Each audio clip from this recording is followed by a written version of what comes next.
枪！一个身穿白衣的少年，面色难看的跃在空中，抄起重尺重重砸在陈家主脑袋上。这一击是大力沉，然而却仅仅只是在碰撞之际，响起一道金属相撞的铿锵声。陈家主身子甚至动都没动，身上的红色光膜完美挡住了这一击，眼中带着一丝嘲讽望向少年。此阵是江北陈家耗费10数年布下，阵灭之前无人能伤我。白衣少年见状，咬牙也没继续攻击，而是背着重尺从窗外一跃而下，快速朝城外逃去。茶楼里的人已经全都四散而逃了，独留江北老魔和陈凡一行人。你不跑吗？陈凡看了眼江北饮茶，端起茶杯轻抿一口，随意道：你都不跑，我跑什么？江北老魔将公羊月护在身后，面色极其难看的一字一句道：你既然敢来江北陈家，肯定也料到了这一刻吧？没有。陈凡摇了摇头，坦率道：我还真没想到，这老家伙在下一步这么狠的棋，倒是好手段。娘！江北陈家内，满脸惊恐的陈全冲到美艳女子身边，眼中满是恐惧的颤声道：城内亮起好多猩红光柱，是不是出事了？是不是陈凡来了？不是。美艳女子面色难看，再无往日的姣好，咬牙一字一句道：是那老家伙这些年布的阵，他要献祭满城生灵，这家伙是疯了吗？父亲布的阵。陈全闻言微微一愣，突然松了口气，那应该不会波及到我们吧？美艳女子眉头皱起，良久后突然松了口气，好像也是哦。目前来看，老宅内并没有亮起猩红光柱，后悔了吗？茶楼内，陈家主满脸癫狂地望向陈凡，已经晚了，万灵化血阵已成，任何人都逃不出去。就在这时，窗外已经遍布半个城的猩红光柱突然不再继续升起，像是遇到什么阻力了一样，原先升起的猩红光柱也在不断逝去，而陈家主身上的红色光膜也在快速消散。怎么可能？陈家主愣在原地，半晌后才反应过来，有些发狂的歇斯底里道：我明明昨夜亲自检查了一遍，怎么可能会出问题？到底是哪里出了问题？怎么可能？随后才像是有些崩溃一般冲向陈凡，却被瘸猴一毛抽飞。诺！陈凡扫了眼被抽飞的陈家主，望向江北老魔：我听公羊月叫你老魔，想必杀了不少人，帮我杀了他，你确定？确定。好。江北老魔眼中闪过一丝欣赏，头也没回，只见一道剑气激射而出，精准命中陈家主的后心，血液激射而出。只见陈家主趴在原地挣扎了几下后就没了气息。陈凡却表情怪异地对着江北老魔说道：看起来你不会杀人。我不会杀人。江北老魔有些不服，忍不住反驳道：我都没回头，就精准找到他的后心，你说我不会杀人，万一他服了假死丹呢？江北老魔沉默了半晌后点了点头，你想的比我周到。又是数十道剑气激射而出，陈家主尸体上堆满了血窟窿，这回假死丹也不行了。见状，陈凡起身伸了个懒腰后，带着瘸猴朝楼梯口走去，笑着道：我得去买点东西，就不陪你继续喝茶了，以后有缘再见。好。江北老魔面色欣赏地望向陈凡，我可以跟你透露下我的身世，我和你一样曾经弑父，我知道你现在心里可能还有一点难受，不过以后你如果有用得到我的地方，我可以帮你。我们不一样，我可没弑父，别瞎说，那不是你杀的吗？你是第一个杀我爹的人，所以你最近如果没事的话，可以来樊玉教下我的手下如何更快修炼吗？就当做赔罪了。别用那种表情看我，我会付你丰厚报酬的。哦，对了，如果可以的话，江北陈家老宅的建筑很快就会失效倒塌，你帮我守住这里，别让人跑了。大家都是朋友，你肯定会帮我的吧？江北老魔沉默许久后才咬牙道：好。呼！陈凡从茶楼后门走出，来到停在箱子里的95龙辇，感慨道：手里有个高级修行者，这般起事来就是方便啊。他专门去茶楼里找到江北老魔，毕竟江北陈家的修行者不少，他打不过啊。天地棋盘倒是能打过，但那不是杀鸡用牛刀吗？纯浪费。瘸猴啊！陈凡拍了拍瘸猴的肩膀，樊玉拥有其他势力都没有的运灵阁，接下来还有不少鬼石给你们修炼，你们要尽快提升自己修为，免得我出门办事还要让别人帮忙，这样很麻烦的，听见没有？明白。瘸猴面色严肃的应下，内心也升起一股紧迫之感。时间流逝，江北陈家老宅外的城墙正在不断倒塌，而所有企图逃离的人都被江北老魔剑气刺穿双腿，钉在地面动弹不得。另外一边，王家主在江北城替陈凡找到了40-50号人加入樊玉。一个时辰后，陈凡带着瘸猴几人走出桂花楼，瘸猴几人脸上满是春光，他看了眼守在楼外的王家主，带着一行人浩浩荡荡朝江北陈家方向走去。收拾完江北陈家就准备回家了。就在这时，陈玉主直接接到镜头，一个身穿短衣男子带着一堆人浩浩荡荡朝他走来。野狼帮！祁崇凑到陈凡耳边小声道：这伙人是江北城野狼帮的，我以前在野狼帮手里做事。很快，短衣男子走到陈凡面前，二话不说直接下跪，脑袋重重埋在地面。久闻陈玉主大名，小人是江北城野狼帮帮主。野狼帮在雨季里为守城近乎耗尽所有底蕴，本想弄个商会混点饭吃，但江东江西江南3地迎来雨季，商路被阻断，如今帮派内已经不够给兄弟们发工钱。这帮兄弟跟了我这么久，我想为他们谋个前程。玉主、王家主快速在陈凡耳边解释着来龙去脉。半晌后，陈凡才轻点了下头，望向跪在地面上的野狼帮帮主：都起来吧，今夜回去都收拾下行李，有家人的都带上家人，一起去无名山。我要在无名山打造一座新城。江北陈家一众陈家族人纷纷被剑气钉在地面上，青袍男人双臂抱怀，显得极其冷漠，站在原地。少爷来了！就在这时，人群中不知是谁开口吼了一声，四周看热闹的路人急忙散去。陈凡带着一众人浩浩荡荡地走了过来，辛苦了。陈凡看了眼面前被钉在地面上的一众陈家族人，又望向江北老魔，笑着道：江北老魔轻哼了一声，没有讲话。陈凡在人群中扫了一眼，最后视线停留在陈全身上，蹲在其面前，满脸感慨地笑了起来。陈全，还记得我不？你不能杀我，不能杀我！此时陈全眼里完全没有以往的狂傲，只是身子不断发颤的高吼道：“我娘有大背景，你不能杀我，否则会引来天大报复的。”陈凡眉头微微皱起，望向陈全裤裆下涌出的淡黄液体，只觉得有些扫兴，起身扫了一圈，又望向被钉在地面上的那个美艳女子，走上前，蹲下身子，轻抚着这个在他手掌下浑身发颤的美妇。我该叫你一声娘，还是于宁儿呢？凡儿。于宁儿趴伏在冰冷的地面上，身躯因极致的恐惧而微微痉挛。我是你小妈，可以留我一命吗？往日我也没有针对你，都是陈全针对你的，你杀他就行了。娘！被剑气钉在一旁的陈全有些难以置信的抬头望向娘亲，整个眼里满是绝望，最后还是什么都没说，有些恍惚的跌在地面上。他本以为自己爹是未知的，现在看来连娘也是未知的，这真是他娘吗？哪个娘亲能说出这种话来？陈凡面色有些古怪的望向趴在地面上的于宁儿，又看了眼失魂落魄的陈全，他真是你儿子的，可验血。趴在地面上，于宁儿有些焦急的不断开口解释，这个不着急。他又揪了揪于宁儿的耳垂，将其脸颊抬起，面色认真的询问道：“你儿子说你后面有大背景，我挺好奇的，说说是什么大背景？我这个人很胆小的，咱们之间又没什么太大恩怨，万一背景真的很大，说不定我就放过你们了。以及你们既然有这么大的背景，这些年待在江北陈家所图为何呢？”趴在地面上的他，声音不再是酥软入骨的调子，而是断断续续、气若游丝的呜咽与哀求，身子发颤道：“不能说，主子专门嘱咐过，一定不能暴露我们来自于屠仙圣地。”陈凡面无表情地望向趴在地上的于宁儿。屠仙圣地听起来就像是一个很吊的势力，你听过吗？他抬头望向站在一旁的江北老魔和公羊一族的人，没有。江北老魔皱眉思索了一会儿后才摇头。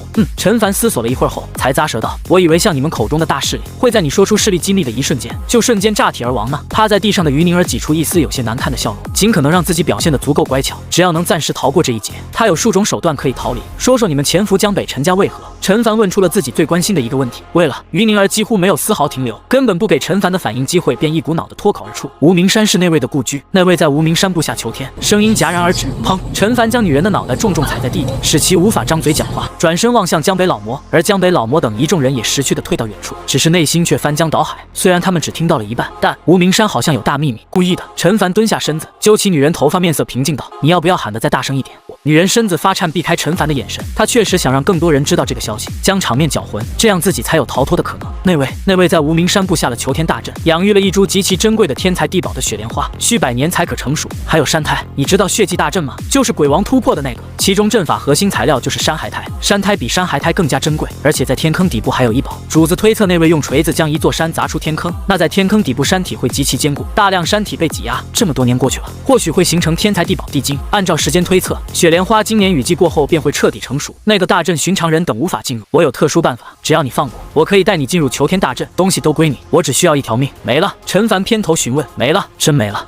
陈凡捡起旁边地面上陈家族人跌落的一柄长剑，没有停留，直直刺向于宁儿，望向其眼里渐渐浮现出来的怨毒和快速散去的生机，才起身拍了拍手，呢喃道：“心眼还挺多。”娘！趴在一旁的陈全看见这一幕，也从失魂落魄中回过神来，撕心裂肺的扯着嗓子哭嚎道：“陈凡，你不得好死！你杀你小妈，说什么呢？”陈凡偏头看了眼陈全，没等陈全再次回话，长剑再次送出。至此，江北陈家核心血脉差不多死了个干净。绝喉！陈凡起身扫了一圈趴在地面上的陈家族人，找到以前欺负你的那些恶奴，还有欺负过我的，全杀了。好嘞！绝喉咧嘴笑了起来，一瘸一跛的朝早就看见的一个壮汉走去，居高临下的俯视着，将手里的式神长矛重重插在地上。还记得你瘸爷吗？江北陈家刘供奉。陈凡面色感慨地走到一个中年男人面前，你应该是这里最有价值的一个人了吧？被钉在地面上的中年男人如小鸡啄米一般不断点头，眼眶中压抑不住的恐惧让他声音发颤。我拥有很多建筑的传承知识，我曾经打造出2个质变。话音未落，长剑再次刺出。2个质变有什么好骄傲的吗？他抽出长剑摇了摇头，继续朝其他人走去。江北陈家老宅前聚满了一堆吃瓜的路人，此时出城而归的齐峰等人也已归来，站在人群中，面色复杂的望向陈凡，在人群中如阎王点卯般不断诛杀一个个被钉在地面上的人。陈凡的清算还是太彻底了。跟在齐峰身旁的徐老压低声音道：“这次清算不仅仅是复仇，更是一个表态，哪怕是自家人冒犯他的也得被钉死在这里，而且少了很多隐患，再不会出现被胁迫的事情发生，比如有家人被挟持，以此作为突破口等。还有你。”陈凡拎着沾血长剑走到一个白衣男人面前，随意道：“上路前要放几句狠话吗？比如做鬼也不会放过我之类的。”我不是屠仙圣地的。趴在地面上的白衣男人语速极快，仿佛生怕下一秒就被钉死在这里。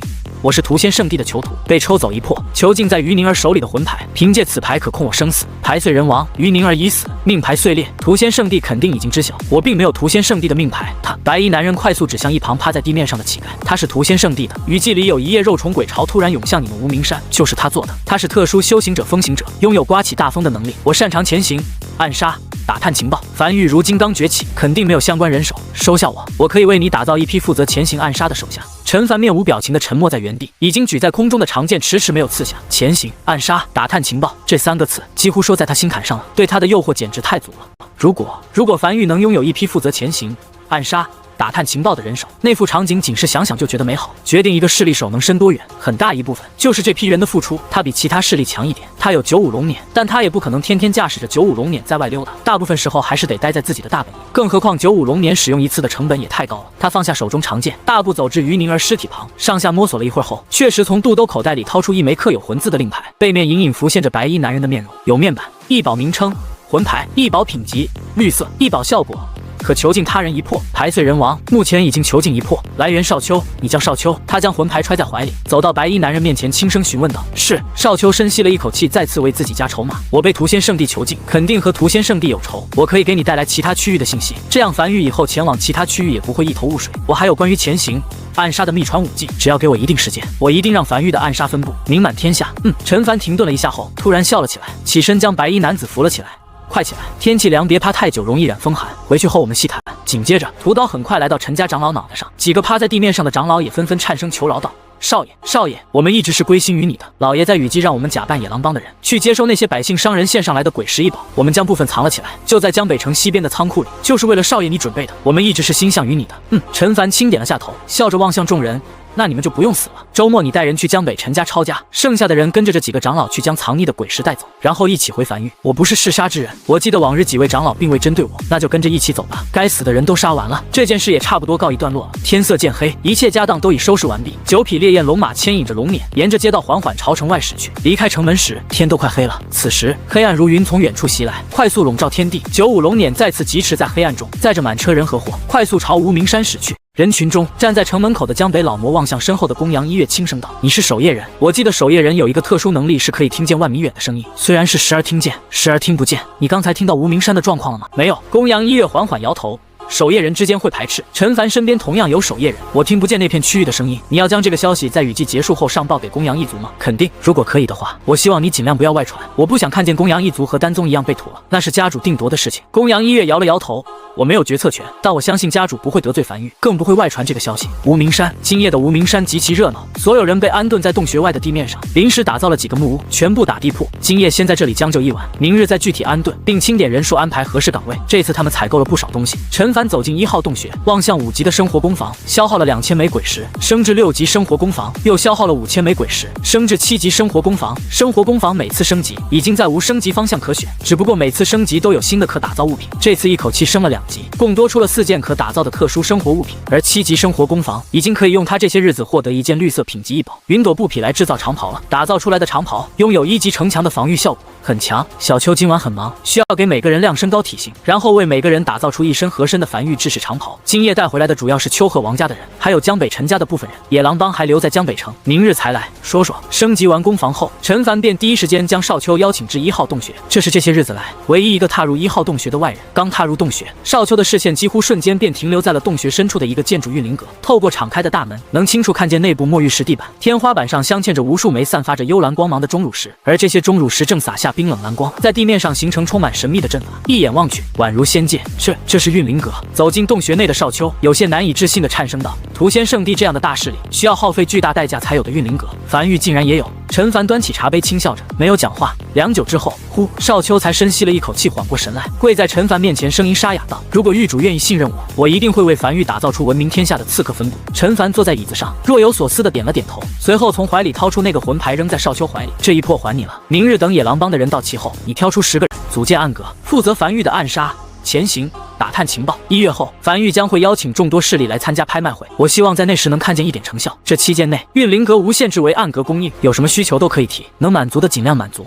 少秋低头有些难以置信地望向手里的魂魄，又抬头看了眼近在咫尺的陈凡，有些不敢相信这个制约他性命的手段，此时竟然在他手里。他这些年从未想过杀于宁儿，就是因为他哪怕杀人再快，对方只需要脑海里念头一动，他就死了。他动作再快也没意念的速度快。要知道此时陈凡就在自己面前，一个建筑师，自身并没有太强实力，只要他愿意，他现在甚至可以瞬间杀死陈凡，然后带着魂牌远离此地，彻底自由。但他深吸一口气，再次双膝跪地，这次是真的有点被触动了，这是他从未体会过的信任。额头紧贴地面，沙哑道：“狱主，你放心，我肯定会倾尽全力，让樊玉暗格名满天下。下去休息吧。”陈凡将翡翠手杖牢牢抱在怀里，云淡风轻的轻笑着。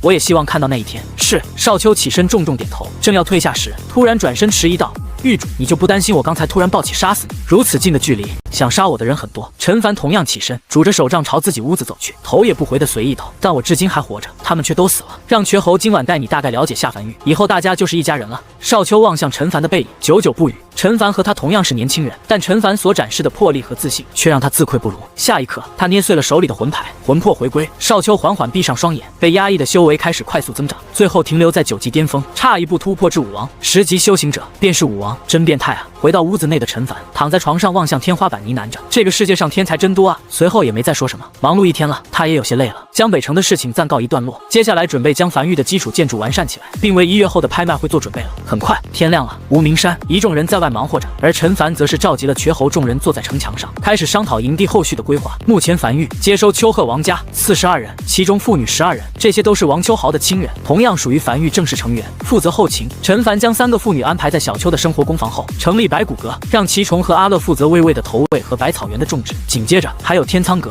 负责樊玉的仓储管理，异宝、天才地宝、鬼石、武技、古籍等全都保管在天仓阁，我们不分灵宝阁和藏书阁什么的，全都放在一起。第1任阁主王奎，还有商阁王麻子，你担任第1任阁主，这次拍卖会就由你全权负责。雨季结束后，你需尽快组建出一批商队，沿路建造站点，并打通和其他势力的生意脉络。战阁周末你担任阁主，大鱼担任副阁主，负责樊玉平日的营地安危和城池内的安全以及外出行动，你们需要尽快提升修为。行阁瘸侯你担任阁主，负责对内监督，拥有监督所有阁主的权利，并对违反樊玉规矩的人进行审判，维护樊玉规矩，并负责审讯等。暗阁陈凡停顿了一下后，才从怀里掏出一枚令牌，望向满脸郑重坐在一旁的少秋，负责樊玉的对外暗杀、打探情报。你需尽快组建好属于樊玉的情报网络，包括尽快拥有执行刺杀的能力，不要让我失望。制定好规矩后，整个无名山便热闹起来，就连一开始有些社恐躲起来的魏伟，此时也凑出来，趴在城墙外，尾巴不断的拍打着地面，显得有些兴奋。只有陈凡一人，此时正在屋内睡回笼觉，睡得正香，好似做了一个什么美梦般。这些日子累死他了，他得好好睡一觉，剩下的事情就交给瘸侯他们慢慢去处理吧。陈凡在瘸侯的陪同下，骑着骷髅马驶出峡谷，站在峡谷入口远眺海边，思索着接下来的规划。万里无云，太阳洒在身上暖洋洋的，驱散了不少寒意。而在天边其他3处，则是布满黑云，那是江南、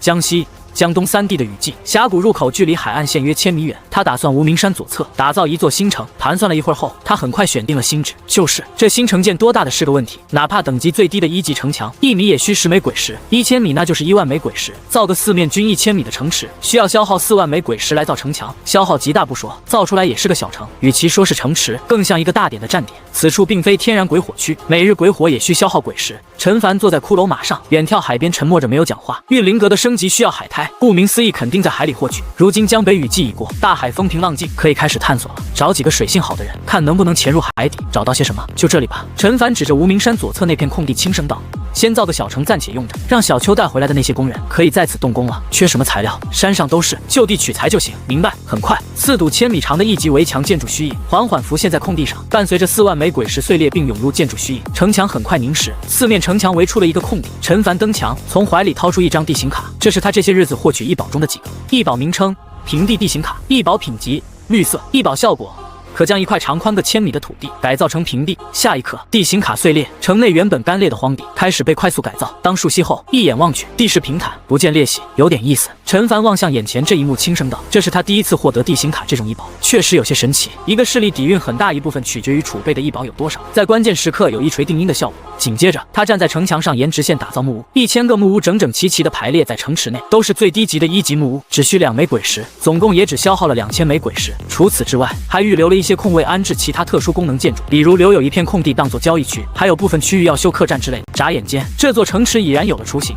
陈凡站在城墙上望向这一幕，不由笑了起来。这城池比他想的要大很多。他本以为1000米长的城池不会太大，现在看起来面积并不小，安置了1000个木屋，空间都绰绰有余，还剩下不少空间可以用来安置农田、养殖场等。目前樊玉没有那么多人，这些木屋主要是为一些樊玉基层人员居住，比如新招的这批人，又比如从其他城池搬到这里的凡人等等，差不多搞定了。陈凡走下城墙，可以让工人进场修建基础建筑，动作快点，1月后要完工。打造一座城池可不是仅仅有城墙和木屋就行了，还有很多东西，比如街道、排污等这些乱七八糟的东西会通过生活工坊打造出来，然后交给工人去修缮安置，是个麻烦工程。至于铺地的东西倒是不缺，当时丹宗地面上铺着的浴室他们挖出来了好多带走，还有其他基础设施都是从丹宗挖出来的。他又消耗了463枚鬼石，打造一座5级鬼火，安置在城市中央，刚好覆盖整个城池和城池范围，自动贴合修正，连夜赶工。做完这一切后，陈凡才再次沿着峡谷回到天坑内，以后峡谷内就是梵域的核心区域，其他势力来往商会都将在刚才打造出的那座城池落脚。他要将这里打造成一个经济中心，借助大批商队将他物美价廉的商品倾销至江南乃至更远的地方。光靠王麻子的商会为他赚钱太慢了，适当的让利可以让更多商会心甘情愿的为他赚钱。1月雨季结束之后，通过梵域的名声和早已对外宣传的拍卖会，以及他故意放出来的自己是高级建筑师的噱头，这3点引来大量势力参加他的拍卖会，然后再将自己物美价廉的商品展览出来。接下来这些势力自己就会派出商会来此采购，再卖去更远的地方。他相当于瞬间拥有了这些势力多年打造的商路。至于王麻子，只需要去卖那些价值高的商品就行了，比如骷髅马。江南一匹售价3000枚鬼石，主要来源于2家势力。他不清楚是这2家势力联手好了定的价格，还是因为打造成本确实要更高，但不重要。他打造一匹骷髅马仅需100枚鬼石的成本，一来一回就是2900枚鬼石的差价。他以1500枚鬼石的价格卖给其他势力，由其他势力倾销给江南乃至更远的地方。他只赚1400枚鬼石就够了，他比较知足，不贪心，剩下的都是这些势力的利润。只要卖上个1000匹，那就是140万枚鬼石的利润。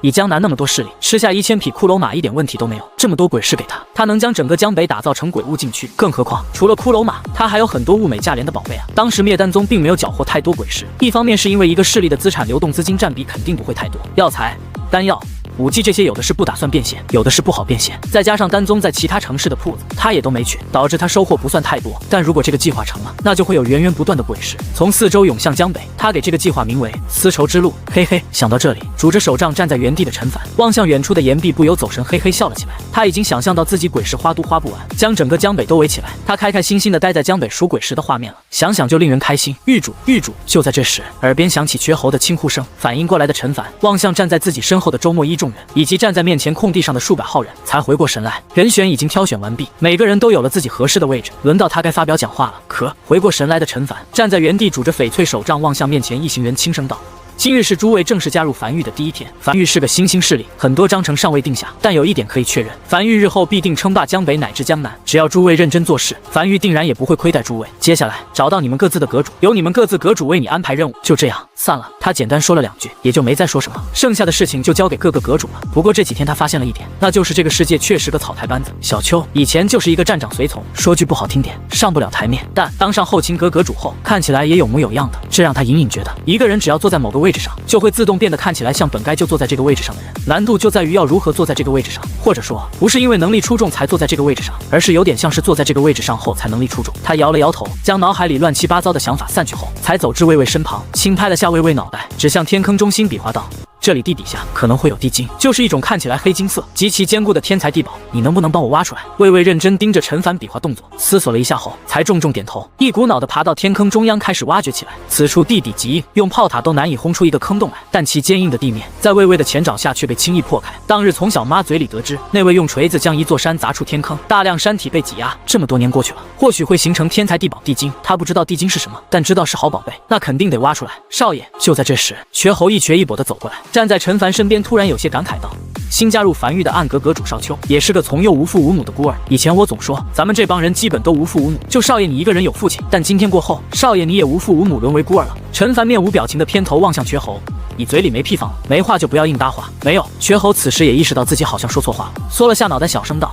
我其实是想说，我们彼此都是各自的家人，想表达下温馨之类的感觉。挖掘工程还在继续，陈凡也不急，索性就搬了个桌椅，坐在一旁悠哉晒着太阳，顺便监工。1个时辰后，地底微微震动，魏魏从坑洞里钻了出来，冲到他的面前，张开血盆大嘴，紧接着一大堆黑色的金子落在地面上，堆起一座小山。陈凡微微一愣，捏起一块放在手心里观察着。异宝名称：地精，异宝品级：绿色，异宝效果：一种特殊的天才地宝，可炼器。质疑 PS。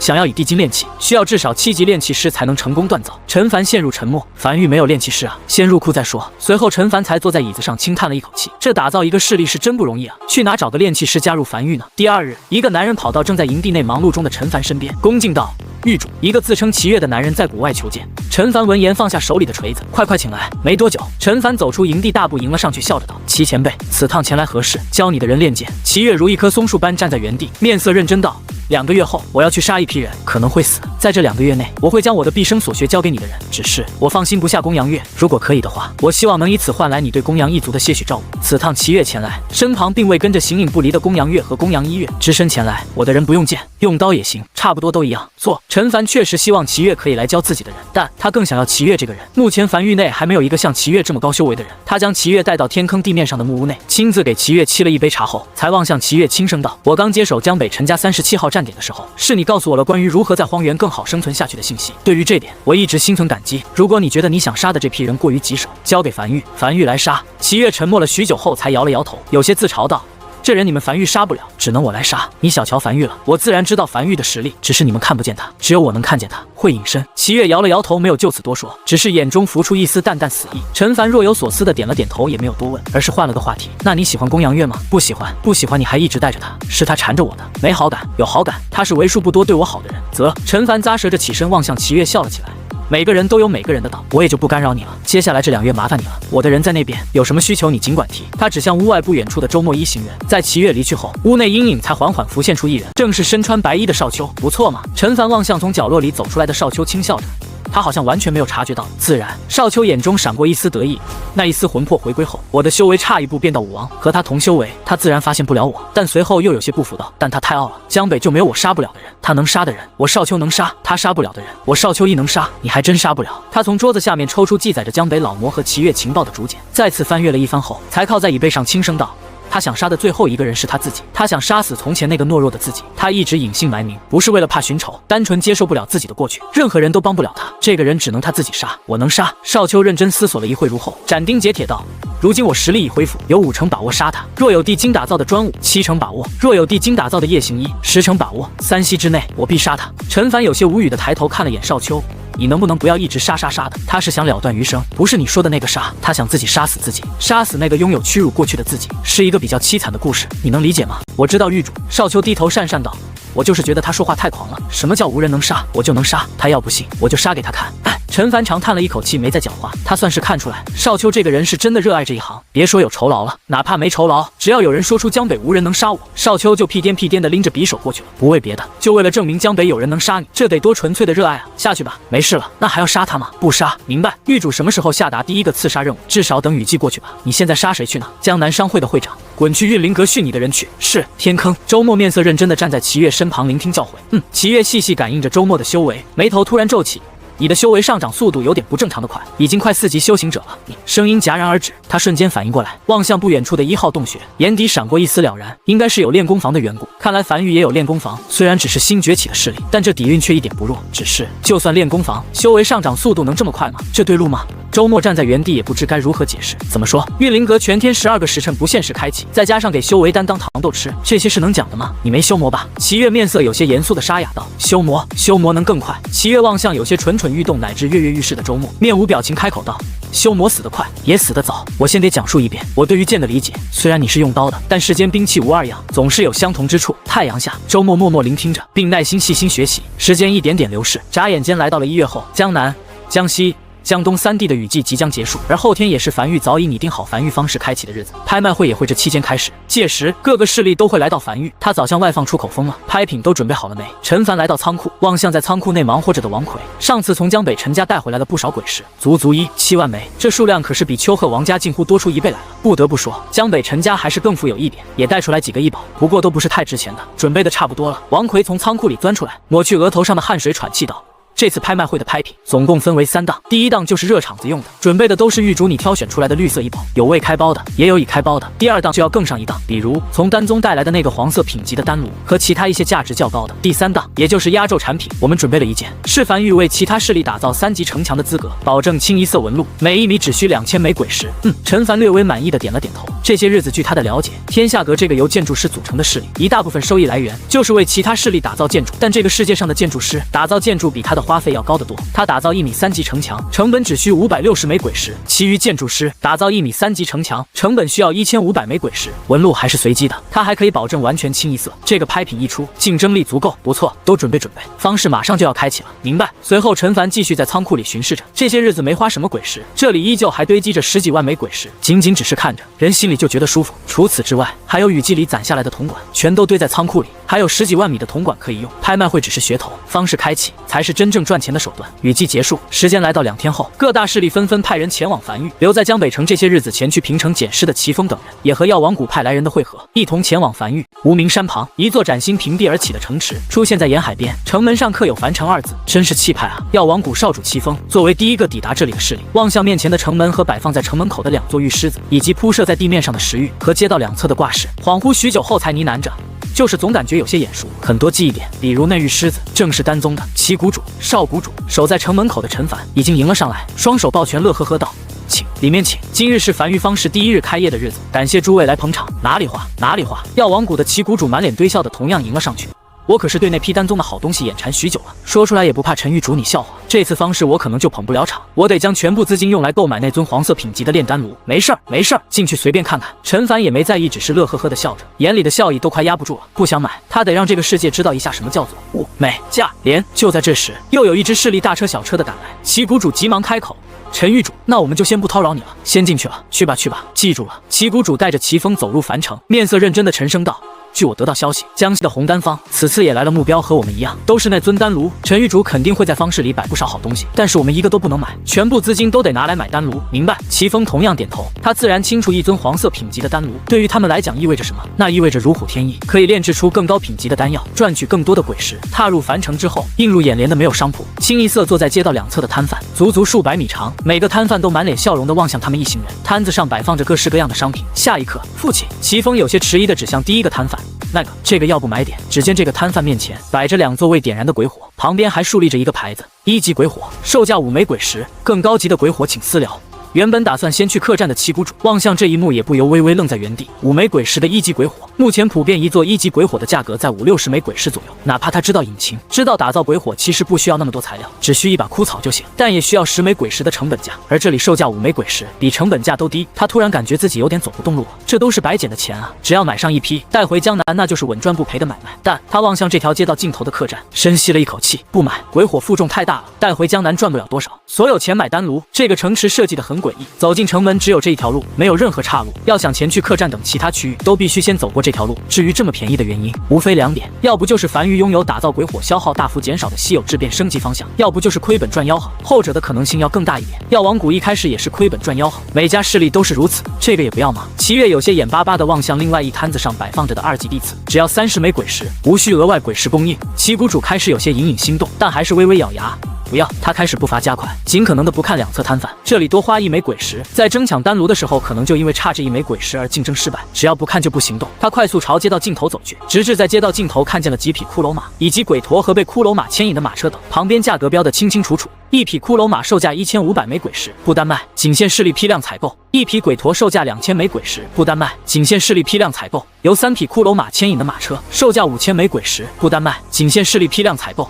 这次齐谷主再也走不动路了，整个人站在这个摊子面前，呼吸渐渐急促，耳根子也变得通红。他仿佛看到了无数枚鬼石在向他招手。骷髅马在江南售价3000枚鬼石，带一匹马回去，抛去路上的花费，至少净赚1400枚鬼石。若是买得多，平摊在每个骷髅马上的成本要更低。鬼驼售价4000枚鬼石，带回去净赚1900枚鬼石。马车售价3万枚鬼石，带回去就净赚8000枚鬼石。这他妈哪是买东西啊，这不是在捡钱吗？几位客官，这个摊子的摊主，一个年事已高的老者走上前，满脸堆笑的介绍道：“可以随便摸，都是货真价实的骷髅马。”这个老头正是江北陈家的大长老，此时已经归顺樊玉，今日担任此处摊主。父亲齐峰深吸了一口气，将父亲拉到角落里，低声道：“这个没道理不买吧？那是纯捡钱，只要我们拉去江南，根本不愁没有市场的。大批人抢着要，你让我想想，让我想想。”齐谷主此时也有些难以淡定的不断刮动着鼻梁，如刮痧般。什么是好生意？高利润、高复购、高周转率，但凡占其中一个，就算得上是好生意。但只要买了这批骷髅马拉回江南，那就是这3个全占了，这是顶上加好的利益。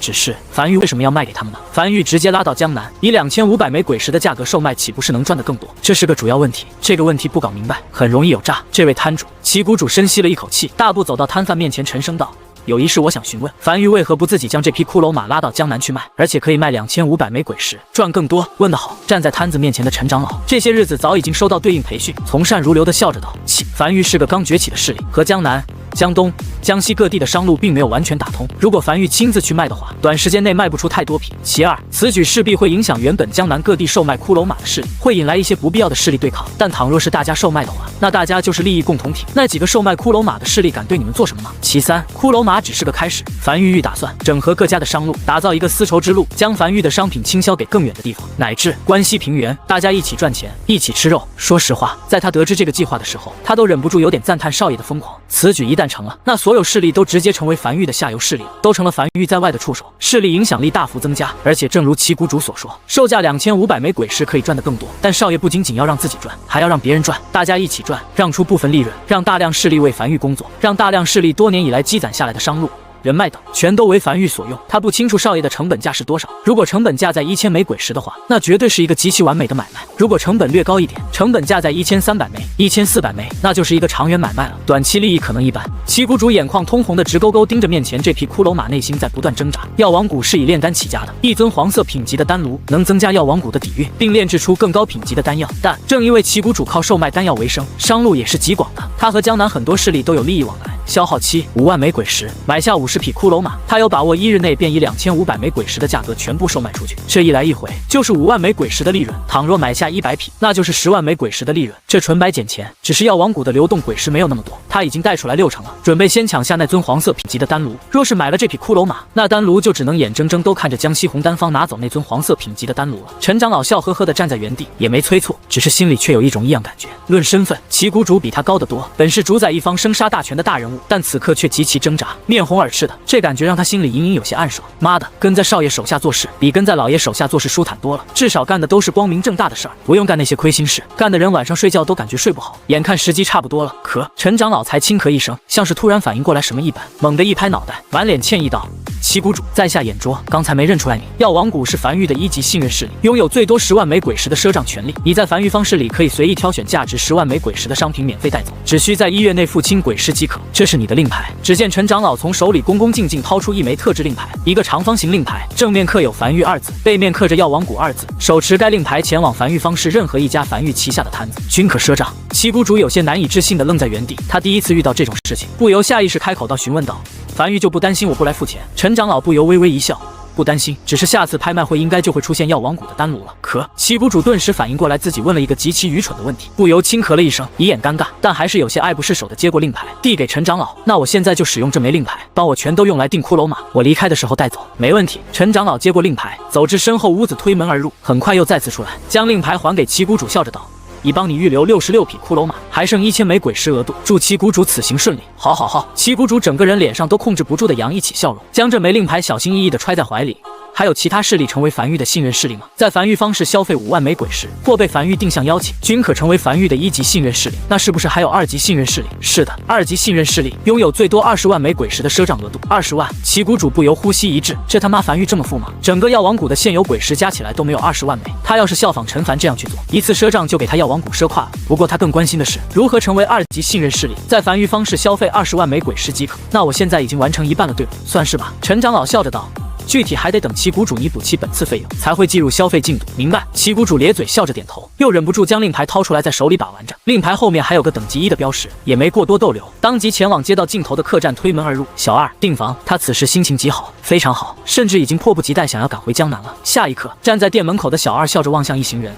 可是旗鼓主，正是这边请。药王谷是樊玉的1级信任势力，入住客栈不需额外费用，并拟升房。升房就是比其他势力可以入住更好的屋子。好好好！旗鼓主忍不住再次咧嘴笑了起来。他并不差住客栈这点钱，但这种特权的感觉让他很爽。成为樊玉1级信任势力还有这特权呢？别说，同样是方式，这樊玉方式怎么感觉有种其他方式完全没有的感觉呢？感觉很奇妙。他喜欢。樊城入城处的两侧街道摆满了摊贩，两侧虽有沿路屋子，但都处于房门紧闭的状态。但实际上，两侧沿路屋子都是被打通的，形成了被房屋所包裹的通道。一个个身穿樊玉制式长袍的男女老少正在通道内不断奔跑。报：樊玉1级信任势力药王谷，消耗9万枚鬼石赊账额度购置66匹骷髅马，还剩1000枚鬼石额度已计。报：樊玉1级信任势力公羊一族，消耗10万枚鬼石赊账额度购置64匹骷髅马和2头鬼驼，还剩0枚鬼石额度已计。报：一剑宗消耗期5万枚鬼石购置了50匹骷髅马，并申请成为樊玉1级信任势力已计，申请通过。坐在通道尽头快速录下信息的王奎抄起一旁的传音符，王奎联系后勤阁，一剑宗申请成为梵域1级信任势力，我已同意，请加急制造1枚的一剑宗专属的信任势力令牌。传音符那头也很快传来小邱的声音，收到，已加急制造，很快送达。数百息后，一个身穿梵域制式长袍的男人骑着骷髅马从峡谷内冲出，从另一侧进入凡城，并快速来到这个屋子的后门，将1枚令牌供进地上。王奎接过令牌，再次递给身旁一人，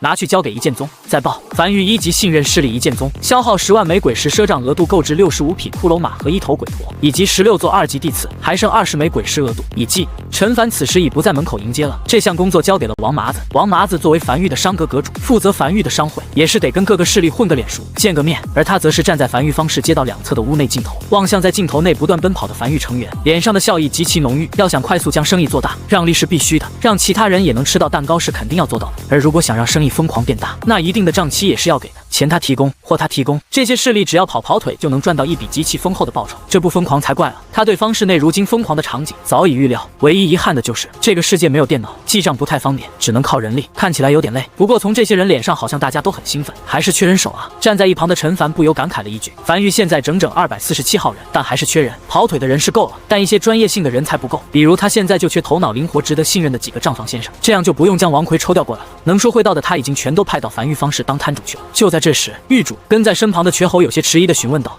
我们这样是不是有点疯狂了？万一我们顶不住怎么办？赊出去的鬼石一时间收不回来就糟糕了。不会，陈凡轻笑着没有解释。其他人并不知道他打造一匹骷髅马的具体的成本。他打造一匹骷髅马只需100枚鬼石，相当于别人拿赊10万枚鬼石购买的66匹骷髅马。对他来讲，也仅仅是6600枚鬼石的亏空而已，完全可以顶得住。但我总觉得是不是给他们赚的太多了一点？瘸猴有些愤愤不平道。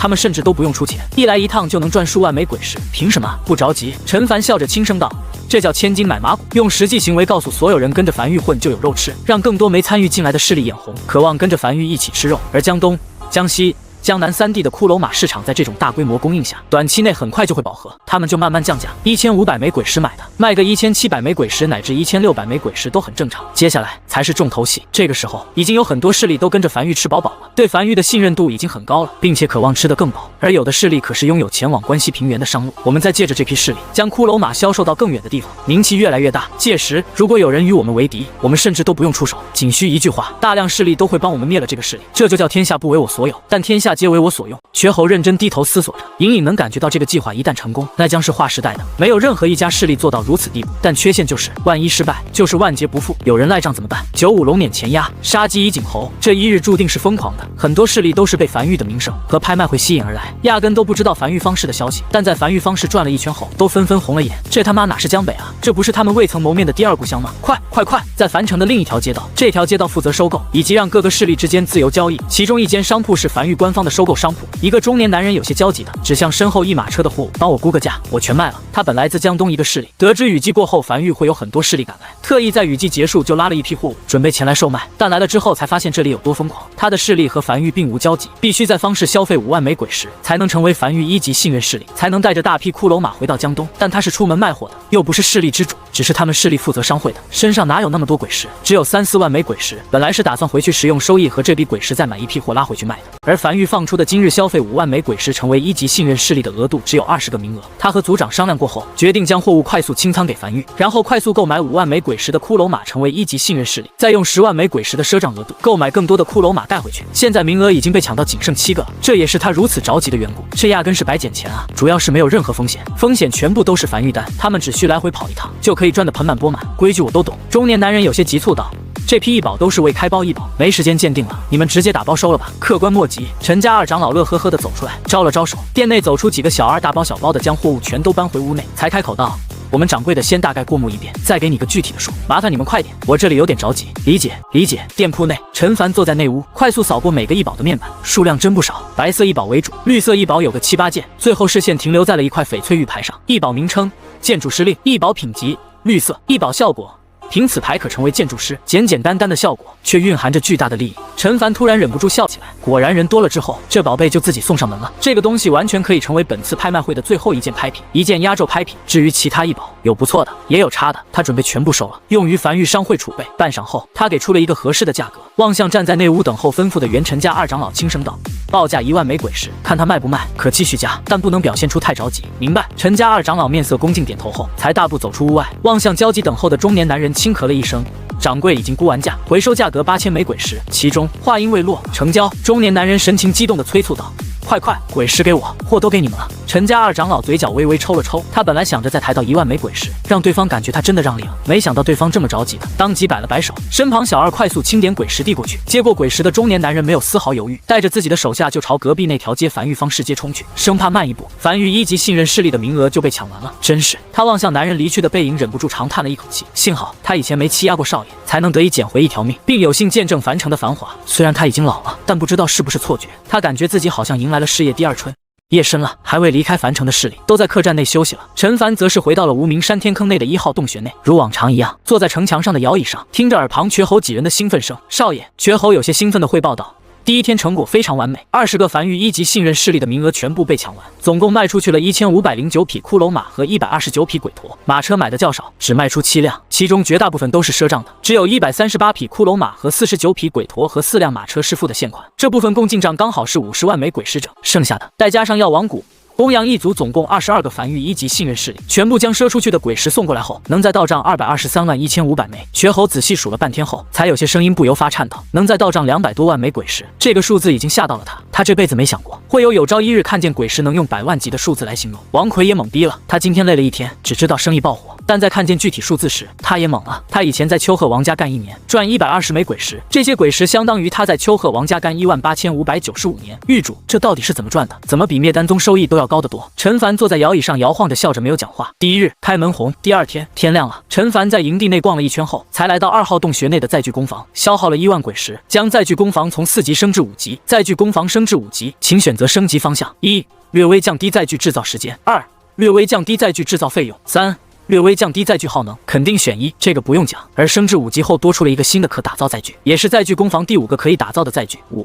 巨龟大型载具，最多可乘坐数百人，移动缓慢，负重能力极强，打造所需1000枚鬼石。陈凡望向面前这个新打造出来的载具信息，思索着没有讲话。他没想明白这个载具能用来干什么。下一刻，他消耗了1000枚鬼石，打造了一台巨龟。这台载具和其他载具制造过程不一样。只见载具工坊的出口突然打开，无数道光线从内部射出来，在洞穴外的空中缓缓构建出一个由白色线条组成的巨龟。当线条凝实时，一个浑身由骨架组成的巨龟缓缓组成，一个绝对的大家伙。他试了试爬行速度，爬起来的速度相当于正常马匹的速度，比骷髅马慢得多，但比人类走起来却又要快得多。陈凡有些迟疑地望向面前这个载具，这个载具的作用很明显，就是负重能力极强，可以一次性搬运大批货物。只是这玩意儿会有人买吗？就这速度也太慢了吧！先放市场上去，有没有人买再说。他还想将载具工坊升至6级，但已经升不了了。升至6级需要消耗2万枚鬼石和亚骨、血魔骨等天才异宝中的其中一个，他暂时没有，不过不要紧，很快就有了。陈凡对自己的丝绸之路计划满意的笑了起来。这个计划不仅仅是赚取鬼石，像这些升级所需的天才地宝，靠自己一个坐落在江北的势力去找，那得找多久？但有这么多势力帮他一起找，那就不一样了，速度大幅提升。狱主，就在这时，今早没有第一时间去樊城，而是在仓库里清点货物的王奎气喘吁吁地冲出营地，一路小跑来到陈凡面前。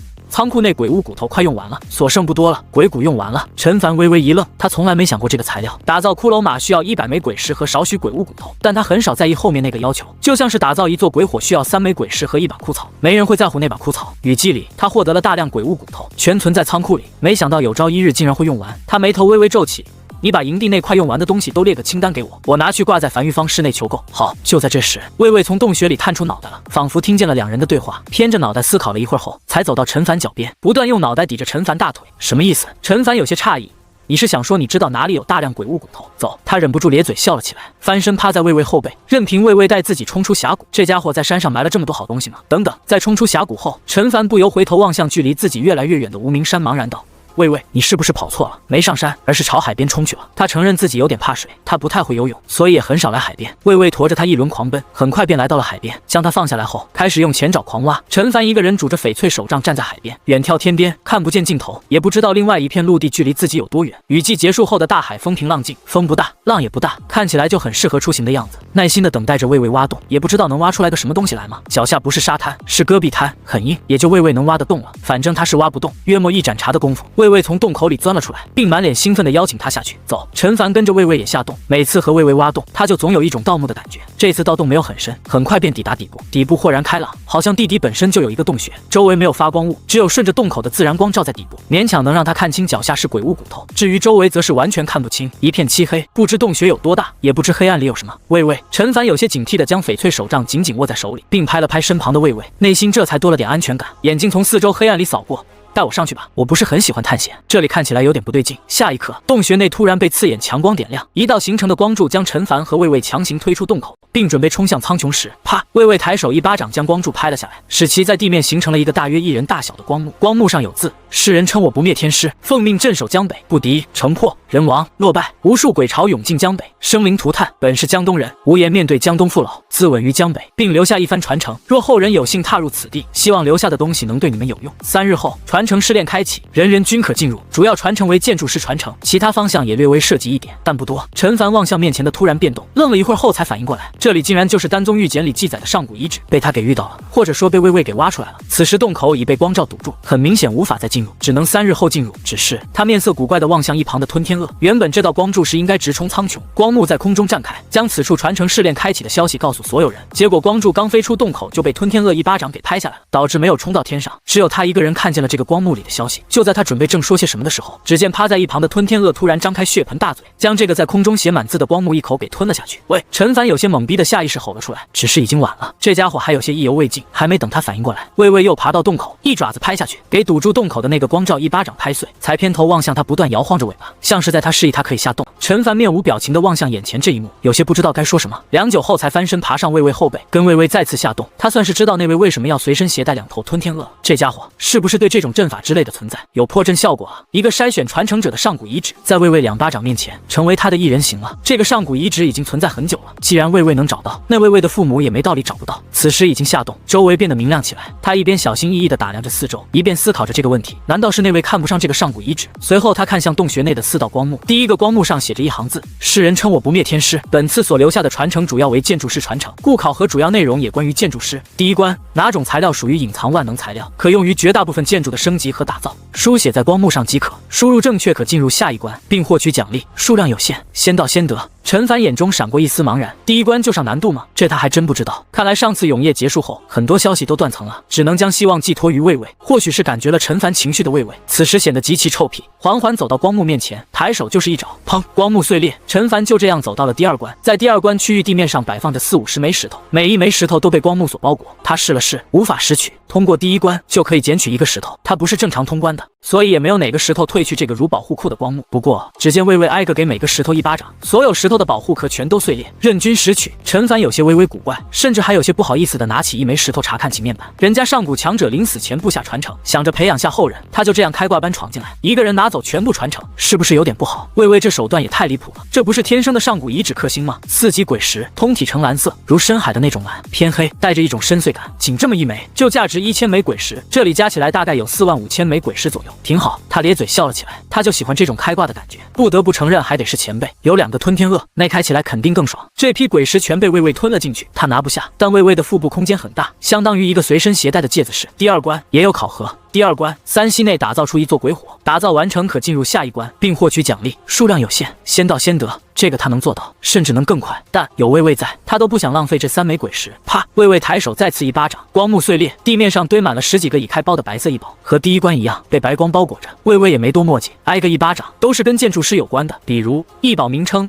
白玉扳指，异宝品级白色，异宝效果建筑师佩戴该异宝，打造建筑时略微降低鬼石的消耗。陈凡若有所思地点了点头，他脖子上现在挂着一个白玉无事牌，是个绿色品级的异宝，效果也是这个。这10几个开包的白色异宝，基本都是这个效果，不过对他没有任何用。他带这个白玉无事牌，单纯是觉得品质还不错，当装饰品带的。他又不是建筑师，压根不符合使用条件，全收起来了。他不要，但是其他人会要，挑几件放拍卖会上去。随后他才望向下一关的要求。第3关，任意背出一个绿色及以上品级建筑的打造心法逻辑，并在光幕上手绘出蓝图，其他人不得背诵同一建筑，背诵完成可进入下一关，并获取奖励，数量有限，先到先得。陈凡面无表情的沉默在原地。幸好他是以非常规手段进入这个上古遗址的，不然他一个东西都带不走。这都是什么乱七八糟的问题？打造一个建筑还需要打造心法和逻辑吗？不是只需3步吗？第1步，打开永夜领主面板；第2步，准备足够鬼石和材料；第3步，点击确认建造，完成了。他长叹了一口气，退后1步，示意微微可以上场了。这个世界的建筑师好可怜啊，需要背这么多东西，这得多累啊！怪不得很少有建筑师自己担任势力之主呢，天天忙活着这些东西，哪有心思管理势力呢？啪，微微一爪下去，光幕碎裂，考核通过，成功进入第3关的奖励区域。地面上堆满了建筑蓝图，共12张，基本都是常见的，比如箭塔、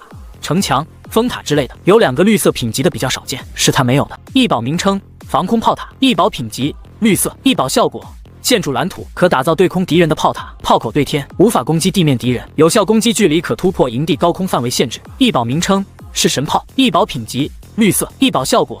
建筑蓝图，城防建筑。总算是有个好东西了。陈凡望向手里这个2个建筑蓝图，神情满意的不断点头。防空炮塔不用多说，自从他灭了丹宗后，就一直在找类似建筑的蓝图。毕竟他能这样杀敌，说不定就有人能这样杀他，得做好准备，这样敌人来时才心不慌。至于那个是神炮，则是新的城防建筑，也不知威力比起箭塔来讲如何。1级绿色品级是神炮的威力，和5级白色品级炮塔的威力比起来如何？当然，同为5级肯定就不用比了，那肯定是神炮强，毕竟高一个品级。不错，他对这关的收获便是满意，这才勉强配得上不灭天师的名号嘛，不然起这么大个派头，就留下这么一点东西，实在是有点不太匹配。第4关，也就是最后一关的光幕上，同样有一行字：最后一关，现场打造一个任意建筑，直至打造出质变升级方向为止，仅1人可以进入此关。对于建筑师来讲，运气也很重要。这个还真是看运气。陈凡有点没脾气，这个就连他也没有什么办法，哪怕他拥有永夜领主面板，也是看运气才能打造出质变升级方向。不过比别人概率高了那么一点点，至少他能看见面板，在3个里面做出选择。别说这个传承的每一关还真挺难的。下一刻，魏魏再次上前一巴掌，光幕碎裂。这里也是洞穴的最深处，摆放着1枚玉简以及1张黄色品级的建筑蓝图，还有1枚戒指，同样被白光笼罩。魏魏再次挨个一巴掌。这个传承比较简陋，或者说并不是那种早就谋划好的传承，而是江北城破人亡自刎前匆匆忙忙的给自己挖了一个简易墓穴，确保自己尸首不被鬼物吞噬的同时，也能留下点东西。他先将玉简拿在手里。老实讲，这个传承里他最好奇的其实是这个传承方式，比如在光幕上设定好条件，当闯关者完成条件后，光幕会自动判定成功并识别，然后进行对应举动。整个逻辑本质上其实有点像电脑。如果他可以搞到这个的话，内凡玉方式的记账就会方便很多，包括势力日后大起来，各个部门的联动也会方便快捷很多，调动起来会更加得心应手。玉简是个信息玉简，他已经很熟悉了，一种比竹简更高级的记载信息的方式，能储存较长时间，且信息不会伴随着时光飞逝而丢失。将玉简握在手中，他脑海里顿时浮现出一则画面，这是一个记录了画面的玉简，具有留影留声功能，要比寻常玉简更加高级。那是陈凡望向脑海里浮现的画面，微微一愣，有一种身临其境的感觉，让他不由自主下意识产生一种快点躲起来的想法。整个江北170公里，沿海线一度如长龙般蜿蜒的城墙，将整个江北和深海分割2开，宛如一条分割线一般。他从高空视角俯瞰着下方的这个战场，城墙表面以艺伎的符文矩阵被点亮，在永夜中散发着刺眼的光芒，看起来就像是一条170公里长的燃烧着的纽带。都是4级城墙，足足15米高，看起来就像是根本无法被攻破的城墙。但远方海平面上一道不断升高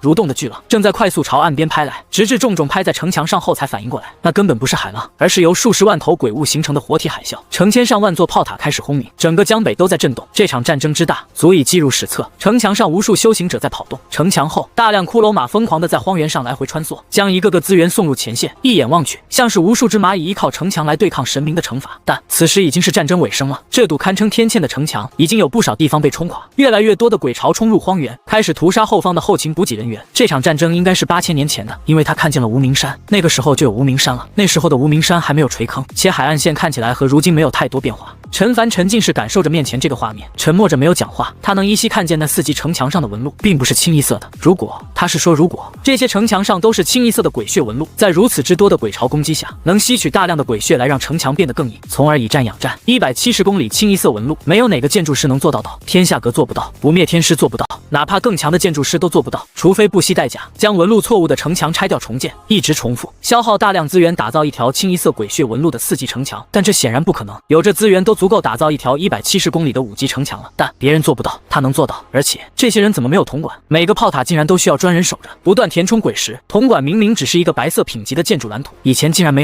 有铜管，就意味着没办法将城墙和祭坛相连，城墙没办法自我恢复。难以自我恢复的城墙，哪怕再硬，也会有被磨倒的一天。如果这批资源源交给他，由他亲自来打造江北防线，根本不可能被这些鬼巢攻破，来多少都是送，输得太可惜了。他看得出来，这场战役投入了大量资源和人力，但终究还是没将鬼巢拦在江北防线。如果让他来的话，会是另一个结果。画面渐渐碎裂，陈凡也收回思绪，望向脑海里的永夜领主面板，突然对4年后的一战有了底气。原来是未知的恐惧，不知海底鬼巢到底有多强。现在他有数了，只要他的江北防线建成，没有鬼物能冲过他的防线，来多少都是死。预检里还有其他信息。你可能听过我不灭天师的名号，除了失守江北这件事，我的人生有不少功绩。我这人生最大的2个遗憾，其一是没有守住江北，其二就是临死都没参悟明白那张黄色品级的建筑蓝图。它是我见过最复杂的建筑蓝图，我可以自豪地说一句，我曾经亲自打造过一座蓝色品级的建筑，黄色品级之上是蓝色，要比黄色高一个品级。虽然只成功了寥寥数次，失败的次数更多，但也正是因为这个蓝色品级的建筑，我有了天师的名号。我打造过不少黄色品级的建筑，其中较为简单的有载具工房，较为复杂的有肇星台，唯独临死前一直放在身上的这张黄色品级的建筑蓝图，我始终参悟不透。你能走到这里，说明你对建筑师的造诣不弱。如果有朝一日你参悟了我留下的这张建筑蓝图，也算了却我人生一桩憾事。陈凡面色微微古怪地望向手里这张黄色品级的建筑蓝图，薄如蝉翼的纸张上面绘画着一个看起来确实较为复杂的建筑，至少比箭塔城墙这种复杂许多倍，看起来确实难以参悟。但还好他不是建筑师，面板上写的明明白白，一眼便知。只是陈凡有些微微遗憾，如果能将那个蓝色品级的建筑蓝图也随身携带就好了，让他也参悟参悟。营地至今只有一座黄色品级的建筑，就是载具工房，他还没见过蓝色品级的建筑有什么效果呢，让他也开开眼。樊玉如今看起来有些规模，但底蕴还是有些不足。最明显的表现就是营地内的主要建筑依旧是以白色品级的建筑为主，绿色建筑都少见。绿色建筑只有一个仓库，黄色建筑只有一个载具工房。建筑的等级固然重要，但品级也尤为重要。以仓库举例，无论是芥子式的效果，还是储存天材地宝的效果，这是木屋哪怕等级升再高都无法做到的。但高品质的建筑蓝图又岂是那么好获得的？也是来到这里才获得了防空炮和式神炮这2个绿色品级的建筑蓝图。营地内目前还储备港口的建筑蓝图，只不过这个一直没用到而已。其实还有一个黄色品级的建筑观星台，效果是可观测一大片区域的鬼巢动向。不过这个严格意义上来讲，算是奇观。手里这张黄色品级的建筑蓝图，是樊玉的第2张真正意义上的黄色品级的建筑蓝图。异宝名称通天柱，异宝品级黄色，异宝效果建筑蓝图打造完成后，可拥有一根通天柱，就是一根柱子，比较高，数百米高。只不过图纸上的阵纹之类的画的比较复杂，看起来确实不太能看明白，具体效果没细说，得打造完成后才知晓。试试。陈凡扫了眼四周，将玉简和储物戒指都收入怀中，并捏碎手里的这张建筑蓝图，快速翻身爬上魏魏的后背，返回无名山。这个东西如果成了的话，是很强的。很快，陈凡来到无名山的山顶，也就是魏魏老巢旁边，深吸了一口气后，5000枚鬼石随之碎裂，紧接着面前快速浮现出一个由白色线条组成的通天柱，伴随着快速凝实，一根巨粗无比的柱子矗立在悬崖旁边，旁边悬崖下就是天坑营地。他抬头望向面前这根逼入云端的柱子，数百米，外表很怪，并非笔直光滑，而是呈现一种近乎悲怆挣扎向上的扭曲姿态，宛如荒野上的野草般，非石非金，材质极其粗糙，不是圆柱，横截面是正方形，顶部和底部一样宽，10米宽，表面雕刻着各式他看不懂的符文和纹路。柱子底部有个小门，推门而入能来到柱子的内部，内部是空心的，底部有一个石板，旁边还有一个预制按钮，按下按钮后，石板会宛如电梯般将他送到柱子顶端。陈凡独自一人走进通天柱内部，站在石板上，按下旁边的预制按钮，脚下石板缓缓上升，很快便将他送至通天柱顶端。他出现在了一个长宽均10米却悬于100米高空的顶端平台，眼前画面极具冲击力。他妈的！耳边风声呼啸而过，陈凡下意识紧紧趴在平台地面上，小心翼翼地朝平台边缘处挪去，朝下方望去，目之所及，江北荒原像一张无边无际皱褶横生的死皮。他看见了樊城，小小一个，矗立在荒原上，隐约还能看到不少骷髅马和行人在樊城内来回穿梭，好像有人抬头望他。理性告诉他这里绝对安全，但身体的本能还是让他有些双腿发软。这他妈也太高了！陈凡发现自己好像有点恐高，他现在脑海里就只有一个问题：万一自己掉下去了，翡翠手杖能不能护住他性命？能不能让他活下去？他是一个喜欢做实验的人，有想法就要试一试，但此时他不打算做这个实验，没人做实验拿自己做的，至少得找个小白鼠吧。呼，他深吸了一口气，才趴在平台边缘处望向通天柱的面板。面板很简单，可在雨季吸引闪电，并将能量聚集起来，需要时爆发出去以御敌或作他用，攻击范围可超过营地范围，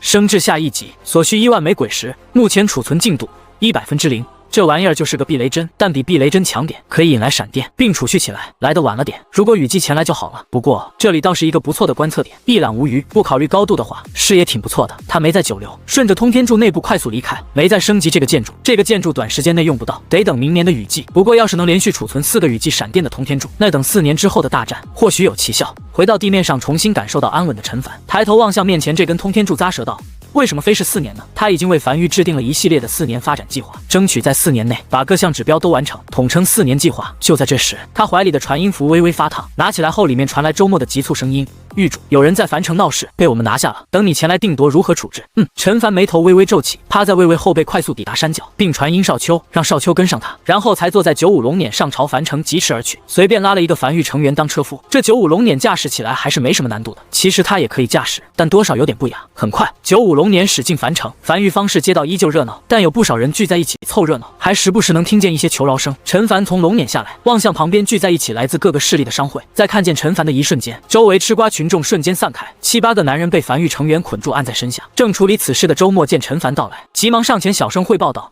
这帮人身上没有身份标识，今早入城，其中有个建筑师。进城后，这个建筑师就在方氏尽头角落开始打造鬼火、箭塔等建筑。不过在即将成型的一瞬间，突然散了。我率领战阁的人及时出现，并拿下这伙人，言简意赅。”陈凡拄着翡翠手杖站在街道上，望向被按下身下的这几个未知来客。很久以前，他获得了一件异宝永业地契，效果也很简单。安置后，领主将对营地范围内的土地拥有绝对所属权，未经允许，他人无法在营地范围内打造或安置任何建筑。这里是他的营地范围，想在他的营地范围打造和安置建筑，自然是不会成型。他望向周围城墙，此时雨季已过，不会有鬼物冲击城池，所以他没有在城墙上安置太多炮塔，也就安置了20座4级炮塔，属于做样子的威慑。陈狱主，误会，都是误会。其中一个被压在身下的男人艰难抬头望向陈凡，颤声道：“我们是来樊玉行商的，想展示下我们势力的建筑师实力。其他势力如果有建筑需求，可以找我们，不是来闹事的，都是误会，误会。”陈凡闻言忍不住笑了起来，这个理由其实说得过去，但仔细一想就不对了。你打造一座箭塔想展示下自己实力，还勉强能算说得过去，但打造鬼火那可就不仅仅只是展示实力的问题了，那是准备用鬼火启动箭塔了。不出意外的话，这帮人是准备制造混乱，然后还有另外一批人准备趁混乱做些什么。他看了眼四周其他势力的商会，那批人说不定此时就在这里看着呢。瘸猴少爷，我在。身为行阁阁主，你其中一个职责就是负责审讯这几人，带回营地，撬开他们的嘴，问清楚背后的势力以及来此想做些什么。明白。瘸猴面色严肃的点头应下，并带着自己的人将这几人束缚起来，押上马车，朝无名山营地内驶去。一点小插曲。陈凡望向周围一众吃瓜群众，脸上写满了温和，笑着道：“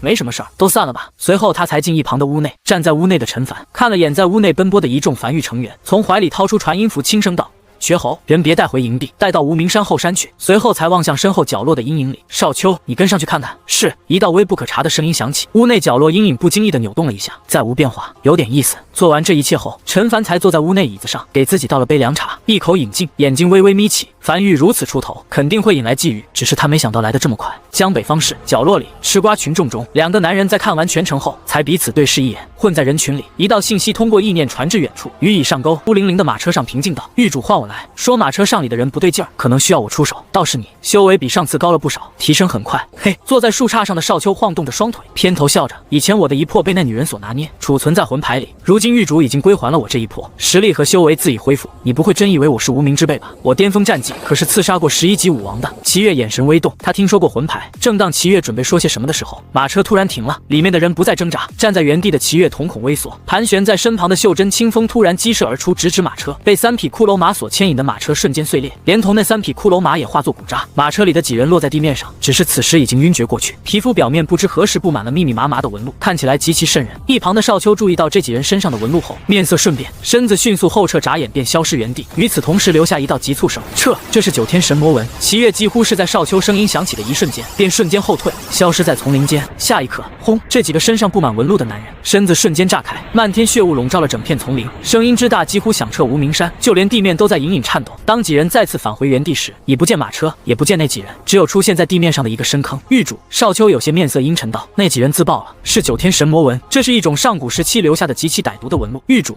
你那边可能有危险，你注意安全。”我马上到。说罢，少秋身子化作一团灰雾，在丛林间不断起落，快速朝山下赶去。齐越同样紧跟在少秋身后，不过很快，少秋和齐越同时收到消息，调转身子朝峡谷入口处赶去。对方的目标并不是樊玉，狱主传信，有敌人潜入峡谷，绞肉机未开启，尽量活捉。坐镇在樊城的陈凡听着樊玉方向传来的爆炸声和不影阵闪过的画面，面色平静。樊玉如今风头正盛，有人眼红很正常，他要做的事就斩断一切向他伸手的人，并顺藤摸瓜。樊玉峡谷留守在营地的樊玉成员已经全部收到消息，回到洞穴内躲了起来。城墙彻底封住洞穴，整个峡谷内再无一人，极其安静。峡谷入口处，一批死士已悄无声息地潜入峡谷。为首男子看了眼峡谷岩壁两侧，轻松了一口气。气，峡谷绞肉机并未启动，这意味着梵域鬼火已被炸毁，并未继续深入，而是身子和岩壁紧紧贴紧，如变色龙一般，近乎贴合在岩壁上。陈凡此时还在樊城，如今的樊域所有城防建筑均已失效，他们要做的是躲在这里。当陈凡收到消息，匆匆忙忙赶回樊域时，这条峡谷便是陈凡的葬身之地。一个建筑师，哪怕有灵宝护身，也难以在数十个刺客的舍命一击下存活。这是他们为陈凡布下的杀局。数十个身穿褐衣的死士，此时宛如死尸一般，一动不动贴在岩壁高处10数米的位置。此地是峡谷中心位置，距离峡谷入口500米处，一个足够令人放松警惕的位置。很快，男人意念里收到信息，鱼儿已出城，朝樊域驶去。来了！就在这时，一辆被9匹烈焰龙马所牵引的95龙辇快速驶入峡谷，刺杀。在95龙辇驶入提前计算好的指定地点时爆发了，两侧岩壁几乎同时响起数声击阔紧绷到几次的蹦声。金刚飞索深深潜入马车前后方不远处的地面与岩壁，瞬间在峡谷通道内构成了数道交错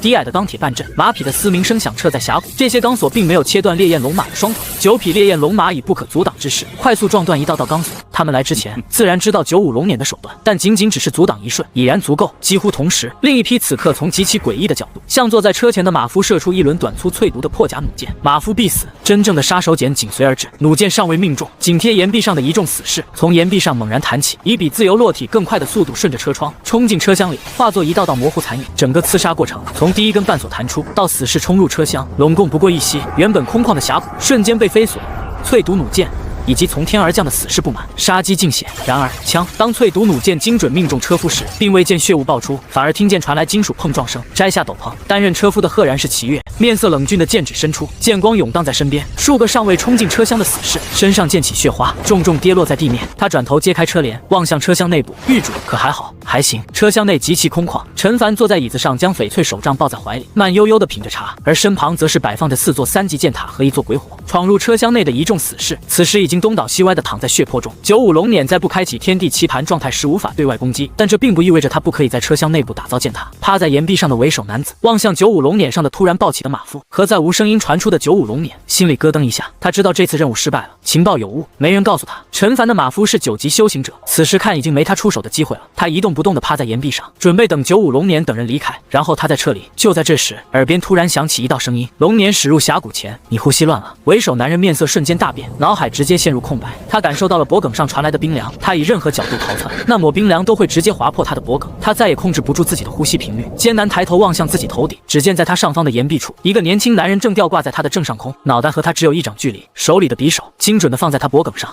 你什么时候出现在这里的？男人知道自己已经必死无疑了，此时只是满脸不甘和绝望地望向对方。在你呼吸乱了的时候，我就找到你了。少秋笑着将一粒药丸递给男人，吞下它，说出我想知道的信息，等会儿给你个痛快。都是同行，你应该知道我们的手段。男人没多说什么，只是认命般的吞下少秋递下来的药丸，然后才从岩壁落下，落在峡谷底部，站在原地低头望向地。干这一行，一旦被发现就是死期。他没想着能活下去，但正如那个男人说的一样，可以有个痛快，都在这里了。陈凡从95龙辇上拄着翡翠手杖缓缓走下来，望向地面上躺在血泊的一行人，以及站在前方的褐衣男人。少秋上前汇报道：再无其他隐匿的刺客。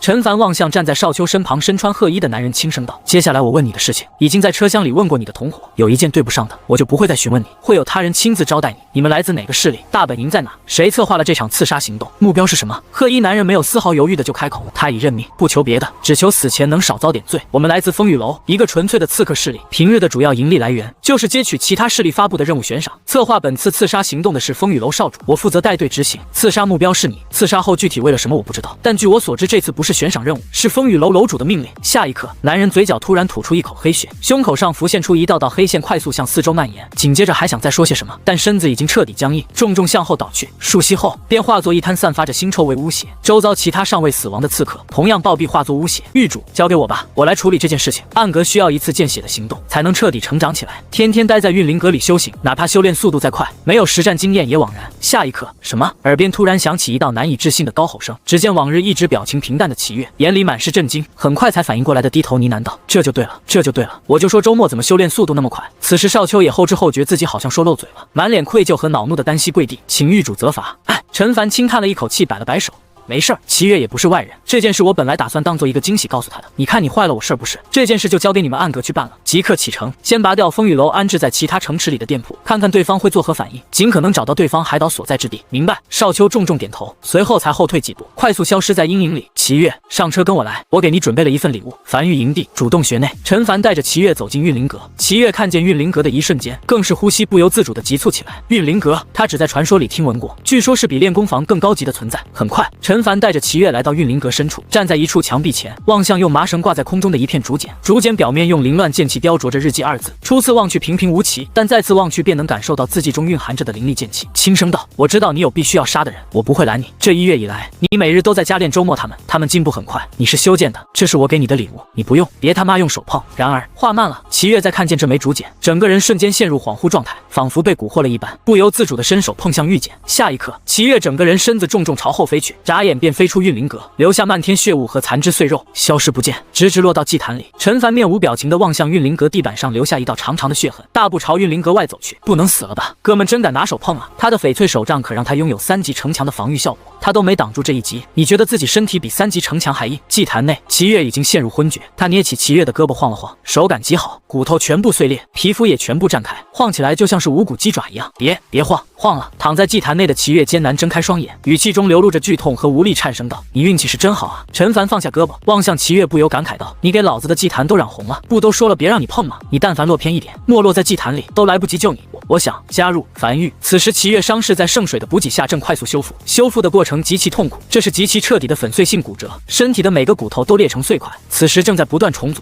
陈凡挑眉，他一直想希望齐月加入梵域，毕竟有这么一个高级修行者，做很多事都会很方便。但齐月一直有个心结没过去，他就没提这事儿，准备等齐月杀完人再邀请。没想到齐月竟然主动开口：“这个吧，我考虑考虑。那我还可以参悟那枚竹片吗？”梵域成员无限参悟，外人只有一次参悟机会，你已经用完了。此时齐月的伤势已经恢复的差不多了，艰难爬起身，跪在祭坛内，面色沙哑。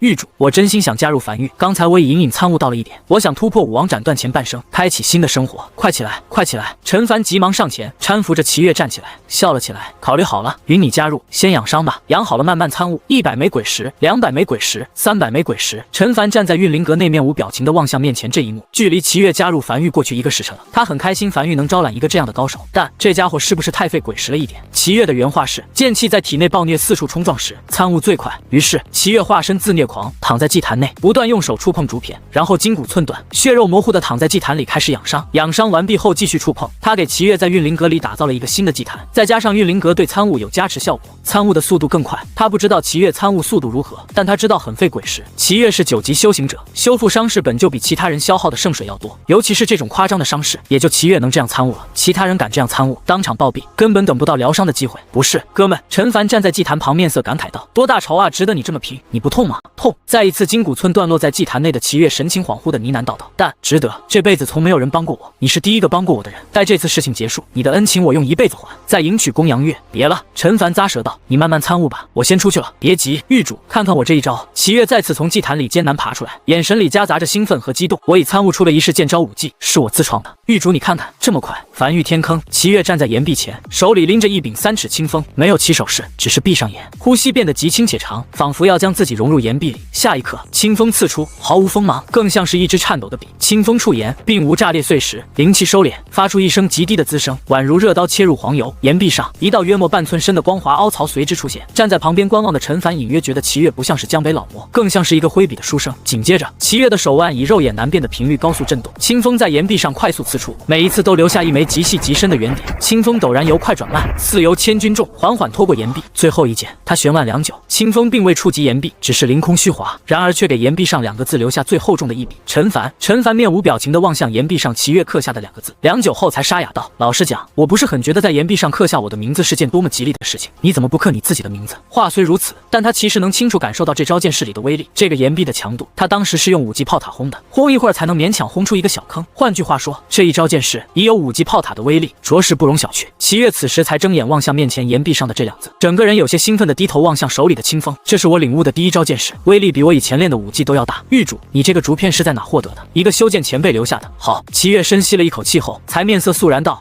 既然如此，那我这自创的第一式剑招便命名为日记。这个剑招就叫奇月剑法。奇月剑法第一式日记。陈凡面无表情的沉默了许久后，才轻声道：“要不换个名字呢？这名字不好吗？前辈既然不惜剑气外放，也要在普通竹片上刻下日记二字，定有深意，肯定是有什么我没参悟到的。挺好，那你慢慢参悟吧。”他也懒得再说什么，径直朝峡谷外走去。他得去樊城再看看自己的生意怎么样了。对了，他突然止住脚步，转身望向齐月，等会儿去峡谷入口处抹去刻在山体上的樊门二字，你去更换成樊玉，写好看点，把你那个日记剑法用出来。随后才没再停留，大步走向95龙辇，离开营地。营地内，少秋将小秋打造的10几枚令牌全都塞在怀里，望向身后一众自己这些日培养出来的手下，翻身上马，大手一挥，这是暗格第一个任务，只许赢不许败。与此同时，陈凡回到樊玉方室两侧街道的一座屋内，大步走到正记账的王奎面前，随意道：“找到合适记账人选没有？你总不能天天在这里记账吧？”坐在桌前的王奎迟疑了一会儿后才开口道：“我这几两天还真发现了一个合适人选，只是不是我们樊玉的人。”“谁？”“公羊月，公羊一族的唯一女儿。”陈凡面无表情道：“你疯了？你要不让公羊一族的家主来给我们记账呢？而且他全部心思都放在齐月身上，哪里有闲情雅致记账？那我再找找，不着急，慢慢找吧。”就在这时，瘸猴突然一瘸一跛的快速走来，弯腰在他耳边低声道：“少爷！”城门口突然多了个衣衫褴褛的老头，看起来像是炼器师，但也不入城，就站在城门口。此时已经引来不少人围观。他可有说自己是几级炼器师？没说，一言不发。但看那架势，感觉低不了。走，随我亲自去看看。片刻后，陈凡几人走出樊城城门，望向站在城门口的这个脏兮兮老头，视线停留在那旗帜上，低声呢喃着：“气火不灭，寻梁木而栖，一柄断锤，换一处屋檐，横劈，乱世卖命。”陈凡走至这个衣衫褴褛的老头面前，出声询问道。老头眼皮耷拉着，头也不抬的从怀里掏出一只叫花鸡，撕下鸡腿，满嘴流油的塞进嘴里，汁水呼满双手，丝毫不在意形象的冷斥道：“老夫的名字早就忘了，只知道世人给我取了个名号，叫什么江东卤煮。”下一刻，人群中突然爆发出阵阵惊呼声。我天哪，竟然是江东卤煮！据说他曾是来自关西平原的高级炼器师，后来扎根在江东，成立了属于自己的势力，锻造出来的灵宝各个精品，可不是呢。我没想到可以在这里见到江东卤煮。听说江东卤煮随便打造一个灵宝都能卖出高价。声音从人群中各个角落不断响起。站在原地衣衫褴褛的老头嗤笑道：“一些江湖俗名罢了，不值一提。”也没再说什么。就在这时，周末带人从城门内走出来，大步走至陈凡耳边，低声在陈凡耳边汇报了一个消息。陈凡面色渐渐古怪了起来，望向这个盘膝坐在地上的老头。听完周末汇报完的情报后，他突然发现自己有点低估这个世界的人了。所以你此趟来是想要加入樊玉？谈不上。老头摇了摇头，将嘴里鸡骨头丢了出去，躺在地面上慵懒道：“听闻樊玉最近风头正盛，过来看看陈玉主是何等人物。今日一见，确实不错。炼器师本就要给势力卖命，原先的势力因懒得经营就解散了。若陈玉主能出其买命钱，留下也不是不可。但陈玉主你只有一次出价的机会，价格不合适，我不会再听第二次价格。”这样，陈凡突然笑了起来：“你和我进屋，我私下给你一个你觉得无法拒绝的价格，如何？”也行。老头一个鲤鱼打挺从地上翻了起来，跟在陈凡身后走进樊城。樊城一间屋内，陈凡坐在椅子上，端着一杯热茶，望向站在屋内的邋遢老头，停顿了半晌后，才开口笑了起来：“不知前辈具体是几级炼器师呢？”9级，挺好。陈凡笑着点了点头，一个9级炼器师，完全符合樊玉的需求。那批地金终于有了一个可以打造他们的主人了。你刚才不是说我只有一次开价的机会吗？这次价格你不合适，当场就会扭头离开，对吧？现在我给你个价格，3息内跪下加入樊玉，否则你死。站在屋内的老头身上的破烂衣物正散发着臭味，闻言面色瞬间阴沉下来。陈玉主，你莫非觉得我江东卤煮的称号是捡来的？还是你觉得我一个9级炼器师如此好拿捏？你当真要和我鱼死网破？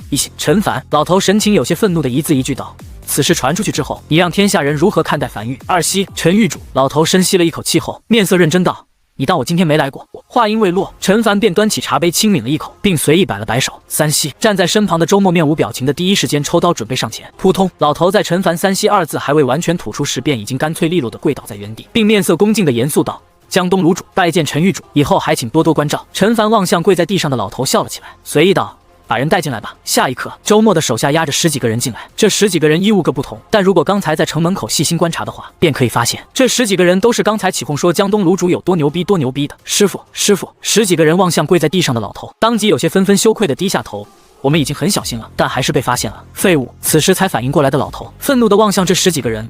我就说怎么出了差错，这点小事都能出错，一群废物！老子养你们这么久，不如养一群牲口。随后才望向陈凡，满脸尴尬的挠头讪笑道：“那啥，陈玉主，我们现在怎么搞？都下去吧。”陈凡摆了摆手：“我和这位老先生单独聊一下。”屋内仅剩陈凡和老头2人。此时老头也不装了，虽然脸上写满尴尬，但站得笔直，宛如一颗轻松裸露在外的肌肉线条，极具暴力美感。这是一个浑身肌肉疙瘩的老头。这回有名字了没？有了。老头有些尴尬道：“赵生平，说说吧，搞这么一出戏是为何？看得出来你一开始就是奔着樊玉来的，为何不直接开门见山？”那个老头挠了挠头，小声道：“正所谓酒香还怕巷子深嘛。我如果过来就说要加入樊玉，那不是显得我太廉价了？我想的整点逼格出来能要个好价格。你嘴里的逼格就是你这身行头，你平时也这么穿吗？陈凡靠在椅背上，上下打量着老头的行头，平时不这么穿。老头坚定地摇了摇头。身为炼器师这么穿，抡锤子都费劲。我平时只有2个爱好，其中一个就是去茶楼听书。画本里那些隐士高人都是一副邋里邋遢、不拘小节的样子，我就寻思着给自己搞了一身这样的行头，看起来就像是隐士高人，然后还给你找了一群吹捧你的托。陈凡有点没忍住笑了起来，这都是谁教的呢？其实我还有另外一个剧本，但没用，说来听听。另外一个剧本是我来到樊城后，让我徒弟假扮其他势力的人，有好几个势力疯狂拉拢我，给出我很高的价格，让陈玉竹你看见我很抢手。但想了想，还是没用这个剧本。为啥？听起来要更有意思。那个。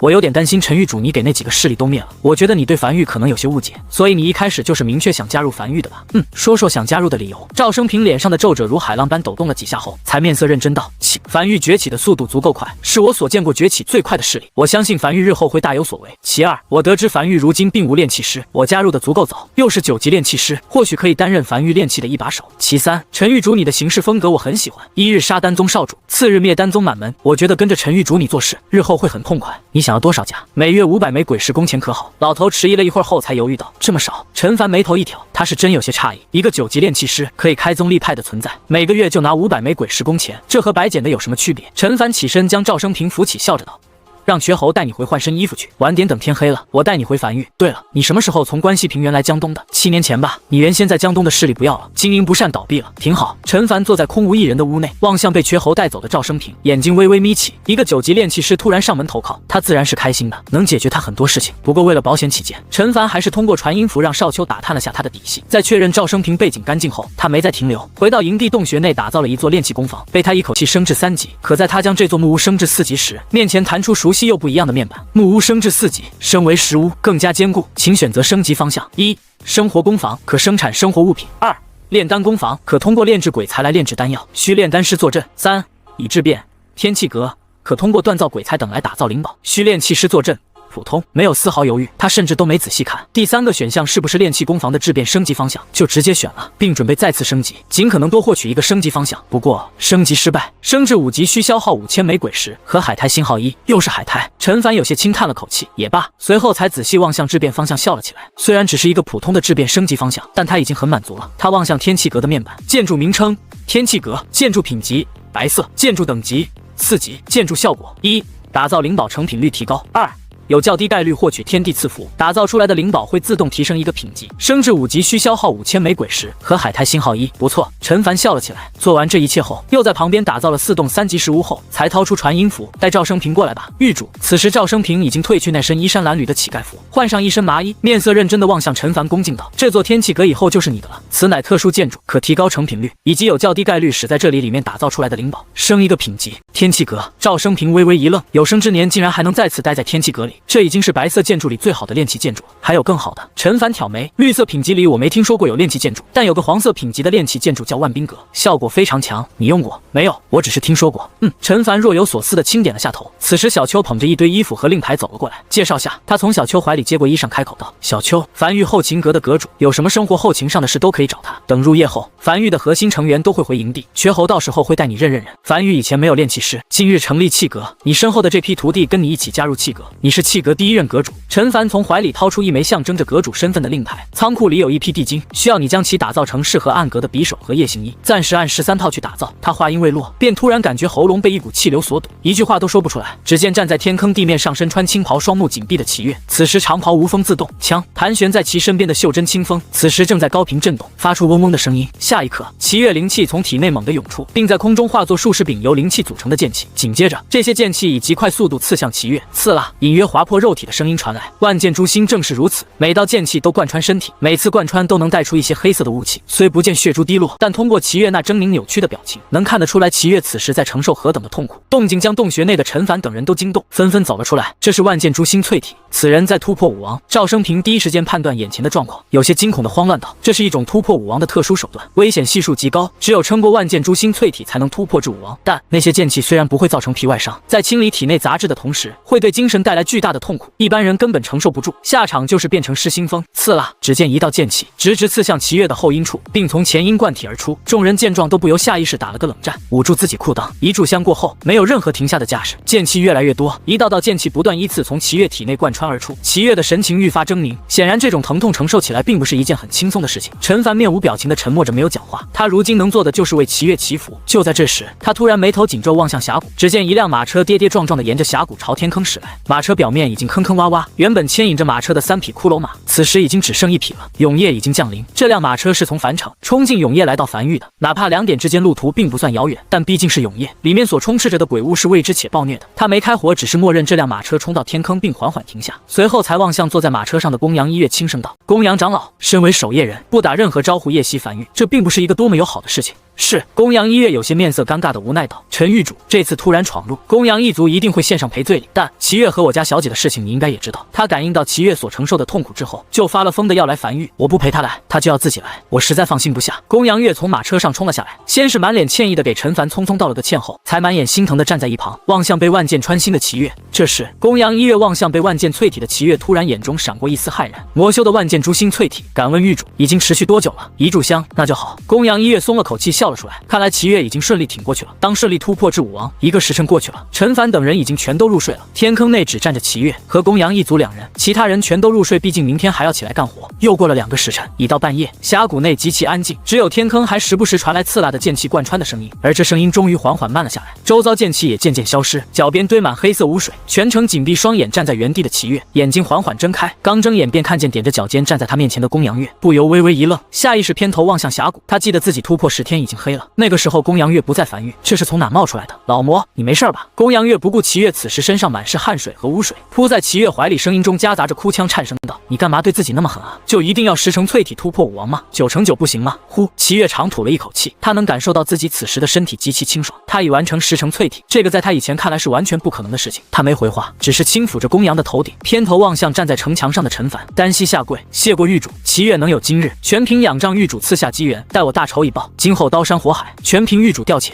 陈凡站在城墙上，望向下方这一幕，轻点了下头，没多说什么，将时间留给这2人，他要继续去睡了。片刻后，洗漱完毕后的齐月坐在屋内，感受着体内的力量，他已经突破武王，成为樊域第1个10级修行者。踏入10级将会有天翻覆地的变化，不过毕竟只是刚刚突破，修为不稳，明天需要加强训练，稳固修为。与此同时，江南水城城内更夫的梆子声刚落，数道身影便如滴入大海的雨水，从巷子各个街道窜出，将一座当铺围了起来。待在阴影处的少秋望向这一幕，略微满意的点了点头。这个月没白白训练，这前行已经略有成效了。他们今夜的目标是面前这间当铺，是风雨楼在水城所安置的铺子。1、2号进。收到命令的2个暗格成员，其中一位贴着墙壁快速接近当铺，站在窗口，手腕轻抖，2枚薄玉片从窗户缝隙旋入，落地无声。在1楼柜台还在连夜合账的2人先是一怔，随后面色大变，但不给他们反应4件，薄玉片已经炸开，化作一团白雾被吸入腹中，很快便昏迷倒地。谁？当铺楼上传来一道轻喝声，显然是听到楼下倒地的动静，声音里充斥着警惕，而后院马厩里原本的微动声也瞬间安静下来。然而已有2人翻身爬上2楼窗口，手里细如牛毛的淬毒雅针，猛地隔窗射向室内。2楼内那个刚才开口的男人，眉间中针缓缓倒下，后院马厩最为棘手，这里躲了6人，在听见1楼声响后，就瞬间从睡梦中苏醒并进入警戒状态。只是没等躲在马厩里的几人反应过来，一道道弧形影刃从阴影处弹出，眨眼间这6人连人都没看见，便已倒地。至此只用了7息时间，风雨楼的一个秘密据点便被彻底拔除。少秋走至一旁柜台，指着地上2个昏迷的男人说道：“给这2人喂解药，开始审讯。其余人搜寻有价值的东西。”半个时辰后，所有有价值的东西都已经被搜走。那2个昏厥过去的人，在被唤醒审讯完后，也已一剑封喉。临走前，少秋面色认真的在屋内石板上用死者的血画了一个极简的图案，一柄被阴影包裹的短刃，这是他为暗格设计的徽记。随后又从怀里掏出一枚他临走前让小秋打造的令牌放在一旁，这是他为暗格特地打造的暗格追杀令，他要让樊域暗格之名人皆尽知。随后才望向手里的牛皮纸，低声呢喃着：“海苔，我记得狱主好像有说过需要海苔这个天才异宝。从情报里得知，风雨楼最近得到了一株天才地宝海苔，正在紧急运往大本营。这个消息无法汇报给狱主，但此时距离樊域较远，已超过传音符的最大传讯距离。于是少秋决定，一行人先找个地方休息1晚，第2日再行动。时间流逝很快，5日过去了。此时距离樊域拍卖会仅剩下1天时间，明天便是樊域拍卖会举办的日子。待在樊城内的陈凡听着耳边王奎的汇报，陈凡伸了个懒腰，慵懒地躺在椅子上，听着耳边王奎的汇报。还没联系到少秋他们吗？没有，他们这些日子铺设出去的站点都是明站，站点漂飘荡着樊玉的旗帜。如果少秋看见了，肯定会通过站点里的人联系他们，但一直都没联系到。狱主王奎犹豫了一会儿后才迟疑掉，邱阁主他可能已经带人叛逃了。不会，陈凡对此倒是颇为自信，笑着道：“他的梦想只有我能帮他实现，也只有我能帮他走到最高。”就在这时，狱主传音符里突然传来小邱急促的声音：“赵阁主被魏魏一尾巴拍至半死了。”樊玉匆匆赶回来的陈凡望向躺在祭坛里半死不活的赵生平和一旁趴在地面上满脸歉意的魏魏，皱眉道：“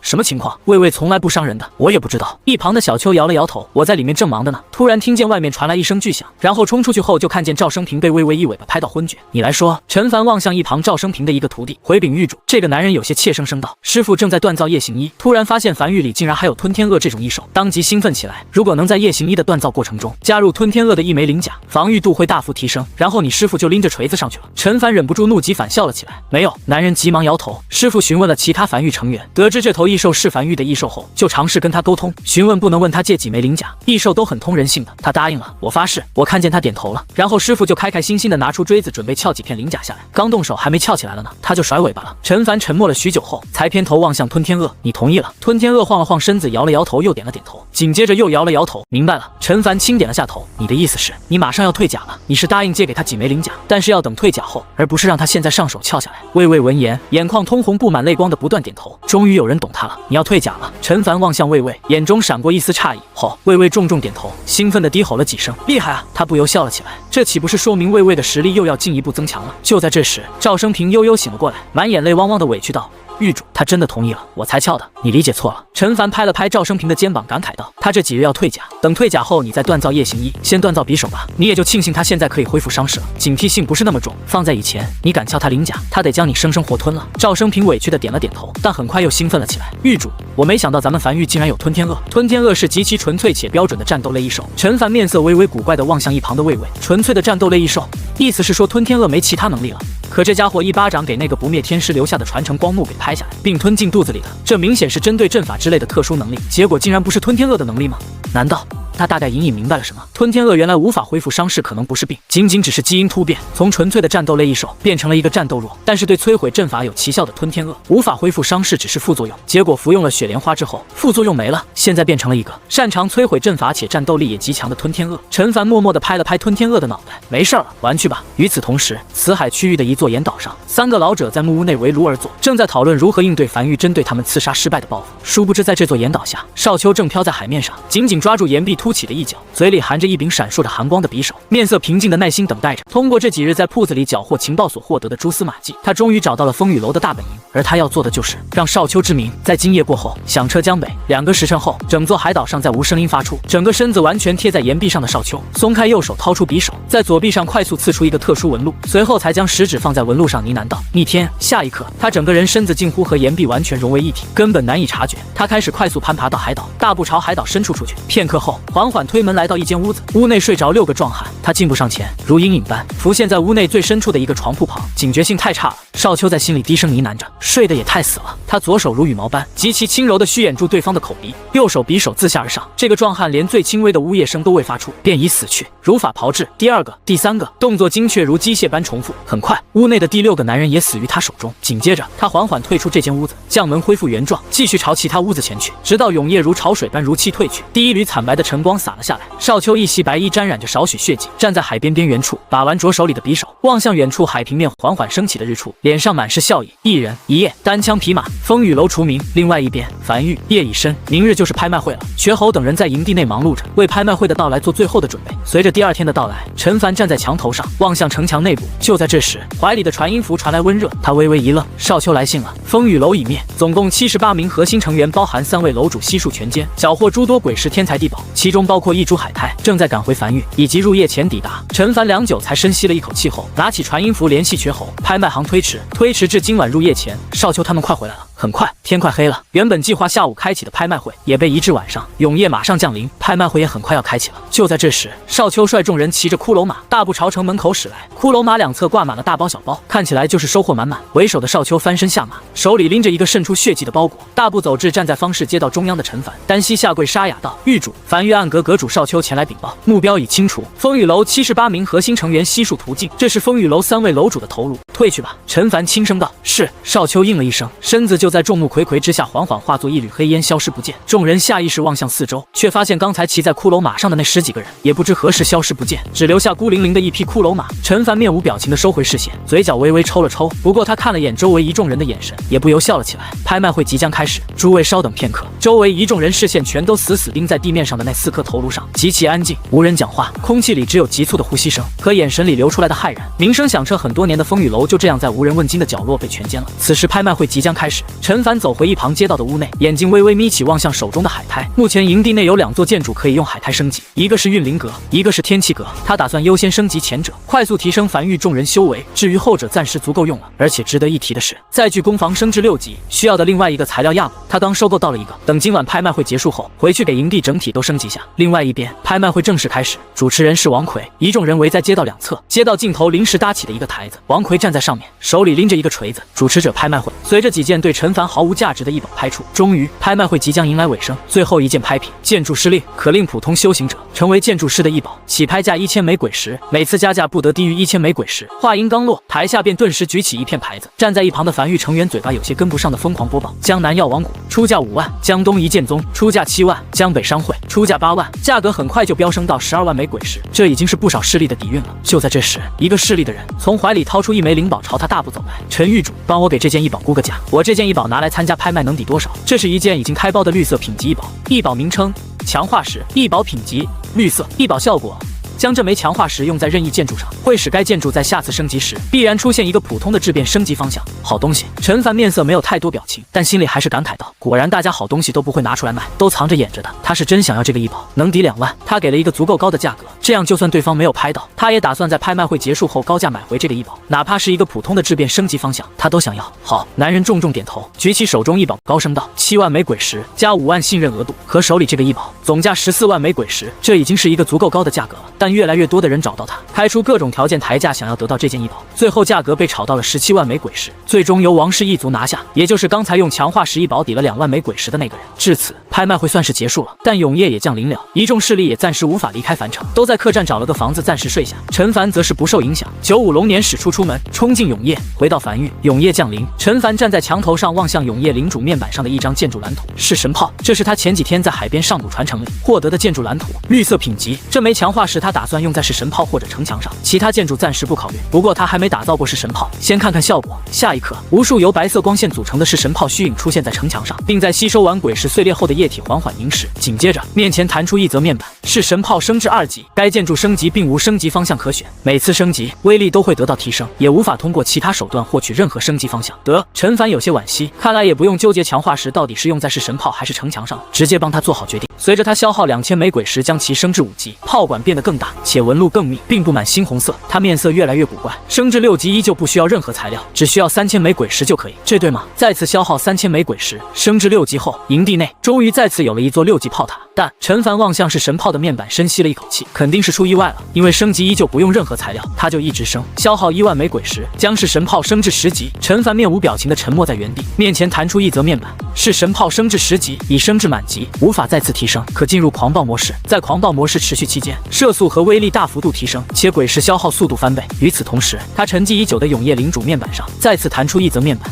你成功将建筑是神炮升至满级，获得第一个满级效果，满级建筑图鉴首次被点亮，获得一个绿色品级异宝，点亮3个满级建筑将获得价值更高的奖励。但还没等他反应过来，面前再次弹出一则面板，叮，你成为永夜大陆第一个获取满级建筑的玩家，成功触发成就快人1步，该成就可让你行走速度大幅加快，若在营地范围内则行走速度更快。陈凡懵逼站在原地，望向面前数个面板，久久不语，许久未反应过来。一直以来，永夜领主面板只是帮他快速打造建筑，顺便有识别建筑蓝图和异宝等功效，此外就再也没有任何体现了。而现在他有点懵了，永夜大陆第一个，现在看来这个世界应该就是一个类似被游戏化的世界，只不过改造中途失败了，导致所有人都没玩家面板，只有他一个人有。而且根据目前情况来看，这个世界只有他一个人算玩家，其他人都是 NPC。呼，陈凡深吸了一口气，让自己的心情尽可能的平复下来，沉默许久后，才看向那座炮管表面刻着浮雕纹路的满级式神炮，先试试威力。陈凡望向天坑两侧的岩壁，下一刻，轰，震耳欲聋的声音响彻洞穴。站在是神炮旁边的陈凡耳朵都懵懵的，一道猩红由能量聚成的炮弹重重撞在岩壁上，岩壁炸开，无数数石屑粉末飞溅。当一切停息下来的时候，岩壁上多出了一个10几米的深坑。如此动静也将在洞穴里忙碌的等人惊醒。陈凡望向面前这一幕，沉默着，久久不语。如果鬼王这个时候出现，这一炮就足以让鬼王见识到什么叫做是神炮。陈凡轻呼了一口气，从怀里再次掏出在上古遗址里获得的那枚玉简，意识投进去仔细望去，眼前再次出现上古时江北防线大战的画面。不过他这次却是轻笑了起来。4年后的海底鬼巢登陆之战，可能要换个说法了，换成樊玉开疆扩土之战了。随后陈凡望向手里的绿色异宝，这是他在图鉴上点亮了第一个满级建筑后所获得的绿色异宝奖励。异宝名称：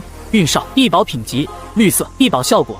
吹响哨子后，3息内运气小幅度增强，一次性一宝，没有停留。他快速吹响哨子，哨声响起的瞬间，口哨碎裂化作淡绿流光缠绕在他身上，运气得到小幅提升。紧接着，他快速将刚获得的那枚强化石砸在身下城墙上，并消耗了1000枚鬼石，将身下的这1米3级城墙径直升至4级。面前弹出一则面板，城墙升至4级，坚固强度增加，请选择升级方向。1.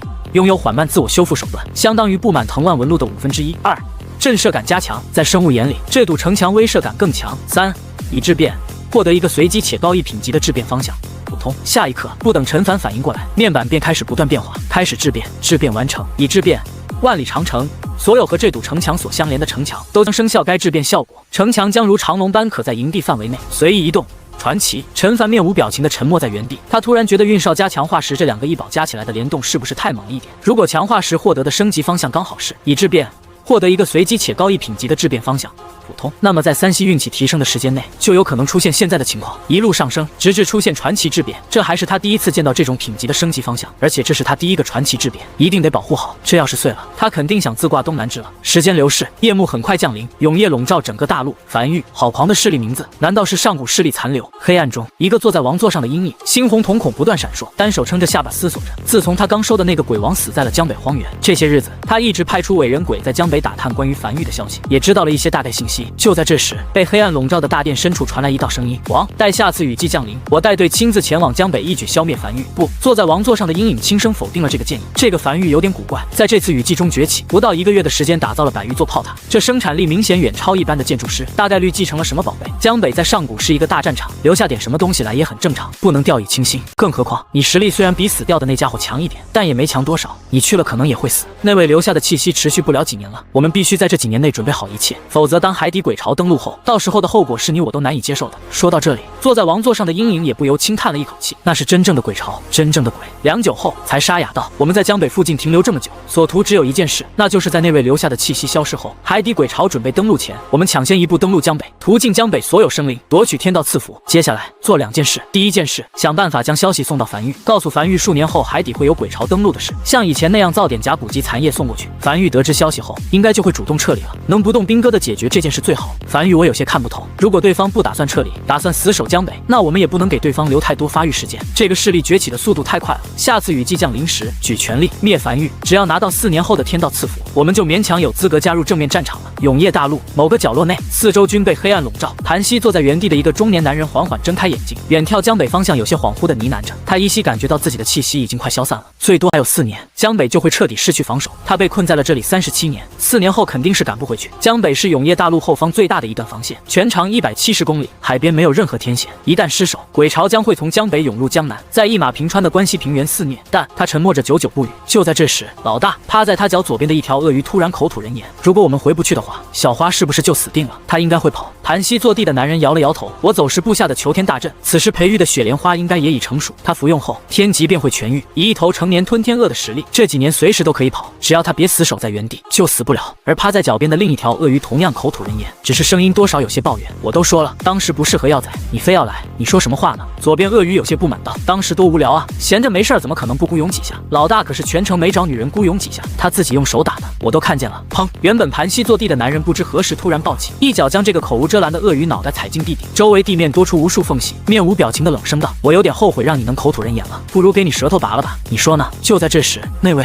黑暗中传来一道慵懒且随意的声音：还不愿意意说吗？我只需要你一个答案，就立马可以放你出去，何必呢？哪怕我们赢了，似你这种人物，我们也杀不了你。死些蝼蚁，和你又有什么关系呢？反正你不会死。男人缓缓收脚，抬头望向头顶黑暗，停顿了半晌后，突然笑了起来。维持这个大阵消耗不少吧？已经维持37年了，不知你还能维持几年？我已记住你声音，待我破阵出去后，你准备好接受我的上门拜访了吗？黑暗中沉默了许久后，才再次开口，只是声音中底气明显弱了许多。我没派人去江北，你就算出来了，也只能杀我，不能杀我儿子。我没用江北威胁你，你知道我们鬼屋有个孩子不容易，这是我们的交易，否则江北根本撑不到海底鬼巢登陆。当然，我一直记着这个交易，不知从什么时候起，部分鬼物觉醒了智慧，在拥有了智慧的那一刻，他们就不愿意与那些只知嗜血的鬼物混为一谈，他们开始效仿人类的文化，效仿人类的取名，效仿人类的传承，并将自己称为鬼族。他们认为自己是天地的宠，但有智慧的鬼物极难生育，但下一子，这对于有智慧的鬼物来讲，是将自己的生命传承下去。和人类一样，他们极其向往人类的文化，只是他们不想只活动在黑夜里，他们也想如人类一样，白天生活在陆地上，真正成为永夜大陆上的一族。要做到这一点，其中一个前提就是消灭永夜大陆上的所有人类。只有当这片大陆上的种族被彻底消灭，他们才会得到天道认可，成为正式的鬼族。这是这些年来无数鬼族的梦想。告诉你件事，黑暗中再次传来那道声音。这些年前线战场突破得很顺利，你们马上就堵不住了。或许我看不到鬼族正式登陆的那一天，但我孩子可以看见，他会继承我的荣光。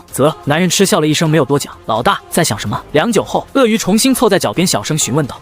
男人长叹了一口气，从怀里掏出一卷竹简铺在地上。当时走得匆忙，无名山的日记竹简漏了几篇，我担心被人看见。这有什么可担心的？日记这种东西，当然担心被人看见啊，看见了也没事儿。江北4年后就灭亡了，看见的那个人肯定也得死。男人面无表情，抬头望向面前的2个灯笼大小的呆萌眼睛。你知道吗？我这辈子最后悔的一件事，就是让你学会口吐人言，听见没？待在右边那头明显是雌性的鳄鱼扬怒道。老大都烦你了，还有你。男人转头望向这头开口搭话的鳄鱼，面无表情道。你俩孤勇的时候，你要是敢再学人类叫，我连你舌头也一起拔了。天亮了，陈凡伸了个长长的懒腰，走出洞穴，站在城墙外望向头顶洒下来的太阳。今天又是个大晴天，昨夜也并无鬼物冲击营地，飞羽记里几乎没有鬼物冲击鬼火。今日他要做的是消费，这些日子积攒了不少鬼石，原本他还想着攒下足够的鬼石，然后一口气打造一条170公里长的江北防线的，现在不需要攒了，有万里长城这个传奇质变升级方向，有点鬼石就打造一点，慢慢积攒，直至攒到170公里。他将视线停留在那堵拥有万里长城传奇质变方向的一面城墙上，得先将这面城墙等级升高一点，确保这面城墙不会被摧毁。在消耗了2000枚鬼石后，这面城墙很快升至5级，城墙升至5级，坚固强度增加，请选择升级方向。1.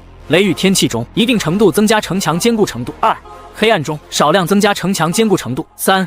禁飞，任何生物在城墙未被摧毁前无法飞过城墙。陈凡在看见这个升级面板后，脑海里突然冒出一句话：手快3个全选了。这3个升级方向他都想要，虽然不是质变升级方向，但他这3个都很有用。第一个不用多说，专门增加雨季强度；第二个也很棒，城墙本就在黑暗生效，相当于永久持续被动，2个都很棒，但和第3个比起来就差了点。继续升级，陈凡兴致冲冲的再次消耗了5000枚鬼石，将这面城墙升至6级。面前再次弹出一则面板，城墙升至6级，坚固强度增加，请选择升级方向。1. 城墙可自爆，并爆发出巨大威力，威力取决于城墙的坚固程度和等级。2.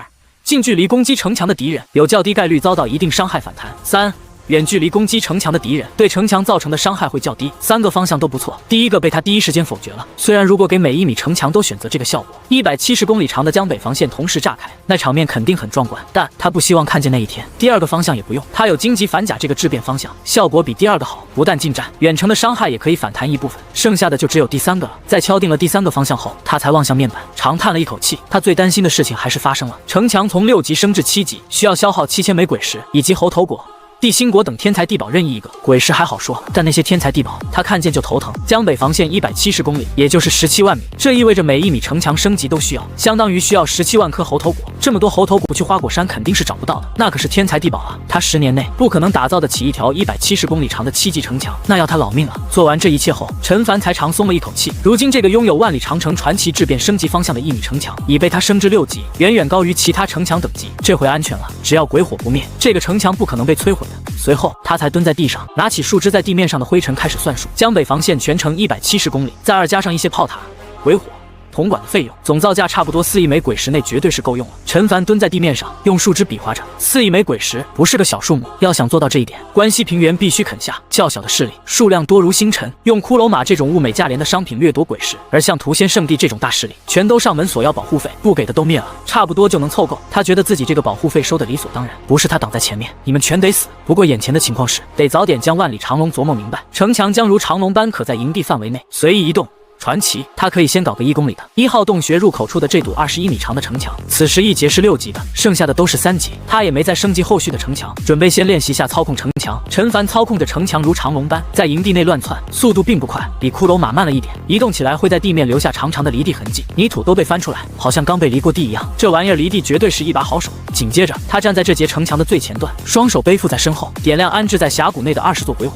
面色冰冷的远眺天边，而身下城墙如长龙般快速朝峡谷入口处疾驰而去，耳边风声呼啸而过。这一刻，他觉得自己帅极了。相比御剑飞行，他觉得自己要更帅一点，至少他的威慑力更大。很快，长龙在峡谷入口处停了下来，峡谷外就不属于营地范围了，长龙出不去了。他又快速小跑至长龙一端，再次站在最前端，双手拄着翡翠手杖，面色冰冷地望向营地。长龙再次向前疾驰而去，数个来回之后，他才过足了瘾。爽啊！陈凡将城墙重新塞回1号洞穴的入口处，畅快地咧嘴笑了起来。等他实验完如何操控万里长城外出的时候，他在关西平原的第一次亮相就要这样出场，给关西平原的土著建筑师带去一点小小的震撼，见识下什么叫做传奇质变升级方向。时间渐渐来到下午，距离天黑还有1个时辰左右。陈凡坐在城墙上的板凳上，面前桌子上摆放着3盘饺子和1碗汤饺。正值冬季，温度降得越来越低了，冬天最完美的食物就是饺子，饺子3种馅是必须要吃的。就在这时，怀中的传音符突然发热，拿起后传来周末的声音：“狱主出事了，你等会儿。”陈凡轻叹了一口气，打断了周末的话，有些无力的起身摆了摆手。守在城墙下的侍女快速上前收走碗筷，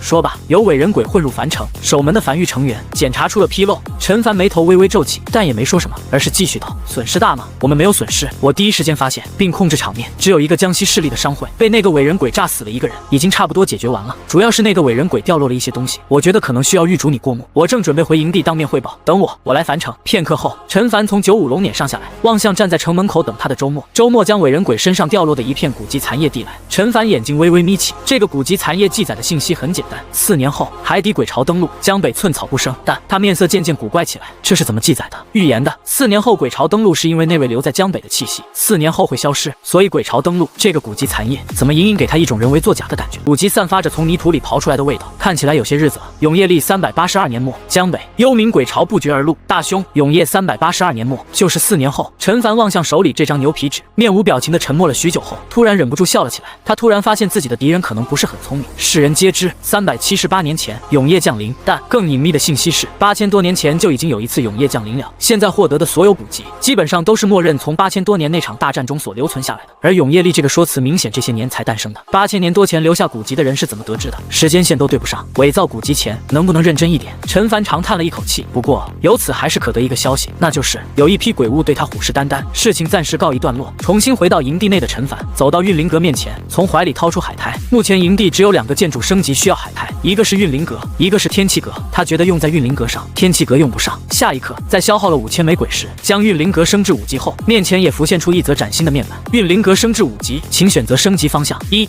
修炼速度增加至15倍，限10倍。2. 参悟武技速度增加至15倍，限10倍。3. 顿悟概率小幅提升。陈凡眼中闪过一丝诧异，主要是他发现升至6级竟然无需任何材料，只需要1万枚鬼石就可以吗？没有犹豫，他当即选择了第一条，提升修炼速度，这个是优先级最高的，并且没有停留，继续升至6级。陈凡望向面前弹出的面板，面色渐渐古怪了起来，再次选了提升修炼速度的升级方向，这次竟然也没有任何材料所需。随后，陈凡一口气将白色建筑运灵阁升级至10级，也就是满级。面前弹出最终面板，运灵阁已升至10级，已升至满级，无法再次提升。获取满级效果天赋异禀。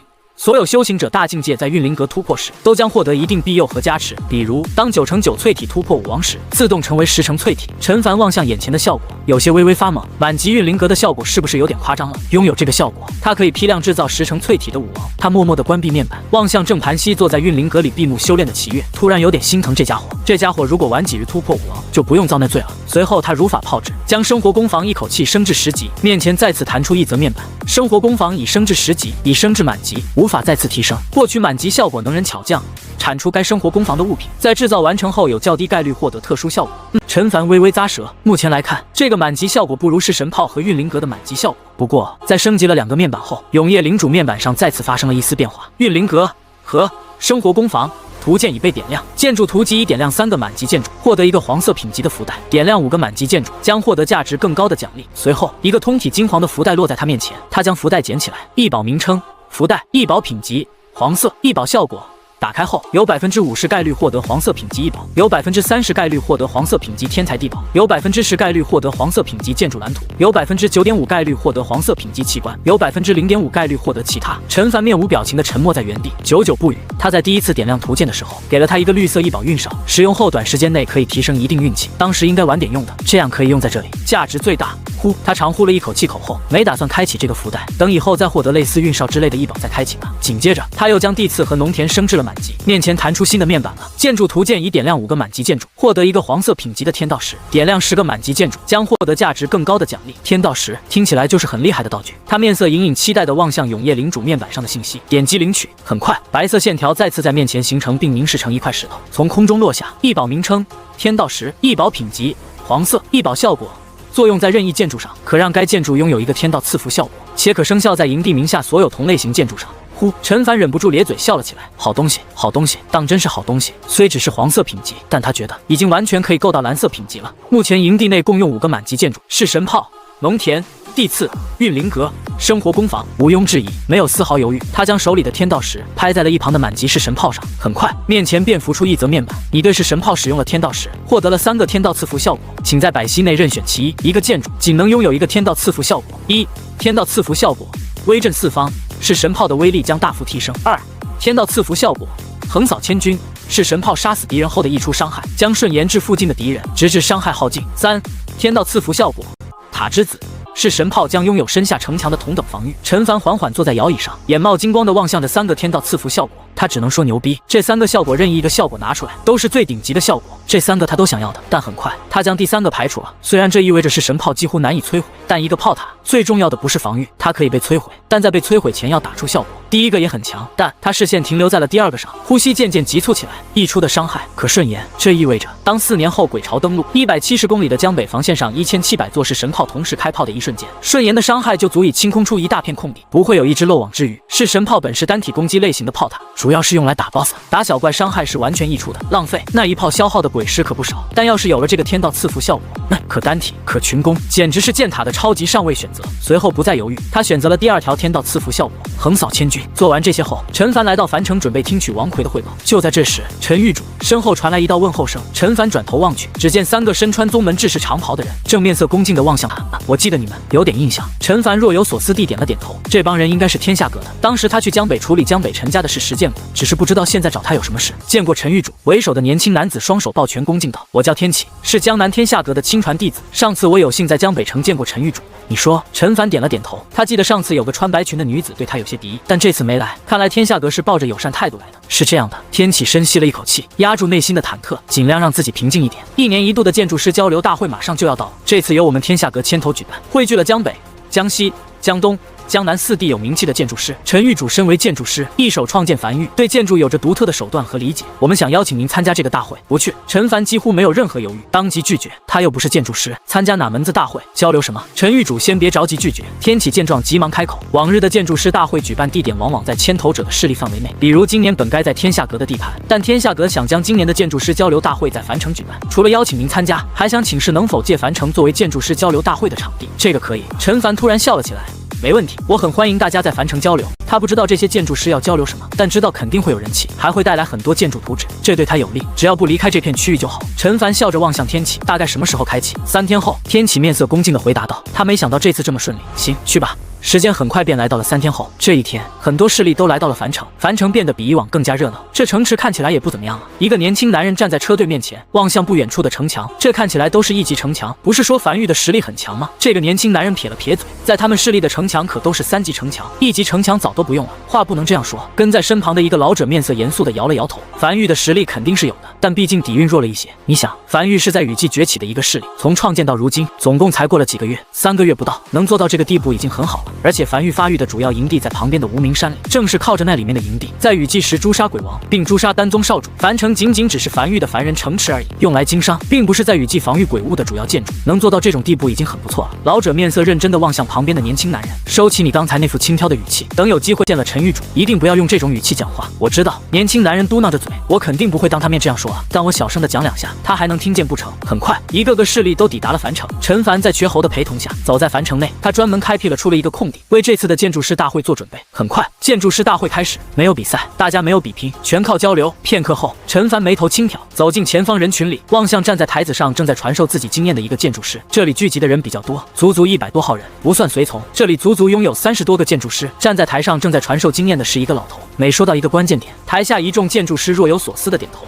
很快，这个老者走下台，又有一位中年建筑师和一个老妪走上台来分享。台下人再次若有所思的点了点头，显然收获良多。就在这时，老妪突然看向陈凡，陈狱主在这里也听了许久了，是否愿意上来分享下自己对建筑师的见解？话音落下，大家顺着老妪方向望去，这才发现樊城的主人陈凡竟在他们中间旁听了许久。顿时，一众期待的眼神投来。陈狱主讲2句，随便分享1点就行。陈凡站在原地停顿了一下后，才轻点头，行，那就讲2句。随后才拄着翡翠手杖朝台上走去。站在台上的陈凡从下方众人脸上挨个扫过，轻声道：“今日我所讲的东西无关技艺，关乎大局。我相信今日能来参加建筑师交流大会的势力，都是江北4地有名有姓的大势力。你们手里肯定有参悟不透的建筑蓝图，带到樊玉来，交给我，让我来参悟。我的参悟方式比较特殊，会损坏建筑蓝图。作为回报，我会亲自前往你们势力范围内，为你们势力范围内打造一座这张建筑蓝图的建筑。看见那座高塔了吗？”陈凡指向无名山上的那座通天柱，众人视线也随之望去，一座数百米高的柱子，直冲云霄。事实上，所有人尚未进入樊城，还行驶在荒原上时，就远远看见这座矗立在无名山上的高塔。只不过大家都默契的无一人提起，毕竟无名山是樊玉的地盘，那座高塔说不定就是什么底蕴建筑，属于樊玉的机密。贸然提起，有种打探樊玉机密的感觉，这可不是什么一个好事情。此刻陈凡主动提起，大家内心原本被压下去的好奇心又再次涌了出来。那是通天柱。陈凡的声音缓缓响起，黄色品级的建筑，拥有莫测威力，具体手段如何，或许得当有鬼物围攻樊玉的时候，你们方可得知。曾经有一个上古建筑师，耗时一辈子没参悟透通天柱的建筑蓝图，我有幸得到这张建筑蓝图，3天参悟并打造完毕。他临死前最大的遗憾就是没有参悟明白这张建筑蓝图。我想你们应该不想带着这种遗憾死去，你们不少人手里应该都拥有一张参悟许久尚未参悟明白的建筑蓝图，交给我，我替你们参悟。当然，具体建筑蓝图会有樊玉专人进行审核，无参悟价值的建筑蓝图，樊玉也不会接受。言罢，陈凡没有停留，而是转身离开，径直消失在人群里。这个想法是他在听到那几个少年交流参悟建筑蓝图时就涌现的。这些建筑师里说不好手里就藏着一个高品级建筑蓝图，但一直参悟不透。如果能带来樊玉，那樊玉的发展会更快。陈凡已经走远，但台下却寂静无声，众人沉默着，一言不发，互相对视，都看见了彼此眼里的异动，和所有人想的都不一样。他们本来以为陈凡或许不愿意说一些关于建筑师的核心技巧，只会说一些别的来打马虎，又或者是真切的分享一些关于建筑师的技巧。没想到的是，陈凡什么都没说，只是提了一个建议，或者说提议，将建筑蓝图交给他参悟。作为回报，他会亲自前往对方势力范围内，为其打造一座该建筑蓝图对应的建筑。天下阁阁主眉头紧皱，站在原地沉思着，久久不语。他手里就有一张这么多年都没参透完毕的建筑蓝图。倘若陈狱主真的能参悟完毕，并且愿意在天下阁的势力范围内打造一座这样的建筑，那哪怕建筑蓝图会被摧毁也无所谓了。毕竟建筑都有了，他可以走进建筑内部，仔细了解建筑的细节，日后随便打造。这个提议对他是百利而无一害，唯一的缺点就是这样会让樊玉变得更强。天下阁的阁主望向周围，若有所思地点了点头，没有讲话。他看得出来，不少人都有点异动了。很快，又有下一个人上台分享，只是这次大家都有些听得心不在焉，显然还在想刚才陈狱主的那个提议。少爷，陈凡此时已经离开建筑师交流大会，朝樊玉营地驶去。坐在95龙辇车夫位上的瘸猴有些不确定道：“少爷，你说他们能答应吗？”坐在车厢内的陈凡随意道：“根据观察，这些建筑师打造建筑时，并不需要建筑蓝图，建筑蓝图只是辅助建筑师认知建筑的一种工具，而他不一样，他打造建筑需要将建筑蓝图捏碎，收入到永业领主面板里才能打造，因此他们双方其实是不冲突的。这些势力把建筑蓝图交给他，他去对方势力范围内打造一个对应的建筑，让这些势力慢慢参悟。参悟完毕后，哪怕没有这张建筑蓝图，这些势力的建筑师也可以打造出这样的建筑，这是一个双赢的结果。但其实有不少人是不喜欢双赢的，他们更喜欢单赢，所以他不确定有多少人会答应这个提议，但他觉得肯定会有人答应。很快，95龙辇并没有驶入峡谷内，反而驶上了无名山，停在了通天柱下。瘸猴留在原地，陈凡一个人来到通天柱最顶端的平台。陈凡站在中央，远远望着下方的樊城，呢喃道：“通天柱顶部无法打造城墙，否则用城墙将顶端平台边缘围起来，是个不错的观景台。”就在这时，他怀里的传音符突然发热，里面传来瘸猴的声音：“少爷，樊城那边来消息了，说天下阁阁主想献出一份建筑蓝图，交给少爷你来参悟。”知道了。陈凡笑了起来，还行，他那番话有成果了，我马上下来回樊城。樊城的一间商铺内，陈凡坐在桌前，望向面前的老者，天下阁的阁主，久仰大名，今日一见，确实非同凡响。陈狱主，面前的老者有些无奈地笑了起来，在你面前就不提这些了。不过有件事情我很好奇，陈狱主，你是几级建筑师？这个好像你对外从未公布过。陈凡没有第一时间回答，只是笑了笑。比你高一点吧。他几级建筑师？他压根不是建筑师。正常来讲，他现在应该是2级修行者，尚未突破至3级修行者。老者对此倒是没有太多意外，虽然他不清楚陈玉主具体是几级建筑师，但肯定是比他高的。随后他也没有过多绕弯子，而是郑重地从怀里掏出一张建筑蓝图，摆在桌子上。陈玉主，你的提议很打动我。我知道参悟一张建筑蓝图极其耗时间、耗心力，还耗鬼石。你愿意帮助大家参悟蓝图，这是大格局。这张建筑蓝图我参悟了37年，本来都打算放弃了，但一想到耗费了大量时间、精力和鬼石，如果这个时候再放弃，前面的就都打水漂了。我已经放不下了。如今我已经78岁，没几年可活的了。如果到死都没有参悟完毕，那绝对会是死前最大的遗憾。不知陈玉主，你看看这张建筑蓝图可入你眼？我看看。陈凡接过蓝图，轻咳了一声，装模作样的上下看着，实际上只是望向面前的面板。异宝名称：噬魂雕塑，异宝品级黄色，异宝效果。雕塑类建筑蓝图安置在营地内，可对营地成员有加持效果。半晌后，陈凡才皱眉道：这个建筑比较复杂，参悟起来有点耗心力，而且需要消耗我不少鬼石。具体情况得回到营地之后才能看，但3天内应该可以参悟完毕。如果你不着急的话，可以在繁育等我3天，3天后我给你个答案。如果参悟失败的话，建筑蓝图原路送回。好，老者点头，长松了一口气后起身，面色认真地望向陈凡。那就拜托陈玉主了。如果真的能将这张建筑蓝图上的建筑打造出来，我这辈子哪怕死也再无遗憾了。说罢，便转身告离。陈凡望向天下阁阁主离去的背影，笑容终于有点压抑不住地浮上脸颊。这就是出名的好处啊！名声是把双刃剑，有坏处，但也一定会有好处。有了天下阁阁主带头，很快便有众多势力献上自己的建筑蓝图。在筛选出一些有用的蓝图后，陈凡轻叹了一口气后，将建筑蓝图全部捏碎，纳入永夜领主面板里，准备回营地内打造出来试试，看看效果。具体效果是什么，打造了才知道。面板上显示的不算特别清楚。建筑交流大会持续3日，第1日即将结束。天色渐晚，一众建筑师也各自入住客栈。陈凡则是已经回到繁育营地内，坐在城墙上，望向永夜领主面板上的可打造建筑选项是魂雕塑，消耗100枚鬼石打造出来后，安置在营地内。待在雕塑100米范围内的营地成员，体力恢复速度将小幅提升。陈凡有些迟疑地望向安置在洞穴内的这个雕塑，效果怎么说呢？不错，无论是干活还是御敌，都有很好的效果。但这真的是一个黄色品级建筑该有的效果吗？有点配不上黄色这个品级感觉，但价格便宜，100枚鬼石一座，那还要什么自行车呢？升级看看，升至2级没有任何材料需求，只需300枚鬼石。作为一个黄色品级建筑，这升级所消耗的鬼石也是真的不多。噬魂雕塑升至2级，请选择升级方向。1. 待在雕塑100米范围内的营地成员，伤势恢复速度将小幅提升。2. 安置在雕塑100米范围内的营地攻击类建筑，鬼石消耗将小幅降低。3. 安置在待在雕塑100米范围内的营地成员，修炼速度略微提升。等等，陈凡微微一愣，突然意识到这个噬魂雕塑看起来好像很普通的建筑，为什么会是黄色品级的建筑？他前世玩过一款游戏，里面有个职业最高贵，叫牧师，效果也很简单，战斗时就待在最后方，给前面的队友加各式各样的 buff。而这个噬魂雕塑就是如此。这哪是什么雕塑啊？这不就是一个不会移动的牧师吗？每升1级就有一个 buff， 这升至10级，那不得10个 buff？ 若全选择增强营地成员实力的，那完全可以将一个战力一般的繁育成员战力大幅提升，用于守城，简直绝了。城墙根下，每隔100米摆一个，没再停留，他当即选择了第2个。安置在雕塑旁边的攻击类建筑所消耗的鬼石会小幅降低。至于营地成员恢复伤势和修炼速度，它都有对应的建筑，完全不需要这个雕塑。再次消耗500枚鬼石，升至3级。嘿，依旧是这3个升级方向，变都没有变。再次选择第2个，直至升至4级，升至5级，升不动了，并不是开始需要材料了，而是噬魂雕塑已升至5级，已升至满级，无法再次提升。因升级方向清一色选择第2条，获取对应满级效果，精打细算。安置在雕塑范围内攻击类建筑，鬼石消耗将再次降低。陈凡望向面前的面板，僵在了原地。5级、满级、黄色品级建筑，这几个词加起来好陌生啊！他第一次看到上限等级这么低的建筑，还是黄色品级建筑，而且是真便宜啊！一个满级的噬魂雕塑仅仅只要2600枚鬼石。至于效果，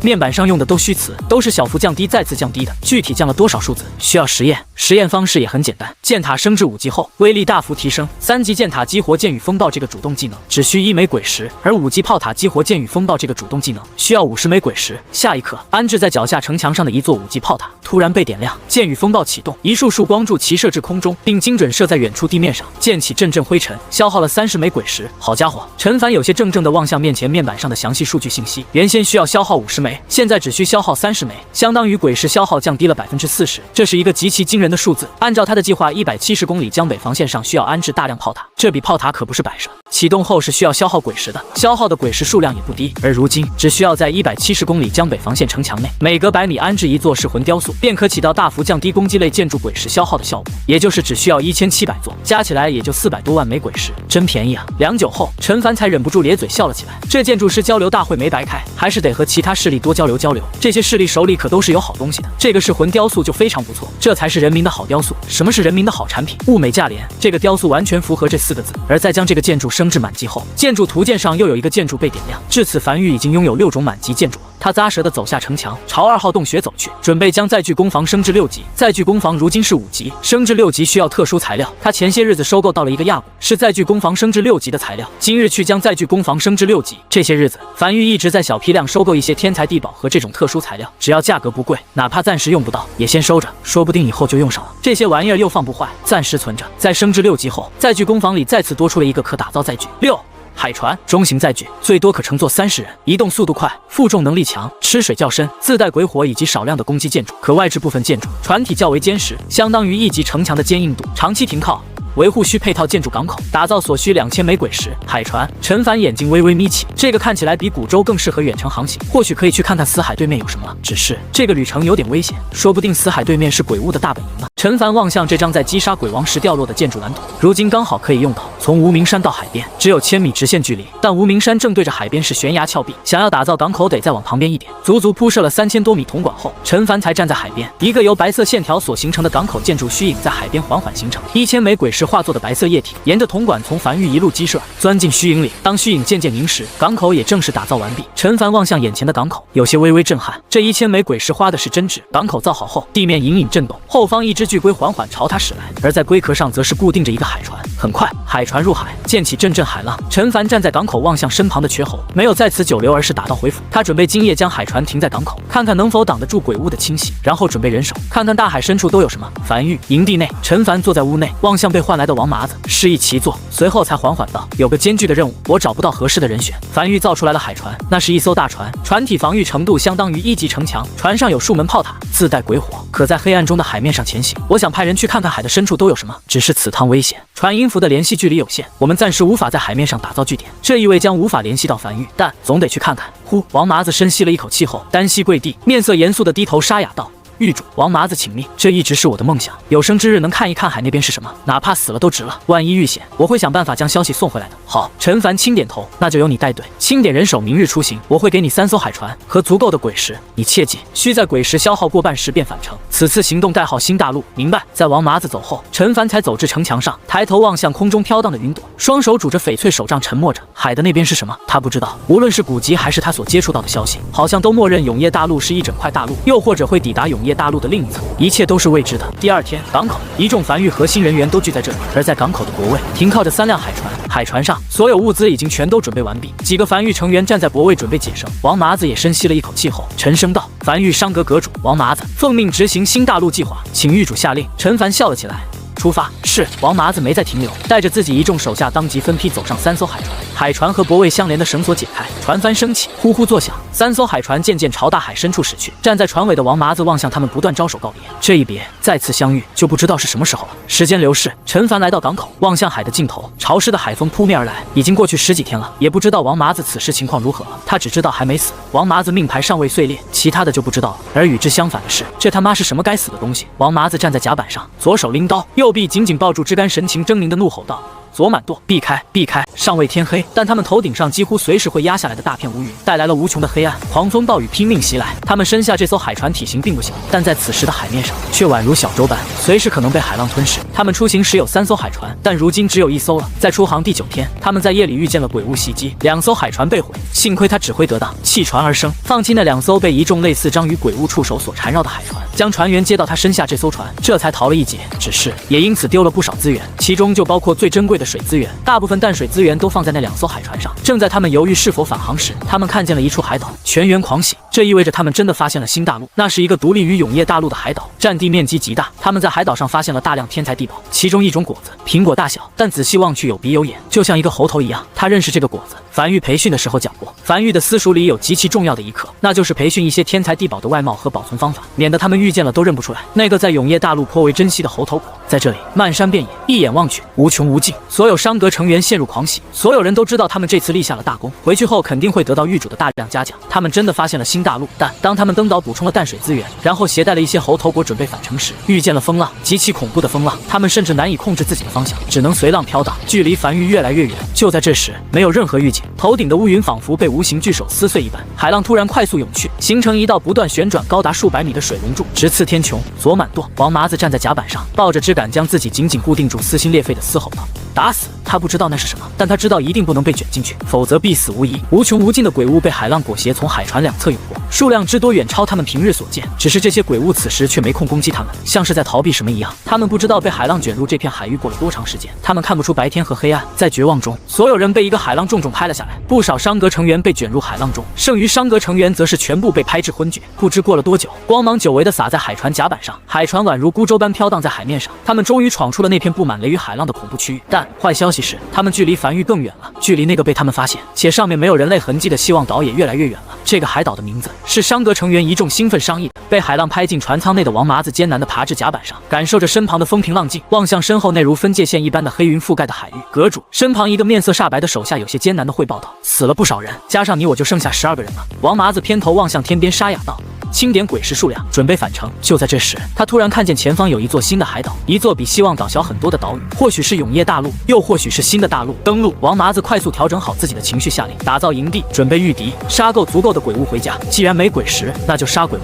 赚鬼石。剩下的这些鬼石足够启动一段时间的炮塔了。很快，海船扬帆转舵，再次起航。海船停靠在海岛边抛锚的那一刻，站在甲板上的王麻子望向眼前一幕，眼里满是骇然。如果说他们曾经发现的希望岛海岛上没有一丝人类痕迹，那这座岛上就全是人类痕迹。一眼望去，大量沦为白骨的鬼物尸体和人类尸体，极其珍贵的鬼石就那样散落在各地，无人捡取。一眼望去，还能看见不少被摧毁的建筑废墟。除此之外，没有任何生物，一片死寂。这是一座被鬼物摧毁的海岛。曾经这座海岛上有人类打造的基地，只是在鬼潮中被冲垮了，此后再无人类踏入，否则不可能不捡取这些鬼石。他们是在这座海岛覆灭后踏入这座海岛的第一人。王麻子缓缓长大嘴巴，望向远处，这座海岛是他们看见的第一座海岛，但在登陆后便能依稀看见，在这座海岛后方还有更多如群星般的小岛。如果不出意外的话，那些海岛应该也都已被摧毁。再往后，能依稀看见一片极大的大陆海岸轮廓线。转身望向身后，海面上那条蔓延可能数百公里，一眼望去根本看不见尽头的黑云雷雨海域，如同一道泾渭分明的分界线般，将他所处的这片区域和繁育死海那片海洋完全隔开。去看看，王麻子并没有第一时间捡取鬼石，而是登船前往其他海岛查看。1座、2座、3座、4座，足足探查了距离他们最近的6座海岛，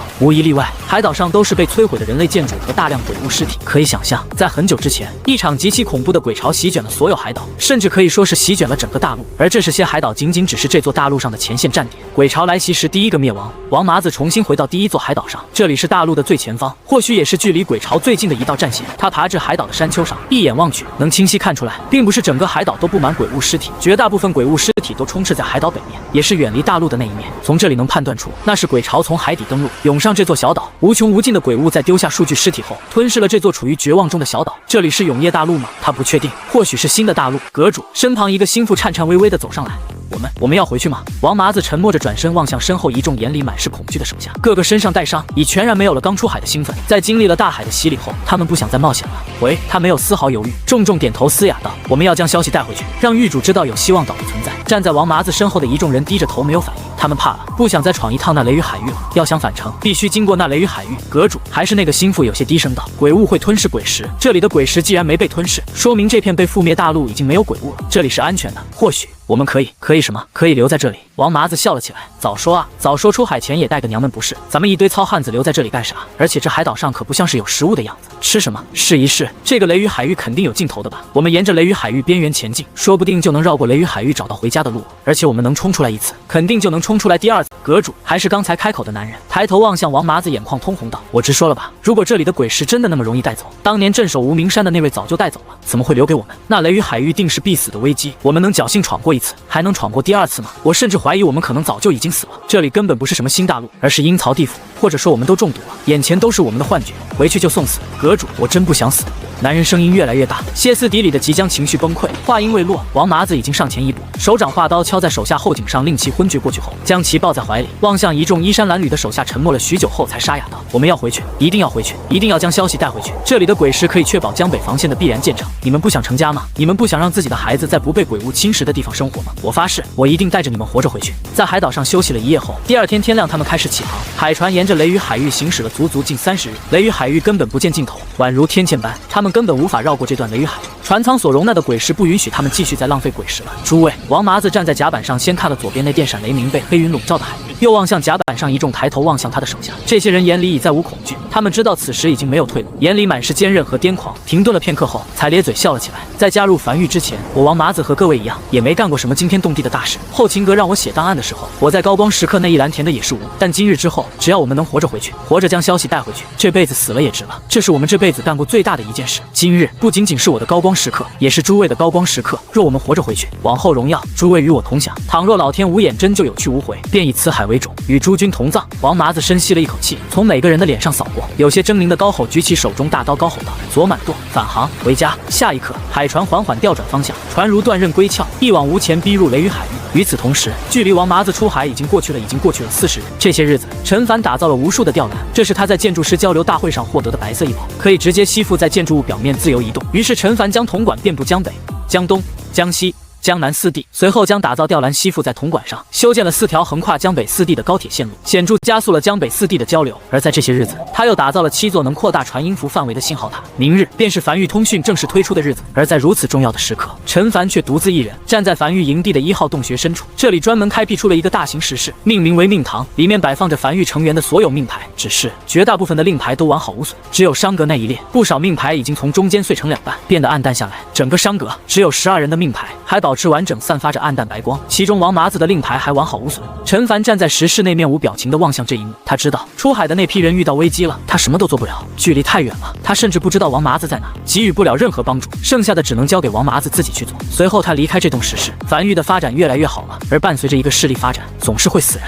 只是或许是私心作祟，他不希望跟着自己从雨季闯出来的那批人死掉，他想让这批人亲眼见证梵域的崛起，见证自己梦想的实现。少爷，快过年了，1号洞穴城墙上，瘸猴走至陈凡身边，低声道：“如今已经是永业历379年2月底了，马上就要过年了。下面的人在问要不要在梵域内贴点对联什么的。”陈凡停顿了一下后，才轻声道：“你安排就行，马上开春了，是该休息休息。”明白。在瘸猴退去后，王奎才抽空走上来汇报道：“狱主，目前营地内储备鬼石来到了938万枚，马上突破1000万枚大关。梵域1号线每日平均进账10万枚鬼石，其他3条线今日刚投入正式运营，暂无具体数据。这40日，光梵域1号线就进账400万枚鬼石。如果可以保持这个数据，光是梵域1号线每年的进账就可来到3000多万枚鬼石，不会一直保持的。”陈凡摇了摇头，平静道：“这是高铁刚发车，人们处于新鲜期，过了这段新鲜期，会逐渐回落的正常区间。还有，王奎正准备继续汇报。”陈凡怀里的传音符微微发烫，拿起后里面传来了王麻子微弱却又自豪的声音：“狱主，商阁执行新大陆计划归来，已顺利抵达梵域港口。”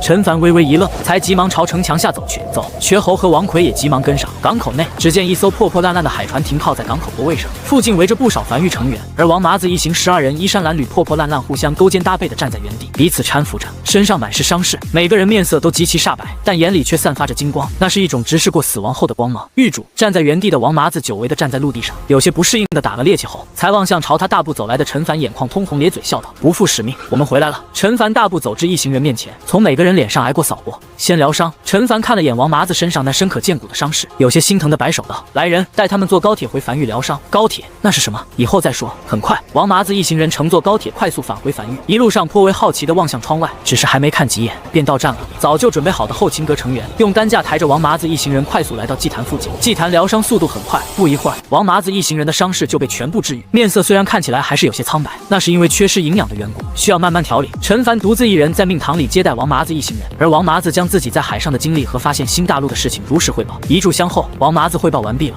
陈凡沉默在原地，久久不语。他没想到王麻子真的超格完成了新大陆这个计划，竟然真的发现了新大陆，这已经完全超出了他的预期。真的有除了为永夜大陆之外的第二块大陆，况且还有大量鬼石散落在那片大陆。倘若可以登陆，那是一批极大的财富，不仅仅够让他打造江北防线，甚至够让他打造完美形态的江北防线。陈凡接过王麻子递来的鬼皮地图，手里的鬼皮地图是模糊状态，无法查看，但当行驶在死海上，便可看见上面有几个清楚标注的点，那是王麻子标下的点，分别代表着希望岛、雷雨海域、新大陆。良久后，陈凡才起身望向一众人，轻声道：“感谢诸位为樊玉的付出，你们带回来的信息很有价值。一路奔波，今天先休息一日，明日樊玉为会各位召开庆功宴，今夜为遇难的兄弟们送行。”陈凡走出石室，望向守在屋外的瘸猴，吩咐道：“明日的樊玉通讯暂时推迟，樊玉内部庆祝伤革归来，今夜为遇难的兄弟送行。”时间很快入夜，永夜笼罩了整个世界。陈凡站在港口的鬼火范围内，瘸猴周末、王奎几人站在他身后，再往后是一众身穿黑衣的樊玉的正式成员。今日所有人都聚在了这里，在正前方是一个石碑，一个矗立在海边的石碑，上面清晰记录着一行字：永业历379年，樊玉伤革犯海求江，得辟新路。然、霍林、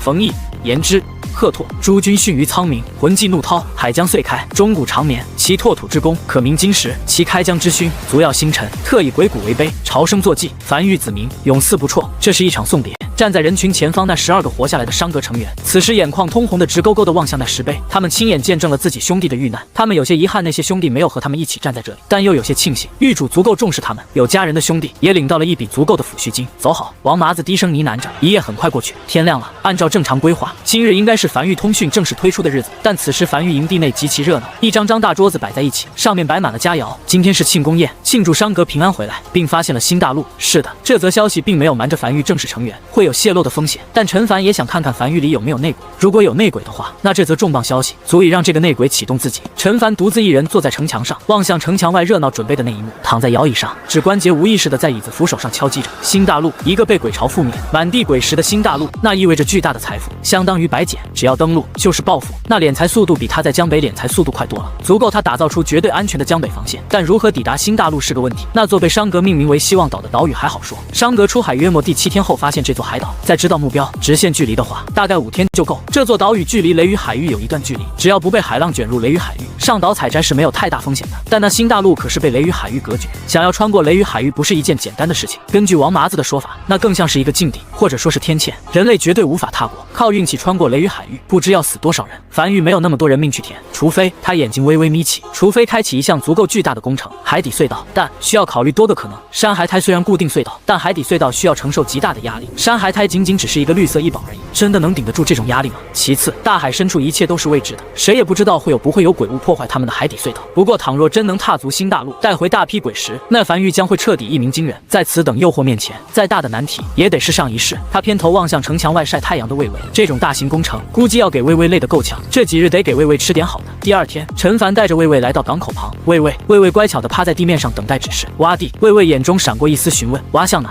挖向海底，沿着海底向前一直挖。魏巍面无表情地沉默在原地，脑袋上飘出一个问号。陈凡一时有些语噎，工作量好像确实也有些大。魏巍又不要月钱，他也有点不好意思这么用人，这工作量放一头驴身上都得累个够呛。食物管饱，魏巍眼睛金光闪过，顿时兴奋了起来，跃在空中直逼地面，双爪如利刃般一直挖速朝地底挖去。不一会儿的功夫，便在地面上留下一个通往地底深处的直直深井。很快，一个足够深的深井出现在港口旁，他沿着深井墙壁搭建铜管，然后乘坐高铁抵达深井底部。此地已经足够深，至少远超目前这一片海底的深度。魏巍开始停止竖向挖掘，开始横向挖掘。魏巍一边挖掘，他一边跟着身后铺设铜管。与此同时，铜管铺设之地都有惨白白骨从后方延伸出来，固定着隧道不会塌陷。是的，这个活他得全程跟着魏巍一起干，否然没有铜管和山海苔的保证，万一塌陷，那魏巍就很难活着爬出来了。这个大工程需要他的全程参与，他将这项工程命名为新大陆隧道，直通新大陆。时间缓缓流逝，魏巍挖土，陈凡铺设铜管，一人一恶，配合得颇为默契。天黑了，永夜降临了，倒不是陈凡的生物钟有多好，而是他看见身后铜管被点亮，铜管里流淌的冷白鬼火只会在永夜降临后散发出淡黄色的光芒。他望向身后，铜管散发出来的鬼火光芒笼罩了整个隧道，长长一条，看起来极具虚幻感。挖了一天，他已经看不见隧道入口了。在海底的挖掘速度不如地面铺设高铁的速度快，但也不慢。魏巍是真的拼了老命在干，全程几乎没有休息。陈凡望向魏巍轻声道：“今天先干到这里，回去休息了，明天再干。”第二天，陈凡带着魏巍准备乘坐高铁再次前往港口时，突然看见一人走进樊玉天坑，并走至他面前。回来了。陈凡望向眼前之人笑了起来，眼前这人不是别人，正是齐越。1个多月前，齐越和他告别，说要去杀一些人。1个多月后，又重新再次归来了。狱主，我回来了。齐越显得比以往轻盈许多，嘴角带着笑意和一丝轻松。我已斩断断前半生。此后我齐月将重活一世。你完成斩戟了？完成了。谁赢了？自然是我赢了。挺好。陈凡点了点头，取消了齐月身份令牌上的所有权限，望向一旁的王奎嘱咐道：“这家伙完成斩戟了，别让他进入营地。问清楚具体是谁赢了，等我晚上回来处置。”说罢，陈凡望向齐月，笑着点了点头，随后才头也不回的带着魏魏继续去挖隧道。为了这条新大陆隧道，他的繁通讯都得暂时耽搁一段时间。新大陆隧道是目前优先级最高的事情。樊玉营地内，以少秋为首的几人站在城墙外，面色严肃的将齐月围在中间，而安置在城墙上的炮塔则是齐齐对准齐月，众人眼里满是审视和威胁。邱阁主，暗阁负责樊玉情报，你没收集到他斩戟的情报吗？没有。少秋摇了摇头。我知道他去杀了哪些人，但此后就再无消息了。斩戟是齐月修行的特殊手段。齐月身世悲惨，内心满是仇恨，将所有负面情绪集中起来，大幅提升修炼速度。但负面作用就是负面情绪渐渐堆积，会形成另一个自己。两人拥有全部的战力和外力，一决生死。倘若齐月死了，那另一个自己就代齐月而活。倘若另外一个自己死了，那齐月这门特殊心法将再无负面作用，并彻底斩断以前的仇恨。少秋有些若有所思地打量着齐月，这家伙平时一副高冷的样子，表情总算很欠揍，如今看起来随和许多，应该是真的长了负面情绪。不对，王奎坚定地摇了摇头，情绪达到极端时会反转，比如怒极反笑，喜极而泣。这家伙如今表现得极其随和，甚至被我们质疑还面带笑意，很有可能就是情绪达到极端的怒极反笑。这恰恰证明了这个齐月是由负面情绪组成的齐月。有理。齐月有些无奈地扫了眼众人一眼，当初若不是怕你们看见我死了掉眼泪，我真应该当着你们面斩戟的，好让你们看看我临阵突破那威风的一面。这话像是这家伙能说出来的。少秋肯定道。他肯定是真的。再观察观察。另外一边，周末带着战阁成员如往常一样，骑着骷髅马斜刀在街头上巡逻着，望向街道两侧的热闹景象，眼里满是笑意和满足。他很满意现在的生活。如今的樊玉完美符合他想象中的最强势力。如果每月除了月钱之外还包分配老婆就好了。他还没找到一个婆娘呢，他也想晚上有人给他暖暖被窝。就在这时，他眉头突然皱起，前方不远处，一个身穿锦绣长裙的女子在几个下人的陪同下，满脸好奇地走在街道上。这本很正常，樊城发展至今，每天都有各个势力的小姐少爷等在下人的陪同下在樊城逛街。但这个女人身后的一个老者旁边缓缓浮现出一则只能他看见的虚幻面板，年龄179岁。周末没有任何反应，只是默默擦肩离开。但在离开后，快速走到一个巷子，拿起传音符，低声道：“帮我联系狱主，我发现了一个179岁的人，此时就在樊城内。这是他偶然获得的一个异宝，异宝名称寻龙胸针，异宝品级白色，异宝效果可观察出所有生物的真实年龄。平日里，他上街巡逻的时候，最大爱好就是看看这些人都多少岁。小姐，樊城热闹街道上，跟在身穿锦绣长裙女子身后的那个老者，转身望向周末离去的背影，浑浊的瞳孔中闪过一丝金光，低声道：“我想我们可能被发现了。”女子眉头皱起：“我们有露出什么破绽吗？”没有。老者摇了摇头。但按照正常巡逻路线，他应该继续向前，而不是去一旁的巷子里，应该是汇报消息去了。说不定他只是临时更改巡逻路线的，也有这可能。而且女子偏头，眼弯如月牙，笑着，就算被发现也没有什么关系吧，我们又不是什么见不得人的东西。父亲临走前不是还说要让我们好好了解下凡域吗？说不定近距离接触下陈凡，能了解的更多。老者没有第一时间回答，只是眼帘垂下，低声道：“隐士许久，再入室会有很多麻烦。”但女子并未过多在意，只是继续有些欣喜的挨个走进街道两侧的每个店铺。港口，陈凡站在岸边远眺海边，他不清楚昨晚具体挖到多长，具体挖到哪了。按照时间推算的话，大概有30公里了。这得挖多久才能挖到新大陆去啊？他低头看了眼身下的魏魏，低头琢磨着能不能给魏魏找个老婆配个种之类的，多生几胎，然后就可以一起挖了，这样效率会更快点。昨夜埋在海底的铜管并未熄灭，隧道煤炭也并无鬼物入侵，暂时不知雨季是何种情况。至少目前来看，新大陆隧道的计划是可行的，就是比较耗时间，需要勤勤恳恳的连续忙碌一段时间。就在这时，他收到了来自周末的消息，眉头微微皱起。齐月、少秋去樊城等我会客。樊城内，陈凡望向瘸猴一行人，笑着道：“齐月、瘸猴，你俩跟着我。少秋，你藏匿于暗中，去看看是哪里的客人上门，说不定是关西平原的贵客上门了。”很快，陈凡带着瘸猴、齐月两人正面迎上一个正满脸好奇望向四周、身穿锦绣长裙的女子，拄着翡翠手杖站在原地，轻笑道：“在下凡域狱主陈凡，几位怎么称呼？”站在锦绣女子身后的老者面色微变，他刚才便猜到自己一行人身份可能暴露了，但毕竟只是个猜测，没想到他们身份真的暴露了，而且来得如此之快。身穿锦绣长裙的女子望向面前拄着翡翠手杖的陈凡，眼里满是好奇：“就是你一手创建了凡域，听说你是个很厉害的建筑师，但你看起来怎么这么年轻？几位是？”陈凡笑呵呵地继续问道，看起来极其随和。实际上，他确实是一个看起来比较随和的人，人都是暗格杀的，和他有什么关系？陈狱主。身后老者上前一步，双手抱拳行了一礼后沉声道：“我们来自江南何家，此趟前来只为观摩樊城，并无其他恶意。”这个时候得他出面讲话了。小姐第一次离开家族，说话有些没轻没重的，因此树敌就不好了。江南何家？陈凡若有所思地点了点头，很快怀怀里传音符便发烫，掏出传音符听了一会儿后，才笑着道：“江南没有这个势力，关系来的吧？真是江南。”老者停顿了一会儿后，才郑重道：“我等乃江南尹氏家族，平日不在外行动，名声并未流传出去。明白了，几位里面请。”陈凡笑了起来，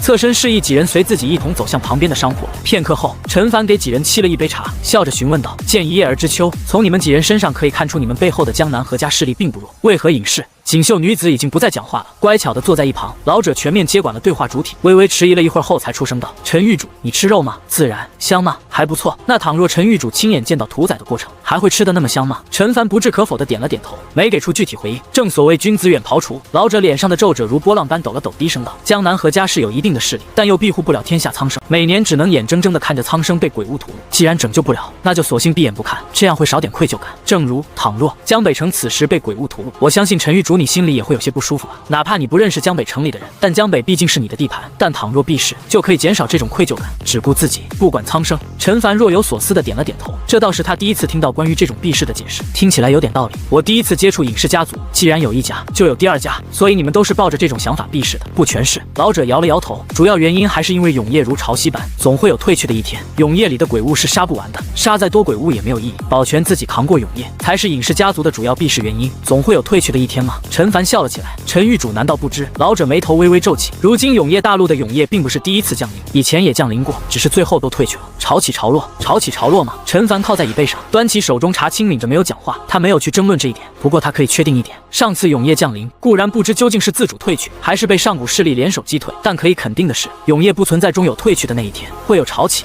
但不一定有潮落。但他不想去讲这个，没有意义，不说这个。陈凡转移了话题，望向面前这个明显上了年龄的老者，轻声道：“此趟来凡遇所谓何事？”根据周末提供的信息，眼前这个老者已经快200岁了，永夜历总共才300多年，这家伙活了大半个永夜。一来说观摩凡城，二来是想在凡城开个店铺。开店？陈凡笑着给自己添满茶。你们不是避世吗？也需要开店？避世也是需要鬼师维持的。老者沉声道：“实际上江南几家尹氏家族在外都有生意，只不过打的都不是家族名号。各家尹氏家族和自家生意的联系，有的是5年一次，有的是3年一次，联系较少。说说吧，想开什么店？兽武店，这是江南何家的传承手艺。兽武就是给异兽定制异宝，大幅增加异兽的战斗力。不少势力都有异兽，往日买家不好找，但如今有头有脸的势力都会聚集在凡城，倒是会轻松不少。还有这个行当。”陈凡眼睛微微眯起，半晌后才突然起身笑着道：“凡城欢迎天下势力前来参观，那就不多停留了，我还有点事要忙，就先告退一步。”老者急忙起身：“陈狱主慢走。”凡城走在街道上的绝猴凑到陈凡身边，小声道：“少爷，不问问他们年龄的事儿吗？说不定有延寿的手段。”不是延寿。陈凡摇了摇头，一个活了200多年的人，那就是个老妖怪，眼里会有一种疲惫感。那老头虽然年龄大，但行为处事看起来不像是个老妖怪，年龄是虚的，像是通过沉睡这种手段来延寿。这应该也是尹氏家族和外界生意联系较少的原因。让少秋去仔细收集江南何家和尹氏家族的相关消息，顺便去查查我们灭掉的丹宗、风雨楼、江南水家这些势力是不是某个尹氏势力在外界的生意。倘若真有联系，需先下手为强，免得留下祸根，让樊于成员和药王谷那边口风严一点，别将魏魏的事情泄露出去了。明白。绝猴面色认真的重重点头应下。港口边，魏魏正趴在地面上，小心翼翼的将一块卤鸡腿含进嘴里，灯笼大小的眼睛缓缓闭起，脸上写满了享受。可陈凡的到来却打断了他。魏魏，来吧，继续干活。魏魏呜咽了一声，示意自己知道了，随后才兴冲冲的钻进一旁的深井，准备继续开辟海底隧道。陈凡也没多说什么，跟了上去。他也想过要不要给魏魏打造一套专武，用来加快挖掘速度的，可后来一想没必要。魏魏挖掘速度快主要是得益于自己的双爪，那是自身天赋，无论是打洞还是破坏阵法都很有效，加了专武后反而可能会起负面效果。新的一天刚刚开始，海底隧道内一人一鳄继续开始今天的工作。陈凡跟在魏魏身后，一边铺设铜管，一边望向后方空无一人的海底隧道，给人一种绝对的孤寂感。尤其是此时尚未天黑，鬼火尚未点亮，海底隧道内一片漆黑，只有摆放在车厢里的石头散发着光芒。他低头望向手里的鬼皮地图，王麻子此趟出海，在雷雨海域内只发现了这么一座海岛，取名为希望岛。此时希望岛在鬼皮地图的边缘处，代表着它的绿点正在缓缓逼近。按照这速度，至少需要2个月的时间，真的需要挖很久。他们挖掘隧道的速度可比王麻子开船在海上的速度要慢多了。2个月转眼而逝，陈凡独自一人站在樊玉营地内的城墙上，望向外面，轻笑着靠在椅背上。终于挖通了，足足忙活了2个月。这2个多月，他大部分时间都和魏魏在海底挖隧道。他中途一直担心山海苔到底能不能撑得住，毕竟这条海底隧道实在是太长了，尤其还在海底深处，这需要承受极大的压力，还会有渗水的可能性的。但山海苔真的值得信任，全程都撑住了，顺便还做到了防水。只能说，虽然只是绿色品级的天才地宝，但山海苔不愧是连鬼王都难寻的宝贝，够这个价值。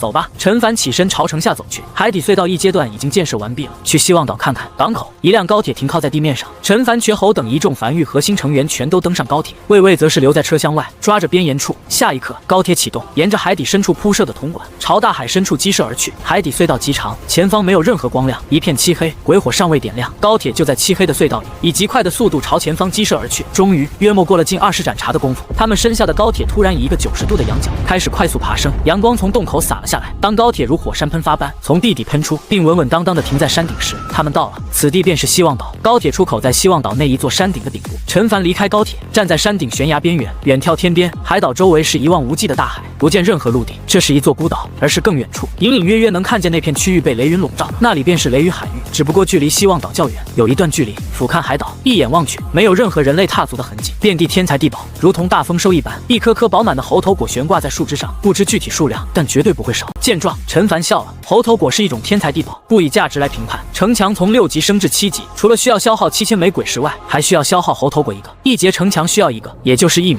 若是平常营地也就罢了，说不定能凑到。但倘若想要将江北防线全都升级至7级城墙，那需要的猴头果数量绝对是一个恐怖的数量。他当时还想，去哪找那么多猴头果？除非是去了花果山。而今日，他终于找到了花果山了，属于凡域，属于他陈凡的花果山，漫天遍野的天材地宝，任他采摘。当然，想要将江北防线全部升至7级城墙，需要的不仅仅是海量猴头果，还需要海量的鬼石。在上古时期，江北防线的城墙等级是4级，低了，否则也不会被攻破了。陈凡就忍不住咧嘴笑了起来。他要是搞出7级城墙，再加上一众式神炮、防空炮，江北防线还能被沦陷，他也不跑了，就死在江北。他认了。7级城墙最高可达50米，50米这么高的城墙堵在江北海岸线，他就很好奇，得是什么样的鬼物才能冲破他的江北防线？看看。陈凡望向身旁一众已经看傻的瘸猴几人，咧嘴笑着，大手一挥，都下去看看有什么天材地宝，然后在新招的编外人员中找一批无家室的。海底隧道为凡域核心最高机密，参与此工程的凡域编外人员，短时间内将无法返回永业大陆。采摘完希望岛后，留在新大陆拾取鬼石，要能耐得住寂寞的。待遇提升至凡域正式成员，凡域成员基本都挺忠诚和嘴严的，这得益于严格的筛选和培训，以及大家都不想失去这份活。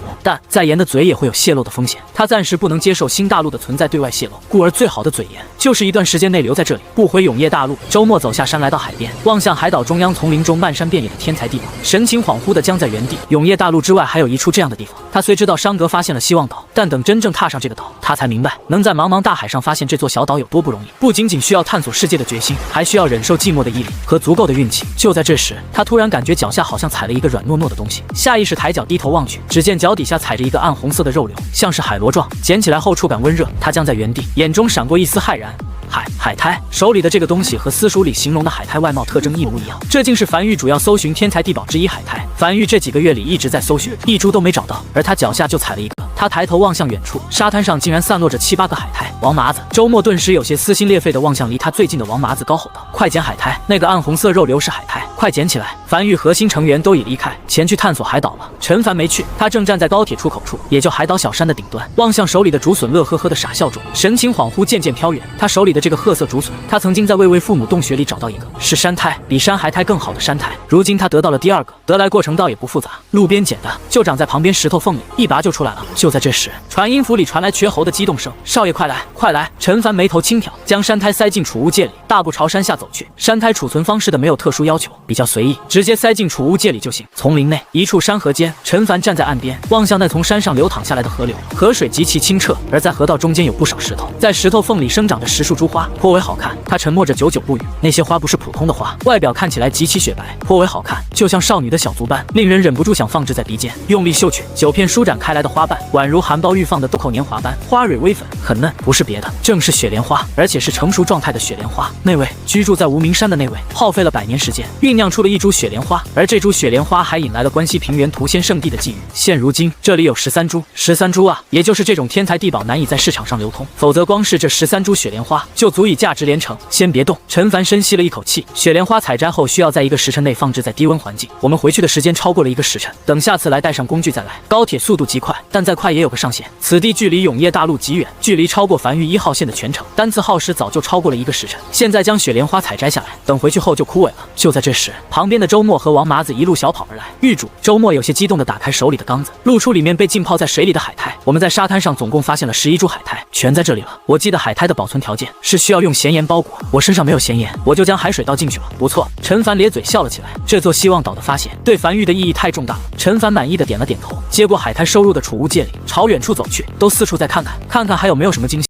随后，周末和王麻子便在海岛深处摸索着。这座海岛没有一丝人类痕迹，看起来就是一个后花园一样。就在这时，滋滋吱，刺耳的尖叫声从远至近的此起彼伏的不断响起，周围丛林的树枝在快速晃动，头顶的绿色苍穹仿佛活了过来一般。别动！周末面色微变，快速举起手里的大刀，对着传音符急促道：“狱主，我这里有状况，暂时不知道发生了什么。”很快，大量残影从远处丛林朝他冲来，不再掩饰身形，而是狂暴的吱呀乱叫。那正是一只猴子。一眼望去，至少有数百只，它们被猴群包围了。数百只猴子死死盯住他俩，准备随时发动攻击。王麻子，周末深吸了一口气，双手紧紧握住手里大刀，沙哑道：“站在我身后，看我表演。”说什么呢？王麻子面色冰冷的同样从怀里掏出大刀，和周末背靠背站在丛林间，眼睛直勾勾望向那些树梢上的猴子。这几日我在运灵阁里天天泡着，修为也不弱，刚好今日见血也行。周末咧嘴笑了起来，没想到我最后一战的搭档竟然是你。我曾经幻想过自己会死在4年后的海底鬼巢登陆那一战，死在狱主身旁。就在这时，伴随着猴王的尖锐嚎叫声，几只体型健硕的公猴从树梢下冲下，发动攻击，咧嘴时露出的红色牙龈，黄白色的尖牙，围攻开始了。一只猴子从侧面倏地荡进，爪子闪电般探出，直逼周末脸颊；另一只几乎同时从背后袭来，配合颇为默契，空气里弥漫开一股浓烈的野性的腥骚气。刺啦！爪子划破皮肤的声音响起，猴群中响起兴奋吼叫声。这些猴子眼里充斥着杀意和狂暴，而且不急着杀，像是要慢慢折磨一般。呼哧！周末紧紧和王麻子背靠背靠在一起，猴群多次分批次攻击，数次下来他就已经有些招架不住，身上多了数道伤势，鲜血流淌下来，而周围晃动的影子越来越多，更多的猴子赶来加入战场。该死！周末不知是失血过多还是恐惧而导致的面色煞白，嘴唇有些发青的颤声道：“王麻子，这死的也太痛苦了，跟他妈凌迟一样。”还好，王麻子同样喘气，说不定死不了呢。这他妈能活？我感觉到地面在震动了。然后呢？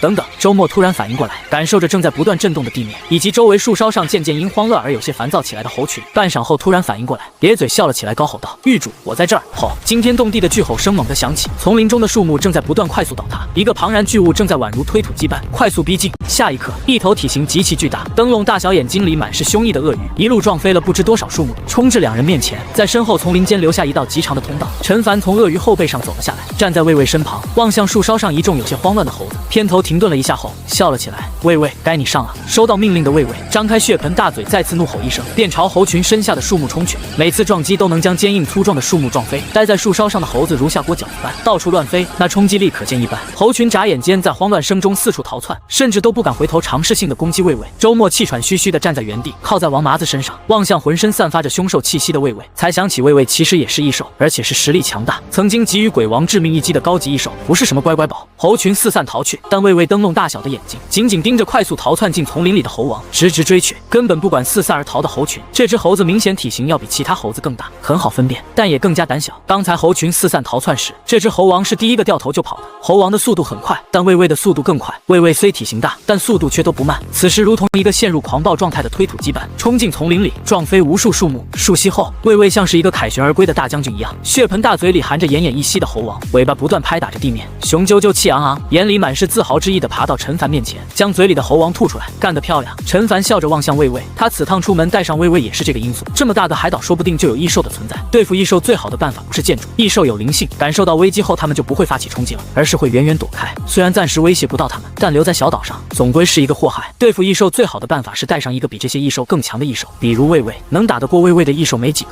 就算魏魏打不过，只要魏魏负责缠住敌人，等他将建筑打造完毕后，也可以轻而易举的拿下。现在看来，带上魏魏是一个极其正确的决定。狱主，劫后余生的周末和王麻子搀扶着走到他面前，眼里闪过一丝感激。幸好狱主你来得及时，不然我们没事儿。陈凡摇了摇头，这是一片未知的海岛，确实有些危险。虽然没有人类的痕迹，但难免会有其他的危险。随后，他才低头望向地面上这只满眼恐惧和慌乱，但却不敢再逃的猴王，停顿了半晌后，才轻声道：“魏魏，打服他，帮你收个小弟。”魏魏会意的兴奋地低吼了一声，才叼着猴王快速爬向一旁，就像叼着战利品的获胜将军一般。他不打算杀这只猴王，这每一只猴子都是异兽，什么异兽，什么能力，他尚不知晓。但猴群里面不可能没有猴王，就像狼群里不可能没有狼王一样，一个种族里面一定会有一个头，死了这个头会诞生下一个头，而这座海岛上的猴子又极其的多，根本杀不完。与其赶尽杀绝，不如收服这只猴王，让这只猴王去管理这些猴子。尤其是他刚才注意到，这些猴头果好像就是这些猴子种植的，或者说是养殖的。猴子子之所以攻击他们，是因为他们在大肆采摘猴头果。他们将这批猴头果采摘完之后，又不会重新种植，剩下的事情还得麻烦这些猴子，不如收服了这些猴子，帮他们种植猴头果。收服异兽是一件很麻烦的事情，每个异兽的性格不同，收服的方式也不同，不是每个异兽都像魏魏这样好收服的，所以他并不打算收服这只猴王，而是让魏魏去收服这只猴王。人类收服一只异兽需要费点麻烦，但一只异兽收服另一只异兽，只需要打服就可以了。陈凡没有在此过多停留，而是带着王麻子和周末几人回到高铁出口。几人开始服用丹药疗伤，他则是在四处继续逛去。海岛上除了这些猴子，暂时没有发现其他原住民。这些猴子平日的主要食物好像正是猴头果，还挺奢侈。那一个猴头果天才地宝的价格，在市场上具体多少他不知道，他没有见流通过，但他估摸着怎么也得2、3千枚鬼石一个。这些猴子一天就吃一个，真够浪费的。就在这时，陈凡突然看见魏魏脸上写满了自豪，大摇大摆地朝他爬来，而在旁边还跟着一个有些怯生生的猴王。猴王手里拿着一个鸡腿，这个鸡腿他极其眼熟，正是樊玉照生平所制造的卤煮。魏魏低吼了一声，像是在示意自己已经收服完毕了。陈凡面无表情地望向面前的这个鳄鱼和猴子，他大概知道魏魏是怎么收服的，应该是先打服，然后再掏出自己心爱的鸡腿送给对方，然后这只猴王就服了。看得出来，这只猴王也很喜欢手里的这个鸡腿，甚至他觉得魏魏压根不用送出这么好吃的东西，随便送点东西，这只猴王可能都很喜欢。毕竟这座海岛上平时也吃不到其他东西。话说魏魏这个收服手段是跟谁学的？先打1棒，再给1颗糖，这手段运用的有点太流畅了吧？挺好。陈凡笑了起来，不管怎么说，这件事情还是解决了。魏魏，你帮我问一下他们平时在海岛上是不是都以猴头果为食？会不会种植猴头果之类的？就问一下他们关于海岛上的消息，或者是海岛上还有没有其他人之类的。他可以和魏魏做到基本上的正常沟通，通过眼神、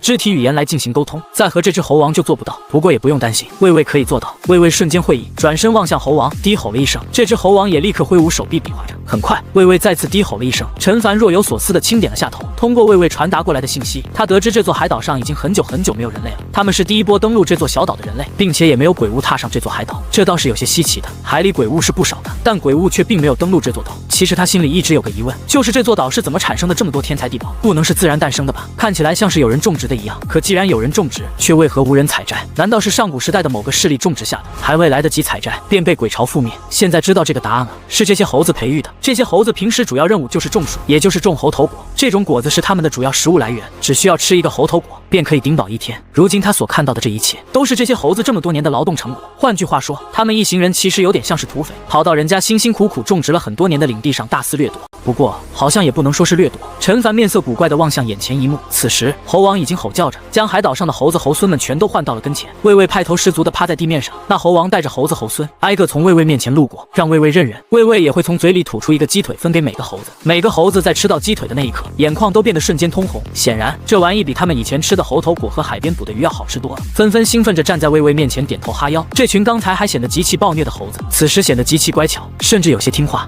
陈凡沉默着，久久不语。他没想到魏魏在收服其他异兽这方面如此有手段。后，魏魏阅军完毕后，转头望向陈凡，低吼了一声，而那些猴子也顿时会意，齐刷刷地站成一排，面朝陈凡，齐齐鞠躬。他听明白了魏魏传递的消息，说自己虽然是你们的老大，但他也有老大，他的老大就叫陈凡。魏魏再次低吼了一声，完美。陈凡长叹了一口气，有些感慨道，回去后我就创建一个兽阁，魏魏你就担任这个兽阁阁主，以后关于异兽的事情你全程处理。魏魏在处理异兽这方面实在是太有经验了，樊玉伴随着以后发展肯定会遇到更多的异兽，这个时候就需要魏魏出马就可以了。随后摸索了约莫1个时辰左右，陈凡几人就再次返回高铁。此时他们已经返程了，那些猴子还在忙碌的采摘猴头果，并且在兴奋的期待着明天他们再次到来，并且带着新的热乎的美味的卤煮。路程遥远，当他们抵达樊玉时，樊玉已经天黑了。高铁没有停留，从港口离开后，直穿过夜色，驶进樊玉。而此时早就收到消息，并且已经准备好的小邱从营店内走了出来，手里拿着代表兽阁阁主的身份令牌，一个特制的身份令牌，刚好可以卡在魏魏前爪的鳞甲里。平时如果收起来的话，可以吞进肚子里；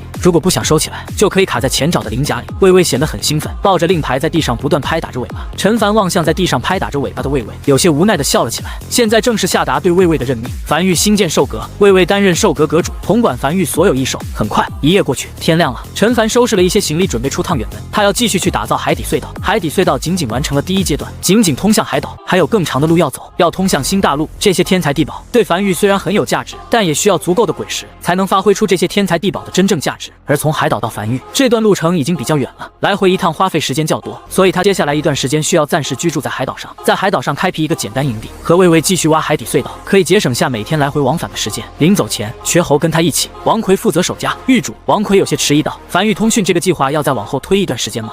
陈凡轻轻点了下头，这个事情暂时不着急。如果新大陆上收获的鬼石足够多，繁育通讯可能就不对外公布了，将会成为我们的繁育独有手段。如果有什么要紧的消息，你传音就好。是的，他曾经说过，若真有人能在希望岛上将消息传回繁育，他算那人牛逼。希望岛距离永夜大陆足足用上千公里，如此之长的距离，寻常传音符已经完全无法使用了，但它可以。繁育有信号塔，当然繁育不能安置在海面，这是一个需要安置在陆地上的建筑。但魏魏既然可以在海底挖出一条隧道，那在某个隧道节点挖出一个较大的坑，用来安置信号塔，自然也是没有任何问题的。此时海岛隧道的中间路段就摆放着一座信号塔，希望岛和繁育之间的消息可以做到秒转，哪怕有任何突发事件，他也可能立刻得到消息并赶回。如今的繁育已经不是雨季里那个底蕴不足的势力了，如今的繁育各种底蕴已经渐渐补充完毕了，海苔、山苔等各种天才异宝均已入库妥善保管。陈凡没过多停留，再次嘱咐了王奎几句后，就带着瘸猴魏魏几人再次乘坐高铁，踏上前往海岛的路程。打造一座巨城所消耗的时间并不多，只需要足够的鬼石就可以了。打通新大陆势在必得，江北防线指日可成。在近2个时辰的路程后，高铁终于抵达希望岛。刚出来，便看见地面摆放着一大堆整整齐齐的猴头果，大量猴子乖巧且满脸期待地蹲在一旁，显然等了许久。在看见他们后，有些兴奋，但又有些胆怯地不断挠头。非常棒！陈凡咧嘴笑了起来。海岛上的这些原住民有些太懂事了，摆了摆手，趴在旁边地面上的魏魏嘴里咬着一个大缸，开始挨个发放鸡腿。赵生平昨夜连夜加班煮了一大批，每个猴子乖巧地坐在地面上，小心翼翼且兴奋地接过鸡腿。很快，数百个猴子便齐刷刷地将手里的鸡腿吞下肚，随后才在魏魏的指示下，将地面上的猴头果都搬至他们身后的高铁上。魏魏，该我们干活了。陈凡笑着望向这一切，才望向旁边的魏魏。魏魏低吼了一声，瞬间会意，再次钻到深井，找准方向后，开始继续开辟海底隧道。而陈凡也坐在另一架高铁上，跟在身后开始继续铺设铜管，直指雷雨海域。在身后隧道已有数架高铁在不断运转，将大批猴头果成批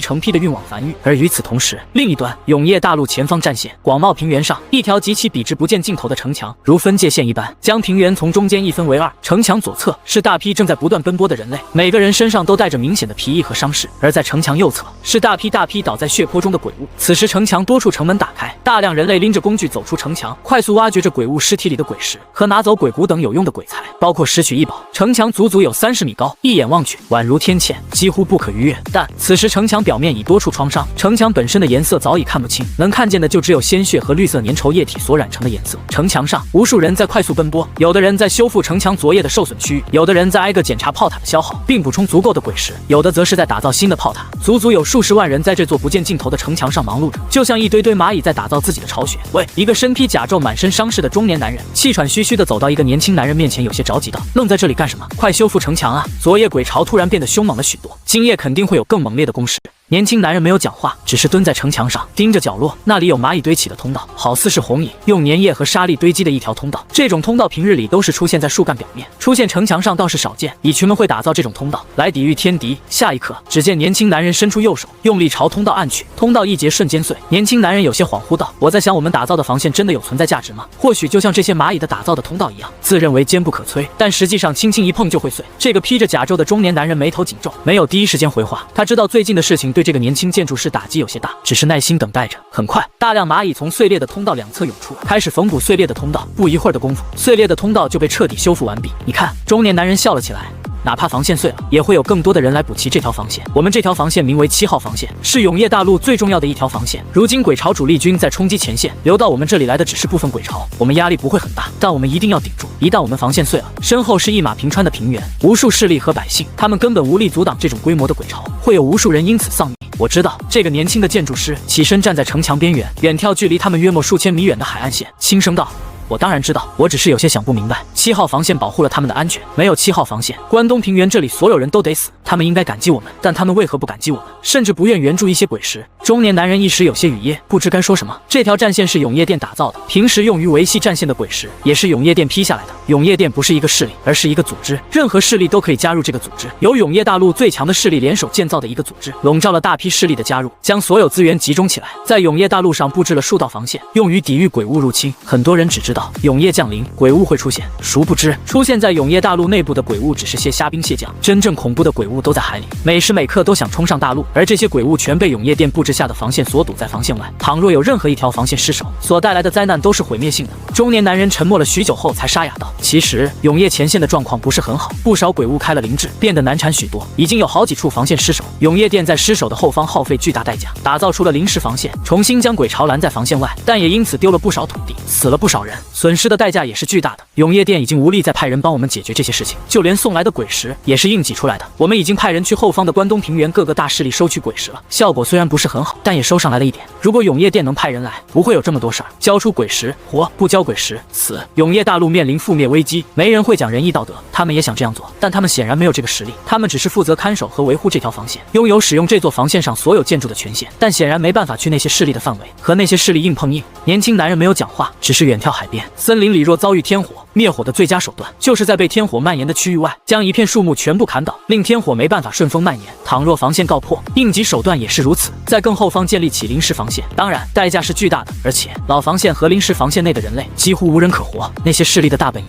面对寻常大陆内的鬼巢足够用了，但倘若面对从海底登陆的鬼巢，那就有些可笑了。他们身下的城墙可是6级城墙，一道由6级城墙组成，全长97公里的7号防线都可能会失守，那些势力拿什么去守？近些年越来越多的节点失效，永夜殿需要打造的防线越来越多，已经有限，守不住了。中年男人本想鼓舞一下这个年轻的建筑师，让其振作起来，但说着说着，他也有些疲惫了，趴在躲墙上，望向海边呢喃着。他知道更多消息，知道永夜大陆很有可能真的挺不过这次永夜了。永夜大陆是一整座大陆，一块完整的大陆，具体长什么样子他不清楚，反正肯定不是四四方方的，四面为海。而在永夜大陆中央处有一处大阵，姑且将其称之为大阵吧，具体是什么他不知道。这种机密消息已经超过他所能接触到的，只知道这处大阵保护着永夜大陆，使永夜大陆不受海里的鬼物侵袭。但这些年越来越多的大阵节点失效，这就意味着海里的鬼物可从这些失效的节点登陆，而永夜殿便负责在失效的节点位置上打造出防线，将鬼物隔绝在防线外。倘若一道防线失守，这意味着永夜大陆需要在后方快速打造一条比原先防线长出数倍的防线，连接两侧节点，将这片失守区域隔绝在外。这种花费将会是一个天文数字。前线目前已经有数个防线被攻破了，一旦被攻破的防线达到一定数量，永夜殿资源不够补充防线，那迎接永夜大陆的将是源源不断的鬼巢会从这个缺口登陆，涌进永夜大陆内部，其他防线也失去了自己的作用。对了，年轻男人突然想到了什么，轻声道：江北防线呢？那位不是已经离开许久了？那边的防线有补充吗？没有。中年男人摇了摇头。那位走之前留下的气息，足以震慑那里的鬼物数年，约莫4年后，气息才会消散。在此之前，那边不会失守。当时之所以派那位去独自一人镇守，2点原因：一方面是那位寿命不足了，让他一个人镇守江北防线，这样他一个人便可以拿到所有的天道赐福用来延寿；二来也是江北海底鬼物不算特别凶险，那位一人足矣了。据说永夜殿准备等4年，倘若4年内那位还没归来，便派人去江北重新打造一条江北防线，将那个缺口堵上。但中年男人犹豫了片刻后，还是轻叹了一口气，开口道：若不是永夜大陆一旦被占领，剩余苟活人类也会被瞬间剥夺种族身份，丧失所有手段。永夜殿早就拿出所有资源，打造一座安全系数极高的小城，哪里会管永夜大陆？我们的生死也没人在意。呵，年轻男人突然笑了起来。我们镇守防线，天道认为我们有功，给我们赐福，但倘若我们失守，天道又会瞬间否认我们的种族身份，承认鬼族的种族身份，这算什么天道？这不墙头草吗？中年男人嘴角抽了抽，抬头望向阴云密布的头顶，生怕一道雷劈下来，半晌后才悠悠道：天道和人类不一样，是没有自我意识的。天道只是感觉到了永夜大陆被入侵，下意识防护。据说那核心大阵就是天道的手段，而永夜大陆每被入侵一块地盘，天道的力量就会失去一点，会出现更多缺口，直至人类失守，永夜大陆的天道就也随之消亡了。之后会诞生新的天道，新的天道承认了鬼族的种族身份，这也是那些鬼物所求的，不算墙头草。永夜大陆的天道会伴随我们到失守最后一块地盘的那一刻，直至和人族一同战死。就在这时，一个身穿甲胄的士兵快速小跑至2人身前，小声汇报道：天师，关东平原最大势力奉天楼人去楼空了，我们发现的时候已经全跑了，只留下了一些外门弟子，不知去了哪里。厉害！年轻男人有些怒极反笑，这奉天楼也是传承这么多年了，打造了那么多建筑，说不要就不要了，就为了不想掏出一点鬼石？不。中年男人琢磨了一会儿后，突然咧嘴笑了起来。这意味着他们可能听到什么风声了。不出意外的话，应该是永夜殿派人来了。奉天楼作为第一个带头不想缴纳鬼石的势力，肯定是要被清算的。看起来我们应该不愁接下来一段时间的鬼石了。下一刻，一艘巨大的非洲正以极快的速度快速逼近城墙，直至悬浮在空中，停在和城墙的一样的高度上。非洲上打造着100多个各式各样的炮塔，武装到了极点。一个穿着黑裤、光着膀子的男人面色阴沉的大步朝2人走来，从怀里掏出一枚令牌，沙哑道：永夜殿，天意，带我去找那些不愿意上缴鬼石的势力。男人浑身散发着一股极其暴虐的气息，眼里布满红血丝，好似许久没睡，而嘴里的话语更是透露着森寒气息，一举一动都透露着一个信息：今天得杀点人。与此同时，樊玉的大本营，近些日子的江北发展颇为迅速，江北4地因被一条大江所阻，原本不变的贸易，因为樊玉高铁的打通，这些日子变得极其活络。而在希望岛上，陈凡在沙滩上打造了一个临时营地。陈凡坐在城墙上，有些疲惫地靠在椅子上，远眺天边，思绪渐渐飘远。他和魏魏今天修了一天的海底隧道，但距离雷雨海域域还是有很长一段距离，要想打通前往新大陆的海底隧道，估摸还得2个月的时间。天色渐黑，但永夜还未彻底降临，他能依稀看见远处那宛如天堑的雷雨海域，看不见尽头，近乎将整个世界隔绝了一般。据王麻子所说，雷雨海域里的鬼物极多，漂浮在海面上，而且并不是出现在黑夜里。少爷，瘸猴望向远处的雷雨海域，有些迟疑道。你说这个雷雨海域会不会将整个永夜大陆都包裹了进去？有这可能。陈凡轻点了下头，实际上可能性并不小。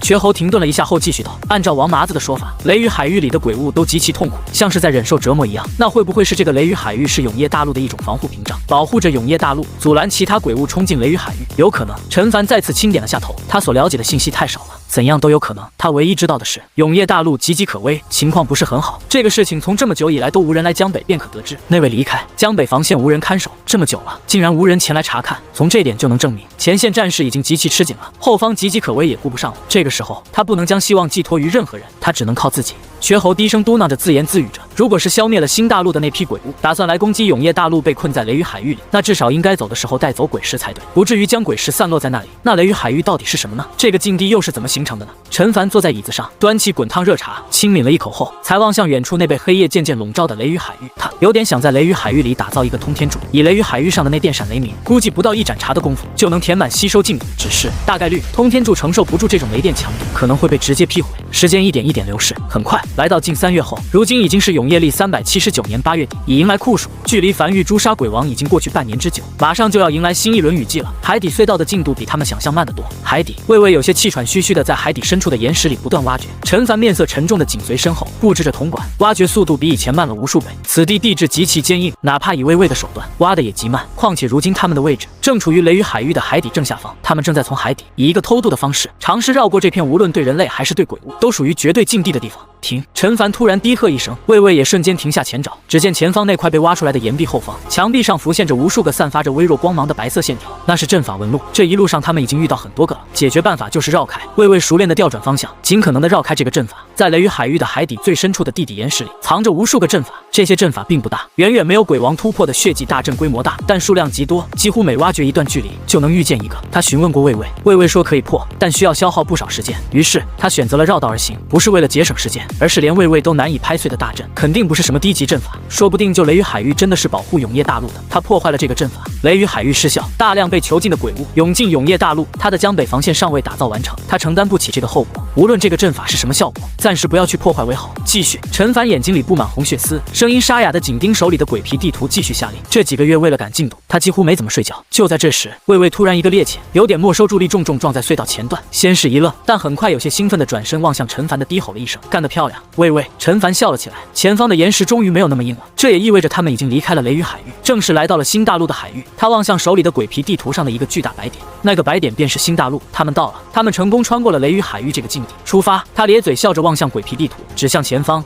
直挖新大陆，越过其他海岛登陆。王麻子他们也没有亲自踏上这个新大陆，只是通过数个海岛上的情况推测出这个新大陆可能已经被途径，具体是什么情况，王麻子也不知晓。他是第一个踏上这个新大陆的人类，或者说，在这个新大陆灭亡后，第一个踏上这个新大陆的人类。终于，又耗时1月，隧道突然以一个90度垂直的仰角不断上升，从隧道变成了深井。随着魏魏快速挖掘，轰！当土层碎裂，久违阳光洒下来的那一刻，陈凡才从地底钻出来。钻出来后，第一时间尚未来得及观察周围情况，几乎眨眼间，瞬间布下一个鬼火，以及一座长宽各10米的城墙瞬间拔地而起。城墙的等级已经来到夸张的6级，繁域内目前都没有一堵城墙是清一色6级的。这种级别的城墙，鬼王来了，全力攻击也只是在挠痒痒。4堵拔地而起的30米城墙，几乎瞬间挡住了他的视线。虽然造价并不低，但他完全没有一丝心疼，甚至再次站在营地中心，望向城墙四周，快速在城墙上方打造了总共20座满级式神炮塔。在做完这一切后，他才屏住呼吸，耐心聆听着。城墙外只有飒飒风声，除此之外显得极其安静。低头望向营地内这块被他圈出来的区域，满是鬼骨和散落的鬼石，无人捡取。一段时间后，确定没有其他动静后，他才带着魏魏登上城墙，站在城墙上。陈凡双手扶着躲墙，俯瞰着远处，身子渐渐僵在原地，眼里满是震撼。良久后才呢喃着：这得死多少人啊！他所处的位置是新大陆的边缘，海滩位置没有沙砾，由奇形怪状的礁石所组成的海滩，看不见大陆的尽头。此处登陆的位置是一览无余的荒原，地形很像江北荒原的地形，一眼望去，满地的鬼骨和鬼石散落在地面，时不时随风翻滚。那些原本是鬼物尸体，只不过随着时间流逝变成了鬼骨。偶尔荒原上一处沙砾被吹起，还能露出藏在下面的鬼骨，可想而知，不仅仅地表，地底可能埋藏着更多鬼骨和鬼石。除此之外，他视线停留在荒原上那数条蔓延不见尽头的防线上，一眼望去，足足7条，每条防线相距不到100米，近乎贴在一起。当然，此时这些防线上的城墙早已彻底倒塌，只能从今日的废墟推断往日的辉煌。他的视线停留在数百具极大的鬼骨，他身下的这座城墙是6级城墙，30米高，已极其雄伟。但那些巨大的鬼骨，哪怕已经死去，尸体倒塌在地面上，高度也足足有10数米高，可想而知，正常状态下足足有数十米高。这种高度的鬼物率领一众鬼物发起攻击，先不说威力如何，光是心理震慑层面就抢先一步。陈凡面色复杂地站在城墙上，俯瞰着眼前这一幕。他曾亲眼见过上古江北防线的最后绝唱，那是从不灭天师留下的预简里所看到的，那是他见过最惨烈的战争，也是见过规模最大的鬼潮，比他在雨季里经历过的鬼潮规模要更大。但在那片战场中，他并未见到如此巨大的鬼物，可想而知，这里曾经经历过的战斗要比上古江北防线更加残酷。陈凡带着魏魏走出城墙，前往最近的一道防线，踩过一根根鬼骨，站在城墙废墟。城墙极宽，从废墟可以看出来，这城墙足足有30米宽，30米宽。他身后的6级城墙是10米宽，城墙上已能跑马车。他不知道30米宽的城墙是几级城墙，但他想肯定比6级城墙等级要高，可能是8级城墙，又或是9级城墙。他低头望向脚下碎裂的残骸，那是一门炮塔的残骸。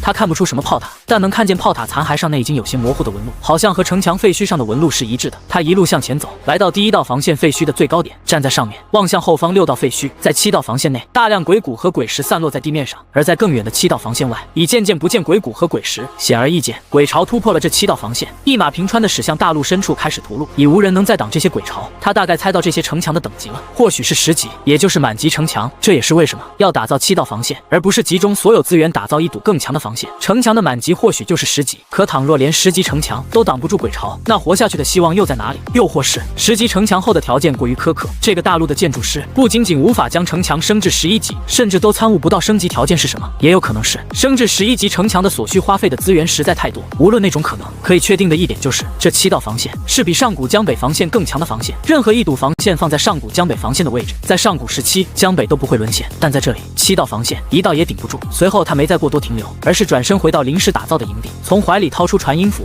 吩咐了几句，一则命令下达出去。樊玉所有收到命令的人都开始忙碌了起来，而陈凡则是站在营地内，快速扩建这个营地面积。与此同时，希望岛上瘸猴面色认真地站在原地，望向眼前一众猴子，高吼道：“全体看齐！”下一刻，这些猴子纷纷不断踩着小碎步，身子挺直，排列整齐地站在一起。不错，瘸猴满意地点了点头，将一个装满卤煮的瓷缸摆在猴王面前，拿下去给你的猴子猴孙分了，吃饱后好上路。吱呀吱！正兴奋的猴王突然愣在原地，抬头望向瘸猴，眼里闪过一丝恐惧和慌乱。吱呀吱呀乱叫，是换个地方干活，不是让你们上路。瘸猴撇了撇嘴，吃饱后就上车，我将会和你们一起前往新大陆，等候少爷的吩咐。吱呀！这回猴王听懂了，兴奋的吱呀叫了起来。樊玉沉寂许久的王麻子再次开始清点伤阁人手，准备踏上高铁通过海底隧道前往新大陆。诺！王奎望向不远处天苍阁成员，正在将大包小包的东西依次搬上一辆极长的高铁内，望向站在旁边的王麻子感慨道：“玉主要的东西都在这里了，这次危险系数高吗？”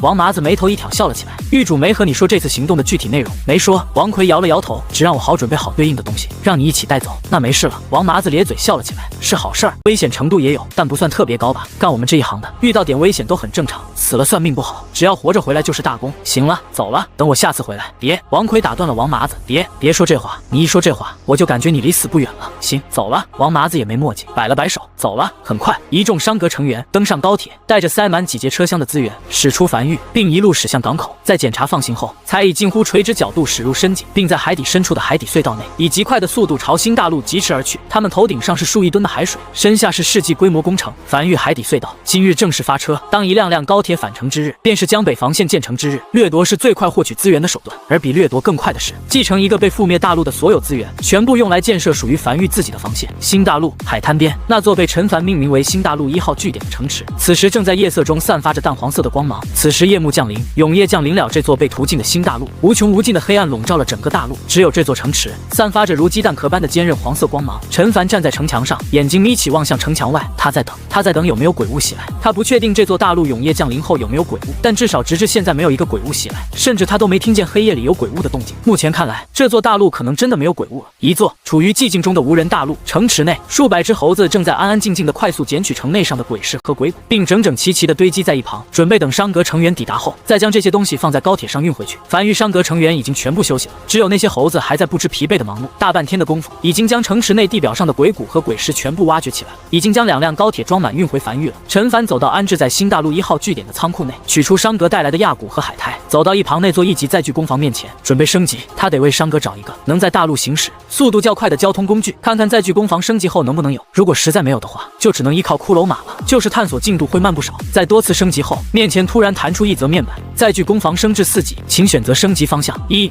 略微降低载具制造时间； 2、略微降低载具制造费用； 3、略微降低载具耗能，新增可打造载具。高跷可在陆地单人驾驶，在通过一些复杂地形时有不错的效果。打造所需100枚鬼石，这是他打造的第2个载具工坊。高跷，一个听起来没什么用的载具，只有在极其特殊的时刻，或者是极其特殊的地形条件下才能用到。没过多停留，随便选了第1个升级方向后，载具工坊继续升级，消耗1万枚鬼石，升至5级，出现了可打造载具巨龟，消耗2万枚鬼石和1块亚骨，升至6级，出现了可打造载具海船，消耗5万枚鬼石和1块海苔，升至7级，出现了新增可打造载具潜海船，可在不超过1000米的海底行驶，自带鬼火和简易炮塔，船体拥有相当于2级城墙的防御强度，打造所需1万枚鬼石。陈凡眼睛微微眯起，载具工坊升至7级后，多出了潜海船，这个相当于是潜水艇了，可在海底行驶。自此丰富了繁育的载具类型，也大幅增加了探索范围，1000米深，这是一个靠人力几乎无法抵达的位置，说不定能在海底找到很多天才地宝。不算深海，像江北临海的深度都没有1000米深，只不过暂时没用。他现在需要的是一个在陆地上速度超过骷髅马的交通工具。他望向升级条件，升至8级，所需10万枚鬼石和2株海苔。陈凡嘴角微微抽了抽，他好不容易攒了11株海苔，本来以为能用很长时间，结果升至8级需要2株，虽然有些肉疼，但也没犹豫，他将海苔攒下来，就是用在这种关键时刻继续升级。很快，面前弹出一则面板，新增可打造载具非洲，周长70米。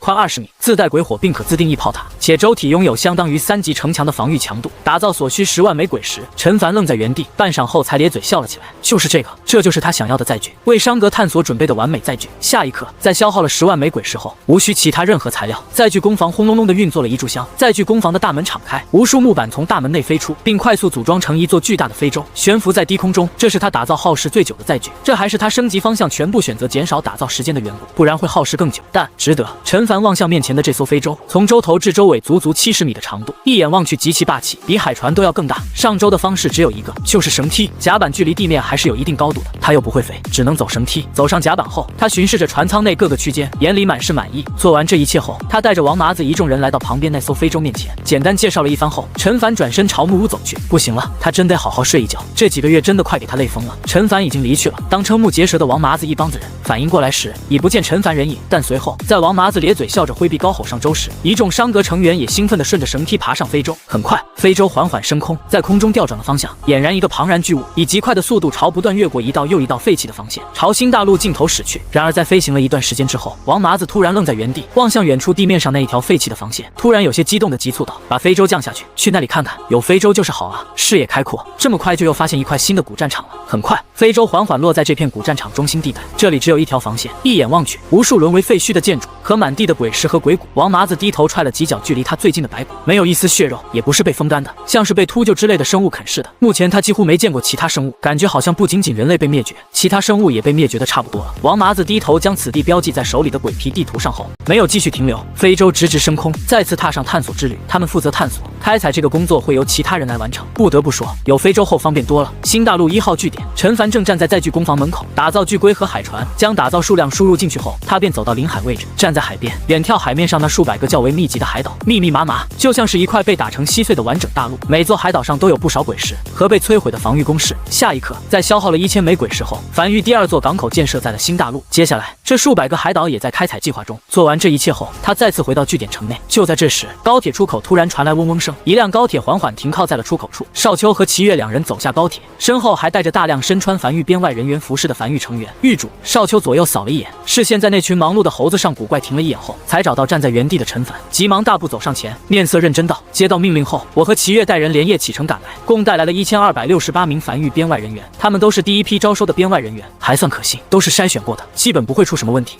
陈凡拄着翡翠手杖，站在原地望向一行人，随后向少秋轻声道：“待会儿你和齐月还有魏伟将在巨工坊生产出来的海船搬至巨龟后背上，然后运到港口。做完此事后，少秋你跟我一起回去，齐月你负责管理这批人，让他们开采那数百座海岛上的所有鬼石、鬼谷等天才地宝。明白？”齐月如往常一样高的轻点了下头。时间缓缓流逝，新大陆的工作差不多已经走上正轨了，他得回去了。陈凡驻足看了一会儿后，才转身走下城墙，朝高铁站走去。走吧，少秋，回家了。瘸猴留在这里，负责总调度。很快，陈凡在和瘸猴嘱咐了几句后，便离开了新大陆1号据点。不久后，樊玉在听完望奎的汇报后，陈凡又马不停蹄利用开采来的资源，打造了一条长达14.8公里的5级城墙。陈凡站在城墙上，望向面前这条如长龙般的城墙，内心成就感不禁涌起，但紧跟其后的就是心疼。这条城墙足足消耗了他5268.8万枚鬼石，5000多万啊！他是打造爽了，但樊玉仓库几乎瞬间空了，原本装满鬼石的几个仓库就剩下60万枚鬼石了。但随后他还是忍不住笑了起来。上古江北防线的城墙等级是4级，此时他这道城墙的等级均是5级，他很期待雨季降临了。随后，陈凡转身走进营地，开始继续升级。虽然只剩下60万枚鬼石，但升级一些基础建筑足够用了。他接下来要升级的将是鬼火。在消耗了500枚鬼石后，鬼火被升至6级，面前弹出一则面板：鬼火升至6级，安全范围增加至直径2000米，对鬼物的威慑感得到加强，请选择升级方向：1. 降低营地范围内炮塔的使用消耗；2. 增强对鬼物的震慑；3.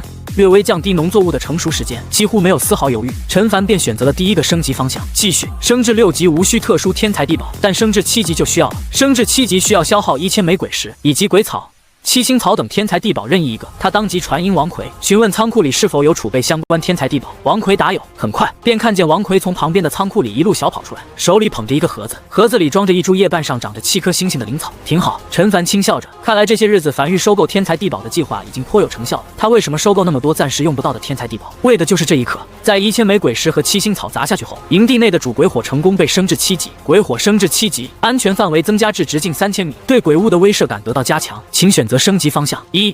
营地范围增加至直径5000米；2. 增强对鬼物的震慑；3.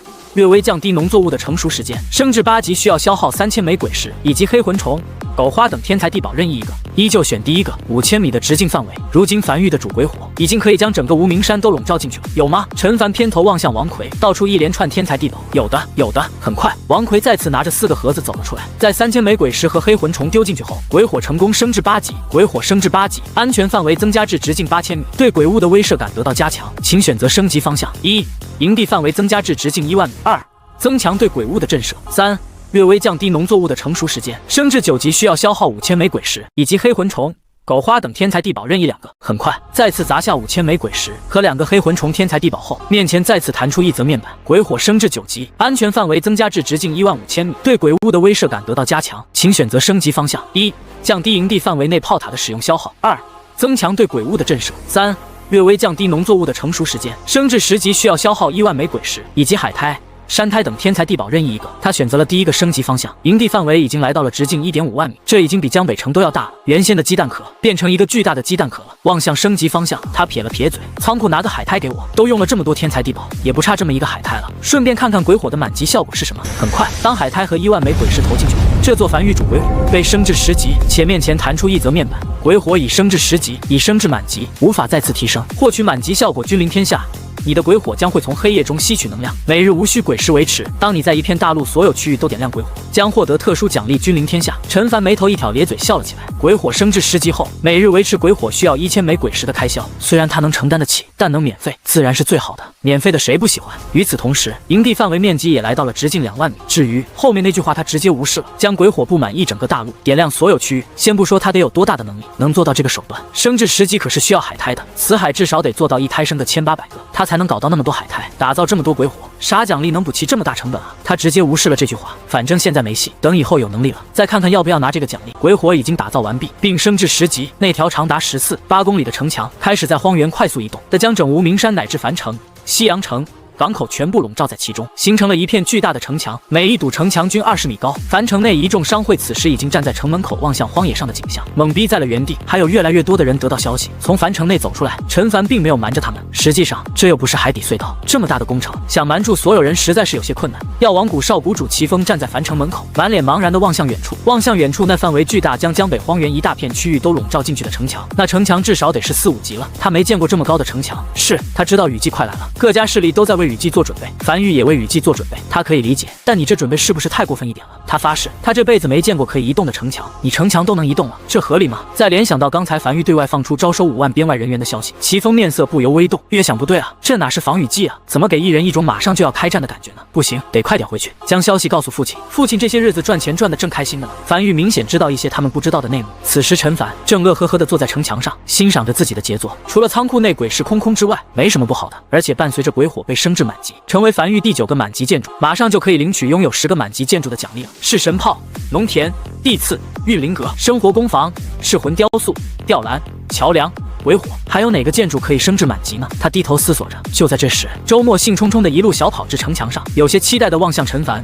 狱主，我于昨日成功突破至5王了，也是10成淬体的。我有庆功宴吗？陈凡沉默在原地，嘴角抽了抽，良久后才无奈道：有的，今晚我给你开个小型庆功宴，咱们几人聚一聚，吃顿饭。5王，10成淬体的5王，多稀罕的词啊！这要是以前确实值得开个庆功宴，但现在樊玉高速发展，5王虽然稀有，但对樊玉即将面临的大战，可以说基本上起不到什么效果。但他也不好打击周末的积极性，这家伙刚好他也好久没正儿八经吃过一顿饭了，这段时间风餐露宿的，那真不是人过的日子。行，周末虽然有些遗憾，不是王麻子那种大型庆功宴，但还是满意的咧嘴笑了起来。与此同时，药王谷谷主眉头紧皱，坐在茶室内，他不断翻阅着这些日子关于樊玉的蛛丝马迹消息，实在是想不到樊玉要这5万人到底去要干嘛。樊玉编外成员每月的月钱可是都有20枚鬼石，这5万人每月的月钱就是100万枚鬼石，疯了！这么多月钱，你干哪行才能回本啊？父亲，一旁的药王谷少主齐峰突然有些迟疑道：有没有可能樊玉在无名山附近发现了鬼矿，用围墙围起来后招人准备挖矿？药王谷谷主微微一愣，随后才释然地松了口气，倒还真有这个可能。樊玉好福气，能用5万人开采的鬼矿，规模肯定不小，说不定能产出1000万枚鬼石。这样子的话，这5万人用1个月，等雨季过后再逐出樊玉，确实能回本，那就没事了。吓我一跳，我还以为江北突然变成永业前线了呢。只要不是开战，什么都好说。仅只是过去一夜，外界关于樊玉的信息就发酵出了数个版本，有要南下攻打关西平原的，有挖鬼矿的，还有用人命献祭，就像血祭大阵一样布阵用的。毕竟江北陈家就有这先例，江北陈家的老家主可是曾在江北城布下了一座大阵的。若非陈凡处理得当，江北城所有百姓就都被陷阱了，议论纷纷。不久后，夜已深，不少人都已经入睡，但樊玉内却极其热闹，一辆辆高铁不断在港口往返。第一批被纳入的樊玉编外人员已经踏上高铁，驶进海底隧道，驶向新大陆的方向。时间飞逝，10几日过去，距离雨季仅有数日。狱主城墙上，陈凡站在樊玉20米高的城墙上，俯瞰着城墙内自己这些日子打下来的一片基业，听着耳边王奎的汇报。后勤阁、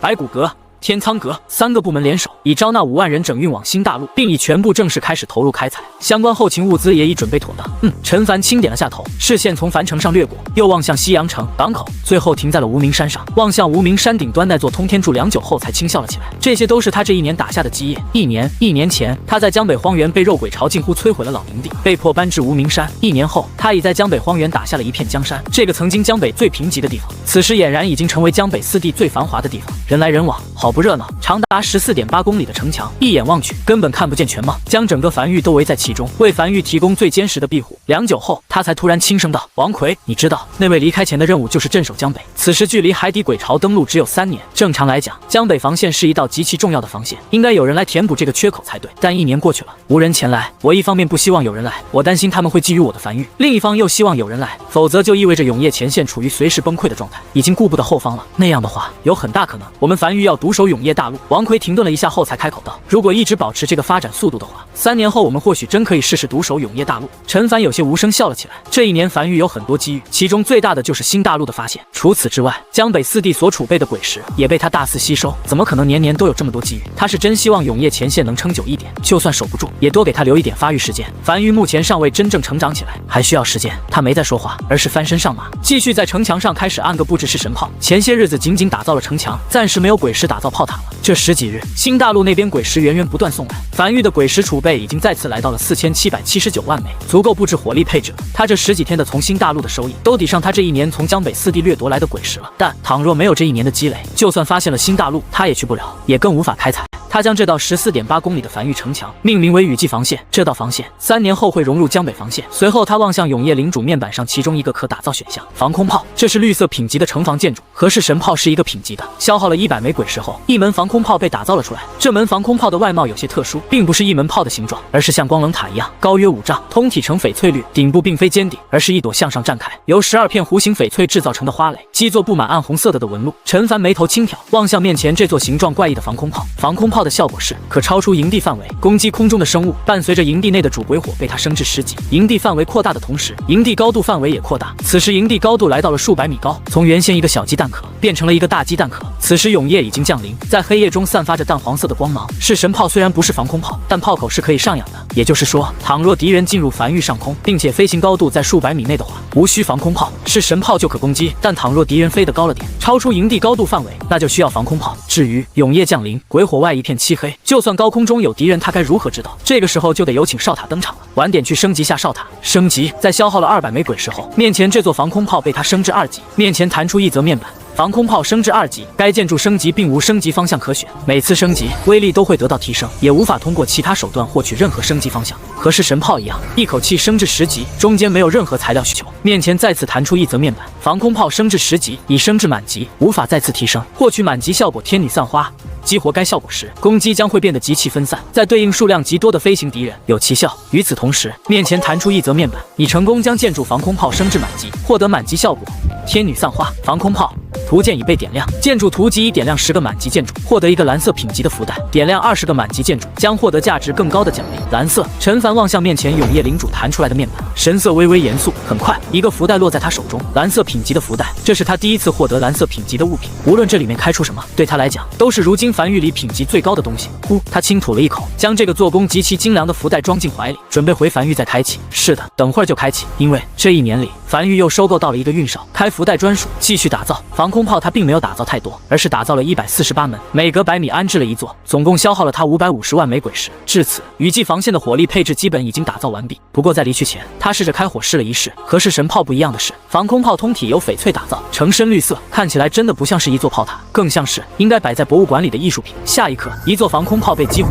，12朵翡翠花瓣被瞬间同时点亮，紧接着花蕊处向上喷发出一道持续光柱，光柱呈翡翠绿色，直直没入永夜深处。有点好看啊！陈凡面色古怪地望向那道一直持续的翡翠光柱，他从未用好看形容过一座炮塔，看起来是很具美感，就是不知威力如何。全程没有任何声音，极其安静。这道光柱只要鬼势足够，可一直持续。防空炮中断，他要再试试天女散花的满级效果。紧接着，翡翠光柱再次喷出，只是这次却不是持续光柱，而是一道光柱直逼天空，并在天空中如喷泉般炸开，化作覆盖性的雨幕，将一片区域笼罩进去，极其密集完美。而在新大陆1号据点城墙上，瘸猴站在城墙上，上半身趴在躲墙上，百无聊赖地望向大海深处。江北雨季快来了，也不知道少爷准备的怎么样了。他好想回江北啊，可惜少爷把他留在这里主持新大陆的开掘工作。这几日他最大的乐趣就是站在城墙，遥望海边远处那夹杂着雷雨风电的雷雨区域。他就好奇那片境地究竟有什么用，是怎么形成的，而且会不会某一天突然消失之类的。人在无聊的时候，幻想就是打发时间的最后手段。新大陆上无聊的人不多，几乎每个人都有自己的事儿要干。原本估计清冷的大陆，如今已经人头攒动，大量马车在不断来回奔波运输鬼石。很快，次日到来，距离11月初雨季降临还有1日。陈凡站在雨季防线的城墙上远眺天边，樊城的人已经渐渐少了许多。雨季即将降临，没人会四处乱跑了，这个时候都会找个地方安心躲起来。今年江北4地没有一处地方雨季提前降临，所以虽然人们有些隐隐担忧，但大体没有什么慌乱。只要不是提前降临的雨季，他们已经经历过很多次了。除非一些过于倒霉的势力，其他势力都可以安然度过。这期间，不少人想要留在樊城，并愿意给出高价，被他全部驳回。樊于雨季里不接纳外人。今日无事，忙碌数月，终于得片刻安宁。这个世界没有太多娱乐活动，对于穷人来讲，无需娱乐，多赚取1枚鬼石才是王道。实在无聊，天黑了钻婆娘被窝也是一种娱乐。对于富人来讲，也有鱼水之欢娱乐，但他对这些不是很感兴趣。对于他来讲，唯一的娱乐方式就是站在城墙上欣赏着自己打下来的基业。每1米城墙，每一座炮塔都是他亲手打造的，哪怕站在这里看上1天1夜，他也不会感觉无聊。这种成就感，外人难以得知。就像大部分樊玉都以为他保持这种沉思的状态，是在绞尽脑汁的思考樊玉的未来走向，但其实他只是在安静的欣赏自己所打下来的基业而已。就在这时，一旁的王奎一路小跑走来，域主已经再次清点完毕了，樊域如今还有1627万枚鬼石，新大陆那边的开采进度已经完全走入正轨，在接下来的雨季30天内，还会有源源不断的鬼石运来。好，陈凡清点了下头，雨季防线已全部准备妥当，弹药充足，后勤无忧。相比上次在毫无准备的情况下被迫迎接雨季，这次他已经做好了万全准备，万事俱备，只欠东风。在王奎离去后，他从怀里掏出一个哨子，并放在嘴边吹响，与此同时打开面前那个通体呈海蓝色的丝绸袋子，这是点亮10个满级建筑的奖励福袋。打开后，有50%概率获得蓝色品级异宝，有30%概率获得蓝色品级天才地宝，有10%概率获得蓝色品级建筑蓝图，有9.5%概率获得蓝色品级奇观，有0.5%概率获得其他。概率和黄色品级福袋一样，只要不是蓝色品级的天才地宝，它都可以接受。这种级别的天才地宝，如果是用于升级建筑的话，肯定是用于品级极高的建筑。如果是炼丹炼器，目前樊玉的也没炼不出这么高品级的。其余任何东西对他来讲都是好的。下一刻，一道微弱的淡蓝色光芒从手里的丝绸福袋里窜出，他将手伸进福袋里，摸索出了一张薄如蝉翼的图纸。异宝名称：转生塔。异宝效果：蓝色。异宝品级：建筑蓝图。被营地范围内城防建筑所杀死的生物将彻底魂飞魄散，无法复生。陈凡眉头微微挑起，运气不错，10%概率的蓝色品级建筑蓝图被他碰上了，是个辅助类型的建筑，目前用不到能复活的鬼物，他至今为止还没遇到过。但有备无患，这种东西他不嫌多的。他将这张建筑蓝图捏碎，永夜领主面板上多了一个可打造选项转生塔，他准备将其打造在樊玉无名山内。至于现在，他望向另一个建筑噬魂雕塑，一个他从天下阁阁主手里拿来的建筑蓝图，其效果是待在雕塑范围100米内，体力恢复速度会加快，这只是其中一个效果。升至满级后的效果是满级效果精打细算。安置在雕塑范围内攻击类建筑，鬼石消耗将再次降低。上好的辅助类雕塑，他又沿着城墙底部，每隔100米便安置一座噬魂雕塑放置在城墙内，共打造了148座。这个建筑极其便宜，满级噬魂雕塑也就才2800枚鬼石，148座也才41万枚鬼石，而起到的效果绝对能节省不仅仅41万枚鬼石。这种建筑打造出来就是赚，亏不了，除非敌人太少。至此，雨季防线彻底打造完毕了，准备工作就全部做完了，等待明日雨季的降临。永夜大陆一个无人问津的角落里，此地四周被黑暗彻底笼罩，不见任何光亮，只有沉重的呼哧声传来。良久后，才传来一道气喘吁吁的声音：“老大，好了，我们完事了，你可以点灯了。”下一刻，只见盘膝坐在地面上的一个中年男人缓缓睁开眼睛，轻打了一个响指，周围黑暗瞬间被驱散开来，淡黄色的光芒如鸡蛋壳般将他笼罩。男人看了眼不远处2条气喘吁吁的鳄鱼，轻叹了一口气，有些头疼的轻揉着太阳穴：“你俩就不能少来几次？无聊吗？”而且左边趴在地面上那条明显更大的雄性鳄鱼，有些恍惚的呢喃着。也是想着能不能再生一个孩子，这次的孩子总不会有天级了，天级又不是什么坏事。中年男人面色平静的再次闭上眼睛，陷入修炼状态，随意回复道：“出生自带天级的吞天鳄，某种程度上来讲，算是天妒英才了。虽然无法恢复任何伤势，一点小小的伤势都会令其死亡，但却拥有对阵法的极强克制能力，拥有极强的破阵手段，并且随着自身实力越强，这种破阵手段越发夸张。除了拥有天级的吞天鳄，没有任何人可以做到这种破阵手段。别的不说，倘若那家伙在这里，我也不会被困在这里，早出去了。”中年男人轻叹了口气，当时如果不是情况实在紧迫，他等雪莲花成熟后，将小花天级治好再带走，如今也不会被困在这里数十年，无法离开了。一完事你就开始想小花了。趴在旁边那条雌鳄有些不爽地拍打着尾巴。刚才在老娘身上孤勇的时候，可没见你想小花。但说归说，毕竟是自己的孩子。这条雌鳄神情有些低落的小声道：“我刚将小花生下来后，她眼睛还没睁开，我们就离开了。她都没见过我们，也不知道以后如果要是有机会再见面，她还会不会认我们，也不知道小花还活着没。”中年男人抬头看了眼雌鳄，轻声道：“你倒是只要不开口说话，她应该还是会认你的。正常来讲，吞天鳄不会开口讲话的，只要她不乱跑出无名山，就不会有事。说不定此时已经吞下雪莲花，称霸无名山，成为江北霸主了呢。”言罢，中年男人没再讲话，只是抬头远眺江北方向。他对外界永夜前线的状况如何并不知晓，也不知道永夜殿有没有派人去江北重新打造江北防线。他留在江北的气息只能在震慑海底鬼物3年了。3年后，海底大批鬼潮将会登陆江北，届时他沉默着没再讲话。雨季即将来临，这是1年1度最混乱的时刻，不仅仅是人类，鬼物那边同样如此。永夜前线7号防线，这座镇守在关东平原全长97公里的防线，通体由6级城墙组成。此时天亮刚不久，但却不见太阳，天气已经变成阴沉下来，毛毛细雨飘洒在空中，这是雨季来临前的征兆。明日雨季便会正式降临。城墙足足有30米高，长达97公里的7号防线看起来宛如天堑一般，镇守在关东平原海岸线上，将所有企图从海里登陆的鬼物全都拦在墙外。此时，不少人正在城墙上不断快速奔波，有在修复城墙，有在填充鬼石，还有运输后勤物资的。黑云压城城欲摧吹，大战一触即发的气息扑面而来。每逢雨季，所有鬼屋的实力都会得到个加强，而这个时刻也是永夜防线所面临压力最大的时刻。快！我这里的炮塔鬼石不多了，需要补齐。这里还有这里，我这里的鬼石也没了。得益于永夜殿派人前来，7号防线从关东平原上收来了不少鬼石。正常来讲，应该可以度过这次雨季。毕竟他们7号防线不是主力防线，鬼屋的主力军不在他们这里，他们算是次要防线。那个曾经抱怨的年轻建筑师，此时面色严肃地站在城墙上，远眺海边，准备迎接明日雨季的到来。7号防线不能破，人类在准备，鬼屋自然也在准备。雨季的到来，为双方的较量加了一把火，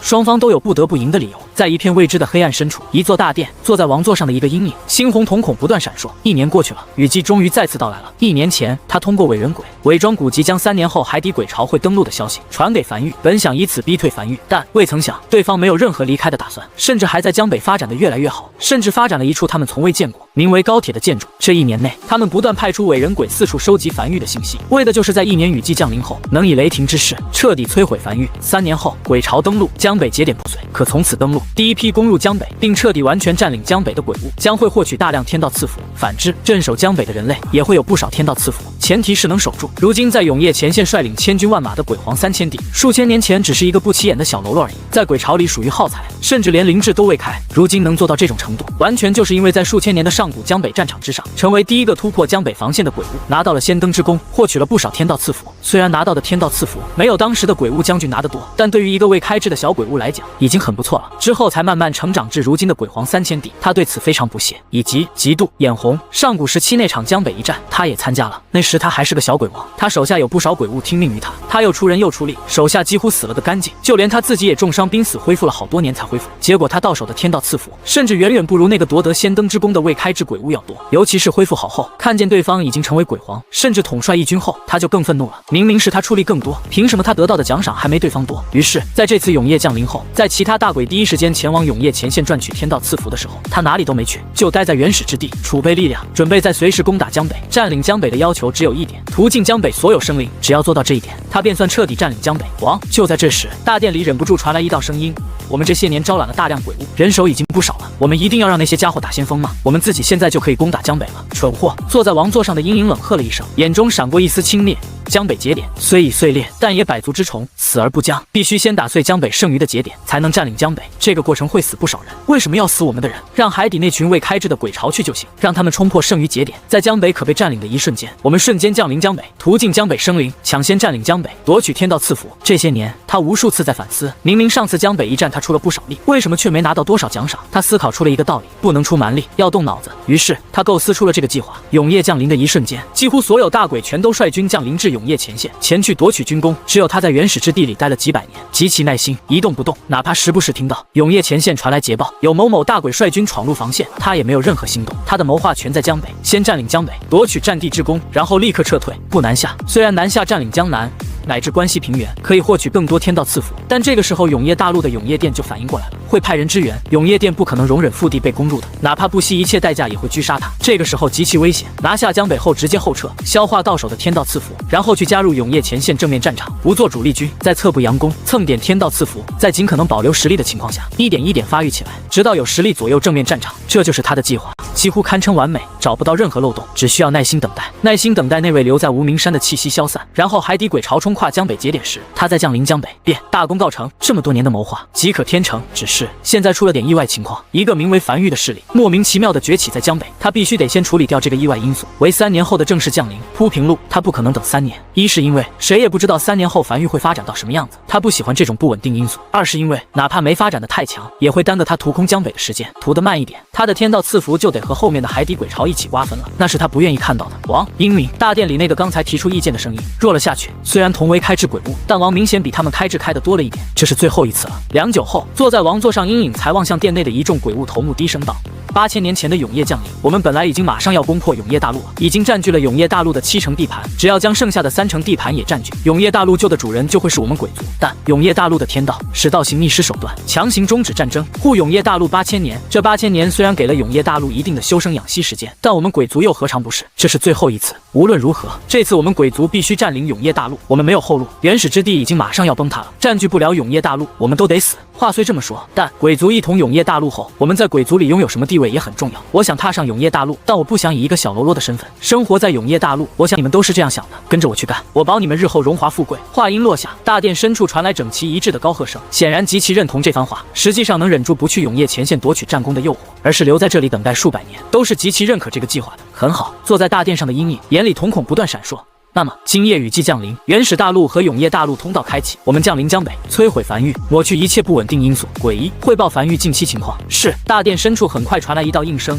梵域新打造了2座城池和1座港口，2座城池分别名为梵城和西洋城，前者经商，后者种植。城墙均为1级城墙，城墙上所安置的炮塔也都是低级炮塔，绝无可能拦住我们。至于那座港口，城墙等级较高，梵域对港口的防守极深，我们的伪人鬼尝试数次都无法混进去，并且也没有打探到关于港口的太多信息。不过倒是能看见有不少高铁在港口和无名山之间不断往返，猜测可能是在海底找到了什么。除此之外，梵域核心营地无名山这些日子并未遭遇战况，暂时不清楚营地防御升级到何种程度，但通过梵城的城墙等级来看，梵域的鬼石数量应该也不是很多，无名山内的梵域也不会太强，主要攻击手段应该还是绞肉机。绞肉机。坐在大殿王座上的阴影不由笑了出来，重复了一遍这3个字。绞肉机在江北很出名，曾经有一个鬼王，就是死于梵域绞肉机之手，在峡谷2侧打造了大量炮塔，平日引入峡谷悬崖峭壁2侧，一旦遇敌便瞬间启动。不错的构思，只是对于寻常鬼物尚可，想要以此对付他们，就有点小家子气了。这些情报早就给他汇报过一遍了，此时再讲一遍，只是为了让其他手下知晓，做到开战前的信息同步。诸位，他望向大殿下方站在最前面的4尊鬼王，你们4个是我最得力的手下，你们对此有何看法？掉以轻心。其中1尊鬼王摇了摇头。梵域自认这次雨季没有提前降临，所以也不愿多升级下城墙，自认如今的防御程度能抗住去年的雨季，自然也能抗住今年的雨季，却殊不知今年雨季我们会降临。若只是如此，王，你无需亲自降临，我率义军出动，即可将梵域屠戮一空。毕竟我们降临一次付出的代价也挺大的，不如留在3年后。另外1尊鬼王则是迟疑了一会儿后摇了摇头。王，我们获取消息的手段主要是通过伪人鬼，这种获取信息的手段拥有一定的滞后性，比如梵域最近几日的消息我们就没有。梵域通过高铁赚取了不少鬼石，不可能不升级营地建筑，或许只是没升级梵城，但用在了无名山核心营地，我们不能假设梵域掉以轻心，否则那就是我们在掉以轻心。2尊鬼王先说完自己的意见后，剩下的2尊鬼王对视了一眼后，面色严肃的齐声道：我等也是如此之想。呵呵。坐在王座上的阴影轻笑了几声后，才缓缓起身，露出自己那庞大的身躯，视线顺着宫殿大门远眺原始大陆深处，缓缓道：上古战场那次失利让我吸取了不少教训，狮子搏兔，上用全力。你别说，人类这些小词有的时候真的言简意赅。他咂巴了下嘴，不由有些得意。鬼族以人类文化为尊，在鬼族内部说话时能带上几句成语之类的，那就算是有文化之鬼，他自然也学了不少。这一次他停顿了一下，才神情渐渐收敛起来，一字一句道：全军出动，以天阵之手段降临江北无名山。话音落下，大殿内纷纷倒吸一口冷气，4大鬼王眼中也闪过一丝难以置信。不过是梵域而已，至于这样吗？全军出动，这意味着足足大几十万鬼物全军出动，这所消耗的降临代价都不小，更别提还是以天阵降临。他们这些位于原始大陆的鬼物，想要降临在永业大陆有3种手段，分别是人阵、地阵、天阵。现在准备降临的地方，派出伪人鬼标记好具体降临地点，再通过布阵降临。人阵就是正常降临，他们会通过阵法出现在江北大陆上，但这种降临方式会持续很长一段时间，中途若被发现会被打断。地阵则是瞬间出现在江北大陆上，没有持续时间，不会被打断。而天阵则是降临在江北大陆的空中，也是同样出现在降临地点，只不过是降临地点的空中。一般来讲，原始大陆的鬼物降临在永业大陆，如果是降临在安全区域，他们所占领的区域就选择人阵；若是需要降临至战时区域，就需要地阵。而天阵往往用于突袭某一段城墙，他们就会用天阵。大批鬼物从天而降，给予敌人致命一击。天阵的使用条件是极其苛刻的，代价也是极大的。在永业前线，很少有大鬼选择天阵突袭，那和下饺子去送没有什么区别。永业前线的火力太强了，耗费代价极大，却没什么太大收效，又没办法直接天降到城墙后的核心腹地内。江北是满足这个条件，可以天降的，只是对于一个梵域而已，有必要吗？想不到吧？坐在王座上的阴影望向下方一众时候下吃惊的表情笑了起来。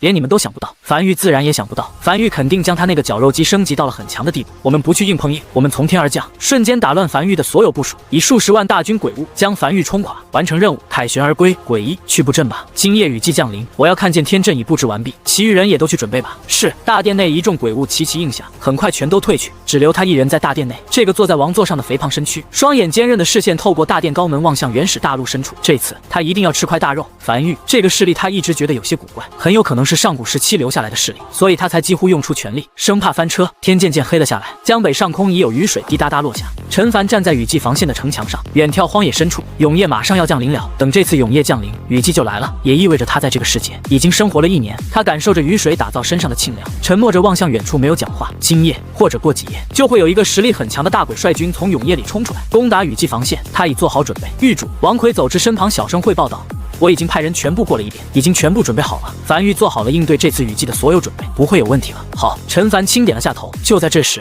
从天边席卷而来的黑暗突然快速笼罩了整个世界。雨季降临了，巨大的鸡蛋壳将雨季防线全部笼罩进去，散发着淡黄色的光芒。轰！一道巨大的雷声突然响彻整个世界，发出的动静宛如盘古开天辟地一般。原本稀稀落落的雨水忽然变成瓢泼大雨，雨来了。他望向前方，暴雨如数一根钢针般，以撕裂一切的架势贯穿了江北上空。目光所及，只有一片咆哮且沸腾的灰雾，耳边响起大量哗啦啦的声音，那是雨水撞击在江北荒野的声音。一股熟悉的味道再次涌上鼻腔，那是下雨时的专属味道。陈凡望向眼前这一幕，突然轻笑了起来。熟悉的感觉，今年的雨好像格外的大。他转身望向安置在无名山顶上的那个巨大通天柱，此时柱子表面的纹路远远望去，正在不断闪烁，一道道闪电时不时劈向通天柱。如果那大鬼可以晚点来就好了，这样通天柱还能多吸收一点雷电，多了一个压箱底的手段，应付起来就更有底气了。王奎顺着陈凡的视线望向安置在无名山上的那根巨大的通天柱，瞬间明白了狱主的意思，迟疑了一下才开口道：“狱主，其实我感觉我们不用太过担忧，已经足够了。我们如今雨季防线的强度已经算江北4地最强的地方了，我觉得就算永夜前线的防线也不会比我们强太多。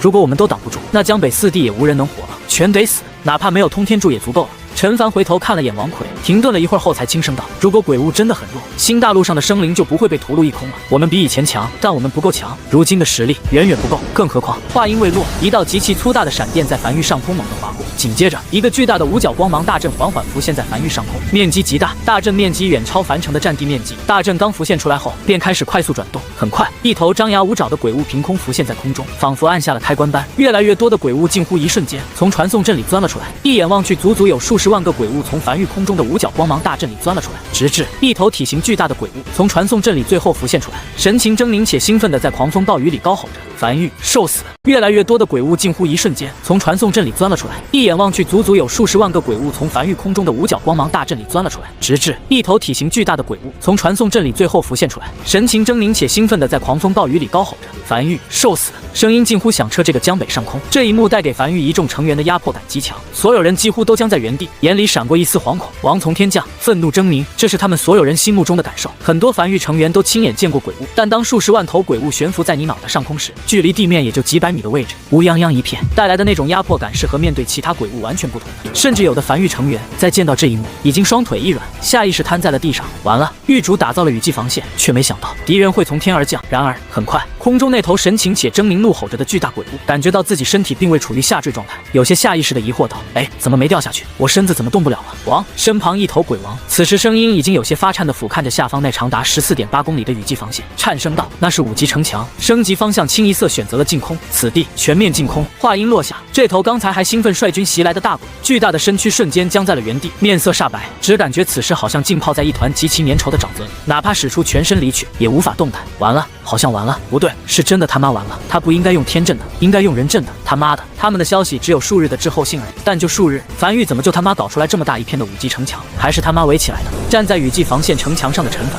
此时嘴巴无意识的缓缓张大，抬头望向空中那被净空领域束缚在空中的数十万头鬼物，难以置信的愣在原地，久久没有缓过神来。他想过敌人的进攻手段，都没想过敌人会从天而降。他的城墙净空，敌人是飞不过他的城墙的，所以他完全没想过这种进攻方式。只是他真不知道，还有阵法可以让鬼物从天而降，数量还真不少啊！陈凡半晌后才回过神来，呢喃着，一眼望去，密密麻麻的，足足有数十万头。虽然大部分都是低级鬼物，但也已经是一股极其恐怖的鬼潮了。若是直接冲击雨季防线，还真不清楚结果如何。毕竟他不知道这个体型巨大的鬼物是什么实力。至于现在，他不需要知道这些鬼物实力如何了。下一刻，安置在长达14.8公里雨季防线上，740座满级式神炮和148座满级防空炮依次被点亮。刹那间，原本灰蒙蒙的城墙上突然多出近千个被点亮的炮塔，宛如漫天灰雾突然多出繁星点点般。而这些被点亮的炮塔开始缓缓调转炮口，将原本对准城墙外的炮口不断上扬，以大仰角直对准梵域上空那些将在空中无法动弹的大量鬼物。完了完了！如深陷沼泽，拼尽全力也无法动弹的大鬼，眼底深处闪过一丝恐惧，有些歇斯底里的拼命高吼道：“陈凡，陈凡，别杀我，别杀我！我给你做内应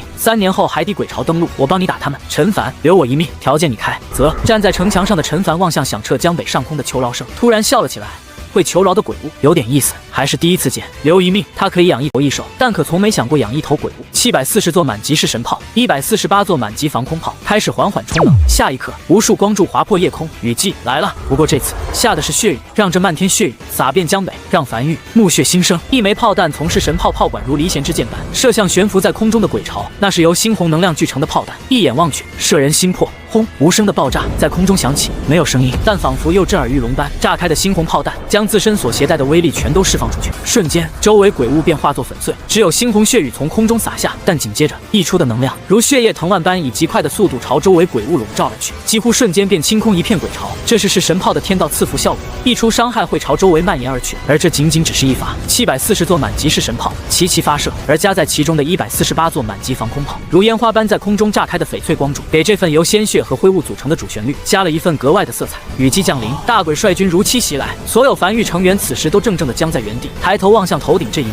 久久未回过神。他们看见了人生最大的一个场面，数十万头鬼物如待宰羔羊般悬浮在空中，根本无法动弹，被迫遭受着火炮洗礼。鬼物数量在不断快速减少。我不服！皮糙肉厚又躲在人群里的大鬼，此时还有半条命，但看起来也已重伤濒死，满眼不甘地怒吼着：“人类误我！什么狮子搏兔，上用全力！狗屁！狗屁！全是狗屁！如果他坐镇后方指挥，如果他不身先士卒，如果没有那么多如果了，但凡有任何一个如果，他都有东山再起的机会。可惜他没有。”下一刻，数十道猩红炮弹直朝他冲来，大鬼此时也放弃了挣扎，看向那数十颗猩红炮弹，又低头俯瞰远处站在城墙上的陈凡，声音中满是怨毒，如癫狂般放声大笑了起来：“你也会死的！当鬼潮真正袭来那一刻，会在黄泉路上恭候你的到来。”声音戛然而止，数十发猩红炮弹将他彻底笼罩进去，整个身躯庞大，威风一时，手下拥有足足4头鬼王手下的大鬼，就这样化作血雨，和漫天雨雾融为一体。雨还在下，如灰雾的暴雨笼罩了整个江北，很快便将地面上的血液全都洗刷干净。战争结束了。陈凡从年初知道雨季可能会有大鬼袭来后，就一直为此做准备，做了足足1年的准备，就为了抵御大鬼的入侵。但世事难料，他也没想到这个大鬼会率军从天而降。陈凡站在城墙上，全程目睹了这场令人心神向往的血雨，很美，极具美感。狮子搏兔，上有权力，人类误我。站在城墙上的陈凡重复了一遍大鬼临死前说的话，也没撑伞，就站在城墙上，任凭漫天暴雨敲打在自己身上，笑了起来。人类还有一句话叫杀鸡焉用牛刀，也有姜还是老的辣，你学明白了吗？随便拽个词就拿来用。随后，陈凡才望向灵魂深处的永夜领主面板，在雨季来临前，他获得了一个蓝色品级的建筑转生塔，效果很简单，但凡是用领地范围内的建筑所杀死的敌人，将会彻底死亡，没有一丝复活的可能性。大鬼临死前说我们会再见的，他本以为或许对方有复活的手段，然而转生塔面板上清楚地浮现着一行字：已扼杀意外因素0，说明这个大鬼压根就没有复活的手段，单纯是在放狠话，我们会再见的。陈凡不由轻笑着重复了一遍这句话，他突然很好奇，自己如果临死前放狠话会放一句什么狠话，至少他觉得这句狠话有点不够狠。梵域再次忙碌了起来，一众梵域成员在各自队长的指挥下，开始迎着倾盆大雨清理着战场。就在这时，脚下城墙突然传来一道微弱的撞击声，陈凡身子前倾探出脑袋，才发现在城墙根部有一个猴头鬼正在卖力地敲击着城墙，只是城墙连一丝粉屑都未脱落。陈凡默默地望向这一幕，这一幕他1年前在老营地见过，只不过当他是比较狼狈，而现在望向这熟悉的一幕，他突然有些怀念1年前的雨季。渐渐的，越来越多的鬼物从永夜里走向灰雾，又从灰雾冲出城墙下，将整个江北防线渐渐围了起来。老朋友挺多啊！陈凡站在城墙上，默默地俯瞰着下方这一幕。是神炮并没有启动，这一发炮弹价格可不便宜，就这些零零散散的鬼物，打一发下去包亏本的。突然，陈凡眉头轻挑，望向从灰雾里走出来的数十个手持白色灯笼的鬼物，这他也熟悉，吊丧鬼很厉害。如果最后不是杀死了吊丧鬼头目，让所有吊丧鬼都随之身亡，他都会死，那是他经历过最大危机之一。下一刻，距离这批吊丧鬼最近的一门式神炮身上的纹路被缓缓点亮，一团猩红能量组成的炮弹刺穿暴雨，落在吊丧鬼中间。轰！这次有声音了，地面震动的声音响起，大量猩红能量如蟒蛇般开始四处弹射，在杀死吊丧鬼的瞬间，溢出的伤害朝四周快速溢去，将聚在城墙下的鬼物瞬间清空了一大片。陈凡面色微微古怪地望向下方那片惨烈的景象，和他想象的不一样，他想象的是神炮的溢出伤害瞬间清空分裂后的吊丧鬼，结果吊丧鬼压根没有分裂，成粉末了。他望向永夜领主面板上的转生塔详细信息，果不其然，多了一点变化：已扼杀意外因素48转生塔竟然可以遏制分裂，分裂算复生，被营地范围内城防建筑所杀死的生物将彻底魂飞魄散，无法复生。片刻后，陈凡站在暴雨中，长呼了一口气后，才笑了起来，朝城墙下走去，准备回无名山。就在这时，灵魂深处的永夜领主面板突然有一个建筑在不断闪烁着黄光，陈凡心有所感，停在原地，朝这个建筑望去。观星台，梵域唯一奇观建筑观星台，这个因为沉寂太久，已经快被人忘记的建筑，在今夜开始不断发起预警。该建筑效果是可观测一大片区域的鬼潮动向。果不其然，约莫1炷香之后，风来了，大批如潮水般的肉虫鬼从永夜里穿过灰雾，不受控制的朝城墙上直撞来。噼里啪啦，阵阵鞭炮声不断响起，绿色的粘稠液体不断炸开，腐蚀性极强的液体开始腐蚀城墙。只是腐蚀性液体被雨水冲淡了，压根腐蚀不动。祭坛全程未被触发，5级城墙仅只是矗立在江北，便如天堑般。陈凡站在城墙上俯瞰着下方这一幕，默默欣赏着一枚枚鬼石伴随着肉虫鬼的自爆跌落在地面上，散落的绿色粘稠液体。另外一边，新大陆依旧是热火朝天的工作状态，瘸猴正坐在新大陆1号据点城墙上清点今日开采出来的鬼石数量，下意识抬头望向前方，突然微微僵住。永夜降临，正常来讲，他看向外面只能看见极致的黑暗，除此之外什么都看不到。但他下意识抬头的时候，却发现在黑暗中有一条不见尽头、极长无比的幽绿光芒，那个方向正是雷雨海域的方向。瘸猴面色微变，快速从海里掏出传音符，将这件事情1五1十的汇报上去。最后犹豫了一会儿后，又补充了一句：“少爷，雷雨海域开始散出一些幽绿色的光芒，不知道是什么，但看起来并不像是封印解除，没听见有什么特别大的动静。恰好是江北雨季降临的时候，雷雨海域开始散发这种光芒的，我怀疑两者可能会有一定联系。”与此同时，新大陆深处悬浮在空中的非洲，王麻子独自一人站在非洲边缘，望向前方。他看见远处地面上有一个巨大无比的坑，那个坑看起来并不是自然诞生的，而是被轰出来的。他计划准备天亮后近距离去观察这个天坑是什么。这一夜，新大陆那边不少梵域成员已经进入梦乡了，而梵域这边则是很多人都辗转发测，难以入睡。尸块已经清理完毕了，一宝鬼石什么的也都收集起来，缴了上去，工作已经完成了。只是今夜雨季降临后，漫天烟花那一幕令他们久久难忘，迟迟无法入睡。而在梵域无名山1号洞穴的城墙上，陈凡正听着耳旁王奎汇报那波鬼物掉落的收获，他一边听着一边打量着手里这枚鬼石，4级鬼石，仅此一枚便价值1万枚鬼石，这是他第一次见这种品级的鬼石，从那只大鬼身体里挖出来的。不错，他打量了一会儿后，将这枚鬼石放在怀里收了起来，不打算入库了，留下来当收集品，他挺喜欢。除此之外，王奎站在一旁汇报着，还掉落了不少异宝，所有异宝均已入库，等狱主你去查看。其中那头大鬼临死前，鬼气化作了2个异宝，光芒最盛。言罢，王奎将手里的2个异宝呈了上去。陈凡眉头忽皱，这2个异宝足以顶得上数百个白色品级的异宝，2件异宝均是黄色品级。第一件异宝是一块石头，老朋友了。异宝名称天道石，异宝品级黄色，异宝效果作用在任意建筑上，可让该建筑拥有一个天道赐福效果，且可生效在营地名下所有同类型建筑上，仅可作用在满级建筑。不错，陈凡笑了起来，将天道石塞进怀里，琢磨着待会儿用在哪个满级建筑上。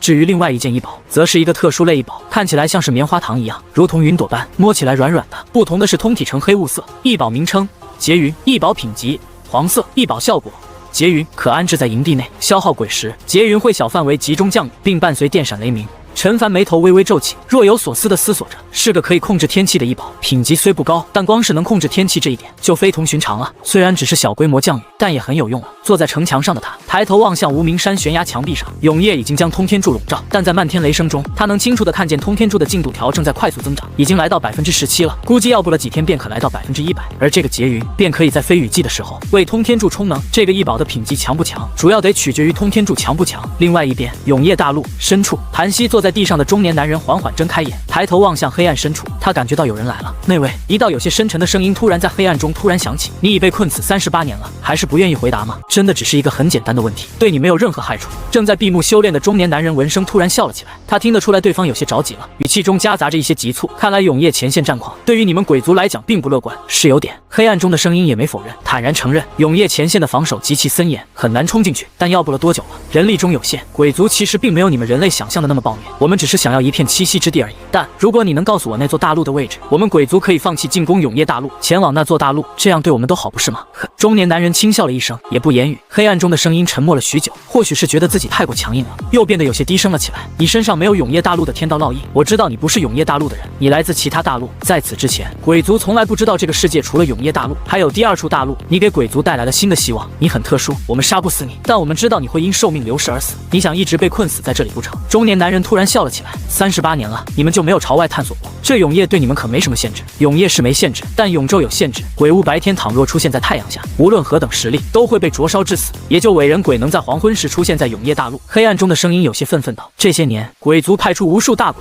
以各种手段尝试渡海前去海的尽头，死了不知多少大鬼，但看见的只有一条不见尽头的雷雨海域，不小心被卷入，会一直深陷其中，无法挣脱，饱受折磨之苦。我们怀疑那条不见尽头的雷雨海域，甚至将整个永夜大陆都笼罩了起来。派出去的那些大鬼，若是派遣至正面战场，说不定已经攻入了。则中年男人再次笑了起来，认真低头拨弄着身旁吞天鳄身上的鳞甲，随意道：别美化你没走过的那条路，说不定结果会更差呢。至少你们看见了雷雨海域，怎样，风景不错吧？见中年男人完全没有开口的声音，黑暗中的声音沉默了许久后不再讲话，缓缓离去。中年男人盘膝坐在地面上，继续认真拨弄着吞天鳄身上的鳞甲，只是神情渐渐恍惚飘远。他不是永夜大陆的人，或者准确的说，他不是人，他是机缘巧合之下形成的特殊产物。整个世界像他这种产物，大概也只有他一例了。他已经没有家了，如今他唯一的执念就是尽自己残躯所能，尽可能庇护住永夜大陆。结果或许是差的，但他尽力了。老大，在那黑影走后，趴在地面上的那头体型较大的吞天鳄才瓮声道：你真的不会死？当然。中年男人轻笑着：怎么做到的？因为中年男人停顿了一会儿后，才轻声道：在很久很久以前，我就已经死了，现在处于一种什么状态，我自己都不知道。不过如今的我比以前多了些感情，也多了些思考能力，感觉也还不错。老大，你实力那么这么强，以前是怎么被人杀死的？没人杀我，没人杀你。老大，你怎么死的？我自爆了，自爆。趴在男人脚边体型巨大的吞天鳄眼中闪过一丝憧憬。那像老大你这样的实力，自爆的威力一定很大吧？当然。中年男人笑了起来，用一种极其夸张的语气比划着双手，有这么大呢，足以将永夜大陆炸沉。厉害！吞天鳄完全没感觉到中年男人是在以一种夸张的语气去讲，反而是极其钦佩的向往道：大丈夫当如此。噗呲，中年男人摇了摇头，忍不住笑了起来。这些年有这2条吞天鳄陪在身边，他感觉自己笑的次数明显比以前多了许多。只是停顿了半晌后，还是复杂的低声道：没你想的那么豪气，我是在即将落败时被迫自爆的。说起来其实是有些狼狈的，那肯定也给予了敌人沉痛一击吧。当然，敌人一点好处没落到，那就足以了。也就是吞天鳄的前爪比较厚重，不太适合比大拇指，不然此时这头吞天鳄肯定要比划出一个大拇指来。中年男人笑了笑，没再讲话，渐渐沉默了下来，思绪渐渐飘远。他有点想家了，可惜他的家已经没有了，他也再回不去了。没人能穿过那片雷雨海域，除非出现不合理的奇迹。天亮了，在永夜大陆，永夜如潮水般退去，太阳渐渐升起时，新大陆的永夜也随之退去，太阳也随之升起。从非洲船舱里走出来的王麻子站在甲板上，望向远处那个不见尽头无比巨大的深坑。因深坑面积过大，导致如果不从空中俯瞰望去，都很难看出来这里是个坑。这里就是他们今日的探索的目标。天亮了，可以出发了。非洲从空中一路逼入深坑，前进的距离越深，他们能看见的深坑全貌就越多，直至距离永夜降临还有半个时辰，他们终于来到这座深坑的最中心处。他们足足飞了1日才飞到这里。甲板上的王麻子小心翼翼地嘱咐身旁手下，他俯瞰着下方深坑，根本不是那种自然形成的地貌，伴随着高度渐渐降低，深坑的细节也映入眼帘。那坑壁并非粗糙的岩层，而是呈黑曜石般的琉璃质感，极其诡异。终于，非洲落在深坑底部，深坑周围什么都没有，没有鬼骨，没有鬼石。王麻子小心警惕地走出非洲，站在深坑底部扫了眼四周。别说，虽然看起来感觉不结实的，但这一脚踩下去还是极其结实的。两两一对，四处探索。此处已和樊玉失联，等探索完毕后，他会将消息传回樊玉。3日后，坐在城墙上的陈凡眉头微微皱起。王麻子已经失联3日了，也不知是否遇到了什么危险。此时距离雨季已经过去3天了，新大陆那边的开采工作一切正常，就是王麻子已经失联很久了。失联前的最后一则消息是说准备去探索一个深坑，如今一直未归。就在这时，新大陆那边的传音符将消息传了回来，说王麻子一行已经返程了，所有人平安归来。但王麻子有些虚弱，像是被饿的。陈凡这才轻松了一口气，活着回来就好，等王麻子缓一下再询问遇到了什么事情，怎么还能被饿到虚弱的。随后他才望向安置在无名山顶部的通天柱面板，可在雨季吸引闪电，并将能量聚集起来，需要时爆发出去以御敌或作他用，攻击范围可超过营地范围，升至下1级，所需1万枚鬼石，目前储存进度100%。在昨天夜里，这根通天柱已经储备进度已经达到100%了。他准备去看看威力如何。很快，95龙辇冲出雨幕，来到无名山顶端。此时通天柱的进度已经达到100%，面前也多出一则面板，面板上是江北荒原的俯瞰盖图。他望向面前这幅悬浮在自己面前、不断缓缓闪烁的半透明地图，试探性的轻点江北荒原一处。下一刻，眼前半透明地图上突然浮现出一行猩红字体：坐标已选定，是否发射？发射！陈凡顿时僵在原地，眼里满是懵逼。通天柱的面板写得明明白白，可储储存雷电之力，并御敌。他本以为会像是光棱塔那样爆发出雷电攻击，结果发射这2个字眼是什么意思？他视线停留在通天柱面板上的那行小字，攻击范围可超过营地范围。良久后，他才深吸了一口气，再次看了眼自己选定的位置，那里是江北荒原的荒地，距离繁域雨季防线足足有10几公里。这个位置绝对不会有人，没人会在雨季里跑到这里来。不对，陈凡从怀里掏出鬼皮地图，仔细扫了一遍，在确定江北荒原没有一座鬼火处于燃烧状态时，才放下心来。他有点怕炸到人，他抬起手指按向面前半透明地图上的发射2字。就在这时，无名山顶的地面突然开始缓缓震动，面前这座数百米高的通天柱也同样开始快速高频震动。不是吧？陈凡喉间微微滚动，眼中闪过一丝难以置信，没有丝毫犹豫，钻进95龙冕，朝一旁快速逃去。数息后，仿佛最后冲刺般，地面狠狠地震动了一下，紧接着他看见了那根巨大的数百米高的通天柱，雕刻在通天柱表面的纹路从通天柱底部开始点亮，快速向上蔓延。眨眼间，整根通天柱的纹路都被彻底点亮，在雨幕中显得极其刺眼。下一刻，当通天柱表面纹路的光亮来到最巅峰时，通天柱的外壳开始快速脱落并碎裂，重重落在无名山底部，露出其中一根已经悬浮在空中、较为细长、约莫10几米高的通体笔直的圆形柱子。此时，这个破壳而出的圆形柱子整体晶莹剔透，宛如云吞般，能依稀看见有无数闪电在柱子内不断疯狂游荡乱窜。而在柱子尾端，无数正在喷涌而出的雷电为这根圆形柱子提供推力，柱子开始升空，速度越来越快，直至飞入云层消失不见。但很快，他再次看见了那根圆柱子，已经在10几公里外，正以一种大仰角的架势，爆发出极快的速度，直朝地面俯冲而去，携毁天灭地的威势刺穿雨幕，直撞向地面。首先映入眼帘的是蓝，一种极致纯粹的蓝，夹杂着一丝丝惨白色。无数闪电在10几公里外的雨幕里炸开，冲天而起。紧接着，他听见了震耳欲聋的雷声，比雨季里的雷声更重，像是积攒了许久的雷声终于爆发出来一样。陈凡走出95龙冕，有些恍惚地看了眼远处炸在雨幕里的无数狂暴闪电和旁边不远处洒落在地面上的通天柱残骸。他是真没想到，这个所谓的发射是将整根通天柱发射出去。他以为只是发射雷电的，所以这个巨大的通天柱仅仅起到一个蓄力的作用，真正储存的地方是核心那根较小较窄、晶莹剔透、半透明的圆柱子。没有停留，陈凡乘坐95龙冕从无名山上飞下去，直奔通天柱的目标地点而去。没多久，陈凡来到了这个10几米宽的深坑面前，已经过去有一段时间了，现在还能看见有残留电弧在深坑表面不断闪烁。不应该杀的。他站在95龙冕上，望向面前这个边缘闪烁着雷弧的深坑，突然后悔杀死那个大鬼了，当时就应该囚禁在空中的，这样他就可以试试这个吸满雷电的通天柱能不能对大鬼造成威胁了，能不能再来个大鬼让他是失手啊？这些战斗经验都需要有鬼物来配合他才能知道梵域各个建筑的具体威力。回去没有丝毫犹豫，陈凡立刻再次朝无名山赶去，他要像那群猴子般在无名山上种满通天柱。这哪是什么通天柱啊，这分明是万里巡航导弹。一炷香后，陈凡出现在了梵域港口位置，看了眼四周，略微满意的点了点头，这里不错。他画出一大片区域后，在这里打造了一个通天柱，并消耗了45.5万枚鬼石后，他将通天柱升至了10级，这也是通天柱的满级。面前缓缓弹出一则面板，通天柱升至10级，已升至满级，无法再次提升。获取满级效果，满目疮痍。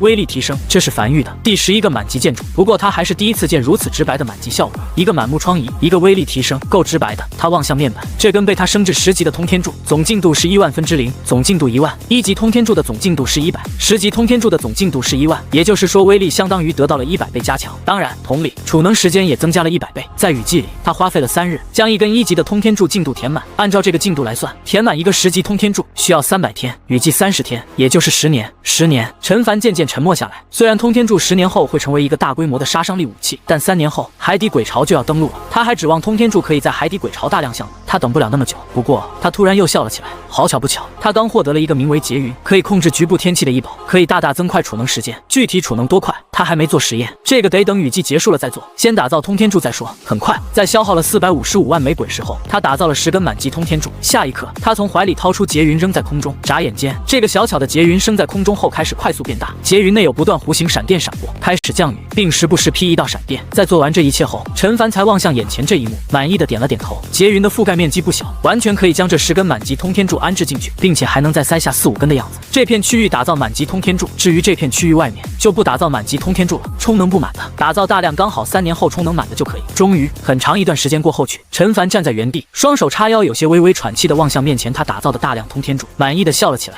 3年后便是这批通天柱启动之日。不错，陈凡满意的点头咧嘴笑了起来。他很喜欢这个建筑，通天柱这名字有点不贴切。他单手撑着下巴思索道。片刻后，他很快做出决定，满意点头道：“就叫梵域巡航导弹吧。”就在这时，陈凡怀里的传音符发烫，里面传来瘸吼有些慌乱的声音：“少爷！”王麻子身子差不多恢复复正常了，但神情有些惊恐，像是撞见鬼了一样，说要亲自当面给你汇报，现在就要坐高铁回梵域。陈凡眉头微微皱起，听起来像是遇到什么大事了一样。再次看了眼自己部下的那批通天柱后，大步朝港口走去。新大陆，陈凡走下高铁后，时间已经来到了下午。他并没有第一时间去找王麻子，而是站在新大陆1号据点的城墙上，望向外面，看了一圈后，才望向身旁的瘸猴。走吧，去找王麻子。很快，瘸猴在前方带路，来到一个水井旁，然后无奈地望向王麻子那明显不太正常的精神状态，便先离去，将空间留给王麻子和少爷两人。陈凡望向趴在水井边缘望向井底的王麻子，眉头微微皱起。王麻子状态确实有些不太对，他上次离开新大陆时的时候打造了不少水井，用于补充淡水。此时王麻子就这样趴在井边，望向水底，像是中邪了一样。他单手拄着翡翠手杖，走至旁边桌前，拿起茶壶给自己倒了一碗茶，又倒了一杯茶给王麻子送去，站在王麻子身边轻声道：“王麻子，我来了，有实话慢慢说，你现在有点失态了。”话音落下，身体明显还在虚弱状态的王麻子突然转身望向陈凡，双手颤颤巍巍接过茶碗，眼眶里闪烁着泪花，颤声道：“狱主，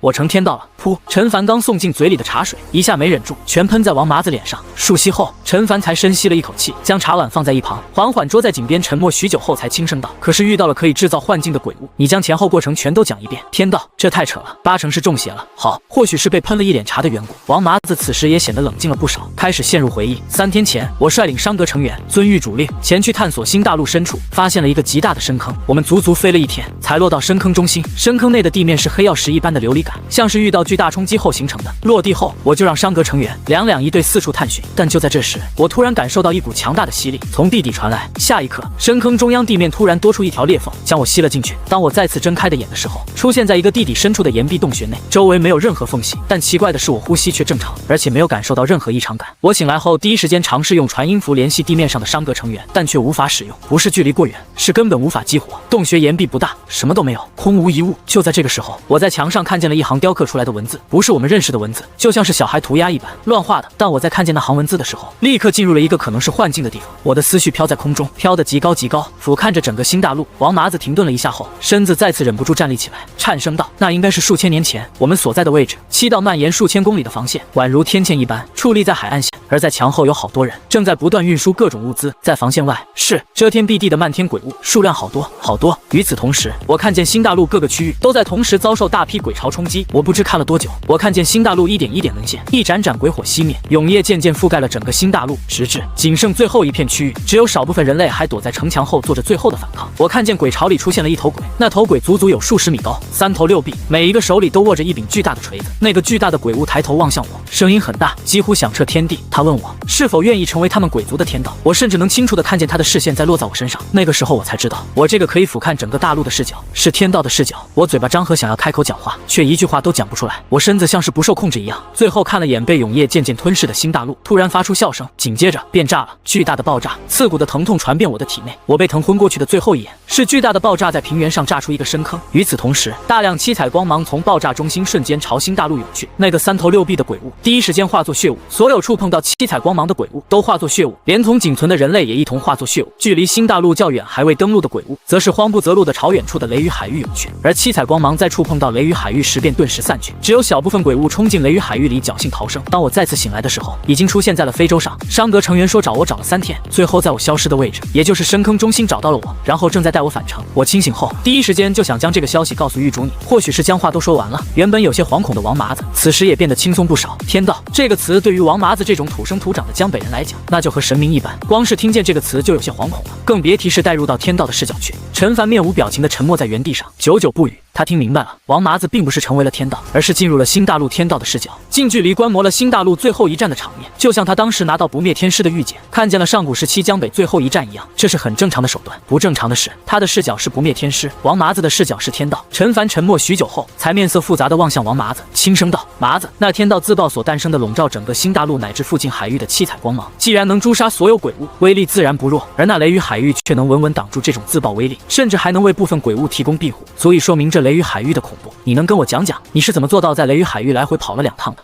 王麻子愣在原地，此时也才反应过来，他好像干了一件非常离谱的事情，挠着后脑陷入回忆思索了许久后，才迟疑道：“就那样过去了。雷雨海域里虽然雨大风大，一直电闪雷鸣，但雷电也不会劈海船，雷雨海域里的鬼物也不会攻击海船，只要运气好点，不被海浪卷走，船不翻就过去了。”陈凡沉默着没有讲话。如果真有这么简单就好了，他估计王麻子应该是运气极好，刚好误打误撞的走到了雷雨海域里唯一的一条生路，还来回都恰好走到。良久后，陈凡才拍了拍王麻子的肩膀，轻笑道：“放轻松，你只是以天道的视角看了新大陆最后一场战争而已，不至于太惶恐。不过樊玉得发展的更快一点了，免得永夜大陆的天道觉得前线可能撑不住了，也效仿新大陆天道直接自爆，就有点糟糕了。”王麻子点了点头，和狱主说完后，他感觉心里舒服了不少。随后，他将记录着古战场位置的地图交给陈凡，事情便告一段落。随后，让魏魏乘坐非洲，和商格一起踏上探索之旅。不过，这次的目标是王麻子刚探索完毕的那座深坑。魏魏全程趴在非洲上，稀奇且兴奋，感受着这种飞在空中的感觉。但在行驶3日，视线已经能渐渐看见深坑轮廓后，他那灯笼大小眼睛里的笑意突然渐渐僵住。他此时只有一个想法，那就是千万别发现地精。这要是发现地精了，得挖多久啊？但当非洲落在深坑边缘时，魏魏急爪子下去，望向后爪上那重重一块的地精，又抬起扁扁脑袋望向那不见尽头的深坑范围，眼里第一次人性化的浮现出了绝望。这里真的有地精，而且有大量地精。嘿，众人从非洲走下来，站在深坑边缘，个个极其兴奋。商格在新大陆上发现了大批地精，又是一大功，每个人都很激动，只有魏魏呆呆的僵在原地，茫然的望向远处。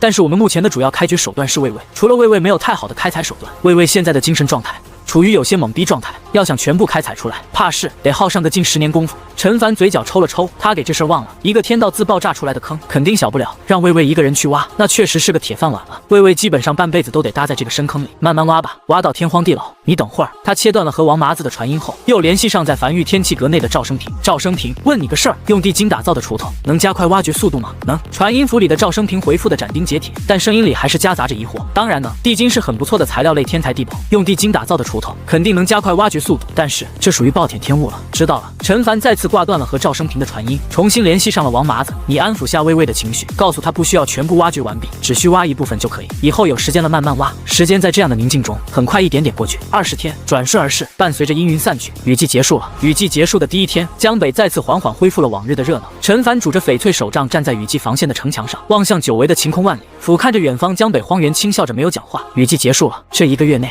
樊玉在没有任何干扰的情况下发展的极快，新大陆那边的开采进度也很喜人。雨季结束后，江北樊玉开始在关西平原各个势力之间流传了起来。这其中，对江北樊玉信息了解最大的是屠仙圣地。屠仙圣地的圣主此时正默默地坐在茶桌前，望向手下递来的一份份情报，嘴角不断疯狂抽搐。10几年前，他得知那位离开无名山，被困于某处，并在无名山内留下了可培育雪莲花成熟的大阵。本着无主之物，有缘者居之，天与不取，反受其咎的道理，他就派人去了，亲自派遣由于宁儿带队，潜伏在距离无名山最近的江北城里江北陈家。待无名山成熟的第一时间，就立刻摘取。完美计划。他甚至还派出了少秋，那个曾经在关西平原创建了弑神殿的家伙，再加上其他一行人。然而，就在上次雨季的时候，于宁儿的命牌碎裂，其余一行人的命牌也已彻底碎裂。至于少秋，应该也死了。屠仙圣地没有少秋的命牌，他就知道这行人是凶多吉少了。不过他也没再派人去无名山，毕竟拾取无名山雪莲花的这个任务，在屠仙圣地的评级并不算特别高，不值得再派人去了。他甚至都快忘记这个事儿了。直至最近突然听到樊玉的崛起，狱主陈凡便是当年江北陈家驱逐出去的私生子。屠仙圣地的圣主坐在茶桌前，开始捋着这其中的逻辑关系。他得判断樊玉和屠仙圣地到底有没有仇，应该没仇吧？陈凡被驱逐出江北陈家，这事儿可不是他授权的，他有点惧怕樊玉。良久之后，屠仙圣地圣主长松了一口气，笑了起来。逻辑捋清楚了，应该是没仇，那些事情应该也算不到屠仙圣地头上。就在这时，茶室门被推开，又是一则消息被送到茶桌上。樊玉暗格阁主名为少秋，他脸上的笑意缓缓僵在原地。少秋竟然没死，还加入樊玉了，这回是不是就有仇了？不对，这也不能算有仇吧？他是囚禁少秋不错，但少秋潜入他屠仙圣地，他囚禁一下不过分吧？再有仇，也是少秋和屠仙圣地的仇，不能将樊玉拉进来吧？他低声嘀咕着，坐在一旁全程面无表情的大长老早已对此习以为常，这就是圣主的办事风格，他已经习惯了。又过去3日，雨季结束后，寒风从江北刮向关西平原，伴随着这道寒风的还有樊玉。几乎一夜之间，关西平原不少人就已经知道江北崛起了一个神秘的势力，名为樊玉。而在屠仙圣地旁边的凡人城池内，少秋秋正带着暗格成员坐在城池内最高一座茶楼的最顶层包厢内，透过窗外望向不远处的那座山峰，眼里满是跃跃欲试。这座山峰上便是屠仙圣地。8年前，他尝试潜入屠仙圣地，以失败告终。如今，他修为早已突破武王，来到14级，而且手里还有地精打造的专武和夜行衣。他非常想再试一次，能不能潜进去？可惜这次是身负任务，需要前往关东平原，不能随意尝试。走了，他放下手中茶杯，走出包厢，朝楼下走去。他的任务是去探查关东平原的海岸防线情况，需要一路南下，尽可能探查到足够多的相关信息，然后在今年雨季前返回樊玉进行汇报。又过去了1个月，少秋一行人连续奔波数日，终于来到了镇鬼关，屁股蛋都快裂成2半了。少秋有些嘟囔的从骷髅马上跳下来，望向前方的镇鬼关。过了这里，便是关东平原了。镇鬼关是个防线废墟，走，找个地方歇息下。他牵着骷髅马大步朝一家废墟下的站点走去。来，几位爷这边请。招待他们的小二颇为热情，小二将少秋几人引进客栈，又挤眉弄眼道：“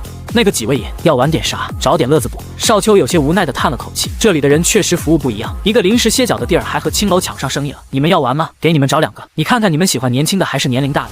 这位爷，你误会了，我们这里没有那些，不是那种玩法。那是什么玩法？几位爷，你们随我到后院来，走去看看。很快，一行人在小二的领路下来到后院。很快，一阵阵嘈杂声便传来。后院一个台上的8角龙边上，近100个人围在台下打气助威。龙内2头鬼物正在不断龇牙咧嘴的向对方发出恐吓。2头鬼物身上已满是鲜血，伤痕累累，显然已经处于濒死状态。几位爷，这叫鬼斗，你们可以在开始前压住，认为哪头鬼物会赢。小二在旁边开口介绍道。而少秋已经彻底懵逼在了原地，抬头望向头顶那悬空的太阳，这也不是黄昏啊，笼内的也不是伪人鬼。狱主让他来看关东平原战况如何，现在看起来关东平原频频告捷啊，鬼物都抓来决斗了，就这架势，已经马上要反攻了吧？永夜尚未降临，你们这鬼物是什么情况？他彻底懵了，他这辈子还真就从没见过这一幕。嘿嘿，小二有些得意的笑了起来。全天下独一份，整个永夜大陆你找不到第2个有鬼斗的地方。我们这里不少客人，可都是从大老远专门赶来的。怎么样，稀奇吧？要不来一手，我可以给你们找个桌子，让人将肉和酒送来，你们边吃边看。少秋没有讲话，只是默默从怀里掏出一个本子，这都是他回去要汇报的事情。外面的世界太乱了。在将这个信息记录完之后，少秋才眉头紧皱望向笼子里的那2个浑身遍体鳞伤、明显没有理智、正不断嘶吼的鬼物，可是用了某种异宝。但永夜大陆如此之大，有让鬼物白天活动的异宝也很正常。当然不是。小二嘿嘿笑了一声，也没隐瞒，直接道出真相。我们这客栈临镇鬼关废墟，这鬼物啊，只有在关外关东平原那片区域才能在白日存活，倘若带到关内来，哪怕就几步距离，也会瞬间暴毙而亡。原本也是不行的，但这次雨季过后，关东平原就发现了一些零零散散能在白天生存的鬼物。少秋眉头紧紧皱起，沉默着没有讲话。这事儿怎么看怎么不正常，他不知道这些人怎么还有闲心搞鬼斗的。鬼物能在白天存活，那对整个大陆都是一个极其严重的灾难性噩耗。鬼物怎么可能在白天存活？除非关东平原可能沦陷一半了，才会出现如此漏洞。一旦7号防线崩溃，那无数鬼巢将会畅通无阻，一路北上，要不了多久就能兵临城下，抵达江北。这一路上的所有生灵都会因此而亡，必须尽快探查清楚关东平原的7号防线究竟是什么处境和状况。另外一边，此时距离雨季已经过去1月之久，在这1个月的时间内，陈凡消耗掉了3.56亿枚鬼石，将原本14.8公里的雨季防线延伸至114.8公里，还差55.2公里，他的江北防线整个雏形便可彻底打造完毕。鬼石不够用了，接下来只需再等新大陆那边开采1个月，就能将这个江北防线打造完成。1月后，陈凡起了一个大早，精神饱满，乐呵呵地查看过樊玉仓库内的鬼石储备后，才朝城墙走去。如今的雨季防线已经彻底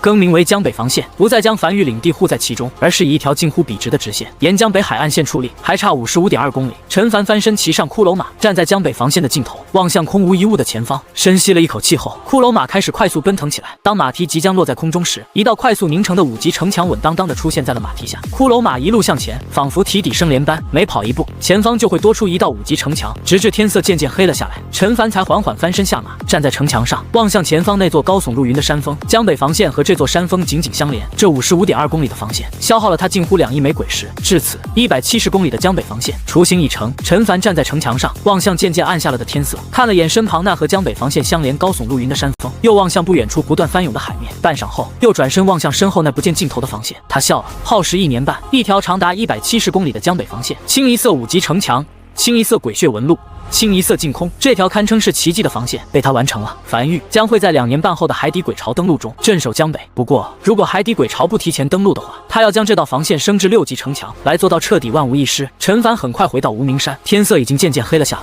忙碌了一天，他也有些疲惫，给自己泡了一壶热茶后，坐在1号洞穴的城墙上，听着王奎在耳边汇报。狱主站在一旁的王奎汇报道：如今是3月初，刚开春，这些日子新大陆的开采进度很不错，没发生什么意外。倒是关西平原那边依旧没有找到鸡。屠仙圣地派人给樊玉送上了不菲赔偿，并且写了封信，洋洋洒洒几千字，表明樊玉和屠仙圣地彼此之间没有仇恨，都是一些误会，愿意用鬼石来填补这些误会。陈凡靠在摇椅上，嘴角微微抽了抽，他的计划被打乱了。他的计划很简单，杀鸡儆猴，以雷霆之势镇杀关西平原的一个势力，来以此威慑其他蠢蠢欲动的势力。这只鸡他早都找好了，就是曾经派人来谋划无名山雪莲花的屠仙圣地，但这位的行事手段实在是让他有点摸不准，连续派人送了3封信过来，每封信都在讲述樊玉和屠仙圣地没仇，每次随信封而来的还有赔偿，数目不小，态度这么好，整得他都有点不忍下手了。但不宰个鸡，又很难展示出樊玉的势力啊。他已经想好怎么杀鸡了。这些日子积攒出来的鬼石，足以打造出一批非洲舰队，以雷霆之势碾压过去。主要是他望向手里的这封信，轻叹了口气，这信里的观点好像确实也没啥问题。屠仙圣地确实没有直接针对过他，间接影响，这不行。陈凡眉头呼皱，思索了半晌后开口道：“必须得找只鸡出来，总得亮亮拳头，不然以后我们铺设在关西平原的高铁线路肯定会被一些阿猫阿狗破坏，得亮亮拳头才能震慑住其他势力。1月内这只鸡必须找到。”随后他才伸了个懒腰，走下城墙，准备洗漱一番后入睡了。今天比较累，早点入睡。也不知道少丘那边情况怎么样。另外一边，新大陆此时已入夜，一艘海船缓缓驶入港口。今天情况如何？站在墙头上的瘸猴望向归来的一行人，回禀阁主，今日依旧无事发生，雷雨海域没有丝毫崩溃迹象。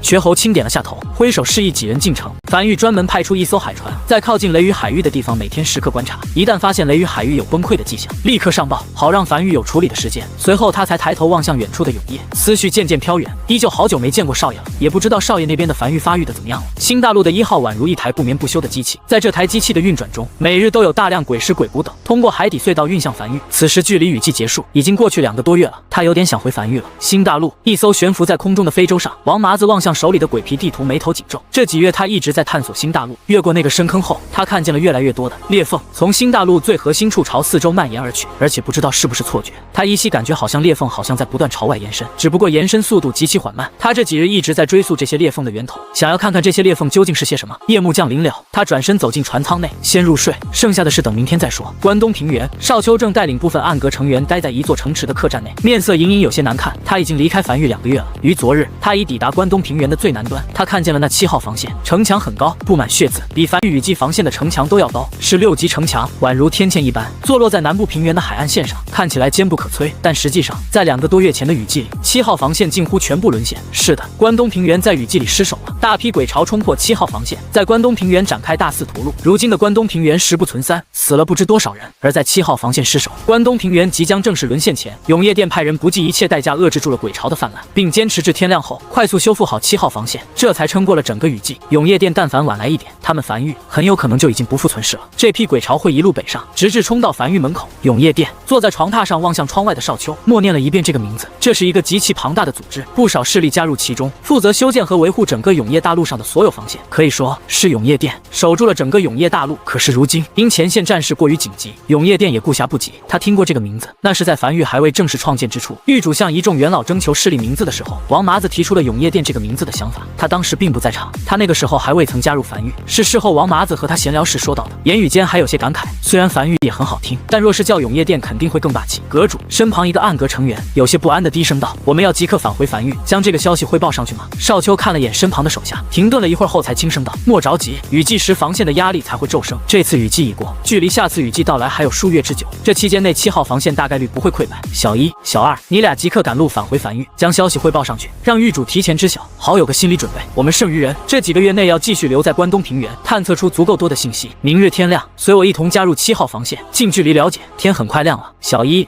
小2两位暗格成员已经骑着骷髅马踏上归程的路，准备将消息汇报上去。而少丘则是带着剩余暗格成员乔装打扮离开城池，前往这座距离城池只有数百米的7号防线。此时不断有人将各式鬼石武器等送上城墙，城墙根下2个月前那场大战留下的鬼物残骸和守军血迹都已经被粗略清理过，但大地依旧被浸透成一种诡异的紫黑色。一座座帐篷木屋等坐落在城墙根下，此时正有一条长长的队伍，不少人在排队，那是守城军在招人。少丘带着一众暗格成员跟着队伍开始排队，很快便轮到他们。修为武王全程头也不抬的招募官坐在桌前，第一次抬头望向少丘，上下打量了几眼后才轻点了头道：“感谢你的加入，你的编号是179，隶属于7号防线第3大队的71小队，去东边31号木屋找你的队长汇报，他会告诉你需要负责防守的区域。”片刻后，少丘站在城墙上沉默着没有讲话，只是远眺海边，这里的海要比江北的海更黑，防线外的海边已被鬼血彻底染成夹杂着各色光芒的紫黑色。此时不少人正如同蚂蚁一般从鬼物的体内刨出鬼石，装在一旁的袋子里。这是一处刚经历过大大战不久后的防线，他终于知道为何樊玉防线已经比江北四地的防御强出很多了，甚至比一开始预计的江北防线都要更强。狱主还总是觉得不满意了。狱主看的不仅仅是江北一地，狱主看得更远，看的是万一永夜前线沦陷后，樊玉该如何自处。关西平原屠仙圣地内，大长老长叹了一口气，望向正坐在茶桌前不断捣鼓的圣主沙哑道：“你有没有感觉你做错了？如果8年前你当时不是抽走少丘一魄，而是直接杀死他，或许是不是就没有如今的樊玉暗阁阁主少丘了？是不是少了一环？而且就算樊玉是江北突然崛起的势力，实力不容小觑，到我们为什么要去送3次鬼石？我们的鬼石也不是大风刮来的吧？别的就不说了，雨季前关东平原那边的7号防线前来申请援助，圣主你也是给了一大批鬼石。圣主，你有没有感觉你像是那散财童子，谁都能从你这里拿到钱？”屠仙圣地的圣主面色认真的抬头望向大长老：“我9年前上位，成为屠仙圣地的圣主，这9年内，屠仙圣地的仓库内鬼石数量是越来越多的吧？”是。大长老突然语气弱了下来。虽然圣主一直在散财，但自从9年前圣主上位后，确实屠仙圣地发展的越来越好。圣主长叹了一口气的起身走至窗边：“我当年不杀少丘，一方面是惜才，另一方面是一个才17岁的家伙能创建出世神殿，修为如此之高，我怀疑背后可能有人不想取其性命，给自己引来日后危机。给樊玉送去赔偿是因为我捋过了，本来就没仇。倘若开战，就算我们赢了，一样需要消耗鬼石，到时候消耗的鬼石可不止这一点。支援7号防线是因为，倘若7号防线沦陷，你认为关西平原能独善其身？更何况7号防线背靠永夜殿，得罪了永夜殿，可不是什么好事儿。那你去谋划无名山，就不怕得罪那位了？”大长老忍不住开口：“这怎么能算得罪呢？我捋过逻辑了。”圣主面色认真道：“那位都离开那么久了，那雪莲花属于无主之物，谁拿到就是谁的，而且我这不是没拿到吗？”大长老嘴角抽了抽，没有讲话。自从圣主上位后，屠仙圣地的仇人是越来越少了。要知道关西平原时刻处于战乱，能在这种环境下仇人越来越少，那是真不容易。每次遇到冲突，圣主就会捋一捋逻辑，最后得出一个双方没仇的结论，然后送上道歉信和赔偿，原本一触即发的战争也就打不起来了。在圣主上位前，屠仙圣地送出去的都是檄文；圣主上位后，屠仙圣地送出去的都是道歉信。还真别说，就这样在关西平原各家势力都处于乱战脱不开身时，屠仙圣地独善其身发育的倒是极其舒服。这些年仓库储备的鬼石是越来越多了，就是出门有点丢面，但比以前安全了不少，几乎吃不到冷刀子了。而且屠仙圣地的圣主面色认真道：“我刚才又捋了一遍逻辑，樊玉之所以不回我们消息，应该是信封在路上。毕竟关西平原遍地乱战，我们的人举着屠仙圣地的旗帜可以一路畅通无阻，但樊玉想来我们屠仙圣地应该是有些麻烦的，应该要不了多久，我们就能收到樊玉的回信了。”好捋。大长老也不说话了，默默坐了下来。虽然他一直感觉圣主的行事极其奇怪，但从结果来看，这种形式没有任何问题，结果是好的。就在这时，一只麻雀叼着一张信封落在窗口，圣主打开信封，望向其中的内容，面色有些微微古怪。这些日子有不少来自江南的商会前往关西平原，恨天宗那家伙将一伙举着死旗的商会全都杀了，对外放出话，但凡有江南的商会赶来关西平原行商，来一个杀一个。那个商会是江南公羊一族的商会，运输一批骷髅马南下来的，再正常不过了。大长老面色如常道：“我最近也听说市面上多了一批廉价的骷髅马，而恨天宗本身有个业务就是卖骷髅马，如今被抢了生意，自然不爽，要杀点人，好杀。”圣主有些感慨地咂舌道：“可是根据我们的情报，这江南公羊一族的女儿和樊玉一个重要人物有夫妻之实来着。这要是公羊一族找到樊玉求对方帮忙出头，那就不知道事态会演变成什么样子了。这关系差远了。”大长老摇了摇头：“虽然圣主你的行事风格我有些琢磨不透，但其他势力之主怎么想的，我还是能明白的。樊玉不可能为了这事而出头，死的人又不是他樊玉的人，强出头没意义，是吗？可我捋了捋逻辑，如果樊玉想要将他那高铁线路铺到关西平原的话，就必须杀头机震慑四方宵小，否则就樊玉那高铁线路本身可是不经挖的，恨天宗可不算是鸡，那也得看对谁来讲。”圣主有些嘿嘿地笑了起来，一个崛起如此之快的势力，肯定是有些不为人知的手段的。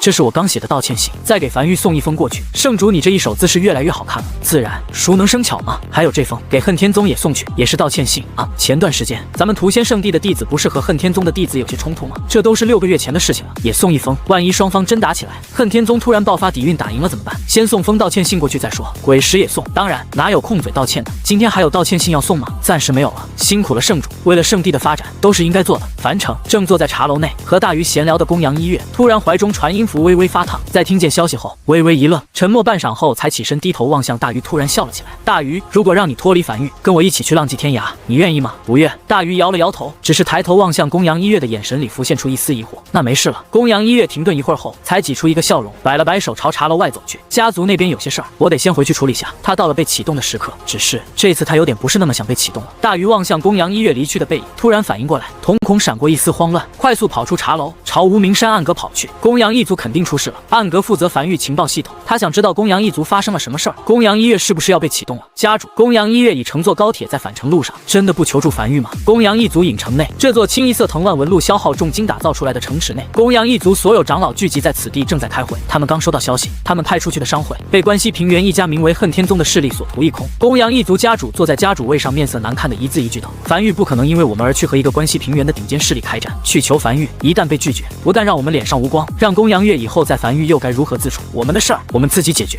我已经询问过太上长老，太上长老说已随时做好被启动的准备，我们必须要给予还击。周围一众长老纷纷沉默着没有讲话。其实他们都清楚，哪怕让太上长老出动，一个守夜人对这种顶尖势力能造成的威胁是极小的，最后可能造不成损失。但既然家主心意已决，他们也没多说。就在这时，他们头顶上突然传来嗡嗡声音，公羊一族家主微微一愣，不知发生了什么，带着一众长老走出议事阁，抬头望去，只见影城上空不知何时密密麻麻飞来近100艘非洲。此时一艘非洲正在缓缓降落，准备落在影城内部，每个非洲上都能清晰可见安装着狰狞的炮塔。这是非洲。公羊一族家主面色瞬间大变，他只在传闻中见过这种载具，从未见现实中出现。这是恨天宗的手段吗？关西平原的顶尖势力也有些过于恐怖了。相比之下，他们公羊一族最大的底蕴守夜人倒是显得有些微乎其微。影城没有防空炮，他们根本没有还击手段。在非洲即将落下时，这个公羊一族的家主歇斯底里高吼着下达了最后一个指令：逃离影城！我来殿后。他没逃，他是一家之主，他留在这里能给族人争取更多逃离机会。吼啥呢？非洲缓缓落在地面上，陈凡站在非洲甲板上，俯瞰着公羊一族慌乱的一行人，抬头看了眼头顶悬浮在半空中的99辆非洲，咧嘴笑了起来。怎么样，这排场还行吧？足足100艘满配非洲，花了我不少鬼石呢。在收到消息的第一时间，他便笑了起来。他找到关西平原的鸡了，并且这个鸡的分量还不低，第一时间便将繁育内的载具攻防升至7级，并打造出了100艘非洲，一个一砸了出去。繁育仓库鬼石储备只剩下1亿枚鬼石左右了，但他觉得这是值得。拿下关西平原并真的只是为了赚取鬼石，最主要的是他的高铁线路可以通到关西，这也意味着繁育的影响范围进一步扩大，什么事情都好做了许多。100艘非洲排场拉满，恨天宗的消息他也调查过，100艘非洲足够拿下，还愣着干什么？站在甲板上的陈凡望向下方愣在原地的公羊一族一行人，招了招手，笑着道：走吧，带你们揍恨天宗去。与此同时，一则讨恨天宗的檄文通过繁育的情报网络快速传遍整个关西平原，很多人甚至收到这则檄文的时候都是满脸茫然，才后知后觉的知道恨天宗屠了江南公羊一族商会的这个事儿。这个檄文传播的速度太快了，不一会儿便传到了屠仙圣地。屠仙圣地的圣主正望向手，另外一边坐在大殿内的恨天宗宗主面色难看的望向手里的檄文：讨恨天宗檄，告关西平原恨天宗门人，今有天光不照之处，恨天宗以诡诈之刃暗刺我繁育血脉，劫杀我核心阁主齐越七族商队于季风峡谷，此非寻常劫掠，乃蓄意践踏我繁育基石。今恨天宗列我袍泽之亲，绝人伦之序，此仇非私怨，乃闻名于野蛮之界战。若你心怀人伦之血勇，当用于护生而非屠戮，即刻卸任脱袍，星夜离宗。凡欲未回者留一线生路，1个时辰之内离去者，既往不咎。半晌后，恨天宗宗主才将纸张用力揉成团，咬牙切齿的一字一句道：欺人太甚！一个突然在江北崛起的势力，和恨天宗也没什么交集，竟然会为了一个无关紧要的商队主动挑事。半晌后，这个男人怒极反笑了起来。既然樊玉要强出这头，那就让他脸面扫地。就在这时，大殿外一个黑衣弟子大步走来，递上一封信：宗主，这是屠仙圣地送来的一封信，并附带了1万枚鬼石。恨天宗宗主望看完信后有些摸不着头脑，这么小的摩擦，平时都汇报不到他这里来，这种小事都要一个圣主亲自写信啊。不过让他还是颇为受用，对方送上鬼石作为歉意，还亲自写信给他，这是对他恨天宗的认可。但紧接着，大殿外手下再次大步走入，禀报宗主，屠仙圣地圣主亲自带人在宗门外800米山坡处等候。性情，恨天宗宗主先是一愣，随后很快反应过来，蹦在地面上大步朝殿外走去。几位长老随我一起出宗迎接。不错不错，就这里了。屠仙圣地圣主扫了眼四周，前方800米就是恨天宗的城池，清一色4级城墙，让这座城池宛如镇山石一般，牢牢坐稳在关西平原。他站在山坡上，望向恨天城，这个视角刚刚好，可以完美将整个恨天城收入眼帘。如果要发生点什么，这里是最佳视角。屠仙圣地的圣主有些期待地望向不远处的地平面，樊玉现在说不定正修高铁往这边赶来呢。就在这时，恨天城城门突然打开，一帮人浩浩荡荡走来。只见恨天宗宗主走在正前方，带着恨天宗的长老和一众弟子，大步走至屠仙圣地圣主面前，扫了眼其身后一群人，爽朗笑道：紫薇，许久不见，关西平原世人皆念圣主你心怀天下，今日我算是见到了。当江北樊玉不知天高地厚向恨天宗发出檄文后，紫薇你第时间携门人之缘，这份恩情我领了，只是大可不必。正站在原地走神的屠仙圣地的圣主，突然听见耳边传来一道爽朗的笑声，眉头忽皱，这是什么话？屠仙圣地的圣主扬怒道：你我是兄弟，我岂能坐视你不管？兄弟快回吧，外面冷，别等会染上风寒了。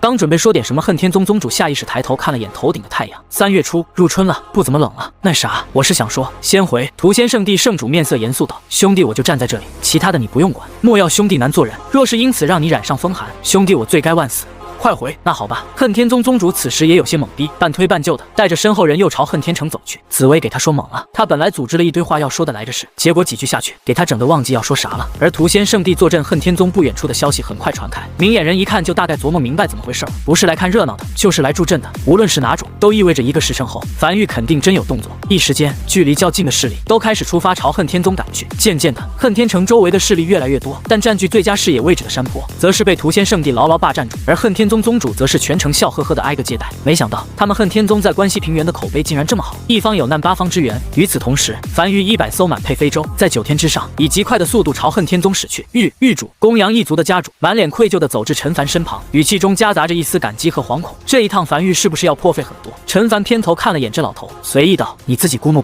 呢？你说破费不？公羊一族的家主将在原地，这还用估摸吗？就这架势，猜都能猜到有多破费。”玉主公羊一族以后正式并入樊玉，日后为樊玉做牛。别，陈凡面色古怪地望向着老头，你想的还挺美，还并入樊玉。樊玉收人审核很严的，你怎么还连吃带拿的？放松点。而恨天城外，越来越多的势力赶来，聚在恨天宗外，好不热闹。就在这时，那是什么？人群中突然发出一阵惊呼声。屠仙圣地圣主顺着人群嘈杂方向望去，再看清楚后，哪怕他见识过足够多的大场面，此时也不由僵在原地。起初只是在天边云层深处泛起的一抹铁灰色涟漪，但伴随着那道涟漪渐渐逼近，人们才看清楚，那分明是近100艘非洲，每艘非洲都宛如一条放大数倍的铁鱼，沉没破镜带来的震撼感是极其恐怖的。尤其是在主流载具是骷髅马的关西平原，这里大部分人都是第一次看见飞在空中的非洲。当非洲靠近，围在恨天城附近的一众势力纷纷面色煞白骇然地僵在原地。那是江北樊玉的旗帜，樊玉真的来了。而几乎眨眼功夫，这只非洲阵列便已飞在恨天宗上空。下一刻，一阵由无数道咔嚓组成的击扩声从空中传来，只见所有非洲表面的板块陡然移开，露出了一门黑洞洞的炮口。杀戮开始了！轰！一道足以震耳欲聋的声音陡然响起，一枚猩红炮弹从悬浮在高空中的非洲上径直轰向恨天城的正中央。仅此一击，周围建筑几乎瞬间倒塌，炸裂开的猩红光芒如索命般席卷着附近所有能找到的生灵，溢出的伤害会自动锁定。紧接着，1700门满级式神炮齐齐开火，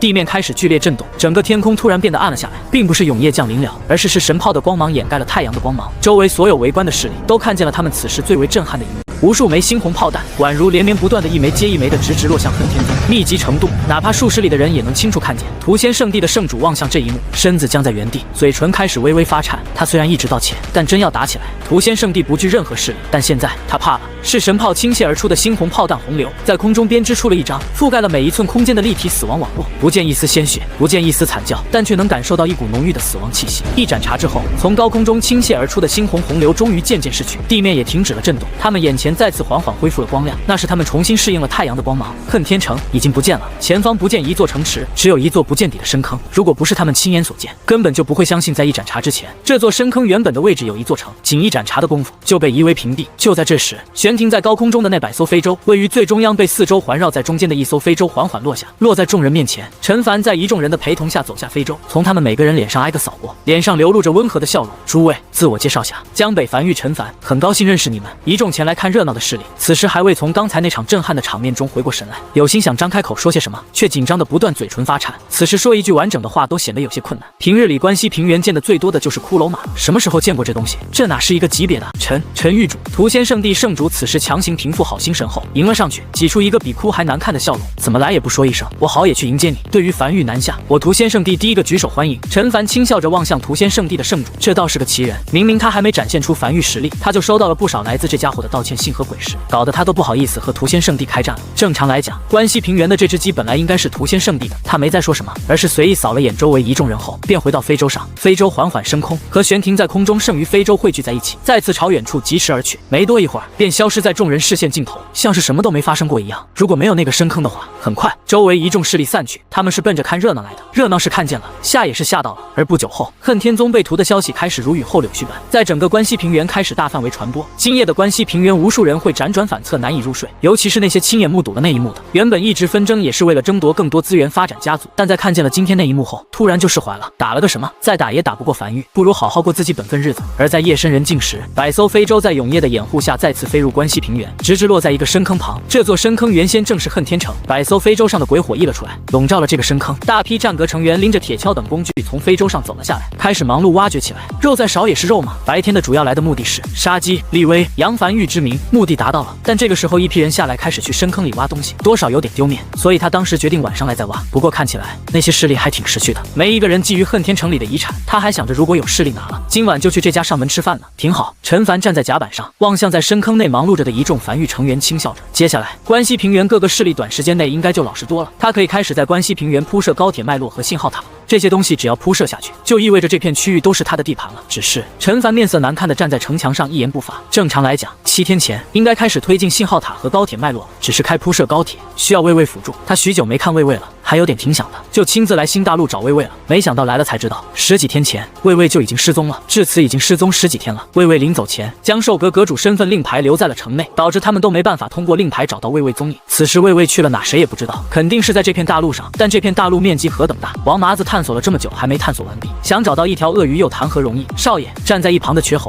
眼里满是愧疚和慌乱，低声道：“不关你事。”陈凡摇了摇头，皱眉道：“你一个人负责新大陆这边的所有开采事宜，本就有些忙不过来，你也不能天天盯着魏魏。只是魏魏究竟是主动离开繁育的，还是被迫，又或是走丢了？虽然以魏魏实力，很难有鬼物对他造成伤害，但既然不是离家出走，那就糟糕了。”他望向海边远处的雷雨风暴，难道是那雷雨风暴作祟，将魏魏吸引过去的？可是魏魏平时只喜欢吃，没什么特别爱好，什么东西才能如此有吸引力？甚至让魏魏将最喜爱的寿阁阁主令牌也会留在原地，离开新大陆1号据点？难道是？陈凡沉默在原地，想到了唯一的可能。就在这时，瘸猴怀里的传音符突然响起：“狱主，王麻子回来了，约莫还有1个多时辰，便可抵达新大陆1号据点，说带回来了一个重要发现。”陈凡有些烦躁地应了一声。1个多时辰后，王麻子来到陈凡身前，刚准备开口在新大陆的重大发现，但突然发现远处海面上隐隐能看见不少海船和非洲正沿着雷雨海域不断搜寻，顿时面色微变。果然如此，狱主，可是那雷雨海域有崩溃迹象？不是。陈凡轻叹了一口气，魏魏失踪了。排除所有选项后，我怀疑雷雨海域里有什么东西，制造出魏魏父母的幻象，让魏魏主动进入雷雨海域。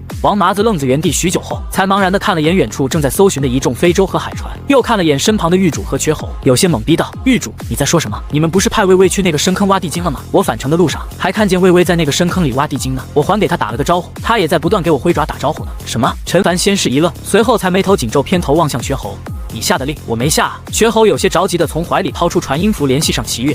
齐月，是不是你下令让魏魏去挖地精的？传音符里很快响起齐月的声音：“我没有啊，我这段时间一直忙着挖矿呢。”挺好。陈凡突然笑了起来，眼中闪过一丝寒光。繁育里都有人能替他下令了，当即转身朝一旁非洲走去。走吧，去找魏魏。我挺好奇是谁下的令。瘸猴和王麻子对视了一眼，都看见了彼此眼里的不安，急忙跟上。从新大陆1号据点，距离王麻子发现的那个深坑，足足有3天的路程。陈凡日夜赶路，在第2天天黑前抵达了深坑，很快便看见了在下方独自一人卖力挖掘的魏魏，眼中更是闪过一丝愤怒。没有非洲，没有高铁，魏魏就这样独自一人跑了这么远的地方来挖地精，还独自一人在挖，有多孤独，或许只有魏魏能知道。无论是内部谁下的令，出于玩票性质，又或是试探性质，这件事情不会这么简单结束的。非洲缓缓落下，听见动静的魏魏抬起头，在看见陈凡时微微一僵，又看见站在陈凡身旁的王麻子，灯笼大小的眼睛里突然闪过一丝愤怒，怒吼起来。这副样子分明就是受到了欺负，在主人来了之后，委屈且愤怒地高吼了起来。瘸猴默默地朝旁边挪了一点，尽可能地离王麻子远点。不会是王麻子这家伙想私自立功给魏魏下的令吧？这可是越权了，而且魏魏还真听王麻子的命令啊！几乎一瞬间，王麻子面色瞬间煞白，这他妈冤枉啊！他返程的时候不是还和他友好的打招呼吗？现在怎么对他吼起来了？真不关他事啊！陈凡没理会王麻子的神情，只是拄着手杖，独自一人走下非洲，站在魏魏身旁开始交谈，肢体加眼神的结合。一盏茶后，陈凡重新走上了非洲，而跟在身后是满脸委屈的魏魏。瘸猴敏锐捕捉到少爷眼里少了愤怒，反而多了几丝无奈，便意识到这件事情不会朝严重的方向发展，试探性的开口询问：“少爷，是谁下的令？一位阁主？哪个阁主？寿阁阁主啊？”瘸猴有些懵逼。陈凡长叹了一口气，随后实在没忍住，抬起手掌敲打着魏魏的脑袋，怒极反笑道：“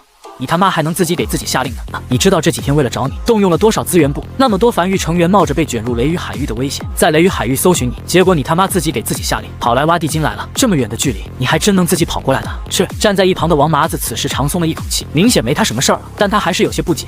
狱主，发生什么了？说来话长。陈凡无奈的叹气道：“上次魏魏回樊玉的时候，我坐在城墙上思考接下来的发展，魏魏趴在我脚边，我随口说了句：“马上又到诞辰之日了。”魏魏记住这句话了，打算给我送个礼物。他觉得我肯定很喜欢这里的地精，便想要挖出足够多的地精给我一个惊喜，然后就去找赵生平要了一大批卤煮，带着喝的，将身份令牌留在城内，跑了数日，从新大陆1号据点跑到这里，开始开采地精。如果不是你刚好路过发现了他，真不知道要找他找多久。这傻狍子，气得我现在脑壳疼。王麻子有些茫然地望向正对他龇牙咧嘴的魏魏。所以你路过他的时候，他跟你摆爪子不是跟你打招呼，而是让你替他保命。现在你在他心里是一个不值得信任的告密者。王麻子更加懵逼的愣在原地，谁他妈能看懂那个摆爪子是保密的意思？先不说他没看懂，就算他真看懂了，回到据点看见那搜查镇长，他也不可能保密啊。走了。陈凡有些没好气的拍了下魏魏脑袋。跟我回江北修高铁去！真的是，掌心突然涌出重物下坠感。他低头望向魏魏，怯生生地朝他手里吐的一块地精后，声音戛然而止，停顿片刻后，才突然笑了起来。算了，不管怎么说，这确实是我收到的第一份生日礼物，谢谢你，魏魏。魏魏变得兴奋起来，尾巴开始不断如往常那样左右敲击着非洲甲板。找到魏魏后，陈凡心情也变得不错了起来，但还是非常严肃地告诉魏魏，日后有任何行动都不能扔下身份令牌，且不得擅自行动。3天后，几人返回新大陆1号据点。王麻子站在望向和魏魏一起走进樊玉高铁站台的狱主背影，有些唏嘘地感慨道：“从这里跑到深坑距离可不远啊。”魏魏确实是上心了，但就在这时，他一拍脑门，突然想起来，有些苦恼道：“我差点忘了，我是来汇报探索新大陆发现的。别这么一耽搁，我都忘了说啥事儿。”瘸猴望向王麻子。重要不重要的话，我转达给少爷。要是重要，你就现在乘坐高铁跟在后面回樊玉当面汇报，也不是太重要。王麻子挠了挠后脑。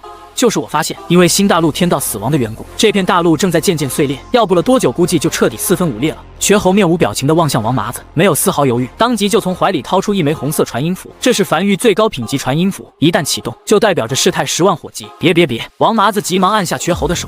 别着急，我说的要不了多久，是基于这座大陆存在的时间。那裂缝现在还没蔓延到我们这里呢，估摸着至少还得个70、80年的功夫。那时候我们这里的鬼石早就挖完了。你先别激动，是你说的太吓人了。吓人吗？你说呢？好像是有点哈。陈凡坐在樊玉高铁车厢内，在海底隧道内朝前方疾驰而去，耳边时不时能传来另外一辆高铁从对面呼啸而过的声音。他转身看了眼，爪子搭在高铁尾部的魏魏笑了起来，靠在椅背上闭目养神。事情就此告一段落。与此同时，陈凡也收到一则王麻子送来的关于新大陆的消息。根据王麻子这些日子在新大陆对裂缝的观察，他探测到新大陆预计在70、80年后会彻底崩碎，除非在此期间内补充一个新天道，或许会阻止新大陆的崩碎。他笑了，天道又不是芭比娃娃，说补充一个就能补充一个的，从哪找个天道来？不过他有些若有所思地望向灵魂深处的永夜领主面板，君临天下。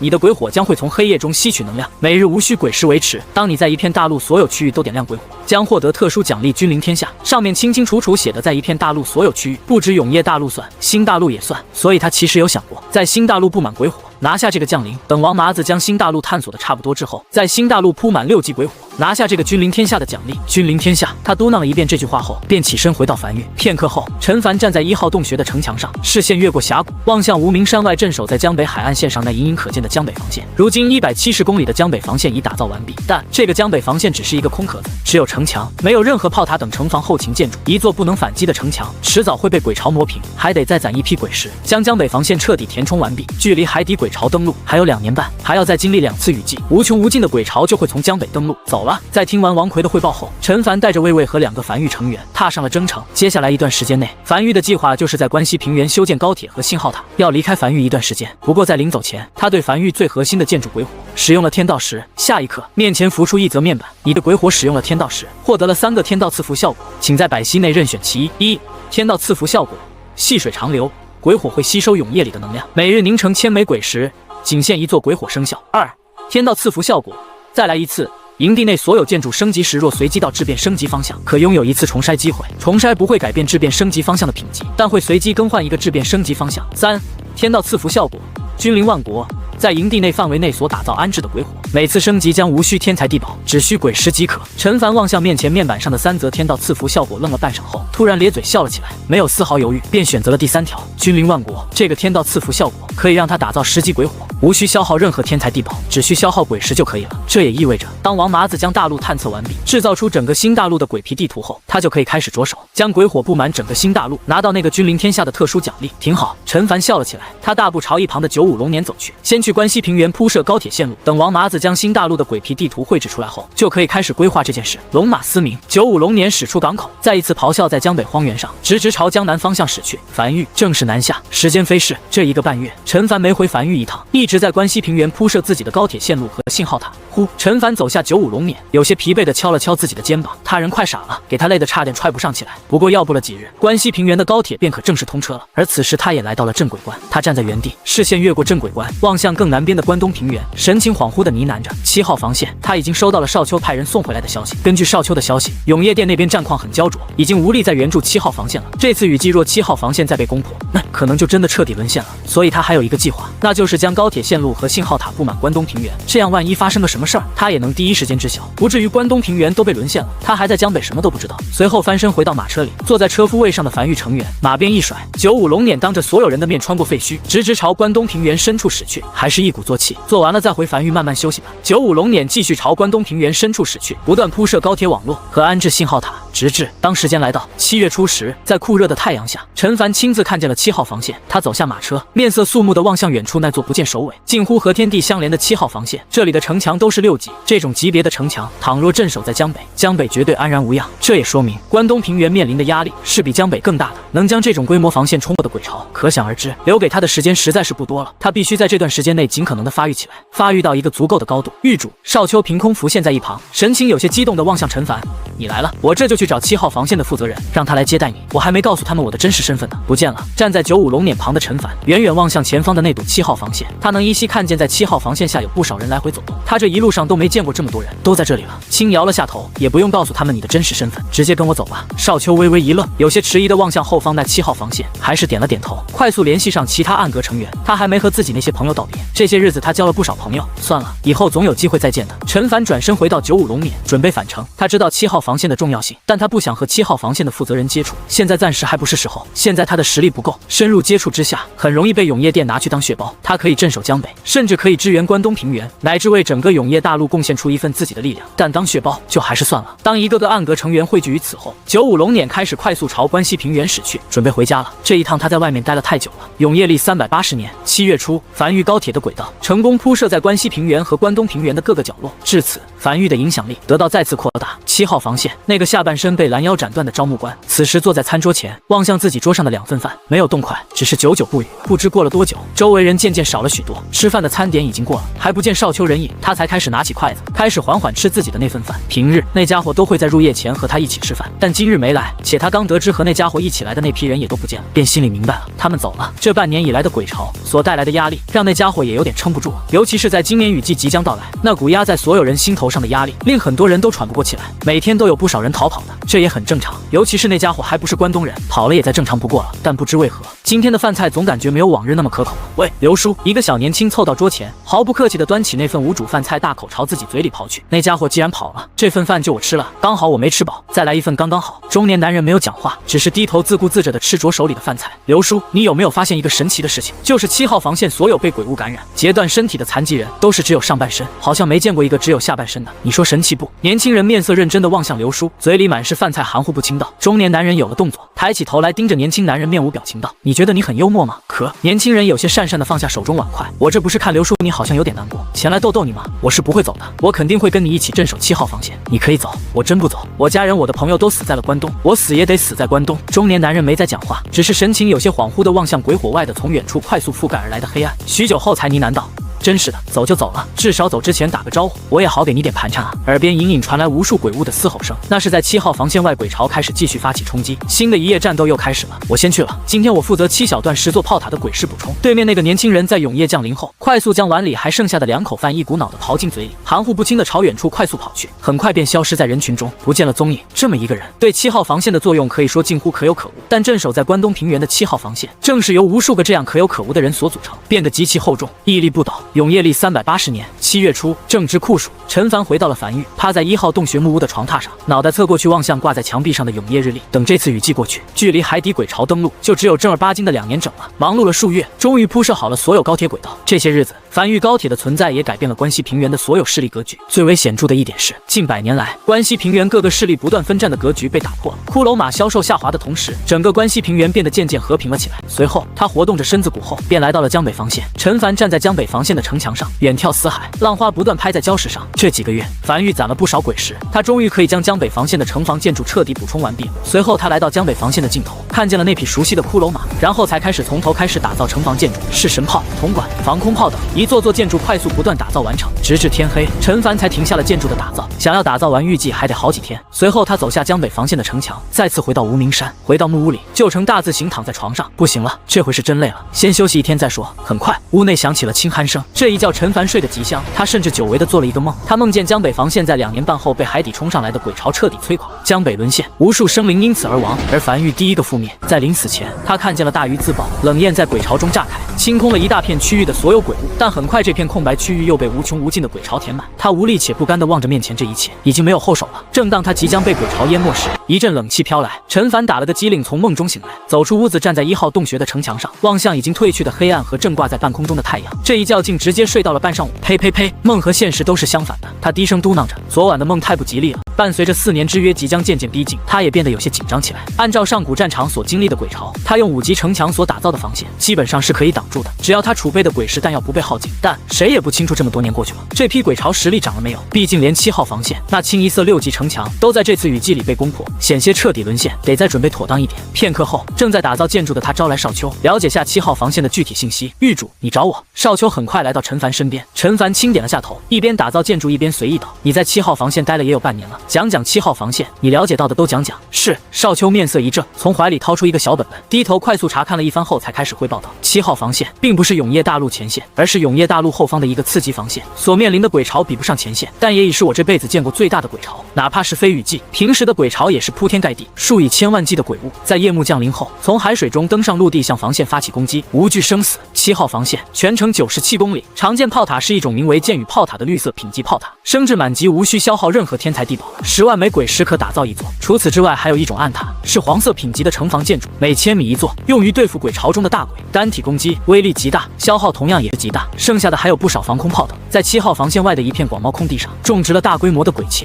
这是一种特殊鬼植，成熟后触碰可产生巨大爆炸，成熟期需1年，且无法移动，成熟后会自动冒出头来。雨季结束后，7号防线就会安排人在城墙外大规模播种鬼茄种子，等来年雨季即将来临时，刚好成熟，这些鬼茄将会迎接雨季第一波大型鬼潮。陈凡轻点了下头，停顿良久后，他才继续开口道：“你对永业殿了解多少？”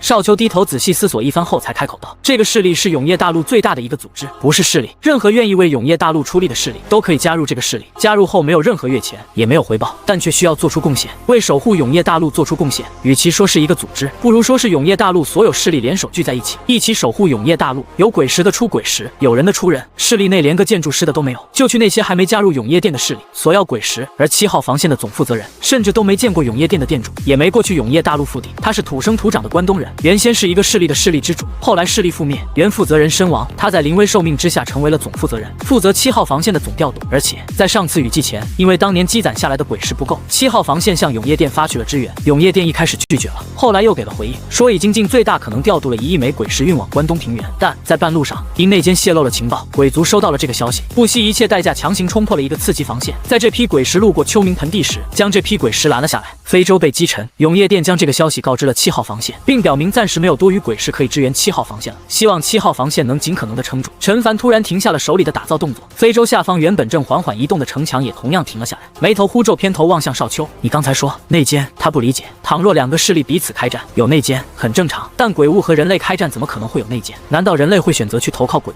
物？少秋点了点头。这次永业大陆前线之所以战况极其危机，很大一个原因就是这次永业降临，不少鬼物都觉醒了一定智慧，懂得用计策了，很是难缠。与此同时，几乎所有人，包括永业殿的人都清楚，永业大陆大概率撑不过这次了，但还是在拼尽全力的去做阻拦。就算撑不过，也不能让鬼潮那么轻松的上岸，而且只要坚持下去，总会有奇迹的出现。而有的鬼物会通过各式各样的方式渗透进永业殿，许诺只要愿意在此时投靠他们的人类，当他们鬼族彻底占领永业大陆的时候，会开辟出一片区域给这些识时务的人类居住。永业殿里内奸并不少，据我所知，无论是鬼族还是永业殿，都得知江北防线空缺的事情。鬼族那边正在不断打听永业殿何时去江北布防的消息，准备故技重施，让江北的鬼潮从江北登陆，一路南下进入关西平原，然后里应外合拿下7号防线，再一路向东进入永业大陆腹地。陈凡沉默了许久，他知道永业前线战事紧急，没想到已经紧急到这种状况。目前看来前线还能撑住，反观江北防线和7号防线成了重中之重，这2道防线一旦被攻破，整个永业大陆这个庞然大物都很有可能因此瞬间解体。所以这次7号防线在雨季里近乎沦陷，主要原因是鬼石数量不足。是的，少秋长叹了一口气，随后汇报完了。站在陈凡身后一言不发，他汇报的所有信息都尽可能的没带主观情绪。他打心底里极其憎恶那群内奸，如果不是内奸的存在，永夜大陆不会这么难，7号防线也不会这么难。陈凡也继续开始打造一座座建筑，只是同样沉默着，久久不语，一主一从。两人就这样也不讲话。良久之后，陈凡才轻声道：“我会向7号防线派出援助，由你亲自出面，不要告诉7号防线援助来自于江北繁育，就说是无名势力给出的援助。如果可以的话，尽可能让7号防线将这件事情也不要汇报给永夜殿。”少秋微微一愣，随后才神色一正，应声道：“是。”他知道繁育如今面临的处境也极其艰难，江北海底鬼潮即将登陆，繁育可是没有收到来自永夜殿1枚鬼石资助的，全长97公里。陈凡低声呢喃着，每100米安置一座噬魂雕塑的话，需要大概970座噬魂雕塑，总共就是需要250万枚鬼石左右。在雨季前，繁育向7号防线的第一笔援助就是970座噬魂雕塑，每一座噬魂雕塑都可降低范围内所有炮塔的40%弹药消耗，这对7号防线的帮助是极大的。鬼石他给不了太多，他的鬼石都不够用，但他也不可能眼睁睁地看着7号防线沦陷。除了噬魂雕塑以外，还可以再为7号防线支援一批铜管和祭坛以及式神炮，这样可以极大程度地提升7号防线的城墙防御和火力。只是铜管没有办法通过高铁运过去，需要他亲自前往7号防线打造，这个他还在考虑。在没有足够实力保护自己之前，他不愿和永夜殿有过深交集，谁也不知道某个内奸会不会把他的信息泄露给鬼族，除非匿名伪身，这倒是个办法。虽然瞒不了太久，但能瞒一点是一点，能给繁育争取一点发育时间是一点。繁育如今太缺时间了，如果战争可以暂停就好了。良久后，陈凡停下了手里的打造工作，偏头望向少秋：“当初叫你离开的时候，我看你有些迟疑，在7号防线交了点朋友。”少秋有些不好意思的眼神飘忽着。陈凡停顿了一下后，才远眺大海，轻声道：“今天我会打造一批噬魂雕塑，由你带队，明日通过高铁运向7号防线。”是。少秋有些兴奋的重点头应下。在少秋走后，陈凡站在非洲甲板边缘上，伸了个舒舒服服懒腰。今天的江北防线打造计划暂时停止，先打造1000座噬魂雕塑给7号防线送去，而自己先度过2年半之后的鬼潮吧。他望向波涛汹涌的大海，他还没亲眼见过海底鬼潮登陆，也不知道能不能守得住。第2日，少秋带队踏上前往关东平原的高铁，朝关东平原驶去。临近夜色，安静的7号防线开始渐渐忙碌了起来。永夜马上降临了，要开始做准备了。而那个失去双腿的招募官则是如往常一样，拄着拐着打了饭走至旁边桌前。这次他只打了1份饭。打好饭的刘叔看向面前那空空如也的座位，忍不住下意识的回头望向。他感觉少秋正站在身后，如往常一样咧嘴笑着跟他打招呼，但身后人潮来往，唯独没有少秋的身影。反应过来的他不由摇了摇，笑了笑，像是自嘲般端起碗筷开始吃饭。他年龄比少秋大很多，但在这地方忘年交很正常。他看见少秋，就像是看到年轻时的自己，无畏、勇敢、自信，和年少时的自己一样，但比年少时的他要更聪明。他当年如果跑了，就不会失去双腿了。就在这时，周围人群突然变得嘈杂起来。刘叔微微一愣，放下碗筷，下意识抬头望向前方防线。难道是尚未入夜，鬼潮就袭来了？但很快他发现周围人的视线正望向他身后。他转身望去，只见一条长龙正以极快的速度在关东平原上疾驰着，朝他们一行人驶来。刺耳的声音驱散了灰雾，给原本有些沉闷的7号防线带来了一丝生机。这是数个月以来7号防线从未出现的变动。议论声在耳边纷纷响起。那是什么？我怎从来没见过？会不会是永夜殿的支援？终于等到支援了吗？那我们是不是有机会挺过去这次雨季了？刘叔没有讲话，只是眼眶顿时泛红，拄着拐杖尽可能的站至笔直，望向那辆长龙笑了出来，声音有些发颤的笑骂道：“这臭小子！”只见长龙最前面的一节车厢，少秋正将身子探出来，如往常那般咧嘴笑着，望向他不断挥手高吼着：“刘叔，少秋，我他妈回来了！”繁育高铁停在了距离7号防线约近1000米左右的距离，这里是轨道尽头，7号防线的不少成员都围了上来。刘叔用力的挥动着拐杖，尽可能的冲在最前面。刘叔，少秋从高铁上跳了下来，望向刘叔咧嘴笑了起来：“几天没见，想我了没？我主子知道了7号防线的情况，特意派我来送来支援。”诺。他指向身后的一长列装满雕塑的高铁车厢，噬魂雕塑可减少炮塔40%的弹药消耗，这批噬魂雕塑足够布满整个7号防线。话音落下，周围一众7号防线的成员纷纷僵在原地，眼里满是骇然，半晌后才反应过来，激动着不断敲打着彼此，嘴巴张合想要说些什么，却一句话说不出来。减少40%的弹药消耗，不是支援的鬼石，却远胜于鬼石，这代表着他们或许可以活过这次雨季。快！刘叔嘴唇发白，整个人也因激动而站立，望向身旁人急促催促道：“快去找七老！快！”他本想说些别的，但在听见这破噬魂雕塑的效果后，再也顾不上别的。不用找了，我在这里。人群散开，一个白发苍苍的老者身后跟着2、3人，正骑着骷髅马快速赶来。在逼近人群时，身手利落的翻身下马，才有些眼眶微微泛红的望向少秋，沙哑道：“当真能减少炮塔40%的弹药消耗，绝无一丝虚假。”少秋面色认真道：“有多少座？1000座，可布满整个7号防线。诸位可是永夜殿派来的支援？”“不是。”少秋摇了摇头，“是我主子派来的支援，但因为某种特殊情况，我主子并不愿意暴露自己势力名字，并且也希望望七老你能对永业店瞒下这次援助。好说好说好说。这个白发苍苍的老者此时嘴唇不断发颤的，眼眶里闪烁着泪光。无论你来自哪个势力，这份恩情7号防线全体上下成员都记下了。随后他深吸了一口气，调整了一番情绪后，才挤出一个笑容。来，这边请，我这就去让人准备宴席。宴席免了。少秋摇了摇头，指了指头顶渐渐黑下来的天空。天快黑了，不如先将噬魂雕塑快点布置好，早点布置好，就早省一点鬼石。天色渐黑，永夜不久之后便会如期而至。附近的7号防线成员也纷纷动起来。不久后，粘稠如墨的黑暗再次笼罩了整片大陆。少秋带着暗阁成员跟在七老身后，登上7号防线的城墙。永夜降临的一瞬间，海面便如同沸腾了一般，不断涌出浪花，几乎是瞬息间，伴随着一股浓郁的恶臭味传来。一眼望去，几乎看不见尽头的鬼物从海水中冲出来，嘶吼着冲向7号防线。而与此同时，安置在7号防线上的箭与炮塔表面纹路泛起阵阵白光。近乎同一时间，所有御敌的箭与炮塔纷纷启动，一柄柄约莫巴掌大小的冷白光剑，以近乎覆盖式的打击朝鬼巢笼罩而去。七老全程都站在一座箭与炮塔附近，眼睛死死盯住鬼石的消耗。约莫一炷香后，眼里的兴奋已经越来越浓郁。是真的，真的可以降低炮塔40%的鬼石消耗，这对于7号防线来讲是极大的加持。谢了。七老深吸了一口气，眼眶有些微微湿润，望向少秋。整个关东平原只有我能和永业店联系，我发誓，我一定不会对外泄露这个消息。上次的事我也没想到，但你要相信，我不是内奸。少秋摇了摇头。你肯定不是，你要是的话，7号防线早就失守了。他知道七老在说什么。上次永业店在雨季里派出7名天师级别的建筑师前来支援，但在返程时却纷纷被暗杀，死于自己人手中。这件事让七老一直都很自责，因此七老也能理解为什么这个帮助他的势力要匿名。对了，有件事情，上次7号防线被攻破，永业大陆派来了7位天师级别建筑师的同时，还派了一位近乎武圣修为的守夜人。正常来讲，守夜人是无法提升自己修为的。你可知那个近乎武圣修为的守夜人是如何做到的？狱主没让他问这件事，是他自己想知道。七老沉默了许久后，才沙哑道：守夜人有一种独特的特征，他们的肉体宛如阵法一般，可以封印并压缩很强的能量。血脉经络组成的阵纹死死压制住体内的能量，一旦启动时，便是阵裂，能量爆发之日。守夜人威力虽然巨大，但在面对鬼巢时，却显得极其无力。后来，永业店偶然发现了一种特殊的情况，那就是守夜人的肉体是没有上限的，可以封印并压缩很多能量。这样一旦启动，威力会极其惊人。将数百枚鬼石液化后的乳白液体强行挤压进守夜人体内时，这些鬼石化作的能量就会被封印在守夜人体内。一开始，守夜人会极其痛苦，但慢慢的，身体就会适应这种痛苦，且肉体可封印的上限也可得到提升。而这个时候，这个守夜人便是2级修行者了，他们可以爆发出比寻常守夜人更大的威力，不断重复，便可成为武王、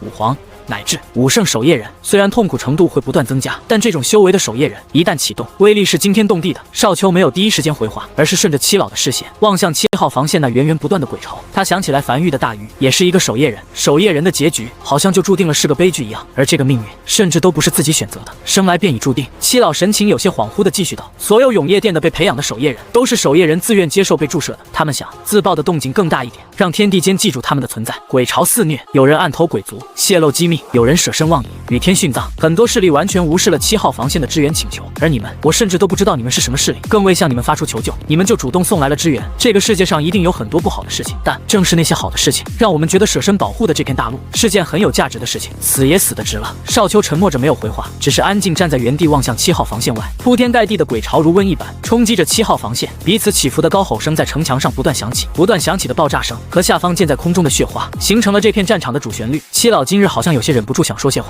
也不管少秋回不回，自顾自地叨叨着。但少秋也渐渐听不见七老的声音了，他的注意力完全被7号防线外的鬼巢吸引了过去。在第一次来到7号防线的时候，他包括所有暗阁成员都不由升起一种失落感，因为他们的修为在这种大规模的战场上根本就起不到什么作用，对战场的左右影响是极低的。但现在他找到自己方向了，他的方向不在防线，在后方。永业大陆里的那些内鬼就由他们暗阁来拔除吧。当樊玉正式进入永业大陆腹地那一刻，所有内奸都将会迎来樊玉暗阁的逐一审判，这是他擅长的事情，也是暗阁擅长的事情。经过一夜战斗，天渐渐亮了，永夜如期退去，7号防线的众人也各自忙碌起来。少秋也准备离开了，他拒绝了七老再次准备宴席的想法，独自一人在食堂里找到了刚起床的刘叔。刘叔如往常一样坐在那里，桌上摆着2碗饭，他知道其中1碗是他的。少秋走至桌边，端起手里的这碗汤面，狼吞虎咽的大口吞完后，才颇为满足的抹去嘴角油渍，抬头望向坐在对面的刘叔笑了起来。谢了。如往常一样，在7号防线这半年内，他负责夜间守护7号防线，刘叔负责白天工作。两人见面的时间不多，基本上只有吃饭时能看看见。而在交接时，刘叔总是会利用自己能先打饭的特权，为他打好一份饭，让他不用排队能吃到最热乎的饭。谢什么？刘叔撇了撇嘴，用手里的烟斗敲了敲自己仅剩的大腿根部。7号防线的规矩，残疾者可优先打饭，有特权让我用，不用也是浪费了。看出来你是要回去了吧？去吧，我就不送你了。刘叔像是驱赶苍蝇一般，也没看少秋，只是有些不耐烦地挥了挥手中的烟斗。少秋起身，有些微微迟疑地开口道：“刘叔，要不要跟我一起走？我可以保你比在7号防线多活几年。”不走。刘叔冷嗤一声：“我父亲没走，我儿子没走，搁我这儿我就能走了，更何况我腿都没了，能走哪去？那我走了，走吧。”少秋停顿了片刻后，也没再回头。刘叔也没回头，良久后才恍惚地长叹了一口气，最终还是忍不住回头望向身后。只见那辆如长龙般的高铁，已经正以极快的速度朝关东平原驶去。他缓缓扶着身边拐杖起身，望向那渐渐消失在视野尽头的高铁，低声呢喃着：“少秋，少秋，年少不知秋风意，回首方晓岁月寒。”原本死气沉沉的7号防线，因少秋的到来，让他也感觉自己年轻了不少。少年心气是不可复生之物，他很久之前也想去看看永业大陆全貌，甚至想去永业前线，但现在他哪也去不了。7号防线容纳了很多无家可归的失败者，像他这种失去双腿的半残之人，离开7号防线又能去哪呢？死在7号防线是他们唯一的归宿。他们不是守夜人，但又酷似守夜人。天亮了，永业历380年7月8日，无名山内，陈凡如往常一样早早起来，来到江北防线。今天继续开始打造江北防线。江北防线已经差不多要正式完工了，如昨日一样，他开始再次打造一座座建筑。当黄昏来临后，在连续忙碌数天的江北防线彻底竣工，陈凡站在江北防线的城墙上，望向江北防线的头尾镜头，眼里满是满意。他来到这个世界已经接近2年了，这2年内，他打造出了一条长达170公里江北防线，清一色5级城墙，镜控选项，鬼血纹路，这是一座完美的防线。陈凡没有任何人陪同，就这样独自一个人拄着手杖，沿着江北防线走在城墙上，感受自己打造下来的这个江北防线。走着走着，陈凡停了下来，停在一座式神炮塔面前，望向远处海面笑了起来：“我准备好了，来吧。”时间一点一点流逝，时间来到了年末，永业历380年10月末，雨季即将降临。过去半年了，这半年内繁育的发展稳步推进着，新大陆那边开采也在继续，王麻子的探索也在继续，如今已经近乎将整个大陆全部探索完毕。再根据计算后，得出了一个结论，将整个新大陆用鬼火笼罩全部区域，需要大概169361座满级鬼火。只是雨季即将来临，温度也渐渐低了下来。陈凡裹着一个毛毯，坐在1号洞穴城墙的摇椅上，望向手里王奎呈上的数字，沉默着，久久不语。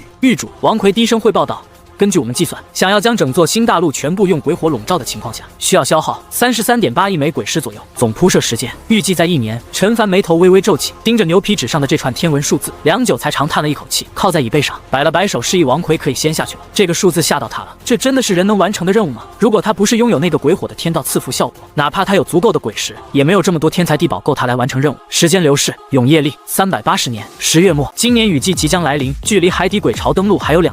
天刚蒙蒙亮时，陈凡便带着瘸猴还有少秋和几个繁育暗格成员，坐上了前往关东平原的高铁。3个时辰后，这辆繁育高铁一路南下江南，缓缓停在7号防线前。正值半下午，7号防线一众骚动后，一个满头白发的老者便带着几个手下，从人群中快速朝高铁走来。数月以来，再次见到了这个高铁，陈凡从怀里掏出一个面具，比划了一下，但想了想又扔在一旁，没有太大意义。这群人没听过他名字，就算看见他面容，也不知道他是谁。高铁停稳后，他才走下高铁，站在这片充满着死气的土地上。这位是7老，此时已经快速迎来，在看见少秋跟在其身后时，很快反应过来。无名。陈凡望向7老，平静道：“名字只是代号，距离雨季降临没几天了。7号防线虽然身为6级城墙，但没有恢复手段，我来帮7号防线加点恢复手段，可让防线更为坚固。”是。7老先是微微一愣，随后声音都有些发颤。7号防线全体成员都好了。陈凡轻声道：“场面话就不说了，带我上城吧，我其实有点赶时间的。”城墙上，这是陈凡第一次登上7号防线，他站在城墙上，翻身上了一匹骷髅马，沿着城墙开始狂奔，并每隔一段距离都会布下一座祭坛，并铺下一根根铜管，这些铜管没入城墙内，通过和祭坛相连，可通过祭坛来恢复城墙的受损区域。一个极不起眼的建筑，却可大幅提升城墙的恢复速度。3日后，陈凡有些疲惫地站在繁育高铁旁，而7老则是带着一众7号防线核心成员前来送别。这3天内，陈凡彻底改造了7号防线。被陈凡改造的7号防线，若是在遇到上次雨季里那种规模的鬼巢攻击，基本上是不可能再失手了。这帮助不可谓不大，从骨子里解决了他们7号防线的问题。先生，7老此时眼眶通红，声音有些发颤：“我不知道该怎么感激你，但我想让先生你知道，你挽救了7号防线上下全体成员67万人的性命，你拯救了关东平原数百万还存活的人口。”陈凡站在荒原上，望向7号防线。这3日内，他奔波在7号防线上，鲜少停歇，见了不少人。此时准备离去前，无数人站在7号防线墙根下，目送他。一眼望去，7号防线墙根下站满了密密麻麻的的人，每个人脸上都带着一种漠然，那是一种已经看淡生死的漠然，但瞳孔里又浮现出一丝希翼。这里的每个人都是死人，但此时好像又活了起来。他停顿了一会儿后才轻声道：“我观察过，7号防线的主要炮塔是箭与炮塔，死于这种炮塔下的鬼物可保持尸首近乎完整。你们平日里是怎么处理鬼物尸体的？7号防线每天能诞生不少鬼物尸体，剥皮、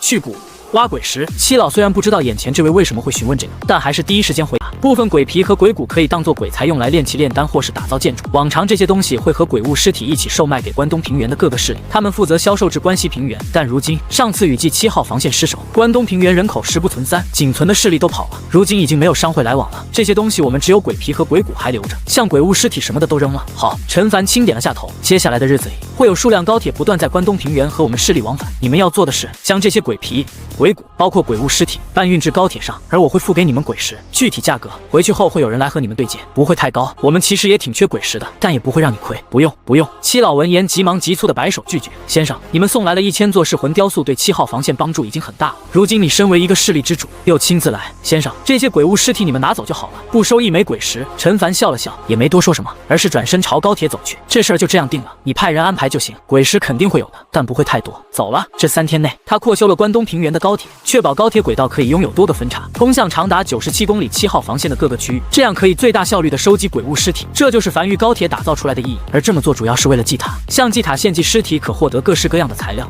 异宝、建筑蓝图等。繁育的鬼物尸体并不多，主要是神炮一发下去后，尸体直接成粉碎了，根本无法献祭。七老深吸了一口气，有些恍惚地望向身后人，以后挖去鬼石的时候，尽可能保证尸体完整，将鬼物尸体全部收起来。好不容易我们能做到一点事情，别给搞砸了。他望向身后人，这些7号防线的核心成员，此时眼里满是笑意。一扫往日灰暗，永业历380年10月31日近黄昏，从关东平原返程的繁育高铁正疾驰在江北荒原上，向着无名山的方向笔直而去。窗外淅淅沥沥的雨水敲打在车厢上，丝丝凉意渗入车厢内。下雨了，今年雨季又来了。不久后，高铁缓缓停在无名山内时，永夜如期而至，极其粘稠且的黑暗迅速笼罩了整个江北荒原，震耳欲聋的雷声开始此起彼伏的不断响起。陈凡走向高铁，望向港口方向，他知道安置在那里的通天柱已经开始继续储能了。回到无名山后，陈凡径直走向木屋开始入睡。这几天确实比较疲惫，同样繁育成员也对雨季没有太多波澜，依旧如往常一样忙活着手里的事儿。雨季降临后，第一个白天，陈凡早早从屋内睡醒后，第一件事便是打造一座座鬼火，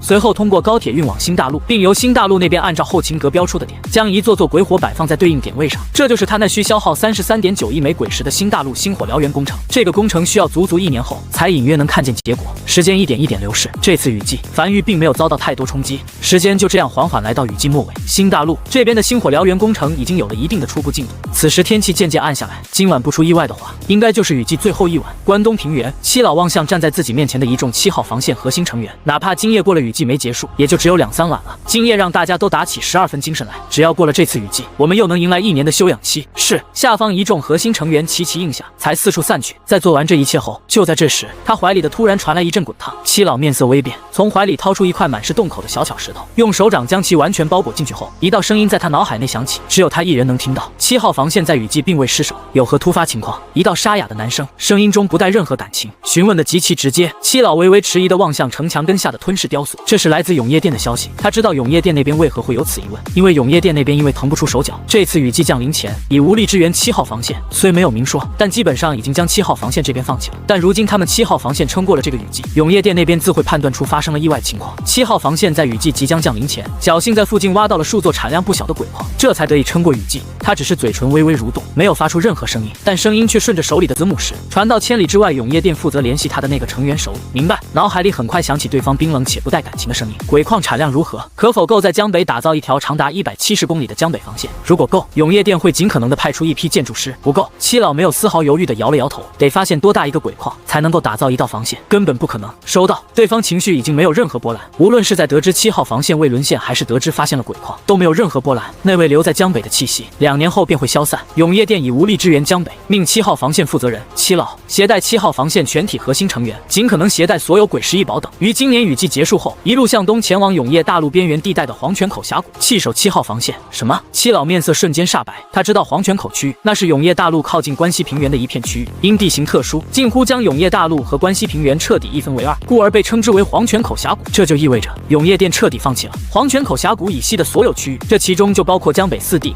关西两地，那黄泉口区域以西这片区域的人怎么办？等死！对方的声音依旧没有波澜，甚至没有森寒，更像是在平平无奇地叙述一件极其寻常的事情。永业店的3号前线和4号前线在雨季相继失守，损伤无数。为了补上3号和4号前线，永业店不惜一切代价，在3号和4号失守区域后方紧急建立起2道防线。如今永业店资源严重匮乏，只能在黄泉口峡谷区域入口处打造出1道防线，那里碎裂的节点更小，需打造的防线也更短。守1道防线总比守2道防线容易。拒绝执行。七老有些愤怒地嘶吼道：“你们怎么能放弃这么多区域？你们知道这会死多少人吗？至少你也要告诉所有人，让所有人一起撤离。”哪怕听见七老的怒骂声，对方也没有任何反应，只是依旧在平淡叙述：“如果你有那么多骷髅马和足够的后勤，你可以尝试带着所有人撤离，又或者你能补齐江北防线以及无支援的情况下坚守住7号防线。”怎么可能？七老情绪从未如此激动地怒吼道：“永业店连打造江北防线鬼石都没有了吗？没有了。”七老在听见对方如此平淡地说出这3个字后，突然从激动的情绪中平复下来，沉默许久后，才眼眶通红地沙哑道：“知道了，我不会走的。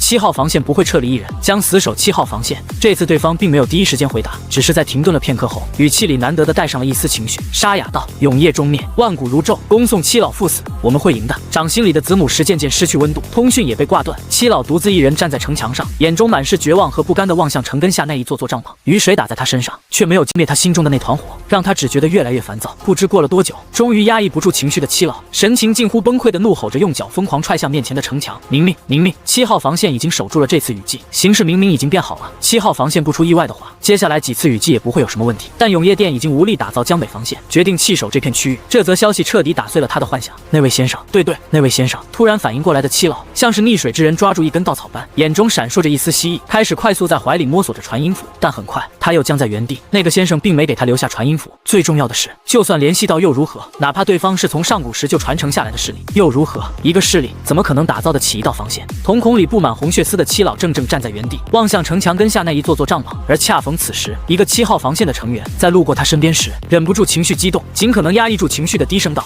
七老，我们守住了。”声音压得极低，但语气中透露出来的兴奋却几乎要溢了出来。七老微微一愣，最后才强行挤出一个有些难看的笑容：“是啊，我们守住了。”如墨般的厚重黑暗从天边涌来，永夜降临了。这是雨季的最后一晚，所有7号防线的成员都很兴奋，涌上墙头，准备守住这最后一夜。最后关头不能松懈，个个怒吼着望向防线外从海里冲出来的无数鬼潮，仿佛在挑衅，又或是在庆祝一样。死气沉沉的7号防线上，在此之前从未有过这一幕。每个人脸上都洋溢着一种前所未有的希冀和兴奋。然而，只有七老一个人正站在原地，抬头望向头顶那无穷无尽的黑暗，以及那铺天盖地的倾盆大雨，只觉得一股令人窒息的绝望将他彻底淹没。他甚至觉得呼吸隐隐困难，下一刻眼前一黑，竟直接晕厥在地。第2日天亮了，雨停了，晴空万里。持续了30日的大雨，在天亮的那一刻瞬间停了。陈凡走上1号洞穴的城墙上，望向外面，慵懒地伸了个长长的懒腰，才笑着望向身后少秋：“走吧，陪我去7号防线一趟。雨季里7号防线应该积攒了不少鬼物尸体，这第一批货还是得我们亲自去一趟才行。王奎，你从库里清点出来一批鬼石装高铁上。”雨季结束了，他看了眼挂在城墙上的日历，永业历381年年初，又是新的一年，距离海底鬼潮登陆只有2年了。走了，天气渐冷，陈凡坐在繁育高铁上，沿着轨道一路南下江南，准备前往7号防线。他望向窗外的景象，轻哼着无名小曲，他心情还算不错。新大陆那边的星火燎原计划有条不紊地进行着，7号防线这边也能收取一大批鬼石，繁育正在稳步快速发展，一切都在变好。就这样，高铁抵达了7号防线。从高铁上走下来的陈凡望向颇为热闹的7号防线，仔细观察了片刻，笑了起来。虽然嘈杂，但每个人脸上都洋溢着兴奋。显然7号防线不但守住了，而且伤亡应该也很小，以及那垒起一座小山的鬼物尸体都是他的，能在祭塔里兑换不少东西。很快，七老带着几个手下从嘈杂的人群中走出，来到他面前。七老，陈凡扫了眼四周，笑着随意道：“雨季结束了，来收获了。看来7号防线这次在雨季里守得还不错。”七老面色有些隐隐煞白，瞳孔里布满红血丝，状态显得极差。本就是七老80的人，这副状态让人不由有些担忧，下一刻就会突然暴毙。你这是什么情况？陈凡眉头微微皱起，雨季里染风寒了。七老状态差到有点像是伪人鬼，放在樊城，那都是重点盘查的对象。七老深吸了一口气，摆手示意跟着身边的人都散去后，才独自一人站在陈凡面前，声音中夹杂着绝望和不甘，微微发颤道：“先生，7号防线上下全体成员很感激你的支援，但永业店放弃7号防线了。永业店在黄泉口峡谷建立了新的防线，2 2年后会有无数鬼巢从江北海底登陆，永业殿无力在江北建立起新的防线。黄泉口峡谷位于关西平原的最东边，那里是永业大陆真正的海岸线。我们江北4地连同关东2地，只是永业大陆上一个凸起的大型海岛。我将这个消息告诉你，先生，你尽快离开吧，我就不走了。我无法看着这么多人就这样无辜死去，我想护他们最后一程。基佬在说完这些话后，突然状态变得好了不少，眼里闪过一丝决然。先生，这些日子真的很感激你的支援。陈凡眉头微微皱起，他听明白了，永业殿不打算来江北打造防线了，连打造一个江北防线的鬼石都没了。永业殿前线已经危机到这种地步了。永业前线丢了2个防线，死了不少人。我看看。陈凡从怀里掏出鬼皮地图望去，在关西平原的最东面有一片连绵山脉，山脉中有一个大型缺口，那个缺口便是黄泉口峡谷。半晌后，他大概搞清楚是什么状况了，有些感慨地望向七老。没事儿，别慌，江北有防线的，长达170公里的江北防线，如今正安安稳稳地坐落在江北。7号防线沦陷不了，江北防线也沦陷不了，我们都能活下去。七老愣在原地，眼里闪过一丝不解，江北怎么可能有防线？以前江北全靠那位留下的气息震慑海底鬼物，哪里来的防线？永业殿也不至于骗他，更何况前线都丢了2个，永业殿确实没有足够资源打造新的防线了，又是哪里来的防线？但下一刻，一道闪电突然从他脑海里划过一般，他陡然想到了什么，嘴唇发颤，有些难以置信地望向眼前这个男人。难道你？陈凡笑了起来，认识这么久了，一直忘了做自我介绍。在下陈凡，来自江北樊玉，镇守江北已有数年，永业殿无力守的江北，我樊玉来守。七老呆呆的正在原地，他一直不知道眼前这个男人的身份。在此之前，他从未听过江北樊玉这几个字。在关东平原未沦陷前，关东平原和关西平原也是有些联系，但也从未听过江北樊玉这个势力。樊玉距离关东平原太远了，又是一个贫瘠之地，消息实在是很难传到关东平原来。眼前男人身上的神情告诉他，此人没有说谎，句句属实。只是一个身处贫瘠之地的江北势力，又是如何掏出能打造出一道防线的鬼石呢？陈凡也没过多解释什么，只是拍了拍七老的手臂，笑着道：“放轻松点，会好起来的。具体你有什么想知道的，可以询问少秋。如今当务之急是，快点安排你的人将那边的鬼物尸体装进高铁里吧。距江北海底鬼巢登陆还有2年的时间，我们做的准备越充分，届时守住的可能性也就越大。你们7号防线负责守关东，我们樊玉负责守江北，问题不大。”他说的很轻松，但其实只有他自己知道，为了打造这个江北防线消耗了他多少精力。但他之所以这么卖力，就是为了现在可以轻松的说一句问题不大。好好好，七老已经僵在原地，呆呆的点头应下，脑子还没转过来，但他突然想起一件事情，从怀里摸出2件异宝递给陈凡，深吸了一口气后，才嘴唇微微发颤的沙哑道：“陈狱主，这是7号防线雨季里遇见的一只鬼物掉落的2个异宝，感谢你这些日子的支援，一直没有什么能回馈的地方，这点微不足道的回馈，还请你笑纳。”不用。陈凡笑呵呵的随意扫了眼，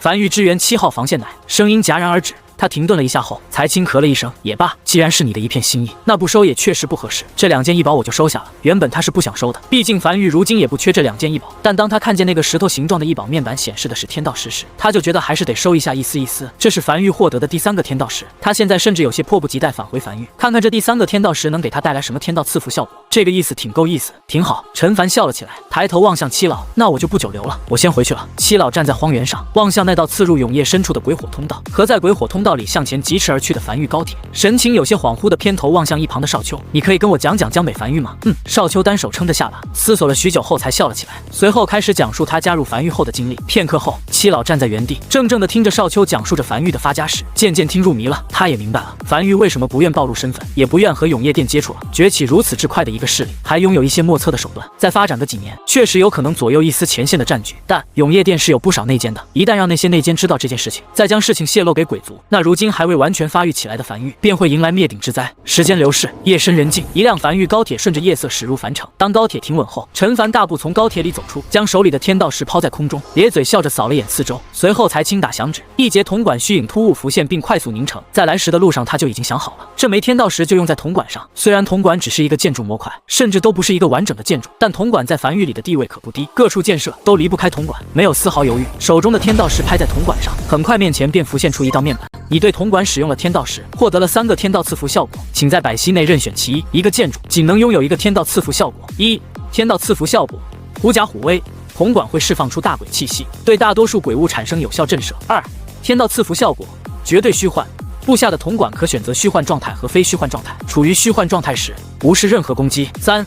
天道赐福效果，不劳而获，铜管打造消耗减少90%。陈凡默默地沉默在原地，抬头望向头顶如幕布般盖在无名山上空的黑暗，呢喃着：“狗运不，我更愿意将其称之为天命所归。”几乎没有丝毫犹豫，他便选择了第二个天道赐福效果绝对虚幻。在确认的那一刻，面前弹出一则面板，是否将之前所打造的铜管全部设置为虚幻状态，可随意转换。陈凡并没有第一时间确认，而是又原地打造了一座1级鬼火，开始做实验。虚幻状态下的铜管鬼火能量可继续流通，没有任何区别。尝试攻击，一刀砍去，直接砍在地面上，刀刃直接穿过铜管，没有对铜管造成一点伤害，仿佛根本没有铜管一样。而在铜管内流淌的鬼火也没有任何阻碍，完美。在做了数个实验后，陈凡才笑了起来，心念一动，此前他所打造出来的所有铜管都被转换为虚幻状态，如今他再也不用担心有人能破坏他的轨道了。最主要的是，这个虚幻手段还不需要多消耗1枚鬼石，挺好。如果是以前，他也会考虑第3个天道赐福效果不劳而获，这意味着他打造10米的铜管只需要消耗1枚鬼石，消耗大幅减少。但如果是为了上限来考虑的话，资源类的天道赐福效果是最差的，毕竟这个天道赐福效果是可以用鬼石来弥补的，而那个绝对虚幻天道赐福效果可是用再多鬼石都买不来的。就像是如果没有君临天下这个任务可以去完成，他其实在选择鬼火的天道赐福效果时，不会选择那个升级可以无需天才地宝的天道赐福效果，毕竟他其实也不用打造那么多鬼火。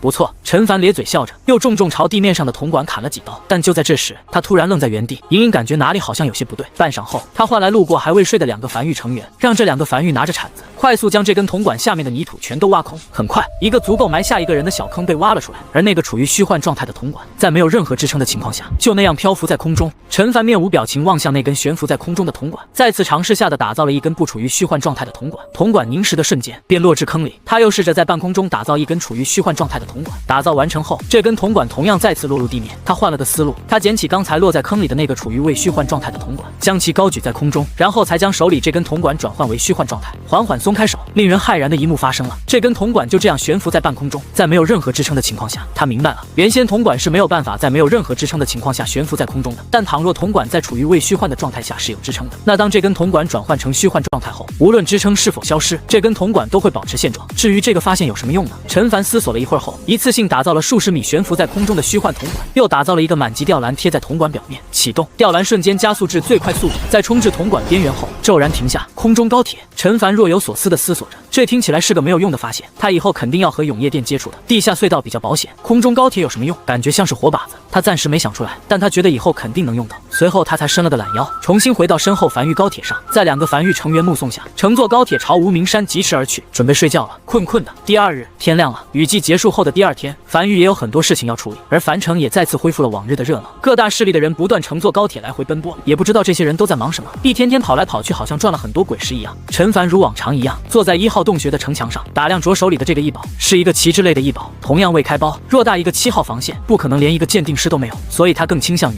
应该是七老判断出这2个异宝价值不菲，于是便想送给他。不鉴定是因为担心鉴定出来后不舍得送了，这不是小气，也不是自私，而是人性本就如此。异宝名称：令天旗，异宝品级黄色，异宝效果可呼风唤雨，很简单的面板，更直白一点，就是可在小范围里制造雷雨天气，和劫云一个类型的异宝，效果大概一样，只不过名称和面板不一样。这种类型的异宝正是梵域所缺的，可以为通天柱更好的充能，它可以打造更多的通天柱，在飞羽季也可以充能。2件黄色品级的异宝都是梵域所需的，不错。陈凡颇为满意的将手里的旗帜塞进怀里，准备走下城墙去港口看一看。梵域港口旁边那200来个矗立在地面上的通天柱显得极其扎眼。梵域如今共有200根6级通天柱和15根10级通天柱，通天柱每次升级都可增加射程，6级通天柱的射程约莫可轰向7号防线和黄泉口峡谷，而10级通天柱的射程可轰向越过黄泉口峡谷更深处的永夜大陆腹地。可惜了，陈凡有些微微遗憾地望向面前这宛如天庭支撑柱般的一根根通天柱，如果再有1枚天道石就好了。他想看看通天柱的天道赐福效果会有什么。随后他才是开始催动手里的一宝令天旗，伴随着灵气催动，手里原本袖珍旗帜突然变得巨大，足足有数米宽，每次挥动都能挥起一阵狂风。很快，空中浮现出黑云，电闪雷鸣，源源不断的倾盆大雨夹杂着闪电倾盆而下，范围比劫云要大一些，但有点傻。陈凡对这个异宝给出了自己的评价：劫云是完全自动化工作，催动后劫云就自己悬浮在空中治雨了，而这个令天旗是需要手动催动的，需要一直挥，挥不了一会儿就没力气了。想要全天运作，必须安排足够的人手来轮换。所幸他不是单打独斗，梵域人并不少。他通过传音符换来王奎，很快王奎带人而来，旁边标记了令天旗的降雨范围。陈凡在降雨范围内填满了满级通天柱，填了30根，消耗了约莫1500万枚鬼石。这批满级通天柱在江北海底鬼巢登陆前肯定是无法储能完毕，但可以留在以后用。令天旗扔给了王奎，王奎会去安排人手，做完这一切后，陈凡才松了口气，站在原地远眺海边，视线仿佛穿过数千里，看见远在天边的雷雨海域一样，低声呢喃着：迟早有一日，我得将通天柱运到雷雨海域去，这里储能的还是太慢了，倘若能运到雷雨海域内，储能速度肯定快，就是怎么运过去，以及通天柱能否承受得住雷雨海域里的雷电，都是个问题。就在这时，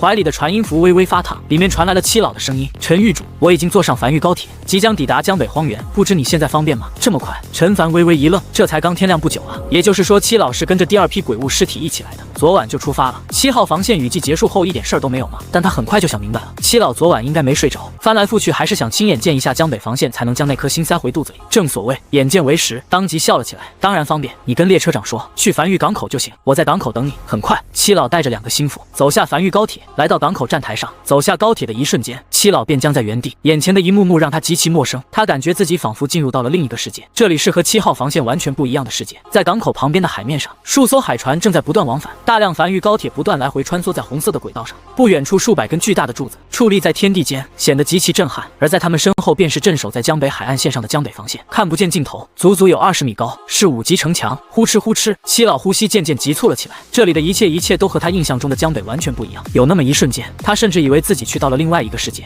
他仅仅只是站在这里，就能感觉到繁育正在以一种极快的速度快速发展。诸位，欢迎来到繁育。陈凡拄着翡翠手杖，笑呵呵迎了上去。请，江北防线就在后方，烦请七老你多指点指点。我们繁育也是纸上谈兵，正儿八经的鬼巢也没经历过，在这方面还是你老有经验。这是他的肺腑之言。他对江北防线还是有些不太放心，总感觉还不够强。走走，七老此时才被惊醒，深吸了一口气，跟在陈凡身后朝江北防线走去。渐渐逼近江北防线，七老心里只有一个想法，那就是新。江北防线几乎没有战斗痕迹，不像7号防线已被鬼物血液染红。但当他离得足够近后，他看见了江北防线上的大片鬼血纹路，微微一愣，朝两侧望去，在发现视线所及之处皆是鬼血纹路后，眼中闪过一丝骇然。陈狱主，江北防线不会是清一色鬼血纹路吧？自然。陈凡笑着朝江北防线走去。我觉得鬼血纹路挺好用的，越战越强，谁会觉得鬼血纹路不好用呢？七老挤出一丝艰难的笑容，但要想打造出清一色的鬼血纹路，足足170公里，那得消耗多少鬼石啊？随后2人登上城墙，七老打量着四周布置在城墙上的是神炮和防空炮，眉头微微紧皱，沙哑道：陈狱主，江北防线所面临的海底鬼巢没7号防线所面临的鬼巢多，但也不少。你这个火力配置有点不对，你这个炮塔名字叫什么？是神炮。好，七老深吸了一口气，先是余光不经意地观察了下陈凡的反应，见陈凡没有生气后，才开始解释起来。他是真想让江北防线变得更好，但他又担心因此让陈凡生气，毕竟没人愿意听别人说自己孩子的坏话。他都已经把7号防线当做自己孩子了，像陈凡这种防线的一点一滴都是繁育自己打造的，那更是当做自己孩子了。首先，江北防线是清一色的5级城墙加鬼血纹路，在防御这一方面已经足够用了。毕竟在上古时期，江北防线仅仅只是4级城墙而已，但在火力方面有些不足，像是神炮这种轻轨巢的炮塔，每隔20米布置一座，火力太弱了，至少也得每隔15米布置一座。像7号防线用于轻轨巢的炮塔是箭雨炮塔，是每隔10米就布置一座。7号防线上足足有9700座箭雨炮塔，20米一座，无法应对鬼巢的。其次，江北防线没有应对大鬼的炮塔，7号防线每隔1000米都会有一座暗塔，用于对付鬼巢中的大鬼，单体威力极大。江北防线必须拥有这种单体威力极大的炮塔，否则无法应对鬼巢里的大鬼。只是我们7号防线没有建筑师会打造暗塔，以前都是永业店那边派人来打造的，我想想看有没有什么办法。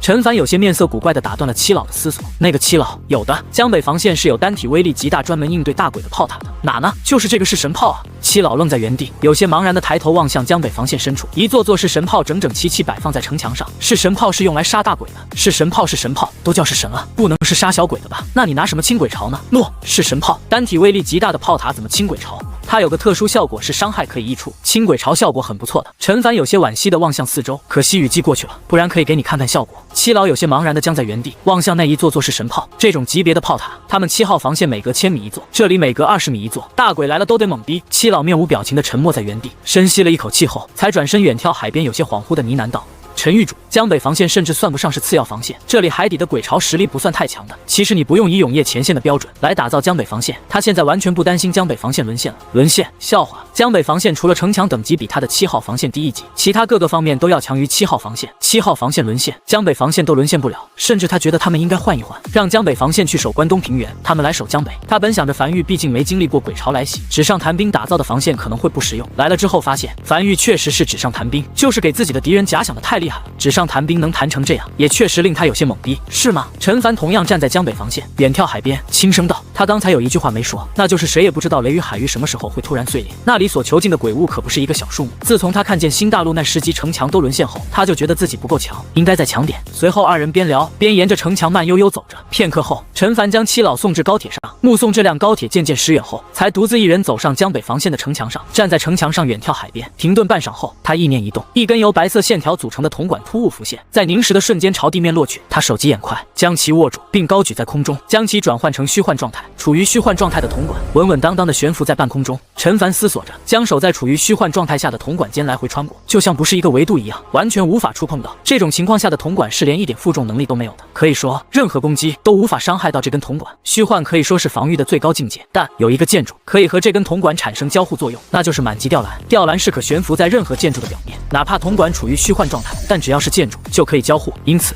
他脑海里隐隐浮现出一个计划。1个时辰后，繁育港口，繁育战阁数10个成员在听到召唤后快速赶到港口。而当他们来到这里的时候，映入眼帘的是一根巨大的通天柱，孤零零的安置在荒原上，足足数百米高，10几个人张开双臂都无法抱住，没有和旁边那200多根通天柱摆放在一起。除此之外，还有8根平行且漂浮在半空中的虚幻铜管，在虚幻铜管上安置着8辆高铁，一眼望去就像是空中平台一样。狱主带队前来的周末一路小跑至陈凡面前，陈凡轻点了下头，指了指那根刚打造出来的1级通天柱，示意道：带上战阁成员，将这根通天柱推倒，最好能精准落到那个平台上。他想尝试着看看能不能将通天柱送到雷雨海域去。这么大个资源无法开采出来，实在是令人有些太心痛了。倘若这个计划成功，那他便有了初步支援永夜前线的资格，以及若是7号防线突然迎来危机，他也可第一时间支援，不至于让7号防线沦陷。满级或者6级通天柱的威力如何，他具体不清楚，但他觉得不会比江北防线上如此之多的是神炮同时开火威力强。主要的优势在于战略性，那种可快速支援较远区域的手段。这玩意儿飞在空中的速度可比高铁的速度要快多了。没问题，周末极其自信，当即便望向自己带来的数10个战阁成员大步朝通天柱走去，足足30-40多号人，全是武王。很快，数10个武王站在通天柱的周围，在怒吼声中开始齐齐用力，灵气涌出，双臂脖梗处的青筋也陡然暴起。只见通天柱开始隐隐颤动，已被撼动。在数10息后，通天柱稳稳当当的坐稳在原地，那几10个武王则是气喘吁吁的坐在地面，满头大汗。废物啊！陈凡轻叹了一口气，这武王也太废了，看来得控制下波给战阁的鬼石了，感觉有些全白瞎了。狱主周末一路小跑至陈凡面前，有些喘气着羞愧道：这通天柱有些太重了，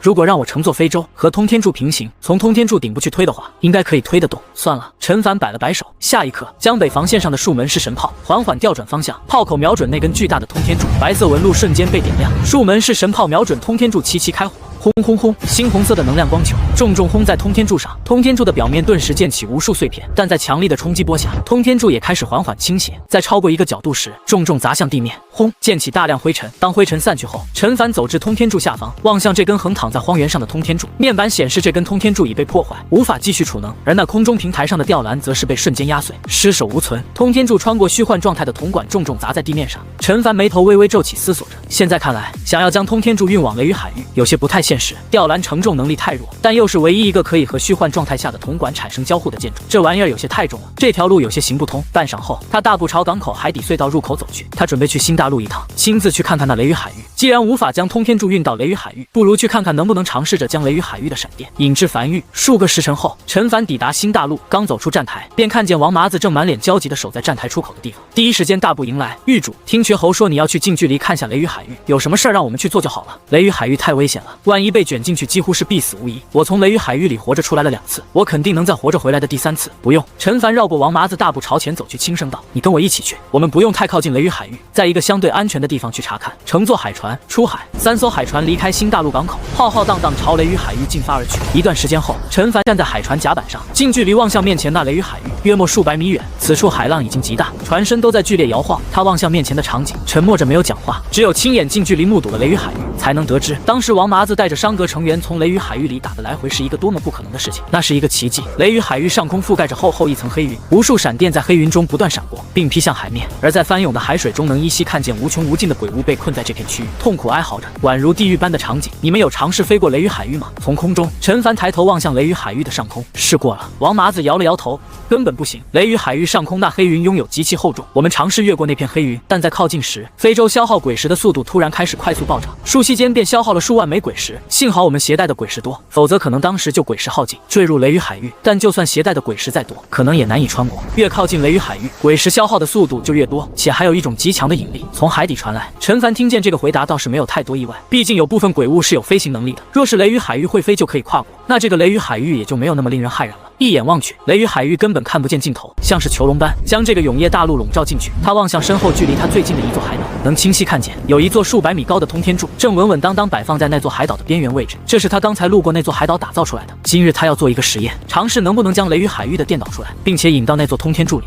第一步，先试探那些材料能够承受住雷雨海域里的雷电。这里面的雷电和平日雨季的雷电虽然外表看起来都差不多，但显然不是一种东西。这里的雷电会更加狂暴，极其频繁，且在海船试探性的一点一点靠近后，他依稀看见有一道闪电直轰在鬼物头上，但那头鬼物仅仅发出痛苦的嘶吼声，身上却没有任何伤势。在距离差不多足够近，并确保不会被卷进去之后，陈凡从怀里掏出一堆材料，交给旁边的跟着他一起来的战阁成员。武王修为，首先是鬼石。这个战阁成员从怀里掏出鬼石，用尽全力径直朝雷雨海域扔去。刚进入雷雨海域，尚未落下，一道闪电便重重劈至鬼石上，鬼石当即四分五裂。好吧，陈凡撇了撇嘴，他还想着说不定鬼石可以的，毕竟这么多鬼物脑袋里的鬼石看起来都完好无损。铜管，投掷而出的铜管再次被一道闪电劈碎。铁管、繁育令牌、吊篮，一件件可能用来导电的东西，都由身旁这个武王修为的战阁成员用力投掷进雷雨海域里，但无一例外的是，都被闪电劈至粉碎。而且这雷雨海域里面好像有什么机制一样，一旦有新东西进入，就会引来闪电。麻子，陈凡面色古怪的偏头望向王麻子，你当时究竟是怎么穿过雷雨海域的？那闪电没劈你？没有。王麻子摇了摇头，同样有些不解的迟疑道，可能是我这辈子没发过什么誓。你发了，第一次雨季里你发了不少誓，那可能就是我没违背过誓言。算了。陈凡站在海船甲板上，身子随着海船一同摇晃在海面上，思索了半晌后摇了摇头，看来无论是将雷电引到繁域，还是将通天柱运到雷雨海域都不现实。先不说别的，目前为止他没有任何材料可以承受得住雷雨海域里的雷电洗礼。先去新大陆看看星火燎原计划进行的怎么样。就在这时，狱主身旁的战阁成员从怀里掏出一柄大刀，试探道：“要不试试我这个？”陈凡眉头轻挑，望向战阁成员手里这柄大刀，通体地金而制。原先是只有暗阁成员才拥有通体由地金制造的匕首，倒是忘了这个。试试。是。战阁成员深吸了一口气，将手里地金制成的大刀重重朝雷雨海域里扔去。进入雷雨海域的一瞬间，一道闪电就瞬间从黑云中激射而出，重重劈在这柄大刀上。但这次不一样的事情发生了，在被雷电命中后，那柄大刀瞬间通体绽放出极亮光芒，但并未碎裂。但紧接着，令人震撼的一幕发生了，雷雨海域像是被激怒一般，数百道闪电在电闪雷鸣宛如末日般从黑云中激射而出，重重劈在那柄大刀上。如此恐怖的攻击依旧未对那大刀造成任何损害，直至那大刀从空中坠入海里，闪电才不再出现。陈凡望向眼前一幕，微微一愣，他好像找到可以承受雷雨海域里闪电攻击的材料。地精，现在就看地精能否传递能量了。他从怀里掏出传音符，呢喃着：“赵生平，起床干活了，去找王奎拿一批地精，给我编制成一个长大概7公里的绳索，越快越好，通过高铁运到新大陆来。”很快，一夜过去，当第二天天亮后，陈凡收到了从繁域送来的那根长达7公里的绳索，通体由地精编织而成。陈凡再次带着王麻子等人乘坐海船，来到了他们昨天打造了一座通天柱的那个海岛。这次主要是以实验为主，先不考虑如何布置，他将这根绳索一端牵引在通天柱上，又拉着绳索的另一头开始靠近雷雨海域。伴随着海船驶远，这根由地精打造的绳索缓缓沉入海底。当靠近雷雨海域时，那个负责出苦力的战阁成员在绳索尽头绑上一块石头，深吸了一口气，用力朝雷雨海域扔去。当绳索的另一端进入雷雨海域的一瞬间，闪电如期劈下。那几乎在瞬间，陈凡等人已经操控海船快速离开地精绳索的范围。这根由地精编制而成的绳索通体瞬间绽放出刺眼强光，而与此同时，陈凡看见了安置在海岛上的那根通天柱顶部也开始散发白光，那是正在储能的征兆。不过又很快散去。当扔进雷雨海域里的绳索那一段坠入海里后，闪电便不再劈下。但陈凡笑了，笑得很开心，他好像已经看见了漫天繁育巡航导弹在永夜大陆上空胡乱飞舞的场景。实验完毕，可以充能。陈凡回到那座海岛上，望向通天柱面板上微微上涨的充能进度，从怀里掏出传音符，绝喉听命，找到魏魏，告诉他这是安排给繁育授阁的第一个任务。繁育需要大量地精，让他带着那批猴子以最快速度前往那座深坑，开始大肆开采地精。运来的地精全部送到繁育。赵生平听令，带着你那群炼器师准备开始干活。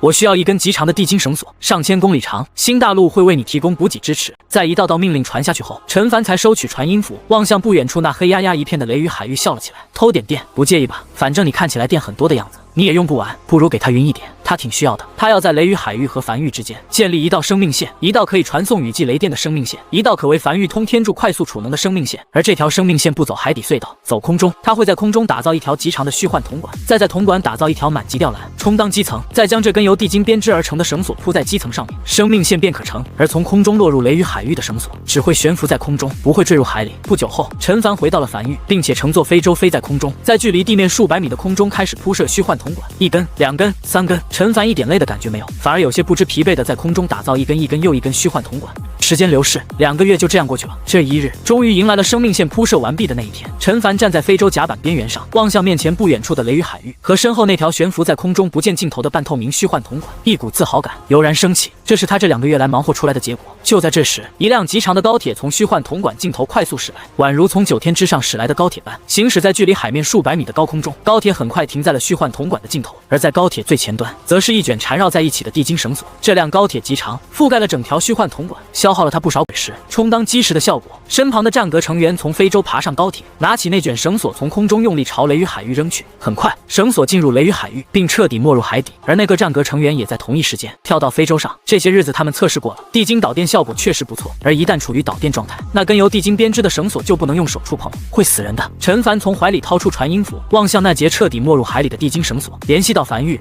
长了，往回拉一点。话音落下不久后，铺设在基石上的绳索就开始缓缓朝后方移动，再拉点，拉，继续，好，停，一切都完美了。陈凡站在非洲甲板上，望向那节飘荡在雷雨海域半空中正不断被雷电轰炸的地精绳索，又望向那条上千公里虚幻铜管上的地精绳索，此时正绽放出刺眼白光，神情恍惚地呢喃着。他在想一件事情，他不知道雷雨海域存在多久了，但他很想知道他是不是第一个从雷雨海域偷到电的人。返程，陈凡笑了起来。非洲快速掉头朝永业大陆飞去，虽然已经2个月没有好好歇息过了，但此时他完全没有一丝想休息的想法，而是快速降落至港口。落在港口后，能清晰地看见一条通体绽放刺眼银白光芒的地精绳索从空中落在地面，宛如银河落9天般。这根从空中虚幻铜管轨道落入地面的地精绳索，并不是随风飘荡，陈凡专门做了根竖着的虚幻铜管轨道来固定这根绳索。这根绳索一路延伸至地面，而在地面上有数百根地精绳索四处散去，通向那一根根通天柱。此时，那数百根铺设在地面上的地精绳索都是处于暗淡状态，而王奎、赵生平等日也带着自己的人围在了附近。电路还未正式相连，那数百根和通天柱相连的地精绳索最终汇聚在一节高铁车厢上，而那从雷雨海域引来的地精绳索终点也是地面的一节高铁车厢上。陈凡意念一动，2节相距不远的高铁车厢瞬间贴合。下一刻，那数百根地精绳索被齐齐点亮，褪去原有的暗淡，大量雷电能量沿着地精绳索朝通天柱涌去。数百根通天柱在非雷雨天气中纷纷闪烁白光，开始进入充能。望向眼前这一幕，陈凡笑得很开心，周围王奎、赵生平等一众梵域成员也兴奋地高吼了起来。如果说一开始他们不知道狱主要干什么，但当干了一半后，他们也渐渐猜出来了狱主的计划。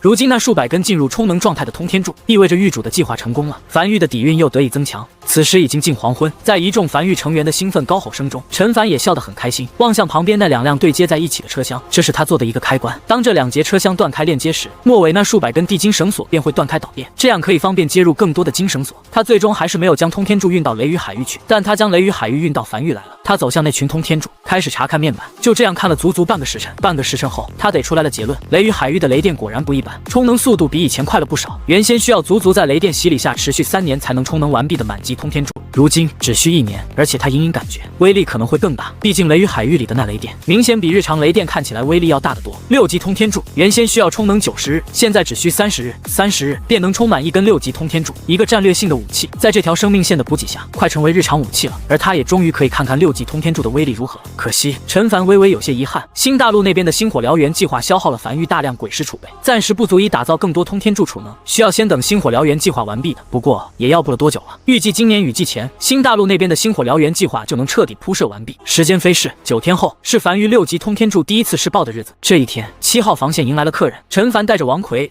赵生平、瘸猴、王麻子等一众梵域核心人员暂时放下了手中的所有工作，抵达7号防线。早已收到消息的七老早已在站台上等候着，只是在看到这一幕后，还是有些茫然。陈狱主，七老走至陈凡面前，望向那一众梵域核心人员，有些迟疑地试探道：“这是倾巢而出啊！没事儿。陈凡乐呵呵地望向七老，过来支援下7号防线。支援？七老一时有些摸不着头脑，这又不是雨季，就每天晚上那日常鬼潮，7号防线怎么可能守不住？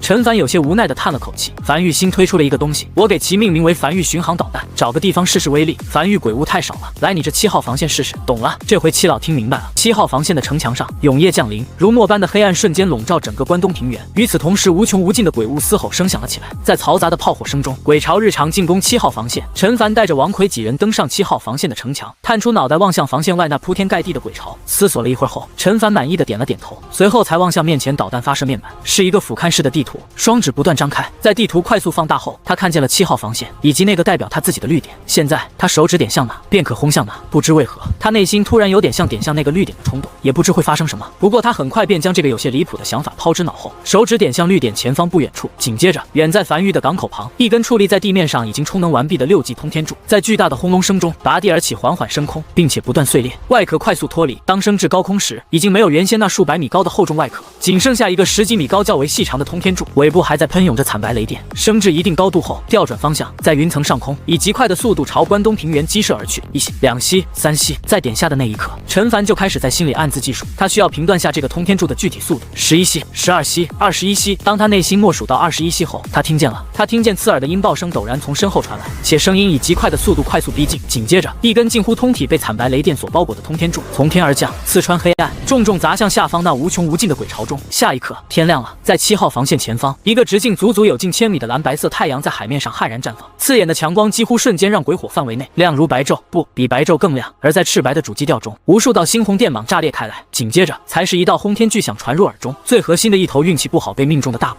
几乎瞬间被吞噬，而周围那些鬼潮也被猩红电蟒快速席卷。几乎在同一时刻，原本数不清朝7号防线发起冲锋的鬼物，突然齐齐炸开，化作一朵朵幽绿色火花，一眼望去极其壮观。当爆炸渐渐结束后，海面上漂浮着一层焦黑且厚厚的鬼物残渣，并隐隐升起水雾，由各种味道组成的刺鼻味道飘向陈凡等人。爆炸范围足足有上万米，具体有多少鬼物死在了这一次攻击，没人统计得出来，但肉眼可以直观的看到，原本如蝗虫般的鬼潮突然清空了一大片，极其显眼。陪同在一旁的七老僵在原地，望向7号防线外那迟迟没被填充满的空白区域，双眼茫然的愣在原地，良久后才神情恍惚呢喃着：“陈狱主。”这时，陈凡笑了起来，同样望向那片被瞬间清空的一片区域，嘴角带着笑意，轻声道：“樊玉巡航导弹，不过我给它取了个更好听的名字，天罚。只需付出一定鬼石，便可向樊玉申请天罚援助。这是6级通天柱第一次试爆，威力他很满意，比1级通天柱威力大了不知道多少倍。而这仅仅只是6级通天柱，如果是10级通天柱呢？如果是拥有天道赐福效果的10级通天柱呢？10级通天柱会拥有一个满级效果，威力大幅提升。所以10级通天柱比9级通天柱威力可不仅仅大在一个级别上，还多了一个满级效果。6级通天柱的威力比是神炮要大，最重要的是可远距离支援，且可瞬间清空一片区域。在防线某处即将失守时，一发通天柱下去就能争取到足够修缮防线的时间。而跟着陈凡一起来的周末几人纷纷对视了一眼，都看见彼此眼里的兴奋和自豪。这是樊玉巡航导弹第一次正式试爆，完美落幕。走了。陈凡望向七老笑了笑，我回去还有事，就不多留了。樊玉的传音范围覆盖了江北4地和关西2地，如果需要支援，你直接通过传音符联系我就行。这种品级的天罚，在我们樊玉内部叫做6级天罚。以咱俩这关系，前3发6级天罚，我算你免费，3发之后就得给我一点鬼石了。毕竟这玩意儿打造出来可不便宜，还挺麻烦的。他有些感慨的唏嘘道，他花费了足足2个月才铺设好了生命线，在此之前，这玩意儿他自己都不够用，怎么可能支援别人？如今有了生命线，产能才增加了不少，就等星火燎原那边结束，就可以多储备一点通天柱了。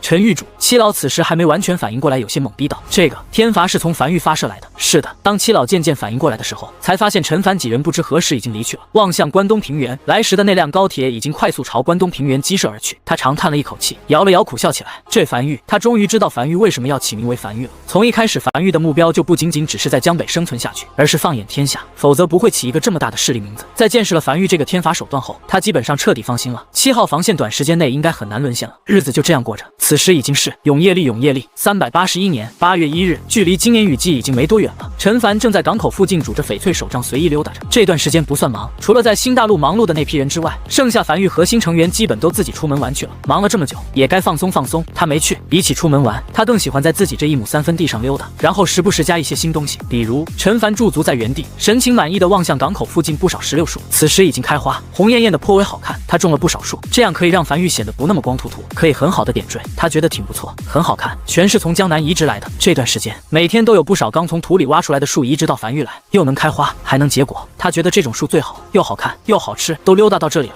自然要去看看那批通天柱。他走到矗立在地面上数百根通天柱面前，挨个查看储能面板。在视察完通天柱集群后，他继续朝远处溜达而去。没多久，溜达到无名山后山的陈凡望向这里的加工厂，旁边堆积着大量鬼物尸体，这里有不少繁育成员正在处理鬼物尸体，将有用的鬼骨鬼才收集起来后，尸体放置一旁，时不时还能发现几枚鬼石一宝之类的，全都统统入库。这段时间，樊玉一直在从7号防线采购鬼物尸体，采购了不少，而采购来的鬼物尸体全都堆积在这里，在经过2次加工后，会送往祭塔。祭塔一个献祭鬼物尸体，便可获取特殊资源的建筑。陈凡走至面前这座小巧的祭塔面前，望向祭塔面板，大量鬼物尸体正源源不断的化作液体，完全涌入祭塔内，从而消失不见。999221100万献祭点，当本次献祭完成，可获得一件黄色品级的特殊资源，再差一点就可以获得一件黄色品级的特殊资源。片刻后，进度条突然被填满，眼前这座祭塔外表第3层的颜色突然变成淡黄色，内部发出机括转动声，并且祭坛顶部突然弹起，流露出摆放在里面的一个东西，一枚看起来极其简陋，丢在路上都无人会捡的石头。陈凡笑了起来，甚至他还没看面板就知道这是什么异宝了。果然，不出意外，又是一枚天道石，挺好。与此同时，祭塔面板上的信息也开始发生缓缓变化，黄色品级的特殊资源已经耗尽，不可再通过献祭获得该品级特殊资源。122亿万献祭点，当本次献祭完成，可获得一件蓝色品级的特殊资源。接下来就只能通过献祭获得蓝色品级的特殊资源了。价格也重置了，重新回到了1万献祭点。不错，陈凡将天道石塞进怀里，乐呵呵的坐在一旁等待着。他要等在这里看看第一个蓝色品级的特殊资源会是什么。反正就1万献祭点，以这里加工仓的效率，很快的，要不了多久。以及他得好好想一想，这一枚天道石用在哪里。老实讲，他有点想直接砸在祭塔上，但想了想，还是砸在最重要的建筑上吧。樊玉目前有不少满级建筑，得认真考虑下。关西平原最东边连绵山脉中的一处缺口，此时这里人头攒动，人来人往，一道明显崭新的防线矗立在这里。这是新打造的黄泉口防线。这道防线的主要作用就是，当江北和关东平原沦陷时，可以将登陆的鬼巢拦在黄泉口峡谷外。雨季即将降临，这道防线也开始加快准备。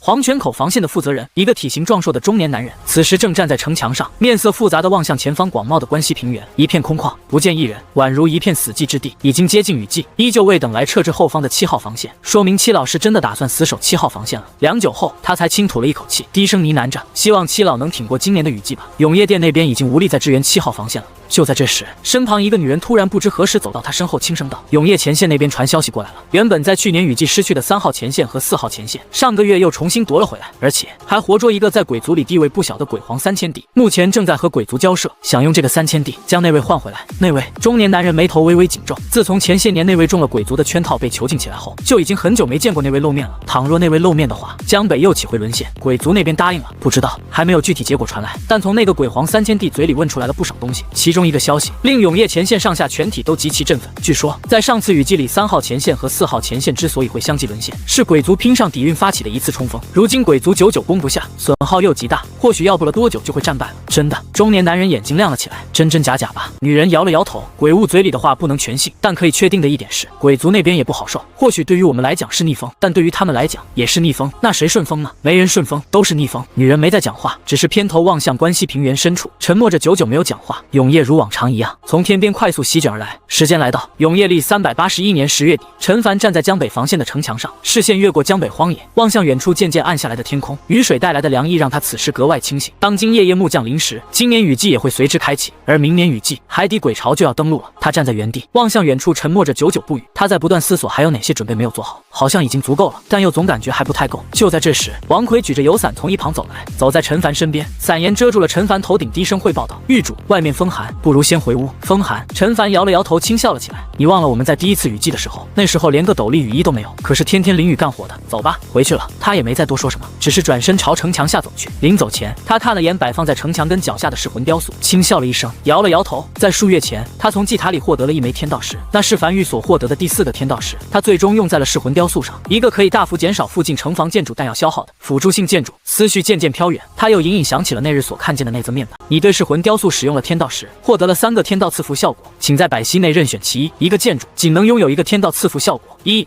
天道赐福效果，但无虚发，提升范围内城防建筑的准头。2. 天道赐福效果，王之领域，提升范围内城防建筑的射程，可突破鬼火限制范围。3.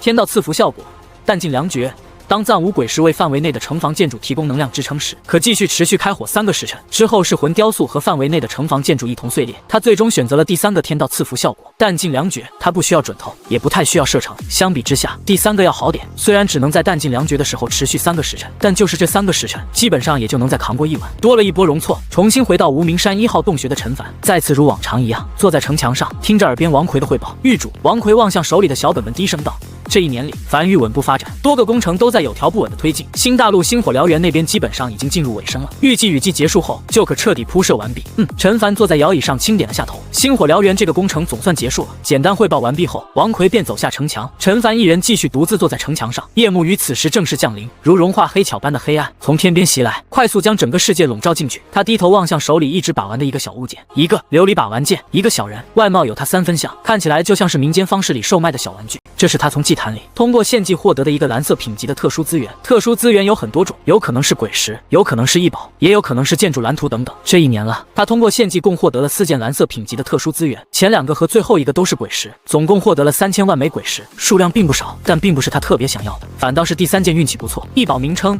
琉璃人偶，异宝品级蓝色，异宝效果：滴血认主后，当你遇到必死危机时，可帮你挡下这一劫。一个护身类的异宝，自从获得这个异宝后，他就一直随身携带，而且把玩手感也确实不错，成了他的手把剑。虽然他已经有护身异宝了，但护身异宝这种东西没人会嫌多，更何况伴随着繁育不断发展，翡翠手杖也有些渐渐不够用了。别的不说，他可以确定一点，那就是手持翡翠手杖绝对扛不住满级式神炮的狂轰乱炸。陈凡靠在椅背上，望向洞穴外，不知何时已经从淅淅沥沥小雨变成狂风暴雨的天气，伸了个懒腰，感受着清凉雨意，慵懒的在摇椅上找了个舒服的姿势。就在这时，他脑海里深处的永夜领主面板突然开始不断闪红，并弹出一则面板：你已经将一片大陆所有区域点亮鬼火，获得特殊奖励君临天下。你已经将一片大陆所有区域点亮鬼火，获得特殊奖励君临天下。你已经将一片大陆所有区域点亮鬼火，获得特殊奖励君临天下，请即刻前往该大陆领取奖励。陈凡微微一怔，随后没有丝毫犹豫，从椅子上蹦起来，大步朝停靠在城墙下的繁育高铁走去。他从未见过永夜领主面板如此高频的弹出一则面板，但他消耗了足足30多亿枚鬼石去打造出的工程，终于要完工了。到了收获的时候，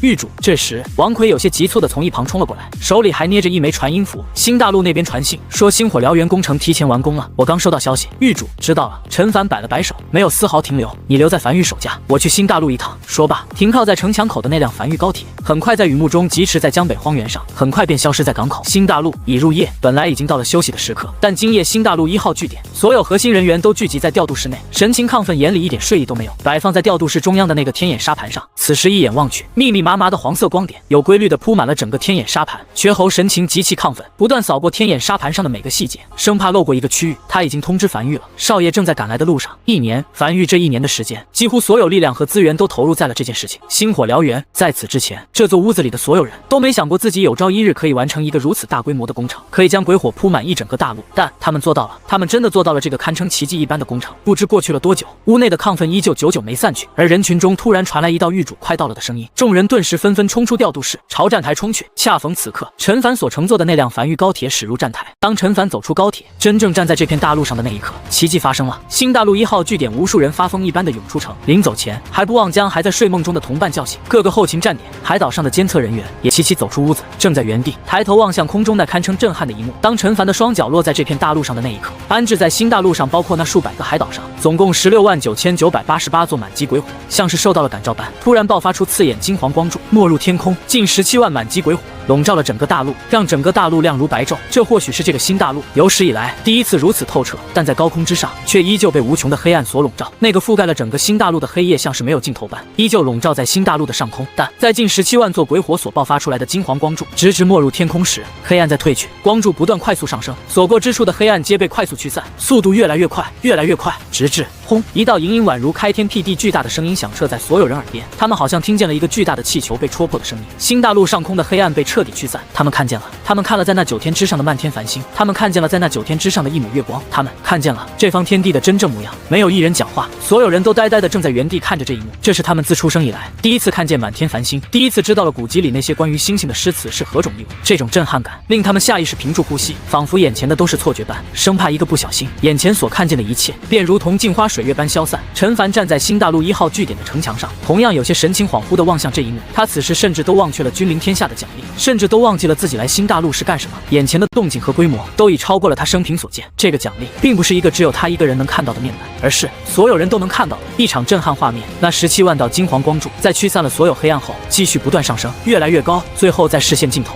反复汇聚成了一道金黄光柱板，直冲9天之上。下一刻，17万道金黄色光柱猛地炸开，彻底碎裂。新大陆迎来了它的雨季，一场金黄色的大雨，1万颗雨滴从9天之上均匀地洒向整个新大陆，洒在所有梵域成员身上。在众人看不见的地方，上古战场所留下的数十条深达1000丈、涌动着混沌恶臭气体的裂谷开始快速生长合拢，伤口处流淌出银白泉水的瀑布和河谷，虽依旧保留嶙峋的轮廓，却褪去了戾气，覆盖上了苍翠紫黑色的毒土，在金色雨水下重新化作包含灵气的肥沃土壤，无数柔嫩的绿芽破土而出，就连那些河水也在雨水落入的瞬间，从源头处开始变得清澈可见。原本有些疲惫的梵域成员，在金色雨水落在身上时，身上的疲惫瞬间消失不见，并且一些暗疾等也被瞬间修复。少爷，少爷！站在陈凡身后的瘸吼低头望向自己那已经可以站得笔直的腿，眼眶瞬间通红，颤声道：“我不瘸了，不瘸了！”一些原本有些断肢的梵域边外成员，此时在断肢处也重新长出了新的肉芽，不一会儿竟然断肢重生。而一些年龄较大的梵域边外成员，此时头顶的银发突然根根转黑，脸上的皱褶也消散不少。吼，那是微微的吼声。微微正神情兴奋地在金色雨水里不断打滚，身上的鳞甲正在不断脱落，并快速长出一片泛着金黄色的鳞甲。这是一场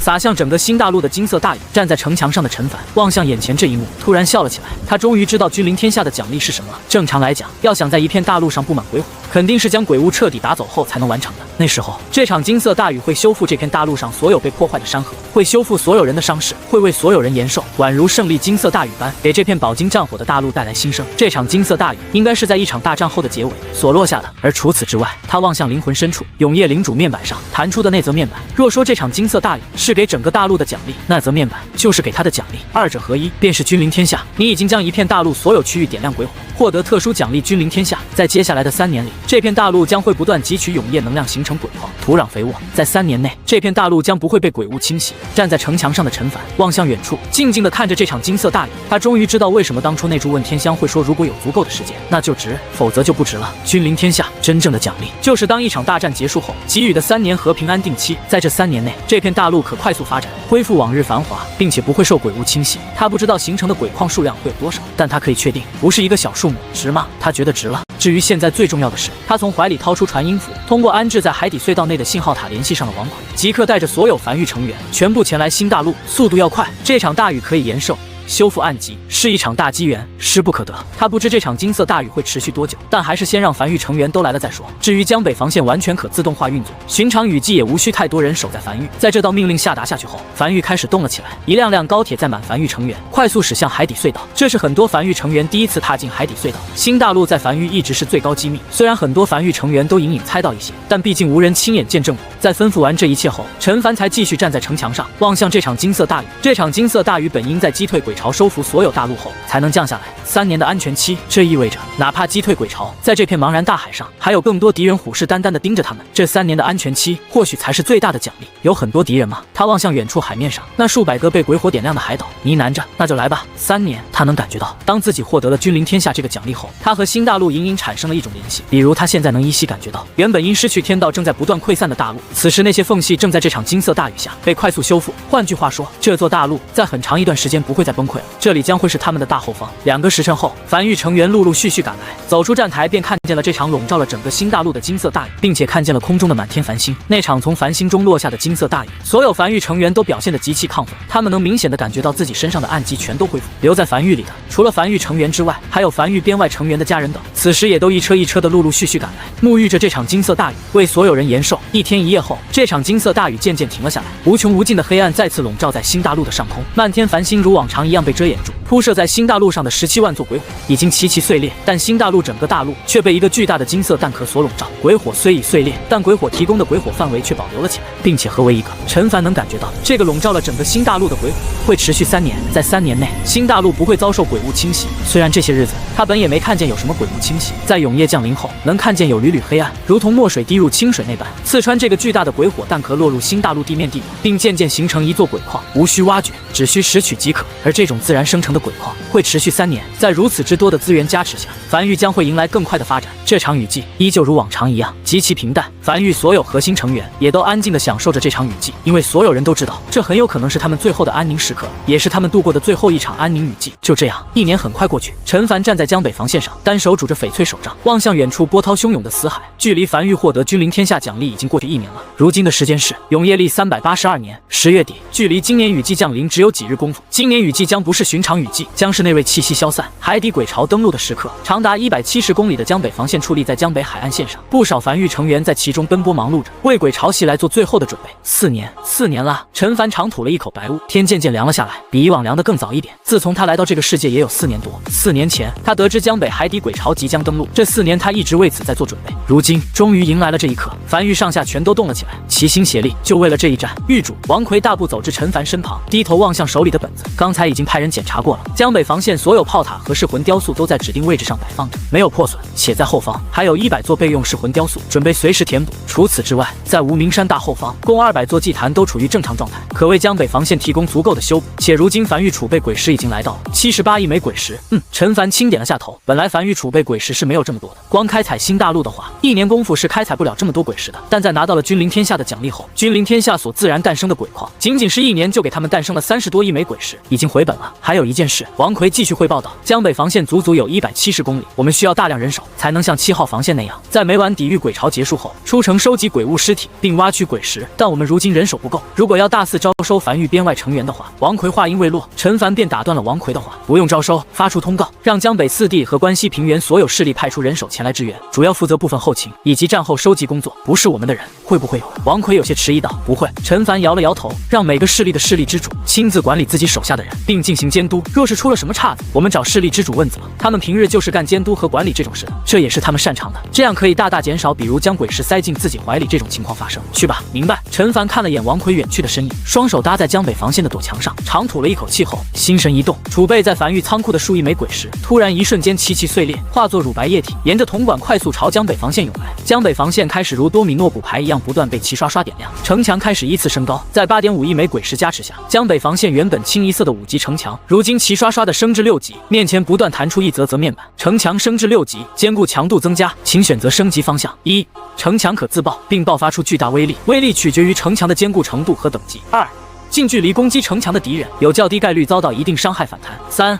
远距离攻击城墙的敌人对城墙造成的伤害会较低。他挨个不断划过一个个面板，清一色选择了第3项，偶尔会弹出一个质变升级方向，但都没什么用的。若是刚好这个质变方向出现在第3个选项，他还得将那堵城墙拆了，重新打造一堵6级城墙堵住那个缺口，那种只能作用在一堵城墙，而不是作用在所有可相连城墙上的质变升级方向，都是没什么用的。没多久，焕然一新的江北防线在落日黄昏下矗立在江北海岸线，清一色的6级城墙和7号防线一个规模，比7号防线多了鬼血纹路，更长更硬，这回应该够了，干活了。关西平原，屠仙圣地圣主低头望向手里的信纸，咧嘴笑了起来，从床榻上蹦了起来，大步朝屋外走去。江北急袭，雨季即将降临，经黑云压城，鬼潮即将登陆，江北百里防线急缺人手，特持雨袭，求援诸方，凡见状汉子，皆我所需。江北梵域永业历382年10月27日，走出屋外的屠仙圣地圣主，望向早已经站在大院准备好的一众屠仙圣地弟子，神情满意的点了点头，大手一挥，出发。下一刻，一箱箱鬼石被搬至山脚下的高铁上，一个个身穿黑衣的屠仙圣地的弟子也携刀跟车，他早就准备好了，就等梵域发出江湖令，然后他第一时间响应了。这几日，梵域对外释放出江北海潮即将登陆的消息，关西平原各个势力这才知道，原来江北的节点早已碎裂，也终于知道了江北梵域为何会耗巨资打造江北防线的消息。一时间，无数势力响应，一辆辆满载壮汉和鬼石的高铁，从江北4地和关西平原等各个区域驶向梵域，不仅仅是因为钦佩江北的所作所为，更多的还是因为梵域能动，你敢不去？梵域是真敢来。陈狱主正在城墙上望向海面发呆的陈凡，耳边传来一道熟悉且陌生的声音，他偏头望去，七老正大步朝他走来，准备的怎么样了？能不能护住江北，就看这几天了。七老脸上没有太多担忧，尤其是在看见城墙的高度已经不是20米，而是30米后，嘴角微微抽了抽。这江北防线能被攻破，那才叫见鬼了。还好，陈凡站在城墙上吹着海风，笑着道：“最近有没有什么关于永业殿的消息？”他没什么获得永业殿消息的来源渠道，主要都是通过七老。还行吧。七老长叹了一口气，上次雨季，永业前线又失守了一个，但在雨季过后又夺回来了。主要是在雨季，永业前线压力会比较大，平日里都还好，我们能做的也就是守住我们这里3亩地，剩下的就只能交给永业殿。倘若永业前线真的破了，那那我们也就只能认命了。陈凡轻点了下头。对了，七老突然有些疑惑地扫了眼四周，你们樊玉没有多招点人吗？你们的江北防线足足170公里，不多招点人，战后的收集工作可不好进行。7号防线足足好几十万人，其中一大半的人都是负责战后收集工作。一个防线的主要鬼石收入来源就是这些战后收集上来的鬼石，应该够了。陈凡有些迟疑道：“我对外发出通告，向各大势力求援了，让他们派点人过来，应该差不多够了。这样可不行。”七老面色顿时难看下来，眉头紧皱：“陈狱主，你有点把江北4地和关西2地平原的势力想的都太好了，他们可不是你发出一个求援就会响应的。哪怕你这道江北防线是在庇护他们，但鬼巢没有真正到他们脸上前，他们是不会领情的，是吗？”陈凡听见身后的高铁鸣笛声，转身望向身后，在看见这一幕后突然笑了起来。诺，来了！七老顺着陈凡的视线望向身后，只见在江北防线身后的荒原上，数条高铁轨道，7、8辆高铁列车正并排行驶在数条轨道上，疾驰在荒原上，很快便来到江北防线下。第一辆高铁停稳，数百号人从高铁上走下来，并且还将一箱箱鬼石不断抬下高铁。而为首的正是屠仙圣地圣主，此时正站在城墙根下，双手抱拳望向站在城墙上的陈凡，咧嘴笑着高吼道：“屠仙圣地729号弟子接旨，自带3月干粮，支援500万枚鬼石，只求一战，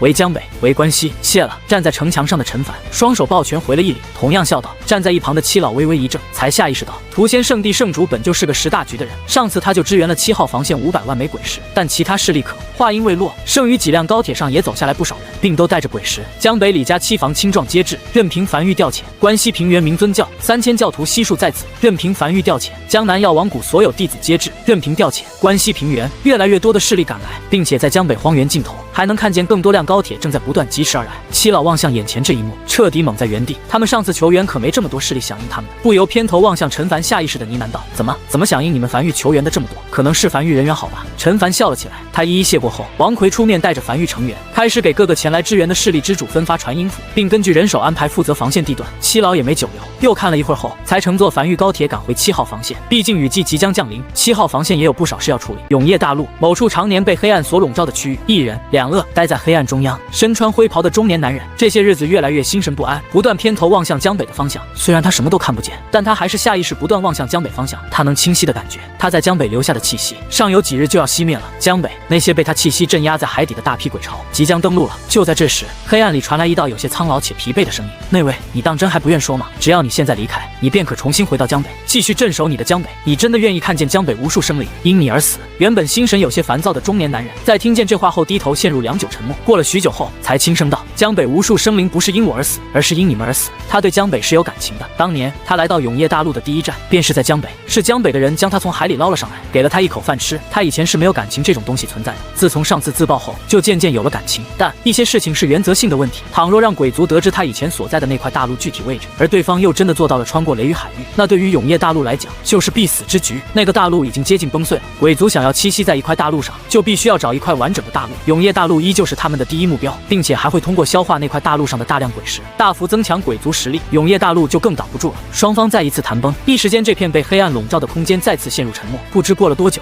黑暗里再次传来那道沙哑的声音：“你又不是这片大陆的天道，你到底图了什么？无论永业大陆是否战败，你都不会死。我们杀不死你，也没人杀得死你。你当真想要一直被囚禁在这里？”话音落下，原本一直低头发呆的中年男人突然笑了起来，抬头望向头顶黑暗，视线仿佛刺穿黑暗般，牢牢锁定在某处。“你管我，我乐意。”自从比以前多了一丝丝情感后，他发现其实不用什么事都要想得那么清楚，只要他乐意便好。黑暗中再次陷入寂静，而平日里一直打闹的那2具鳄鱼，此时也不再打闹，而是趴在地面上望向江北的方向。齐齐陷入恍惚，他们在想小花有没有逃离无名山。若是没有逃走的话，那海底鬼巢登陆江北第一天便是小花葬身之日。他们最怕的就是小花要留在无名山等他们归来，哪怕海底鬼巢已经登陆，也不愿撤退。那样的话，他俩余生都很难再露出一丝笑容了。与此同时，永夜缓缓如期降临，黄泉口峡谷今夜灯火通明。黄泉口防线上一座座炮塔对准关西平原的黑暗，不少人在城墙上来回奔波，而黄泉口负责人则是面色严肃地望向关西平原深处。数日后，无数海底鬼巢将会从江北登陆，届时江北4地和关西2地将寸草不生，所有登陆的鬼巢都会冲到黄泉口防线。他们黄泉口防线已经建造完毕2年多了，终于到了黄泉口防线发挥作用的时候了。七老还是没有撤回来吗？他忍不住偏头望向身旁的女人。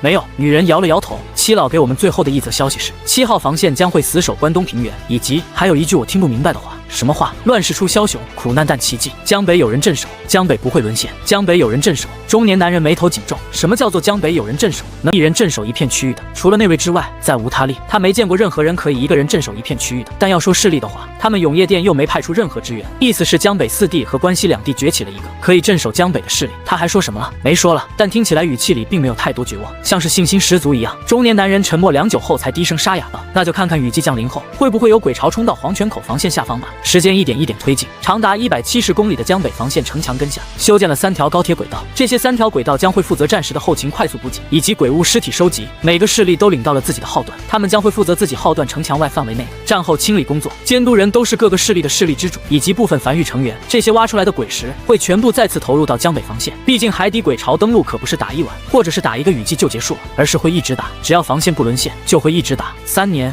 5年、10年都是有可能的。而在此期间，江北防线上的炮塔会一直处于启动状态，鬼石会源源不断的如流水般消耗。光靠繁育储备的鬼石，用不了多久就耗空了。主要消耗鬼石来源便是战后清理挖掘出来的鬼石。近黄昏，雨水淅淅沥沥的洒在江北防线上。江北防线上的一众繁育成员和各个势力的人都多少有些紧张的躲在城墙后，望向前方那浪花越来越大的海水。没有几人亲自去过7号防线，也没有几个人亲自见过鬼潮登陆的画面，这都是第一次，难免有些紧张。陈凡站在港口旁边，望向港口附近的那数百根矗立在荒原上的通天柱。这次海底鬼潮登陆，如果强度不发生变化的话，那应该是用不上这些通天柱的。距离地经线路打通已经过去近2年了，这2年内大量通天柱储能完毕，其中满级通天柱已经有98根完全储能完毕。他至今还没试验过满级通天柱的威力，等有机会了，他得扔一根试试威力。他再次巡视了一番后，也如他人一样登上城墙，望向远处黄昏下的海面，开始了耐心等待。终于，当永夜降临，无穷黑暗从天边席卷而来，彻底将整个江北笼罩进去时，陈凡依稀感觉无名山上好像传来一道碎裂声。下一刻，江北防线前不断翻涌的海浪声瞬间消失了，仿佛整片海洋被抽干了声音一般，海水突然转变成极致的平静，他们从未见过的平静。紧接着，岸边的礁石开始轻微震颤，不是地震，而是某种从深海向上传导规律的震动，像是无数个原本处于沉睡的鬼物在海底清醒过来，并开始转身所造成的动静。海面依旧漆黑如墨，但很快便开始大片大片的泛起一种粘稠的墨绿色液体。第一只鬼物破开海面，站在江北防线上的陈凡眼睛眯了起来，他看见了，那是一个类似于章鱼的鬼物，没有腿，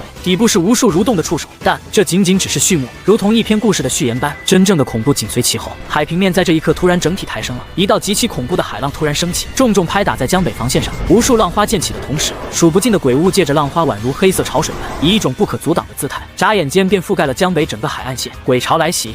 江北防线上一时响起无数道怒吼声，被镇压在江北海底数百年的鬼潮，在那位气息消散的一瞬间开始苏醒并登陆，但迎接他们的并不是可口美味无人镇守的江北。樊玉在此等候已久，陈凡站在江北防线上，死死盯住前方的海岸线。此时已有大批鬼物从海水中涌出，密密麻麻地覆盖在海岸线上，朝江北防线涌来，速度并不快，但带来的压迫感是令人近乎窒息的。哪怕他已知道自己的江北防线已绝无被攻破的可能，但看见这一幕后，还是忍不住屏住呼吸。一方面是震撼，一方面是实在太臭了，近乎凝成实质的臭味直冲天灵盖。就在这时，一道闪电陡然划破天空，巨大的海浪重重拍打在岸边上。而当闪电逝去，浪花退去时，海岸上的鬼潮数量赫然已经又翻了数倍，密密麻麻的鬼潮近乎覆盖了整个江北海岸线，时不时能看见几只体型巨大的大鬼拎着武器，神色癫狂地嘶吼着，大步朝江北防线冲来，无惧生死。沿途踩死不少普通鬼物，无论是大鬼还是小鬼，全都将生死抛之脑后。鬼潮没有智慧可言。呼，陈凡轻吐了一口气，激活了鬼火里的清风阵，让城墙上的众人行动速度更快一丝的同时，也稍微驱赶了一丝臭味。下一刻，江北防线上足足8500座式神炮近乎同一时间被启动，刹那间8500颗猩红色能量炮弹落在鬼潮中，无数道震耳欲聋的爆炸声汇聚在一起，宛如大地塌陷般。爆炸的灰尘连同鬼物碎片夹杂着海水飞扬在空中，溢出的猩红能量如蟒蛇般化作一缕缕快速朝四周涌去。8500门式神炮的齐射，这个威力要超过任何通天柱所能爆发出来的威力。摆放着长达170公里江北防线上的8500门式神炮的齐射，几乎笼罩了整个江北海岸线，覆盖了整个区域。长达170公里的这片区域，此时已然变成死亡领域。仅仅只是一轮齐射，第一批登陆的鬼潮，包括大鬼，都被彻底清空，近乎不见一只漏网之鱼。但从海底登陆的鬼潮，真正恐怖之处就在于近乎无穷无尽。当浪花再次拍来时，更多的鬼潮踏浪而来。陈凡望向面前这些登陆的鬼巢，他甚至都没办法做到仔细看见一头鬼物的模样，数量实在太多了，他很难将视线锁定在一只小鬼上，对方很快就会被其他鬼物压在身下。在这种数量下，准头没有任何意义。一枚猩红炮弹精准地落在这段鬼巢里，无数猩红能量如血蟒般朝四周激射而去，再次清空一片。他笑了起来，看起来有些过瘾。而这些鬼物死亡后的血液，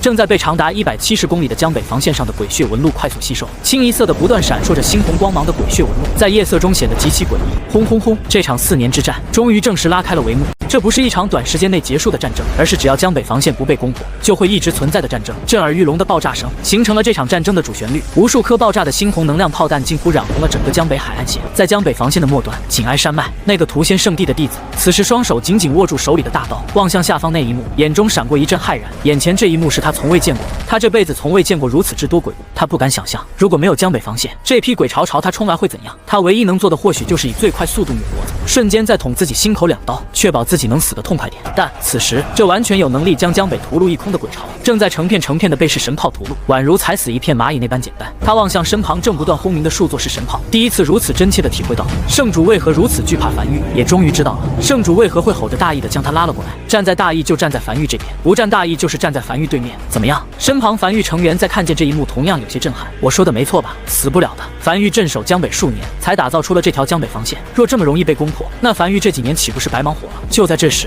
那里身旁屠仙圣地的弟子突然面色微变，指向空中。只见海里突然飞起数十个蝙蝠类的鬼物，在空中绕了一个弧度，以一个尽可能不被发现的位置飞向他们头顶。下一刻，这数十个蝙蝠以极快的速度在空中不断闪躲，显然是在规避可能到来的防空炮锁定，爆发出极快的速度要掠过江北防线上空，看起来像要成功了。安置在附近的那门防空炮从始至终没有任何反应，但就在这数十个蝙蝠进入江北防线上空时，突然悬停在空中，任凭不断用力挣扎着扇动翅膀，也不能再进一步，像是突然坠入粘稠的沼泽里一般。而此时，那台坐落在江北防线上的防空炮才开始缓缓启动，防空炮的12片花瓣被齐齐点亮，花蕊中爆发出一道持续翡翠光柱，眨眼间，那数十个蝙蝠便被瞬间融化，不见踪影。是屠仙圣地的弟子愣在原地，眼里闪过一丝茫然。江北防线全面进空，神鬼进行。樊玉成员有些感慨地拍了拍屠仙圣地弟子的肩膀，你看，我就说了安全的很吧。战斗渐渐进入白热化，越来越多的鬼巢在海浪的推动下，零散运气不错的鬼物直接朝城墙顶端飞去，还有部分会远程攻击手段的飞行鬼物悬浮在距离江北防线数百米远，不断扇动着翅膀，每次扇动都会凝聚出一颗淡绿色的光球，轰向江北防线。而对此，江北防线给出的答案是，总共1700座防空炮被齐齐启动，漫天翡翠光柱近乎铺天盖地般，如用无数根激光柱切割蛋糕一样，将整个苍穹都切割成一片片。大部分在海浪推动下朝城墙飞来的鬼物都被轰成碎片，连同那些悬浮在江北防线数百米远空中的飞行鬼物也在被挨个清理。但还是有漏网之鱼，借着浪花冲上墙头。嘿，一个樊玉战阁成员正兢兢业业地守着自己的防线区段，海浪袭来，一只如章鱼般的鬼物在浪花下被拍上城头，此时正瞳孔里闪烁着暴虐和阴狠，朝跳在空中，朝他冲来。来得好！光着膀子的男人高吼了一声，武王修为毫不掩饰地流露而出，手持大刀同样跃在空中，旋转316度，将手中的大刀重重朝面前这只登上城墙的鬼物劈去，一刀命中，触感柔软，像是一拳轰在棉花上一样，但还是劈开了肉体，流淌出不少墨绿色液体。而与此同时，这只章鱼类的鬼物也张开了全部触手将它包裹住，近乎是一瞬间，男人的惨叫声瞬间响彻天地，身上一瞬间多出无数个孔洞，他能感觉到自己身体的血液正在被快速吸走，但很快，他感觉到一股温热的液体浇在他身上，他感觉自己的伤势和力气都在快速恢复，怒吼着挣脱开来，再次一刀劈去，那股温热的液体再次袭来，一刀2刀，在砍了足足数十刀后，这个登上城墙的章鱼类鬼物已被他砍成肉骚，看起来很适合做一顿饺子。呼哧呼哧，男人气喘吁吁，有些后怕地看了眼身后那根正在不断喷溅圣水的铜管，幸好有这个，否则他刚才可能就要死在这里了。喂！身旁负责另外一个区段的樊玉成员正不爽地望向他，怒吼道：“老子差点就要帮你呼叫支援了，能不能别装逼，把甲胄穿上？”好，劫后余生的男人此时也不敢嘚瑟了，急忙将刚才拖在一旁由地精制造的甲胄披在自己身上，将身体完全包裹着。刚才若是有这甲胄，不至于那么困难，主要是他第一次经历这种大场面，实在是有些激动。刚才他甚至想跳下防线去砍个痛快。而在江北防线后方，数十艘满配的非洲正在不断巡逻，一旦有拿堵城墙有较多鬼物登上城墙，便准备开始火力支援。很快，当炮弹轰鸣声终于缓缓停下来，且如幕般的涌液渐渐退去时，大批鬼巢消失在海水中。天亮了，海底鬼巢登陆的第一站，他们渡过去了。当黑雾退去，蒙蒙亮的天空笼罩江北荒原时，长达170公里的江北防线上涌出一阵阵兴奋的高吼声。站在城墙上的陈凡望向江北防线前方那无数具鬼物尸体，笑了起来。江北好像真的守住了，毕竟是第一夜，他也有些紧张。全程守在城城墙上，准备迎接突发情况，但完全没有任何突发情况。他准备用于支援的非洲，甚至压根没有用到。通天柱也未启动，他还准备了充足的鬼石，可以随时将江北防线升至7级，也没用到。目前来看，一切都在掌控着。无数个被轰出来的炮坑覆盖了江北海岸线，基本上看不见一具鬼物尸体，散落着不少鬼石和异宝。江北防线的数道城墙引入地面，数十万人浩浩荡荡的在指挥下，开始有秩序的铺满江北海岸线，开始拾取鬼石和异宝，并将那些碎片鬼物尸体能带走的也全带走。天亮的一瞬间，他也收到了来自七老的传音：陈狱主，你那边如何？一切安好，那就好。传音符那面，七老长松了一口气。就这样，时间一点一点的来到了15天后，从一开始的紧张到现在已经持续15天后，樊玉已经对海底鬼巢登陆习以为常，哪怕是其他势力派来支援的那些人，此时也不紧张，并且隐隐和樊玉成员打成一片，见到熟悉的还能笑着打声招呼。这15天内，没有一只鬼物突破江北防线，江北防线矗立在这里，宛如天堑般将海底鬼巢牢牢镇压在江北外，伤亡率也很低，少数的伤亡率还是有人探出脑袋看热闹，看得过于投入，不幸从防线上坠落下去，当场摔死的。正值黄昏，庇护所的真正意义是庇护。站在江北防线上的陈凡，远眺天边大海，神情恍惚地轻笑着。此时他才感觉樊玉好像真的庇护了很多人，有很多人因他而活，这种感觉还不错。在永夜大陆，雨季是一个很难露出笑容的季节，谁能在这个季节笑出声来，基本上可以被判定为失心疯了。而此时江北防线上的笑声却不少，樊玉白骨骼成员正乘坐非洲，将一桶桶热乎的饭菜按份分发在江北防线上的一众人。这15天的经历让大家彼此信心都足了不少，隐隐间不少人好像看见了希望，好像看见了永夜大陆真的能抗得过鬼巢入侵的希望。陈凡站在城墙上轻笑着，这批鬼巢没有智慧，只知道冲锋，鬼巢也无法将消息传递给其他区域。有时候他其实也在想，这么多鬼巢都是从哪来的，总不能是凭空冒出来的吧。就在这时，他再次收到七老的传音：陈狱主，永夜殿黄泉口防线在雨季降临后的15天内都没有鬼巢袭来，已经将你这边的消息上报上去了，过一段时间可能会有永夜殿的人来找你。陈凡轻点了下头，他知道这件事情樊玉的崛起是瞒不住的，顺便也了解下永夜大陆前线是个什么状况。实际上在雨季降临的5日后，黄泉口防线那边就猜到是什么情况了，真的有一个势力守住了江北，甚至打造了一条防线，并迅速将这条消息汇报上去。而此时雨季降临后第15日，一架非洲停在了黄泉口防线上空，一个满身疤痕的光膀中年男人，身后跟着一个披着黑色斗篷看不清面容的胖子从非洲上走了下来。信息属实，男人是此次行动带队的，径直走到黄泉口防线的负责人面前，望向关西平原深处询问着。属实，黄泉口防线负责人沉声道：如今雨季已经过去15天了，江北依旧尚未沦陷。好，光膀中年男人眼睛紧闭，深吸了一口气，低声呢喃着，希望给我一点惊喜吧，永夜大陆太需要一个奇迹了。下一刻，男人走向非洲，非洲升空，朝着江北防线疾驰而去。永夜降临，无穷无尽的鬼巢再次从海底浮现出来，密密麻麻地冲向江北防线。早就已经习以为常的江北防线应对自如。陈凡站在城墙上俯瞰着这一幕。狱主少秋从陈凡身后浮现出来，低声汇报道：关西平原的站点在天黑前看见有一艘非洲朝江北飞来，不是我们樊玉的非洲，估计1个多时辰后就会抵达江北防线，要任凭对方进入樊玉地界吗？陈凡面色平静地望向远处鬼巢。关西平原没有哪个势力拥有非洲，那看来应该是黄泉口防线那边，或者是永夜殿那边的防线派人来了。保持警惕，盯住，在对方没有多余动作之前，不用阻拦。明白。少秋点了点头，身子缓缓隐去。1个多时辰后，永夜殿非洲驶入江北上空，直逼无名山，并缓缓降低高度，进入樊玉鬼火范围，悬浮在江北防线上空。当周围黑暗被鬼火驱散后，眼前瞬间开朗起来。站在甲板上的光膀男人瞳孔骤缩，他看见了一道长达170公里的6级城墙矗立在江北，海底鬼巢早已登陆，此时正不要命般的朝江北防线发起进攻，但全被江北防线上凶猛的火力给打了回去。这里真的多出了一道防线，一道不是由他们永夜殿所打造的防线。他看了不知多久，才望向周围不知何时升在空中将他隐隐围在中间的数十艘非洲，以及防线上几座已经调转炮口瞄准他的防空炮。深吸了一口气，高吼道：永夜殿天一，求见此方势力掌权人。声音震耳欲聋，几乎压下炮火的轰鸣声，响彻在天地间。很快，一艘非洲停在他面前，甲板上一个身穿势力服饰的男人望向他：跟我来。这艘非洲开始在前方引路，没一会儿，他脚下的非洲和江北防线的城墙齐平。他从甲板上走到城墙上，望向站在城墙边缘背朝他的陈凡，双手抱拳，沉声道：永夜殿天一，求见。听见身后声音的陈凡缓缓转过身来，望向永夜殿派来的这两人，停顿了一会儿后才轻笑道：江北樊玉。陈凡身旁则是跟着一个体型巨大的黑袍男人，看不清面容。见过陈狱主。男人再次行了一礼，客套了几句后才表达了来意。我想知道樊玉是哪来的如此多鬼师打造江北防线。陈凡笑了起来，以这是樊玉核心机密，不方便多说为由拒绝了回答。光膀男人面色沉重的点了点头，实际上他也就是例行一问。江北樊玉8成是找到了上古留下来的鬼矿，数量也不会有太多，打造完江北防线后应该也剩不下多少。最重重要的是，就算江北繁育真拿出来20-30亿枚鬼石交给他，也改变不了什么局面。了解江北繁育能如此快速崛起，想必肯定有独特的地方。我这次前来，一方面是查看是否真的有江北防线，另一方面，永业店希望可以获得你们一定的支持。如果你们有的话，需要哪方面的支持？我对永业店了解并不多，说说你们需要哪些？什么都需要。男人沉声道：“没有永业店不需要的。比如……”就在这时，他突然在淅淅沥沥的雨水中嗅到了一丝饭菜香味，肚子不自觉的咕噜咕噜响了起来，下意识的偏头望向后方，只见不远处的西洋城，一个巨大的棚子撑在西洋城上空，而在下方，无数道蒸汽冲天而起，饭菜的香味飘到城墙上，甚至盖过了鬼潮来袭的漫天臭味。那里是？陈凡眉头轻挑，望向身旁王奎，问问奇虫在做什么。很快有了答案，豆豉蒸排骨，正在未等天亮后从防线上退下来的人准备饭菜。豆豉蒸排骨，这个满脸写满狠辣的男人突然僵在原地，有些茫然的从身后西洋城上收回视线，又望向江北防线上一众人。你们今天准备吃豆豉蒸排骨啊？昨天呢，好像是清蒸黄鱼，什么玩意儿？男人彻底僵在原地，像是听见了什么鬼故事一样，比看见江北防线都要震撼。你们每天都吃这么好，还行吧？永业前线吃什么？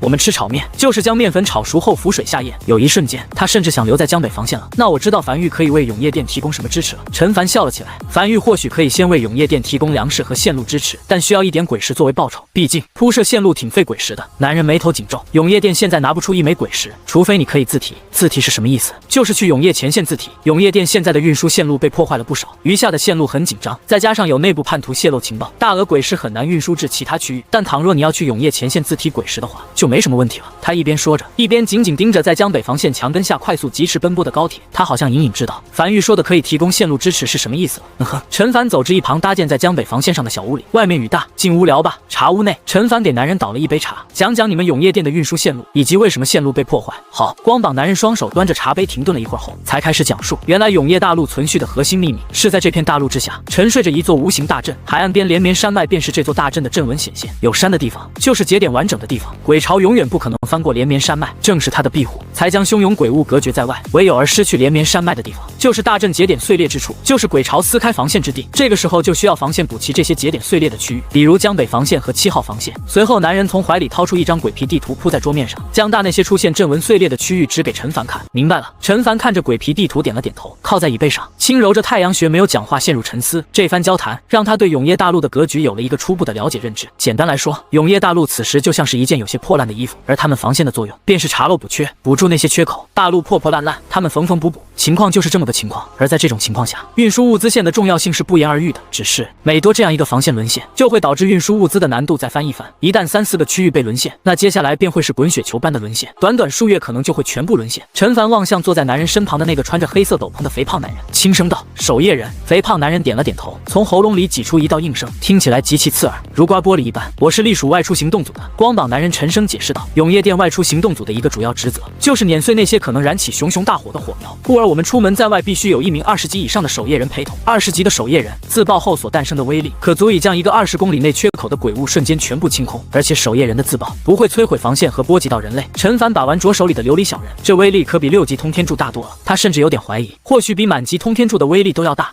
坐在一旁披着偌大黑袍的肥胖男人，身体没有任何多余反应。这种有点将人物化的说辞，并没有让对方起任何波澜。或许是感知到了陈凡的情绪，这个肥胖男人有些沙哑的一字一句道：“守夜人的宿命就是启动。”陈凡微微一愣，他听人说过这句话，大鱼曾经也和他说过这句话。沉默许久后，他才起身望向光膀男人：“一路奔波辛苦，我先安排2位找个地方歇息一下，具体事我们明天再聊。对了。”他看了眼男人那露在外面的光膀子，有些迟疑道：“你不冷吗？还有这些伤痕是？”男人顿时笑了出来：“我是特殊修行者火行孙，五脏六腑一直会喷射火焰，不怕冷，怕热。至于这些伤痕……”话音刚落，一团火苗从男人手中的伤痕上冒出，男人熟练的一巴掌拍灭了这团火苗。诺，就是这样，火焰会时不时往出冒，就会留下些伤痕。痛吗？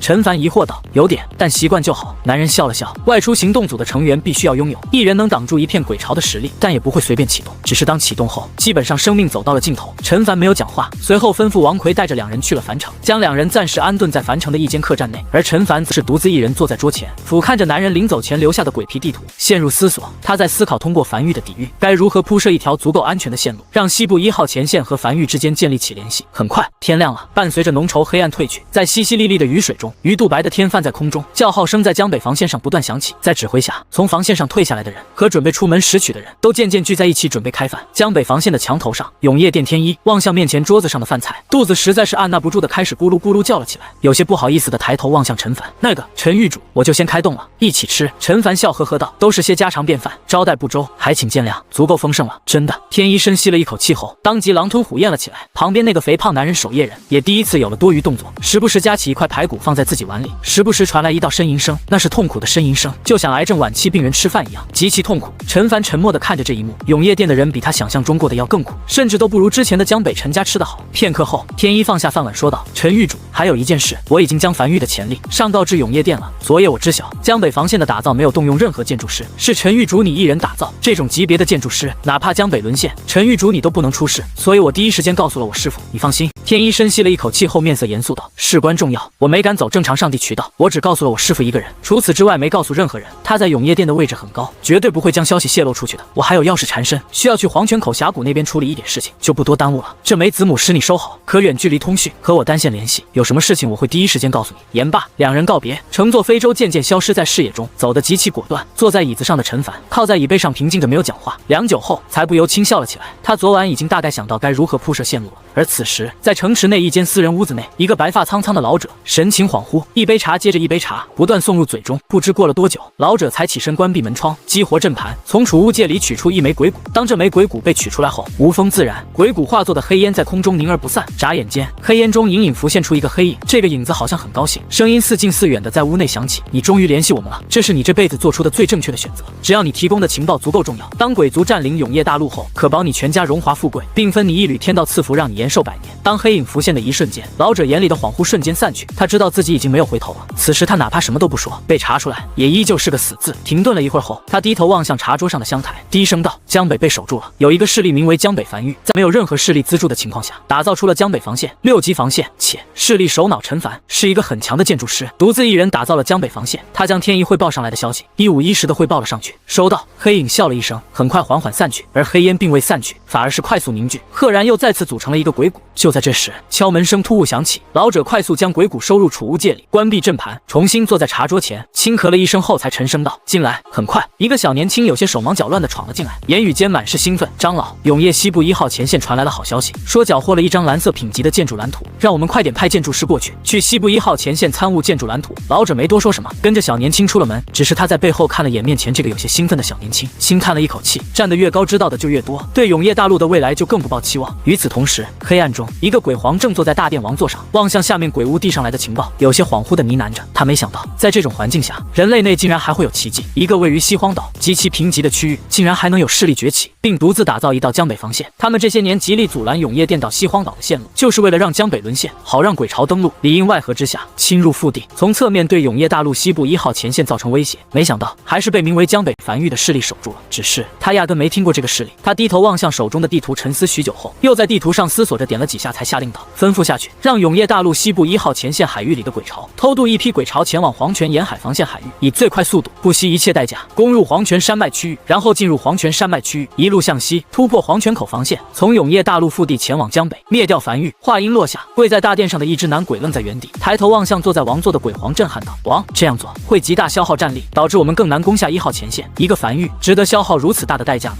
鬼皇坐在王座上，面色平淡的冰冷道：“只要不发生奇迹，永业大陆必败无疑。我们要做的就是将那些可能是奇迹的事物全都掐灭在摇篮里。”鬼皇缓缓起身，走至王座身后，望向挂在墙壁上的对联，嘴角带着一丝笑意，轻声道：“人类文化中有一种兵法，叫做兵贵神速。那么就让江北樊玉体会下何为鬼族的兵贵神速。”明白。跪在地下的这个男鬼也不再说什么，只是应声退下。永夜降临，天色再次暗了下来。长达108公里的永业大陆西部1号前线前方那片广袤海域中，无数鬼巢从海水中涌出，开始朝防线发起冲刺。伴随着爆炸声漫天响起，新的一夜守城又开启了。但在海域深处，大批鬼巢正聚在海面上，整整齐齐的聚在一起，边界线极其明显。其中一个悬浮在空中的大鬼偏头望向北面那片空无一只鬼屋的海域，面色冰冷的下令道：“方向北前进。”下一刻，海水里的大批鬼巢遵从命令，铺天盖地的在海里朝北边不断游去。就在这时，轰！冲在最前方的一头鬼屋刚踏入那片空无无一只鬼物的区域，突然一道闪电没有任何征兆的劈下，将这只鬼物连同周围一片鬼物全都劈为灰烬。当越来越多的鬼潮涌入这片区域时，密密麻麻的闪电不断劈下，空气中飘荡着浓郁的焦香味，整个场面就像是用电银拍灰像极其密集的蚊群，噼里啪啦的声音不绝于耳。无惧生死的鬼潮压根无视了那漫天闪电，遵从命令继续一路向北。哪怕无数鬼物死于雷电之下，但终有一批幸运儿穿过这片区域，在冲刺了数十米后，头顶上已再无雷电。约莫1个时辰，这批数量极其庞大的鬼潮终于彻底穿过了这片死亡区域，但活下来的已经十不存一。这只悬浮在空中的大鬼有些心痛地望向眼前这一幕，这得白白损失多少兵力啊！他望向悬浮在死亡区域对面空中的那只大鬼，这批鬼潮已经顺利抵达丘明盆地海域，他的任务已经完成了。2只大鬼隔空对视了一眼，点头示意了然，如接力棒一般。处于丘明盆地海域悬浮在空中的那只大鬼带着这批鬼潮继续在海面上一路朝北疾驰而去。没过多久，再次抵达一处不见一只鬼物的区域，方向北前进。大鬼再次下达命令，下方鬼潮再次涌向这片死亡区域，漫天雷电不断轰下来，侥幸通过第一个死亡区域的这些鬼潮再次义无反顾地冲向眼前这片死亡区域。约莫半个时辰，这批鬼潮再次穿过这批死亡区域，成功抵达黄泉山脉海域，但再次十不存一。站在黄泉山脉海域上空的一只大鬼已经成功接收到这批鬼潮，和负责运送鬼潮的这只大鬼对视一眼，再次点头示意求援求援。长达27公里的黄泉沿海防线突然爆发出刺耳且夹杂着浓郁恐惧的高吼声。黄泉沿海防线的负责人对着手里的子母狮高吼道：“今夜鬼潮数量突然骤增，请求支援，请求支援！”夜色下，近乎无穷无尽的鬼潮从海底登陆，以一种比往日更加狂暴肆虐的姿态朝防线涌来。防线上的炮塔近乎拼命般的不断开火，但依旧无法挡住。越来越多的鬼物踩着同伴的尸体冲上防线求援。就在这时，位于防线城墙上的指挥室突然被一只鬼物撞开。黄泉沿海防线负责人眼中闪过一丝绝望，声音有些发颤的最后高吼道：“黄泉沿海防线已沦陷，无需派援，请去支援黄泉口防线。他们的目标是……”声音戛然而止。这只脑袋巨大的鬼物张开布满锋利牙齿的巨大嘴巴，流淌着粘稠且恶臭的液体，一口将男人脑袋连同那枚子母石吞入腹中。黄泉沿海防线今夜全部告破。越来越多的鬼潮登上城墙，并汇聚在一起，在夜色大雨中一路深入黄泉山脉区域腹地，朝黄泉口峡谷防线冲去。而他们的目标极其明确，前往黄泉口防线，攻破黄泉口防线，进入关西平原，前往江北。快快！刚收到消息的黄泉口防线此时极其嘈杂，他们一直以来防守的区域都是关西平原，此时后方沦陷，他们得快速调整。炮塔开始快速旋转，瞄准黄泉山脉区域腹地。夜色中一片寂静，只能在鬼火范围内看见汹涌大雨，看不见任何一只鬼物。黄泉口防线负责人此时有些焦急不安地对着手里的子母狮不断高吼道：“黄泉口防线负责人，呼唤黄泉沿海防线负责人。”不断重复3遍，但无人应答。哪怕他已经收到消息说黄泉沿海防线已经沦陷，但他还是抱着一丝希冀去呼唤，问题不大。就在这时，永夜殿天一拍了拍负责人的肩膀，沉声道：“黄泉海域的鬼潮数量不算太多，能摧毁黄泉沿海防线，这意味着鬼潮数量已经不多了。黄泉口防线守得住，更何况还有我俩在。”黄泉口防线负责人在看见天一和跟在身旁的那个肥胖男人，这才稍微松了一口气，也知道自己有些失态。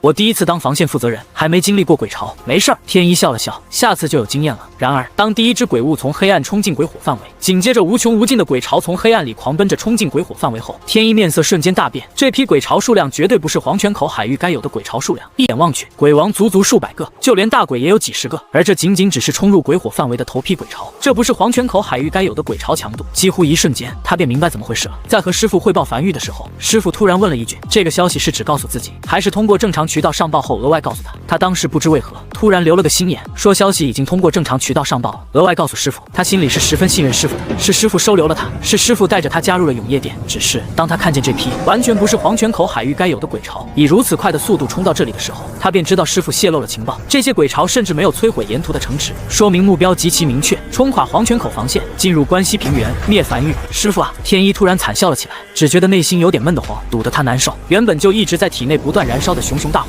此时燃烧得更加猛烈起来。他从未想过师傅会背叛永夜大陆。师傅，明明你才是那个最想赢的人啊！他从怀里掏出子母石，联系到自己的上级，声音发颤的一字一句道：“永夜殿，天一，汇报一个重要消息，江北繁育崛起，打造了一道6级防线镇守江北，且江北繁育之主是一个实力极其强大的建筑师。我昨日这个消息仅汇报给师傅一人，他泄露了消息，鬼族不惜一切代价派出鬼潮偷渡至黄泉口海域，现已突破黄泉沿海防线，正在进攻黄泉口防线。”在汇报完这个消息后，他又联系上陈凡，有些羞愧的颤声道：“陈玉主，消息泄露，我师父是内奸，鬼族已派遣大军进攻黄泉口防线，预计很快便会突破，请樊玉尽快做好准备。当看见这批鬼巢强度后，他就知道黄泉口防线挡不住。黄泉口防线打造出来就不是为了应对这种强度鬼巢的，这种强度的鬼巢已经远超7号防线和江北防线所面临的鬼巢强度。下一刻，越来越多的鬼巢已经冲入鬼火范围内，黄泉口防线上的炮塔开始不断开火，但在面对如此数量和强度的鬼巢时，显得有些孤木难支。呼，天一缓缓闭上双眼，拎着一把刀站在黄泉口防线的城墙上。当他再次睁开双眼时，无穷怒火如实质般爆发出来，身体表面密密麻麻的突然浮现出无数裂缝，如碎裂的洋娃娃般，猩红色的火焰不断从裂缝中喷射而出。天一深吸了一口气，将大刀握在手中，望向防线下方那无穷无尽的鬼巢，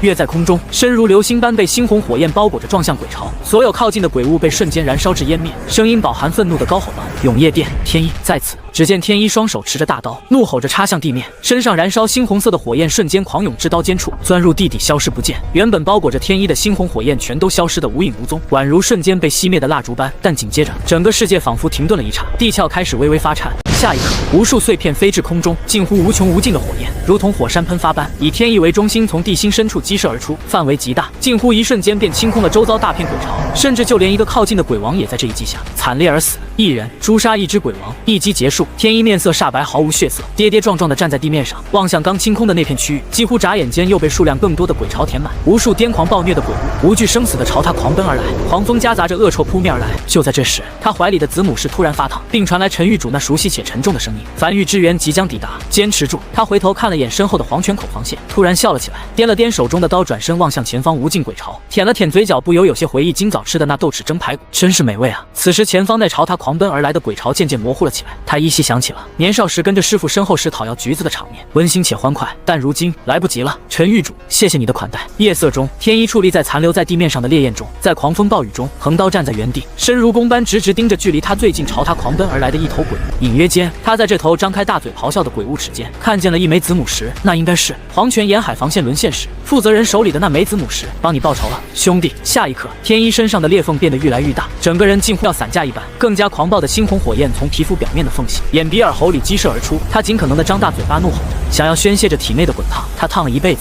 这一辈子，那猩红火焰无时无刻不在体内折磨着他。今日他要更烫一点。他笑了起来，并开始奔跑。无穷鬼巢朝他冲来，他迎面而上，脚下的速度越来越快，直至即将逼近时，他眼中毫无畏惧之色，眼眶已被猩红火焰所填满。跃在空中，在暴雨中高举手中刀，咧嘴笑了起来。纵然浮游入海，我依然血焚天。师姐，焚天！他体内的血液开始快速燃烧，并不断转换成猩红火焰，火焰越来越多，顺着刀尖狂涌而出，形成数百丈的火焰长龙，毕竟便将那个齿间卡着一枚子母石的鬼物燃烧至灰烬，连同周围一众鬼物都被瞬间清空。他脚下没有丝毫停留，目标直指鬼王。二击，昔日在雨季对樊玉造成极大危险的鬼王，在这一击下前胸贴后背，透心凉。三击，又一尊鬼王因此陨落。就在天一准备继续发起冲锋时，一只墨绿色的大手从黑暗中激射而出，猛地拍向天一，仅此一击便将天一拍至高空中，在空中划过一道抛物线，重重落在防线后方，生死不知。几乎刹那间，那近乎铺天盖地的猩红火焰便瞬间熄灭。鬼巢中，那具墨绿色大手的主人足足10几米高，站在鬼巢中望向前方这道黄泉口防线，怒吼着。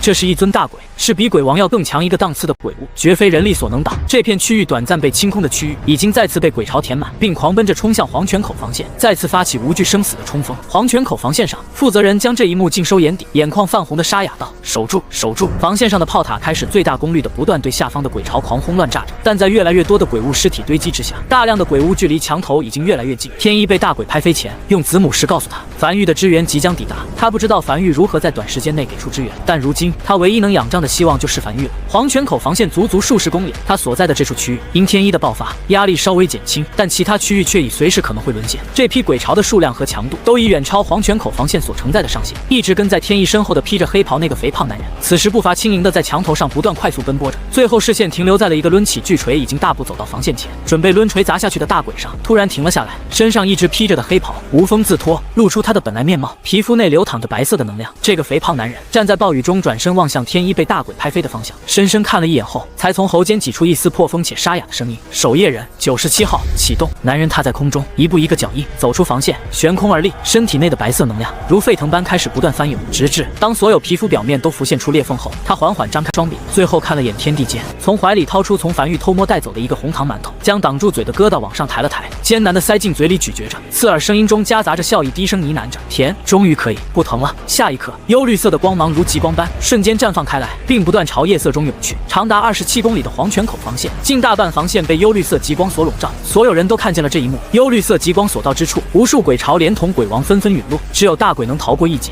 但也身受重伤。前方所有鬼巢近乎被一举清空，原本已经即将沦陷的黄泉口防线再次坚守住。这是永夜殿的战略武器——守夜人。经过特殊改造后，不但威力极大，且不会对人类和建筑造成丝毫损害。唯一缺点就是被改造的守夜人会终生承受剧烈的痛楚，改造的强度越大，承受的痛楚越强。但在被清空的区域尽头，大量鬼巢再次从永夜里源源不断的狂奔而出，仿佛无穷无尽，杀不完一样。那些重伤的大鬼再次怒吼着发起冲锋，更加癫狂，更加愤怒。战略武器存在的意义不是结束战局，而是给战局拖出一个空档期。如果这个空档期没有做出任何反击手段，那也不过是多挣扎一会儿。但樊玉的支援来了，天际间3枚携带雷霆的樊玉巡航导弹以极快的速度划过永夜，携带恐怖威慑，直落在黄泉口防线外的那群鬼巢中。轰！漫天爆炸声陡然响起，无数雷蛇如雷神洗地般在地面上不断狂涌，阵阵焦香味盖满了整个天空。巨大的爆炸响彻天地间，一大片区域被清空。但很快，这片被清空的区域伴随着永夜里源源不断的鬼巢涌出来，再次填满。约莫过了10息，天际间3枚携带着雷霆威慑的樊玉巡航导弹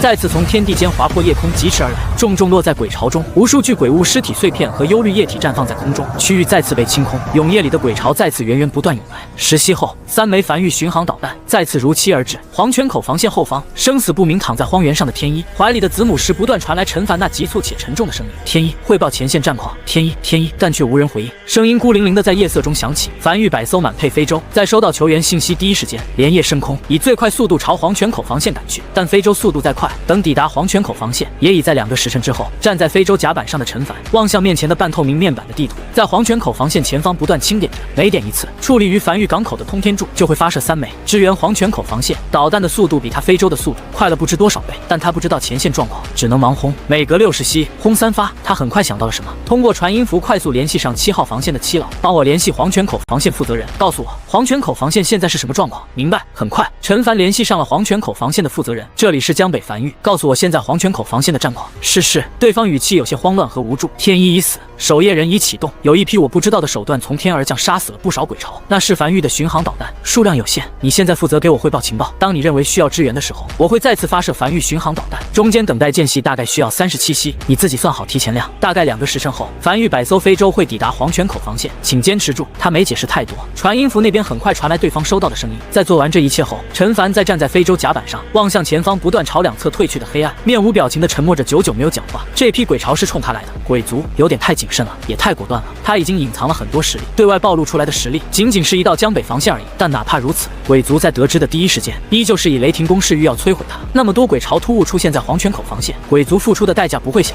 球员一盏茶后，传音符里响起黄泉口防线负责人的声音。陈凡没有停顿，再次在面前半透明地图上清点了下3下。樊玉港口附近矗立在地面上的数百根通天柱，其中3根满级通天柱开始不断颤动，外壳碎裂，露出里面袖珍细长的通天柱缓缓升空，调转方向朝黄泉口防线方向激射而去。终于，当陈凡总共发射了54枚满级通天柱后，耳边终于传来了黄泉口防线负责人的声音：“鬼巢没了。”呼，陈凡轻松了一口气，黄泉口防线守住了，虽然代价有点大。天一死了，守夜人启动了。樊玉总共98枚满级通天柱的抵御，消耗了总共55根，但终归是守住了。一旦黄泉口防线碎裂，那对于樊玉威胁极大的，他不可能在江北和江南打造一条防线，那防线的长度太大了，樊玉根本没有那么多鬼石。紧接着，我们找到了天一，他还没死，还有点呼吸，但也已经快死了。我用祭坛暂时吊住了他的性命，我马上到。2个时辰后，100艘满配非洲抵达黄泉口防线。这是陈凡第一次来到黄泉口防线。当非洲和城墙高度持平时，陈凡走至城墙上，一眼就看见了防线外的景色，地面几乎被夷平数丈，空气中大量焦糊味和血腥味混杂在一起，无数鬼屋尸体碎片夹杂着鬼石散落在防线外。我是防线负责人，一个中年男人大步迎上了，急促道：“带我去看天一。”这里，男人急忙在前方带路。很快，陈凡在安置在城墙上的一座祭塔里看见了双眼紧闭的天一，此时正躺在祭坛里，身上布满裂缝，裂缝内隐隐间有猩红火焰流淌而出。他不懂治病，一时对这种情况也有些束手无策。不过他在得知这个消息时，就派出非洲接爷来了，可能有办法的人。约莫1炷香后，一艘非洲从黑暗中激射而出，停在城墙边缘。药王谷谷主带着一众长老快速冲下非洲，来到天意身边，小心翼翼地快速查探着。很快，药王谷谷主起身给出了答案：陈狱主，此人应该是用了一种特殊的秘法，将体内血管悉数爆裂开来，并将血液燃烧殆尽，爆发出极强实力。这是一种必死秘法，无法终止。但此人脖颈上所佩戴的那个玉牌里面，暗层里夹着一位稀有的天才地宝——属鹰，恰好中和了些许这种狂暴的猩红火焰，给他留了一条性命。不过血管已经悉数碎裂，此时也只是吊着一口气。如果他在永夜殿有命牌的话，此时命牌应该都已经碎裂了，哪怕安放在祭坛里，也最多只能活3日。不过倒是有一法，或许能救。只是药王谷谷主一时有些不敢开口，但说无妨。陈凡面色平静地轻声道。药王谷深吸了一口气，咬牙道：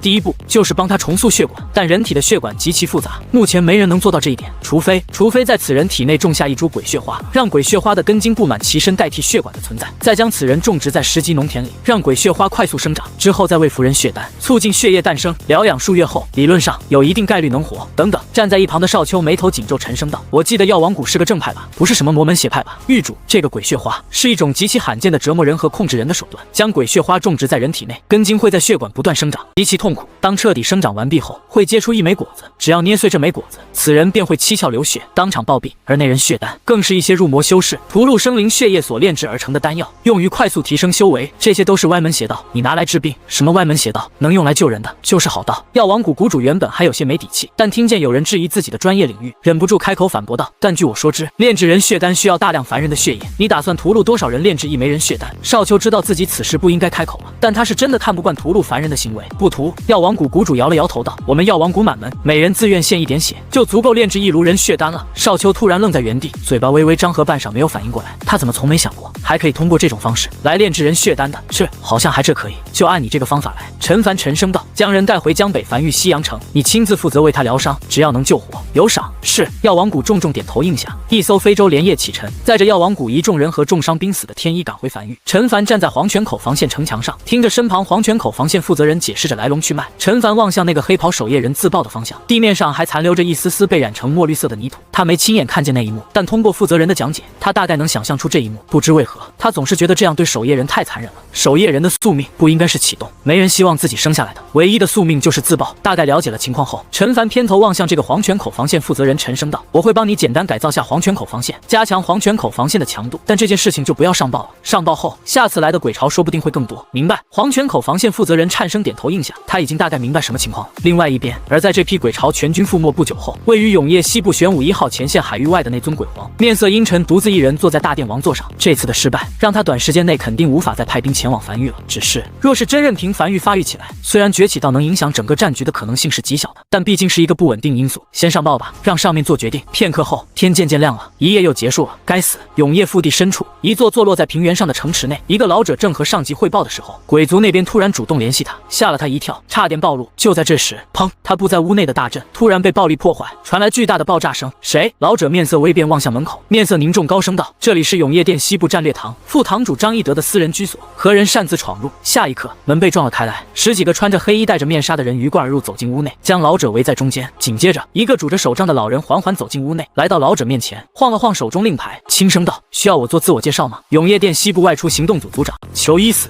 奉上级命，特意前来捉拿永夜大陆内奸张翼德。是你自己束手就擒呢，还是我们来硬的呢？张翼德神情阴晴不定地站在原地，许久后，原本紧绷的身子突然瞬间散了下来，露出一丝惨笑。天一只将那则消息告诉我了。是的。裘一死缓缓走到张翼德面前，平静道：天一自认那则消息颇为重要，最近永夜殿常出叛徒，为了稳妥起见，他不敢走正常渠道向上级汇报，希望由你这个做师傅的将消息汇报上去。但很显然，他有些过于信任你这个做师傅的了。拜你所赐，鬼族收到消息后，付出大量代价，夜袭黄泉沿海防线，防线当晚沦陷，近10万人因你而死。鬼潮突入黄泉山脉区域，抵达黄泉口防线，你的徒弟天一和永夜殿西部外出行动组守夜人97号畏族鬼潮已身亡，繁育及时支援，黄泉口防线尚未沦陷，鬼潮覆灭，这是你想要的结局吗？张翼德眼眶通红，整个人处于神情崩溃边缘的嘶吼道：我没想害死天一，我不知道他会停留在黄泉口防线，他前天跟我汇报说离开繁育后会前往天潜山脉，只给鬼族传递过这一个消息，我只是想给自己留条后路而已。没有后路。裘一死再次靠近张翼德，双手拄着龙头杖缓缓道：永业大陆和鬼族只有一方能活下来，这是一场没有后路的战争。背叛永业大陆者当处死，但死亡是一件复杂的事情。配合我们，今晚给鬼族那边传递情报，就说永业大陆西部平原防线不少人前去支援江北繁育，担心繁育再次遭受袭击。今晚永业大陆西部平原防线防守空缺，可向西部平原援军大举进攻，配合到位，可以给你一个痛快。张一德面色阴晴不定，几乎没有犹豫多久，便眼眶通红，重重点头。好了，裘一死笑了起来，拍了拍张一德的肩膀，也不用装出这副后悔的样子了。如果没被抓到的话，你不会后悔的。人总是在快死的时候才会后悔，死是肯定死定了，但至少临死前做点人事。下去后见到了天一，也不至于在天一面前完全抬不起头来。与此同时，百艘非洲已经重新返回繁育。陈凡站在非洲甲板上，望向不远处快速靠近的江北防线。他已将黄泉口防线基础改造完毕，现在若是再次遇袭，至少能多坚持一会儿，等待繁育的支援。而在繁育西阳城，药王谷一众人正在紧急救治着天一。虽然没有十足的把握，但如果方法真的奏效，那7日后天一便能完全痊愈。就这样过去了5日，距离雨季结束还有10天左右。黑暗刚褪去不久，天还未完全亮起来，永业殿再次派人来了。一艘非洲缓缓驶入繁育领域，并且来到江北防线附近。这次领头的是一个看起来有些苍老的老者。他在走出非洲，来到江北防线城墙上，看见双手拄着翡翠手杖的陈凡，微微一愣，才笑着道：“年少有为，年少有为啊！”自我介绍下，永业殿西部外出行动组组长裘一死特意前来，为消息走漏让繁育险些覆灭而致歉。言罢，裘一死将手杖横拎在身上，缓缓弯腰，不敢。原本还站在原地的陈凡快速上前一步，将面前这个看起来年龄能当他爷爷的人搀扶起来，沉声道：“此事是个意外，我没有怪罪永业殿的意思。”江北繁育，陈凡他知道永业殿肯定会派人来接触他，只是没想到派出了一个地位如此之高的人。永业殿西部行动组组长闲聊几句后，他才切入正题：“你也知道，这次是内奸泄露了你的情报，也就是天一的师傅永业殿西部战略堂副堂主张一德，已经按照规矩处死了。但距离你们最近的一道前线，永业西部玄武1号前线里，也是有不少内奸的。抓内奸是行动组的事情，但查内奸却是一件极其困难的事情。永业殿没有足够的人手，而且在天一的情报里，你是一个实力极强，甚至要比天师建筑师更上一层的建筑师。永业殿西部战略堂堂主在得知这个消息后，希望能保护你平安抵达永业殿核心区域，严密保护。至于江北防线，永业殿会派出人手来接管。不知陈狱主你意下如何？”陈凡沉默许久后，顺着裘一死的方向望向远方，摇了摇头，轻声道：“我生于江北，长于江北，死后也将葬于江北。江北是我的家，也是繁育的地盘，我不会离开江北。”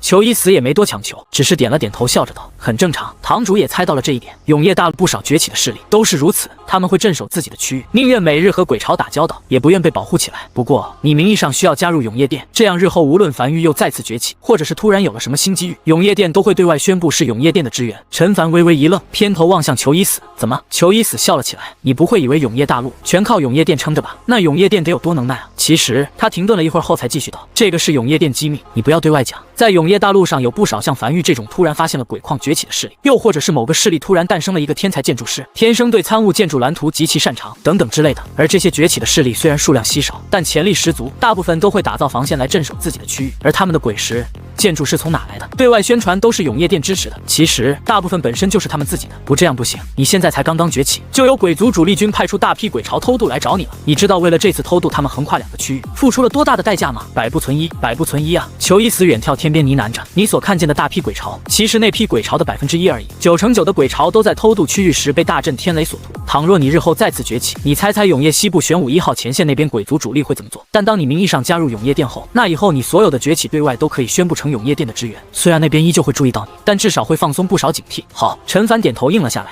裘一死笑得很开心，他很喜欢面前这个年轻人，话不多，但能很快明白他的意思，也没有对加入永业殿有太多反抗情绪。你也不需要担心永业殿会觊觎繁育的鬼矿，永业殿从来不会觊觎任何一个势力的机缘，永业殿仅仅主要负责看守前线。这场战争的胜利与否，最终其实不取决于永业殿，而是取决于那些在永业殿的保护下渐渐崛起的势力，而这些势力最后汇总到一起，才能抵抗鬼族的新势力，直至这些新势力代替永业殿，继续庇护其他势力崛起，一代一代传下去。只要能守住，终有一日我们会对鬼族发起反攻。以及，虽然我知道繁育的机缘肯定不是鬼矿。陈凡眼睛微微眯起，裘一死有些无奈地摊开手：“你们仿佛约定好了一样，每个崛起的势力对外宣传的都是发现了鬼矿。这永业大陆这些年又不是人死绝了，得多少鬼矿埋在地下，过了这么久没被人发现，恰好就被你们发现了的。这些事情都是永业殿核心机密，一般不会轻易透露，主要是担心内奸泄露。一旦泄露出去，那些被永业殿保护的幼苗势力就会遭到鬼族的疯狂打击。他之所以告诉陈凡，是信任陈凡一个能镇守江北的势力，倘若有朝一日都会投敌于鬼族，那说明永业大陆气数确实已尽了。但哪怕如此，他也没告诉那些受永业殿保护势力的具体名字。陈凡没讲话，只是低头摸了摸鼻子。他发现永业大陆的格局好像比他想的要好一点，至少永业店的高层并不是抱着守一日算一日的想法，对未来是有规划的。虽然不知道这个规划能不能顺利落地，但至少有。但我其实还真需要点支援，你真要啊？裘一死愣在原地，有些茫然地望向陈凡。他刚才说的不清楚吗？永业店的支援是给鬼族看的，是为了掩护你崛起的，你怎么还真要？要点没有。裘一死颇为果断地摇头拒绝，这个肯定是没有的。若是江北防线急需鬼石，能支援一点，帮你们守住防线。但如今前往西荒岛的物资线都被切断，大批资源很难运输到西荒岛。我需要一点高品级的建筑蓝图。陈凡没有理会裘一死，而是斟酌着自己的用词，继续开口道：我参悟建筑蓝图的速度很快，基本3日内都可参悟完毕，但代价是会永久损坏这张建筑蓝图。永业西部玄武1号前线不是缴获了一张蓝色品级的建筑蓝图吗？给我3日参悟完毕后，可亲自前往永业西部玄武1号前线，为他们打造这座建筑。裘一死眉头紧皱，沉思许久后才摇头道：不行，蓝色品级的建筑蓝图极其稀有，每一张都是至关重要，运到其他区域时都是最高机密护送的。只要蓝图在，就会有源源不断的建筑师参悟完毕。为多个防线打造这个建筑，你参悟的代价是彻底销毁蓝图，这肯定是不行的。但我知道有一张重复的蓝色品级蓝图可以给你，不过肯定需要你付出一定报酬作为交换。也行。陈凡点了点头，差点忘了。裘一死突然想到什么，从怀里掏出一枚令牌和子母石递给陈凡。天一上报的消息里说你有办法打通和前线的物资补给线，这是永业店的令牌，手持该令牌代表自身所属势力为永业店名下势力，去前线的时候用得到。还有，倘若你准备运输大批物资时，记得通过这枚子母石直接向我汇报，否则鬼族那边收到消息，有可能会再次冲垮防线。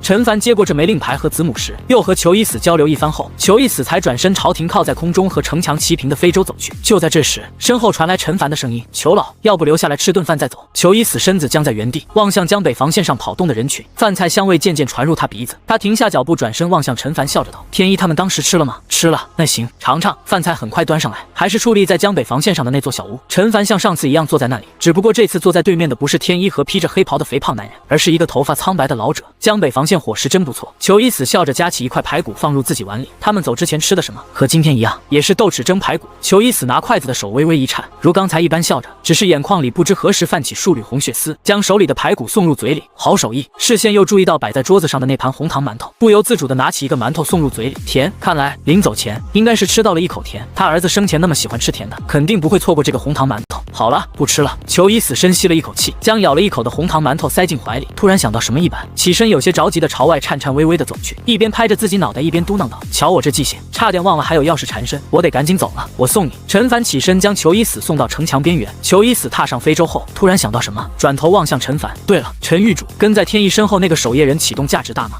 陈凡停顿了一会儿后才轻点头。大，他的启动拖到了樊玉支援抵达，守住了黄泉口防线，少死了很多人，那就好。裘一死笑了起来，站在非洲甲板上，拄着龙头手杖，望向陈凡挥手道：走了。非洲升空，以极快的速度朝远处疾驰而去。站在非洲甲板上的裘一死望向渐渐缩小却覆盖了整个江北海岸线的江北防线，从空中望去，那如此渺小的一道防线，却庇护了整个江北，庇护了无数百姓。而此时，裘一死也终于第一次认真俯瞰整个江北，俯瞰整个西荒岛。他孩子死在这里了，为了保护西荒岛，死在了这里。他能理解陈凡对江北的感情，就如他现在对江北也有了感情一样。人和一片区域的感情联系，往往都是这样建立的。他再次笑了起来，只是这次不用掩饰了，眼眶通红的从怀里掏出那枚刚才咬了一口的红糖馒头送入嘴里，很甜。他没告诉陈凡，那个自爆的守夜人就是他儿子这件事，他不想让陈凡因此有什么心理压力和负担。西荒岛好大，飞了这么久都没飞出西荒岛，但又好小，小到无法多容纳一个人。狱主在裘一死走后，王奎才从一旁走来，迟疑道：你怎么不告诉他天一还活着？这5天时间内，天一已经渐渐苏醒，可以睁眼了，只是讲话还暂时有些艰难，经过一段时间疗养后就能恢复正常了。陈凡摇了摇头，轻声道：这是天一的意思。天一燃尽体内血液，已经失去了火行孙这个特殊修行者的身份，此后他将沦为普通人。他不想以这种身份去面对昔日的同僚。随后他才望向远处，这5日他一直在完善繁育基础设施，在雨季结束后，他就得开始铺设前往前线的物资线路了，尽快和永业西部玄武1号前线建立起联系。繁育西洋城，天一抬头望向空中那艘渐渐远去的非洲，他一眼便认出来了，那是永业店外出行动组的非洲。天一面无表情地望向那艘远去的非洲，他宁愿自己死了。他很感激樊玉能救活自己，肯定付出了不少代价，可是他已经沦为一个废人了，就算活着又有什么用呢？吃饭了。祁崇端着一碗流食走到天一面前，无奈道：来，张嘴。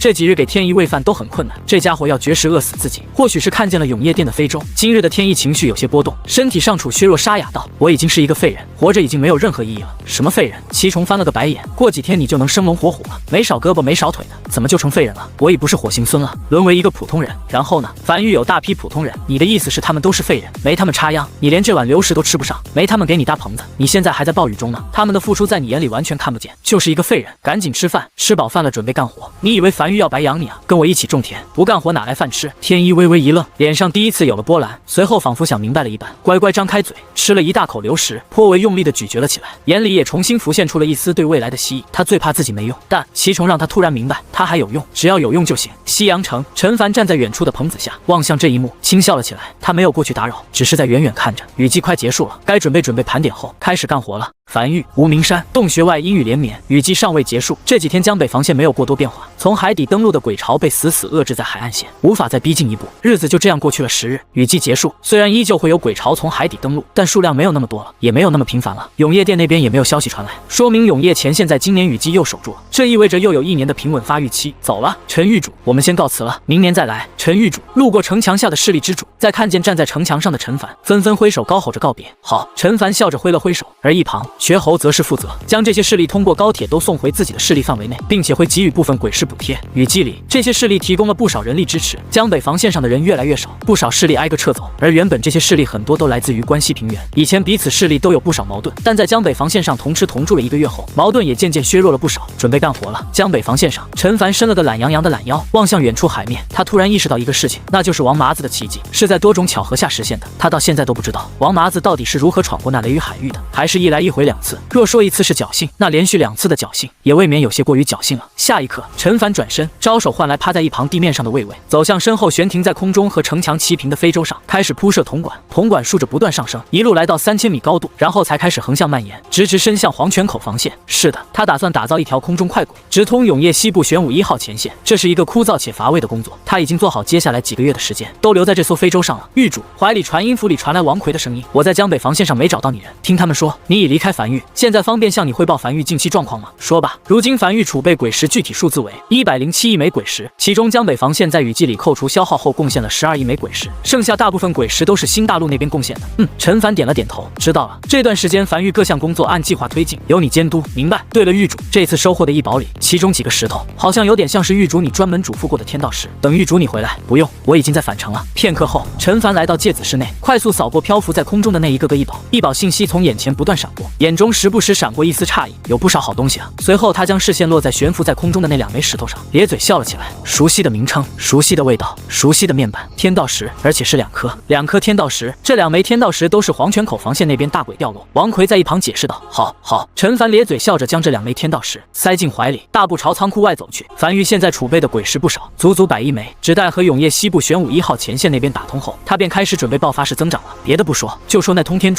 柱乃战略级武器，不是防线常规武器，只能用来对付紧急情况，但那是数量不够，倘若数量再多一点呢？储备个上千数万发呢？甚至储备个数百万发呢？任何战略级武器，只要储备的数量足够多，那就完全可以当做常规武器来用。陈凡也不急着去铺设铜管了，乘坐非洲落到港口旁，晴朗天空中，大片阴雨落在那数百根通天柱上，电闪雷鸣，狂风不断呼啸而过。他打算将这2枚天道石，其中1枚用在通天柱上，剩下的1枚是他未从1号前线回来后带回来的那张蓝色品级建筑蓝图所保留的。就在他准备将手里这枚天道石抛出去时，他突然又犹豫地停了下来，从怀里掏出传音符，让王奎将刚才那几张樊玉没有的白色图纸拿过来，先把这些白色建筑打造了再说，说不定会更适配天道石呢。虽然平面板看起来都是些普通建筑，但说不定升至满级后会有奇效呢。很快，王奎将图纸送来，分别是缆绳、篝火、异兽培养屋，前2个是白色品级的，后面1个是绿色品级的，都是在这次雨季里获得的。樊玉未拥有的建筑蓝图。很快，这3个建筑被纷纷升至满级，均无升级方向，每次升级都会得到特定提升。比如手里这根缆绳升至10级，已升至满级，无法再次提升，获取满级效果坚韧无比，极其坚实。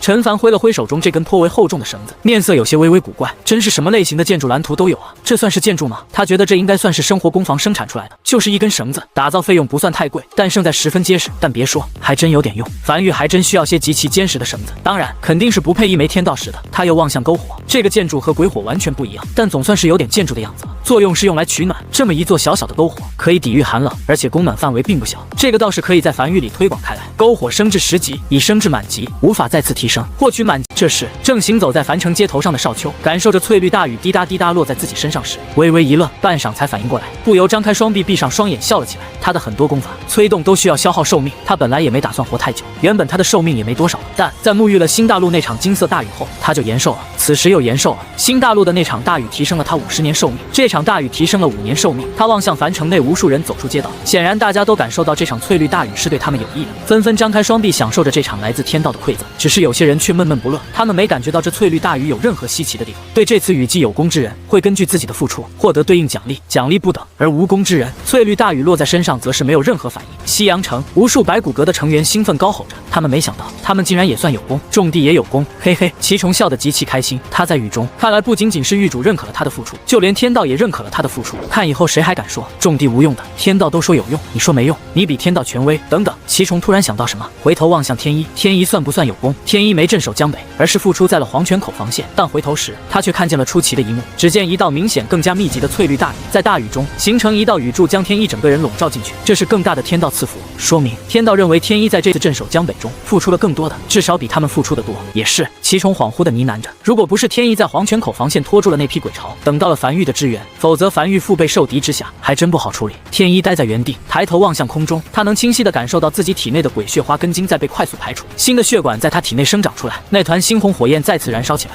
流淌在血管内，代替了血液存在。而这次他感觉不到疼痛，感觉不到灼烧，那猩红火焰好像完全被他掌控自如般。火行孙的力量又回来了，而且是完全被他操控，没有任何副作用的火行孙力量。他此时感觉身体再无虚弱感觉，他感受着体内那充沛的力量，突然笑了起来。他好像又是那个天一了，不过这次不是永夜殿天一，而是梵域天一。他不打算回永夜殿了，他要留在梵域，留在这个没有内奸的市里，他可以放心的将后背交给自己的同僚祁崇。帮我联系下陈狱主，我要亲自告诉他，我想留在梵域。此时的天一显得极其兴奋，平日脸上那副高冷漠然的神情已消失不见。好，祁崇也为天一开心，从怀里掏出传音符联系到狱主。狱主，我是刚开了个口，滚！传音符对面便传来狱主的怒吼声，且通讯挂断。祁崇有些尴尬地摸了摸鼻子，将传音符重新放入怀中，讪讪道：“看来狱主现在应该是有些忙，那个待会儿再联系。”也是，天一面色严肃地点了点头。他自觉自己没付出太多，就获得了如此丰厚的天道赐福。那梵域镇守江北为首功，陈狱主那边肯定这么暴躁的吗？不过很快他就大概想明白了，陈狱主拿了天道赐福的大头，此时确实有些忙得手忙脚乱，这个时候打扰确实不太合适。随后他才抬头望向头顶那道窄细且密集的雨柱，直直将他笼罩进去。裘一死沐浴在翠绿大雨中，笑了起来。他知道这是自己儿子镇守江北有功所获得的天道赐福，转移到他身上了。这原本是属于他儿子的荣光，此时被他独享。凭着雨柱密集程度，看得出来天道很认可他儿子的付出。如果人生非要有一个句号的话，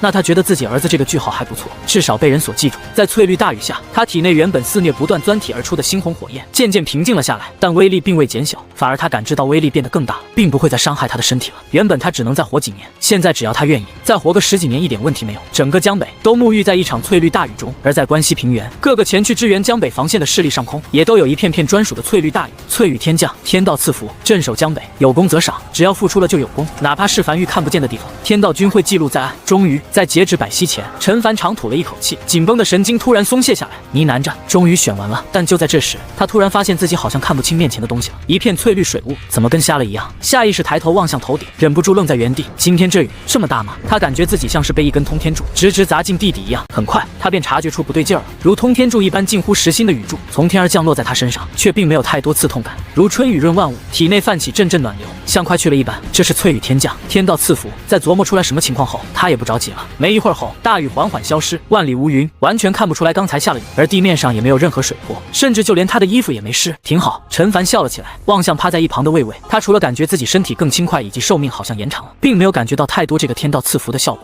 但已经足够了。梵域所有满级建筑都获得了天道赐福效果，哪怕像满级农田这种，除非他天道石多的花不完了，否则绝对不可能将天道石砸在这上面的建筑，也都获得了天道赐福，相当于一次性获得了10几枚天道石。以天道石的价格来算，这次梵域在雨季镇守江北的收获绝对不算小。最主要的是，他望向灵魂深处的永夜领主面板，关于桥梁这个建筑的面板，他是不可能将天道石用在桥梁上的，毕竟桥梁对于梵域的作用并不算太多，就是横跨水域，链接两地，供高铁通车的一种手段而已，不值得1枚天道石。但若不是这次，他都不知道桥梁这个建筑可以有这种天道赐福效果。桥梁获得了3个天道赐福效果，请在百息内任选其一。一个建筑仅能拥有1个天道赐福效果，你已经做出选择。天道赐福效果鹊桥相会。在桥梁上成亲的心愿可获得天道庇佑，新人可许愿后代为某个特殊修行者，有一定概率实现，但后代必须为这对新人子嗣。做完这一切后，他才走到一旁，捡起来自己刚才扔掉的传音符和子母石，一个个查看。缺猴的、奇虫的，还有求医死的。陈凡望向手里的子母石，微微一愣，突然想起来了，刚才他是不是好像骂了一句求医死？嘴角抽了抽，激活子母石，联系上求医死。求老无碍。他还没开口，对面便传来了求医死的无奈的笑声。联系你没什么事儿，就是想恭贺你一下，樊玉成功守住江北，顺便告诉你一个好消息，雨季末尾，永业前线没有一处前线沦陷，雨季过去了，我们又可以再发育1年了，恭喜你啊，同喜。陈凡也笑了起来，内心多少有些不好意思，一个七老八十的人被他劈头盖脸一句滚，多少显得有点不合时宜。做完这一切后，陈凡回到西阳城，望向重新恢复到巅峰的天一，笑着道：“看起来完全恢复了。”呼，天一深吸了一口气，才单膝下跪，低下头颅，沉声道：“多谢玉主赐给我新生，以后我这条命就是樊玉的。我想留在樊玉为玉主做事。”一旁的祁虫有些感慨地望向这一幕，只是心里不由琢磨着，天一要是留在樊玉，会是什么职位呢？基本上是肯定加入战阁了。论实力，至少得是副阁主，但论资历又不好说。不过战阁的副阁主自从大禹主动退去后，确实如今还是一个空缺位置，怎么不回永业殿了？不回了。天一摇了摇头，连我师父都背叛了，我不知道永业殿还有谁能信任，我不愿待在一个连同伴都不能信任的环境了。樊玉没有背叛，我不怕战死，但我不希望我的死因是同伴从后方刺来的匕首。陈凡停顿了一下后，才望向天一，轻声道：“樊玉不是你该待的地方，你应该回到永业殿去。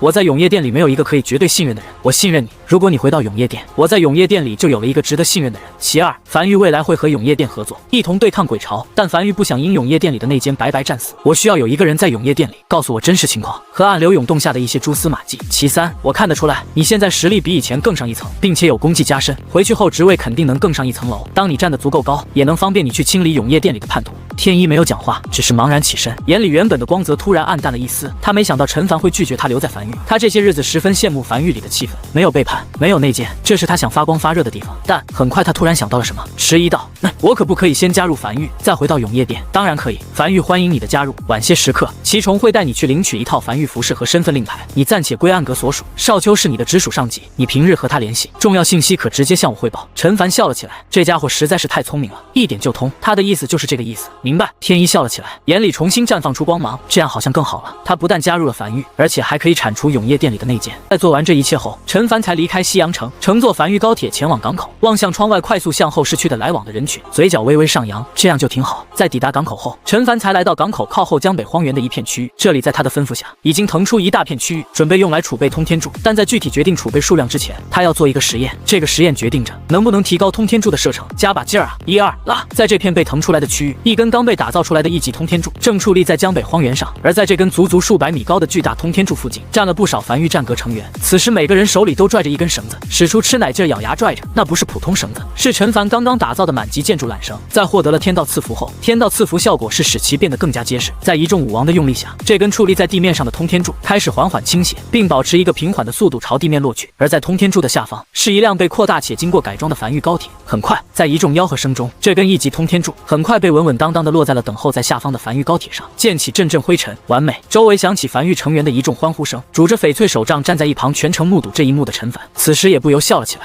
但这还不算完美，还得实验。下一刻，这辆樊玉高铁开始沿着轨道朝江北荒原深处疾驰而去。数息后，陈凡选中了死海为轰炸目标，正在前线上巡视，他亲自接待你。好，陈凡轻点了下头。非洲跟在前方这艘非洲缓缓靠近这道宏伟的防线，看得出来，裘老应该给这里通知过了。越靠近这道防线，越能感受到这道防线的恐怖。身下的非洲体型并不小，但在这道防线面前，却有点像是竹蜻蜓一般，显得颇为小巧。而在防线后方，地面上密密麻麻无数行人在来回奔波忙碌着，还能看见一座一座紧挨在一起的木屋，为防线里的人提供居所。当非洲和防线顶端持平，陈凡拄着翡翠手杖从非洲上走下来，落到城墙上时，便看见一个女人正站在城墙上，笑盈盈地望向他。而在这个女人身后，还站着7、8个人，虽然身上都自带着一种上位者的气息，但此时每个人脸上都挤出笑容，看得出来他们不经常笑，笑得很诡异，像是一个恶犬在面对鸡腿时强行且艰难地挤出来的一个笑容。陈凡踏在这道庇护了永业大陆其中一个命脉的前线上，齐越从非洲上也走了下来，满脸漠然地站在他身后。此趟出行，齐越负责基础安保。他望向眼前一众人，停顿了一下后才有些迟疑，敢问哪位是这里的负责人？按照站位，应该是前面这个女人，但他从没见过一个防线的负责人是个女人。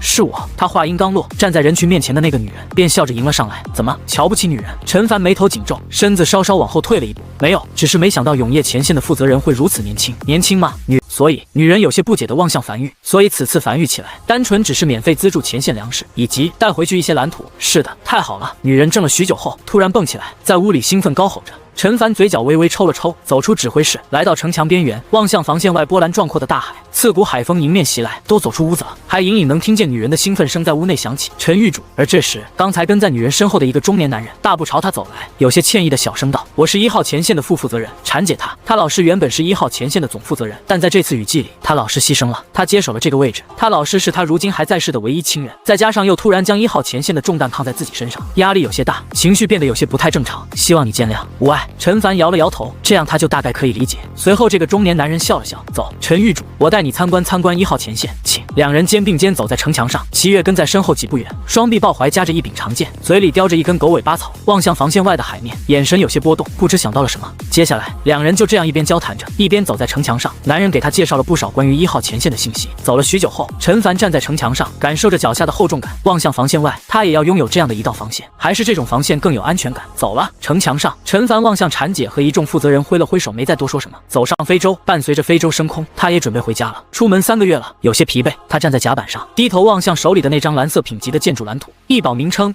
玄武炮，一宝效果：蓝色，一宝品级。建筑蓝图，城防建筑。面板介绍极其简单，只有简简单单几行字。先回家。他伸了个懒腰，有些疲惫的打了个哈欠。先回去让他好好睡一觉再说。终于找到了永业大陆腹地，一座隶属于永业殿的城池里。裘一死站在一个装满各种玉简、牛皮纸等信息的屋子内，望向手里一张破旧老化的牛皮纸，呢喃着：上古时期，江北遇袭，不灭天师支援江北防线。自不灭天师手里有一个建筑蓝图，名为通天柱，据说许久未参悟完毕。其他建筑师尝试过，均参悟失败。自从他知道樊玉的那个建筑名为通天柱，他这些日子就一直泡在藏书阁里，因为他总记得自己好像在哪里见过这3个字。难道樊玉发现了上古战场留下来的鬼矿？裘一死若有所思的点了点头。现在看来，当时那个名为不灭天师未参悟的建筑蓝图，应该是被陈凡参悟完毕，并且打造了出来。就在这时，师傅，藏书阁外响起天一的声音。进来。裘一死收起手里的牛皮纸，笑着望向屋外。天一劫后余生逃过一劫。他得知这个消息后很是开心，尤其是在知道天一经历了天道赐福后，和他一样，火行僧的负面效果已经全无，实力大涨。很快，天一踏入屋内，面色认真地站在原地。这3个月内，我仔细调查了师傅你交代给我的所有人，其中确定了一个人已经是叛徒，并且上次支援7号防线的消息就是此人泄露出去的。裘一死笑了起来，笑得很开心，上下打量着天一，半晌后才招手唤来天一，来这边坐。泄露情报那个人是不是叫王发？师傅你知道？天一有些愕然，自然是知道的。裘一死笑着道：这是我给你出的一份试卷，我自然要知道正确答案。可师傅既然知道，为何没有任何动作？因为那样太浪费了。裘一死起身朝藏书阁尽头走去。这样一个传递过正确情报、被鬼族所信任的叛徒，对我们来讲也是极其好用的一枚棋子，在某些关键时刻，可以借其向鬼族传递一些错误情报，来扭转大局。他走到一面墙壁前，望向挂在墙壁上的画面。我已经跟上面的人汇报过了，过几年我就干不动了。你是我选定的永业殿西部行动组组长，负责所有西部行动组成员的调遣和任命。在最后这几年里，我主要负责培养你。下面你所看见的都是永业殿西部行动组的最高机密。下一刻，面前这幅画突然无风自然，紧接着墙壁突然从中间裂开一道缝，缓缓打开，露出一条被油灯点亮通往地下的台阶。跟我来。樊玉忙碌了3个月的陈凡回到樊玉后，第一时间吩咐下去，沿着空轨给前线送批粮食去，然后才倒头就睡。休息了一晚后，陈凡站在城墙上，伸了个长长的懒腰，笑了起来。睡够了，开始干活。这几个月忙完了，接下来该忙樊玉自己的了。樊玉各个建筑也该升级一下了。就在这时，轰隆隆，轰隆隆，巨大无比的声音从天边传来，地动山摇，地面都在微微颤动，仿佛是天塌了一般。陈凡面色微变，快速走向一旁的非洲，飞在空中寻找声源。他什么都没看见。今天有雾，可是距离较短。他从怀里掏出传音符，沉声道，迅速探测声音来源。他现在最担心的一件事，那就是江北的那些山脉塔了。那些连绵山脉是永业大陆核心大阵的显现，可以说这些山脉才是挡住鬼巢登陆的主要手段。他们的防线只是缝缝补补那些阵纹碎裂区域。倘若江北的连绵山脉全都塌了，那缺口不可能补住的。江北必须得弃守，而且他还必须快速做出是撤守至新大陆，还是撤守至黄泉口防线。一旦入夜，鬼巢便会吞噬江北。很快他得到了回信，距离声源处最近的樊玉成员将消息一层层快速上报，最后传至陈凡手里。狱主，那是少秋的声音，从江北防线西边1号区段开始，地面在剧烈震动，像是有东西要从土里钻出来，并且在沿着江北防线快速蔓延，目前已经蔓延至江北防线西边27号区段。陈凡收到消息后，面色严肃地操控着非洲，快速驶向江北防线西边。不一会儿后，陈凡赶到了江北防线西边38号区段，此时已经蔓延到了这里。他看见了江北防线前面的地面上像是有地龙在地底快速前进般，泥土被翻涌到两侧，一路沿着江北防线向上快速蔓延。江北防线上的是神炮，炮身上的纹路被齐齐点亮，已经随时做好了开火的准备，只待陈凡下达命令。他不知道发生了什么，原本在江北防线外还没处理完的鬼物尸体，此时也被抛在空中。他能感觉到一个巨大的东西在地底沿着江北防线的位置快速移动，速度极快，且不知敌友。鬼物不可能，江北尚未沦陷，鬼物无法在白天活动。异兽培养物引来的，该死！陈凡嘴角抽了抽，好像还真有这个可能，只是引来的这条异兽是不是太大了一点？他的异兽培养物真的能待得住吗？就这架势，看起来压根就是地龙。是敌是友，先等冒出来头来再说。陈凡没有第一时间下达开火命令，只是宣布紧急进入战时状态。不少还在睡梦中的繁育成员被第一时间唤醒，快速抵达自己的战时岗位。江北防线第一次在白天被完全运转起来，随时可以开火。终于，这条在地底不断翻涌的地龙抵达江北防线东部末端，翻涌停止了。下一刻，地面开始剧烈震动，紧接着，只见一条长达170公里的防线缓缓从地底冒了出来，矗立在海岸线上，距离他的江北防线只有数十米之远。什么情况？陈凡瞳孔骤缩，他认识这条防线，就是他在《不灭天师御剑》里看到的那条上古时期的江北防线。那道防线不是在上古时期沦陷了吗？怎么如今又出现了？而且他还看见无数人正在前方突然出现的那道防线上忙碌，只是这些人的身子看起来是半透明的，明显不是活人，而且没有转头看他们一眼，只是自顾自地忙活着。就在这时，耳边再次传来少秋的声音：“狱主，江北防线西边99区段，空中站着一个鬼魂。”陈凡眉头紧皱，快速操控飞舟抵达少秋汇报上来的位置。当他抵达这里时，远远便看到一个老者，鬓角发白，嘴角带着笑容，眼里满是遗憾和不甘，但又带着一丝释然，正在不断回首打量着身后那道防线，身子半透明，就那样悬浮在空中。他停顿了一下，才从飞舟落到江北防线上，望向站在数十米外悬浮在空中的半透明老者。停顿了一下后，才试探性的迟疑道：“见过前辈，这里是江北繁育，不知前辈是？”老者没有回话，像是压根没有听见一样，只是不断回首望向身后防线。不知过了多久，老者终于望向前方，像是在仔细端详着江北防线，又像是迎上陈凡的视线，露出一个笑容：“日后的江北诸位，你们好，老夫是江北防线负责人老叶，很高兴见到你们。很抱歉，我们没有守住江北防线彻底沦陷，临死之前，我已几命祭天，封存江北防线，这是我留给江北的最后一个礼物。如果还有人能听到我这段话。”老者的声音越来越低落，眉眼间掩饰不住流露出不甘和茫然。下一刻，面前这道防线上的所有人身子突然僵在原地，紧接着快速动了起来，显得极其紧迫，没有任何声音传来，却一眼就能看出来是鬼潮来袭。陈凡站在江北防线上，眉头紧皱地看着眼前这一幕幕。面前这道防线上所有身子半透明的人开始快速奔跑在城墙上，但城墙开始一道道崩塌，无数人的尸首漫天飞。他看不见一头鬼物，他所看见的这一幕是上古时期的江北防线沦陷前的最后一战，直至面前这道防线城墙近乎全都崩塌，已不见一丝身影。刹那间，长达170公里的防线布满裂缝，瞬间碎裂，化作阵阵白光，消失在空中。防线消失不见，仿佛他们刚才所看见的一幕只是过眼云烟一般，又好像是幻觉。而留在地面上的只有一道巨长的土痕，长达170公里，依稀告诉他们这不是幻觉。那个老者也已随着防线消失不见，只有这道被刨出来的土痕还在。紧接着，无数枚鬼石从土痕里飞在半空中，又轻飘飘地落在地面上，其中还夹杂着一些异宝和图纸，像是地龙图宝般。眼前这一幕极其梦幻，不像是真实场景。约莫1炷香后，这道土痕再不会往外吐任何东西，在众目睽睽之下，这道土痕又再次缓缓愈合，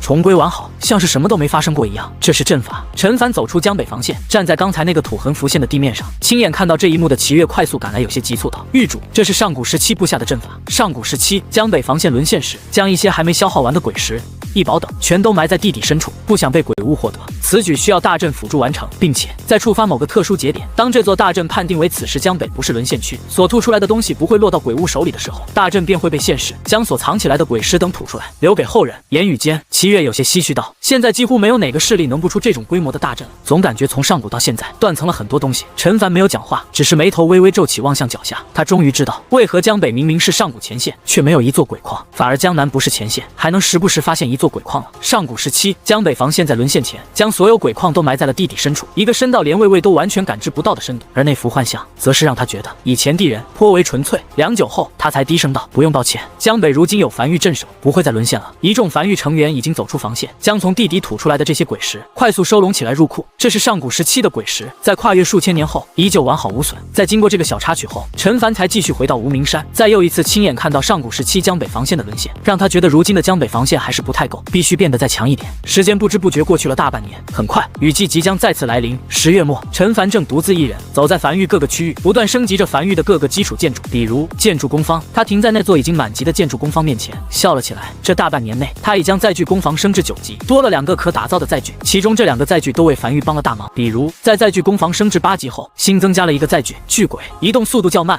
负重能力较强，是一个足足30米高的人形巨鬼，打造条件极其苛刻，需要100万枚鬼石加1具大鬼尸体。但效果，陈凡偏头望向不远处，一个巨鬼正将通天柱扛在肩膀上，一步一个脚印，朝无名山后方走去。是的，通天柱高达数百米的巨大存在，就这样被巨鬼扛在肩膀上。有了巨鬼之后，很多以前难以办到的事情，现在都可以轻松完成。这是在巨攻防升至8级的新增可打造的奖励。至于升至9级的，陈凡又望向不远处江北防线上不断飘荡着的剑修。升至9级所新增的载具是飞剑，3尺清风，可踏剑飞行，极帅，就是速度不算太快，比不上非洲。凡域内购价会便宜一点，不少凡域成员会买上一柄飞剑，平日里用来代步和耍帅。他也是过了，并不帅，至少御剑飞行就不能拄手杖了，但不随身拿着翡翠手杖，他有点没安全感。至于10级，载具攻防暂未升至10级，升至10级需要消耗一个天才地宝天潜木，他以前没见过这种天才地宝，也没听过，暂时无法升至满级。就在这时，耳边传来缺喉的声音：“少爷，雨季即将来临，都基本准备好了，就等你来视察了。”来了。陈凡登上江北防线，新的雨季即将来临。这一年的江北防线基本上没发生什么变化，但马上就要迎来变化了。樊玉积攒了1年的鬼石，他站在城墙上，远眺海边，笑了起来。下一刻，这条长达170公里的江北防线开始缓缓震动，紧接着开始肉眼可见的快速拔高。1到6级城墙升至7级城墙需要7000枚鬼石和1枚猴头果，在消耗了11.9亿枚鬼石和17万枚猴头果后，江北防线的城墙来到了清一色的7级，正式踏入7级防线，高度来到了50米，面前也在不断弹出一则面板。城墙升至7级，坚固强度增加，请选择升级方向。1、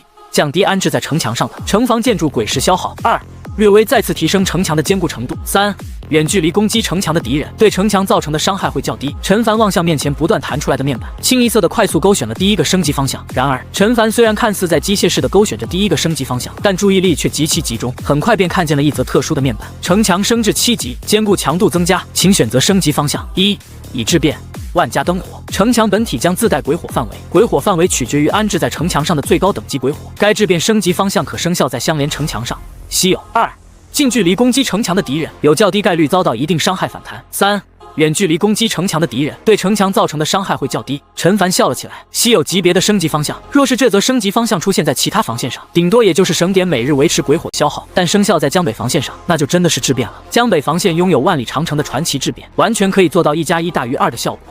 他继续开始在确定一个面板，在没有出现这种可与相连城墙生效的升级方向。很快，江北防线彻底升级完毕，高度来到50米，一座长达170公里的7级防线矗立在江北。但这并不是一个结束，还在继续。樊玉这1年里储备了大量鬼石，为的就是在这次雨季来临前可以有一个大爆发。继续升级，在17亿枚鬼石和17万枚猴头果砸下去后，城墙开始再次攀升，来到了80米，面前再次弹出一则面板：城墙升至8级，坚固强度增加，请选择升级方向。1、降低城墙附近的鬼火消耗。2、提高城墙附近的人类体力恢复和伤势恢复。3、加强城墙上的纹路效果。第3个，他开始继续清一色的勾选第3个升级方向。很快，江北防线已经来到清一色的8级城墙、8级防线，但这依旧不是结束。从8级城墙升至9级城墙，需要消耗2万枚鬼石和任意天才地宝2株。王奎站在城墙上的陈凡望向已经待在一旁的王奎，笑着道：“仓库内的猴头果还有多少？”还有197万枚。这些日子产出的猴头果全都储备在仓库里。王奎恍惚的呢喃着：“那足够了。”陈凡轻笑着：“这些日子他基本就待在樊玉，哪里没去，主打一个重点，不小心种出来了100万。1到9级城墙升至10级城墙的费用，这则条件已经能压垮很多势力了。”下一刻，江北防线再次开始拔高，直至停在200米，这是满级城墙的高度。200米宛如连绵山脉一样矗立在江北海岸线上，面前开始再次弹出一则面板：城墙升至10级，坚固强度增加，本次升级无升级方向，且已升至满级。紧接着又再次弹出一则面板：城墙已升至10级，已升至满级，无法再次提升，获取满级效果声如鸿怨。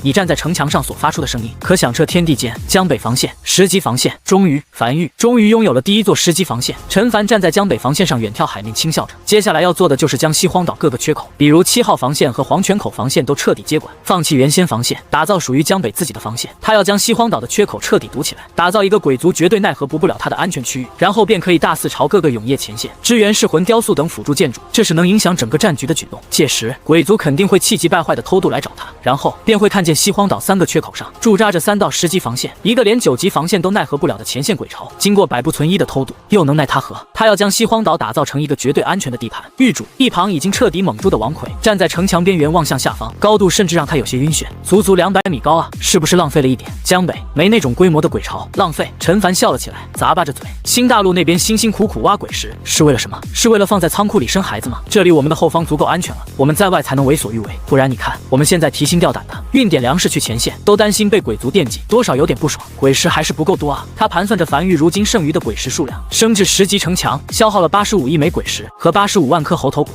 如今樊玉只有99亿枚鬼石和78万枚猴头果了，彻底接管黄泉口防线和7号防线，并将这2道防线升至10级防线，肯定是做不到的。不过可以先接管黄泉口防线，将黄泉口防线当做第2道备用防线，在黄泉口防线前方打造一条属于樊玉的樊玉黄泉口防线，不求满级，7、8级还是没问题的。对付偷渡来的鬼巢足够用了，然后再接管7号防线，时间还是不够用啊。陈凡有些惋惜道，要是再给他5年平稳发育的时间就好了。新大陆古战场的鬼石已经全挖完了，现在挖的鬼石都是君临天下形成的天然露天鬼矿。夜深了，雨即将临了，关西平原各个势力如去年一样前来支援，只不过当他们抵达江北防线时，看见眼前这高达200米的城墙，纷纷沉默在了原地，久久不语。今年有点太安全了呢！轰！雷声陡然炸开，彻底揭开了雨季的序幕。当第一只鬼巢满眼暴虐的从海里冲上陆地时，突然呆在原地，随后脑袋艰难的上仰，不断上仰，最后才看见了那几乎在天上的防线顶端。原本暴虐的瞳孔中突然多了一丝清明，有些茫然的回头望向身后正在怒吼着下达命令的大鬼，眼里闪过一丝疑惑和茫然，像是在说：“你是让我们冲垮眼前这道防线？我们真的是我们，今年不害怕了。”江北防线西边1号区段，今年还负责这里的樊玉成员望向身旁那个显得极其兴奋的屠仙圣地弟子，今年还是他俩负责这处防线区域，不害怕了。这个屠仙圣地的弟子嘴角都快咧到耳根子上去了，今年实在不知道该怕什么。就算这里变成前线，我觉得也没什么问题。嘿，樊玉成员同样笑了起来，或许是时候考虑结婚生子了。如今的情况，孩子生下来能活。夜色中，一辆辆高铁从樊玉出发，从高空的空轨中穿过黄泉口防线，直达永业西部玄武1号前线。以前他肯定不敢光明正大送这些战略物资去的，但此时管他的，有本事你就来干老子！正待在江北防线上欣赏自己10级防线的陈凡，突然怀里子母室里响起了一个老者的声音：“陈狱主，我是永业大陆西部玄武1号前线的总负责人。”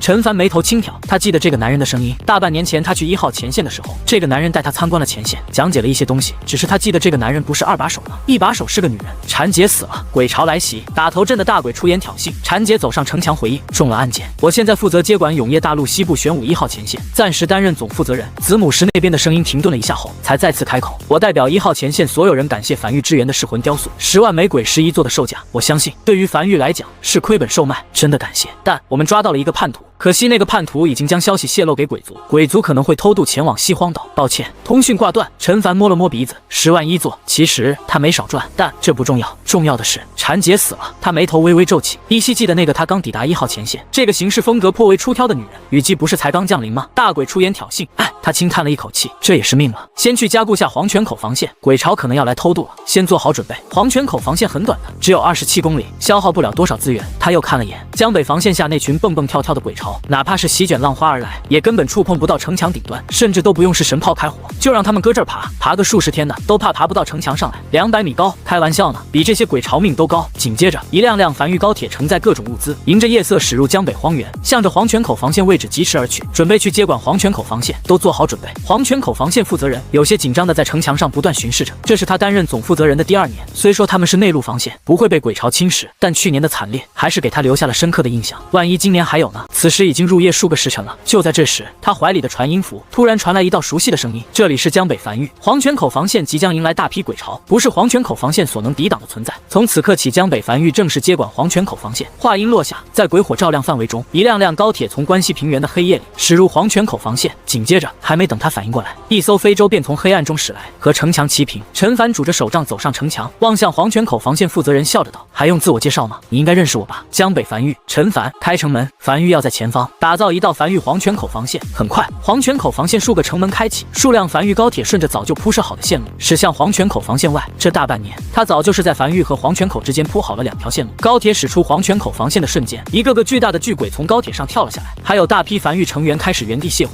各项物资被快速搬至下方，并快速再次返程。有鬼火，有噬魂雕塑，还有一些乱七八糟等物资。一座座临时鬼火被点亮，驱逐了一大片黑暗，为樊玉黄泉口防线开始提供打造范围。陈凡坐着非洲开始快速铺设1级城墙，长度只有27公里，不到1炷香的功夫，他便打造了一堵27公里的樊玉黄泉口防线。接着，他又不断的对城墙进行升级。很快，樊玉黄泉口防线升至7级，一座座被正式安置的10级鬼火被点亮，整个樊玉黄泉口防线被瞬间点亮，灯火通明，黑暗瞬间被驱散了一大片范围。站在黄泉口防线上的负责人看见这一幕，整个人都僵在了原地，眼里满是骇然和难以置信。这是他第一次如此直观的了解樊玉实力，第一次见识到什么叫做樊玉速度。这他妈有些太恐怖了。这才过去多久，原本空空空荡荡的荒原上就凭空搭建起了一座防线。这速度，那些繁育成员像是经过了无数次训练一般，配合的极其默契。一座防线近乎就这样刹那间凭空升起。他看见那些穿着统一服饰的繁育成员，突然一时间感觉繁育才是正规军啊！他们都是啥？那不纯民间自发组织吗？黄泉口防线上所有负责守城的成员和驻守在此的建筑师都登上城墙，茫然地望向眼前这一幕。眼前这一幕对他们来讲是种冲击，绝对的降维打击。陈凡此时已经生嗨了，站在城墙上，在鬼石化作液体顺着铜管快速流淌进城墙，顺着高铁搬运过来的猴头果不断融化流淌进城墙内。这道繁育黄泉口防线再次升级，8级、9级、10级，眨眼功夫，在消耗了25.8亿枚鬼石和24.3万颗猴头果后，这道长达27公里的繁育黄泉口防线被径直升至10级，高达200米，矗立在原先那道防线前面。防线已经升级完毕，但各项工作还需完成。陈凡站在城墙上，开始打造城防建筑。老规矩，是神炮、防空炮，整个过程行云流水。没多久，长达27公里的繁育黄泉口防线上的城防建筑便已全打造完毕。接下来便是重头戏了。陈凡望向永业领主面板那门造型有点夸张的玄武炮笑了起来。大半年前，他去永业西部玄武1号前线最大的收获，就是拿到了这个蓝色品级的城防建筑玄武炮。一个由白色线条所组成的玄武炮突兀浮现在高空中，并未凝实，而是化作无数枚的半透明的几何体，在空中不断分解重组，分解重组，最终这些半透明的几何体全都整整齐齐地覆盖在繁育黄泉口防线的城墙表面，化作一枚枚凸起的存在，像是装饰品一样，让繁育黄泉口防线显得更加厚重。是的，没有炮的存在，化简为零。建筑名称：玄武炮，建筑品级：蓝色，建筑等级：10级，建筑效果：城防建筑，满级效果：玄武现世4大神炮之一，同时打造出4门神炮，可融合为天道炮。陈凡望向永业领主面板里的玄武炮，介绍笑了起来。这还是他第一次打造出满级玄武炮，毕竟这个玄武炮有点挑，只能安置在10级防线上，等级较低的城墙还安不上。紧接着，他从怀里掏出一枚天道石，在手里掂了掂，随后深吸一口气，深如弓，猛地将手里的天道石抛出去。下一刻，面前再次弹出一则面板：你对玄武炮使用了天道石，获得了3个天道赐福效果，请在百息内任选其一。一个建筑仅能拥有1个天道赐福效果。1、天道赐福效果：玄武之魂，玄武炮的消耗会大幅降低。2、天道赐福效果：玄武领域，进入玄武炮范围内的所有敌人都将感受到一股重力袭来。3、天道赐福效果：玄武之死，玄武炮的威力会小幅提升。这是他上次留下来的2枚天道石，其中1枚被他用在了玄武炮上，这3个效果都不错。略微思索了一会儿后，他选择了第2个天道赐福效果，玄武领域，相当于一个控制技能。他个人不倾向选择降低消耗的天道赐福效果，这个是可以用鬼石来弥补的，但其他天道赐福效果可是没办法用鬼石来弥补的。在他确定完之后，他有些眼巴巴着望向玄武炮，琢磨着要不要先来一发试一试。他也不知道这门炮的威力如何，毕竟消耗了他不少资源。就在这时，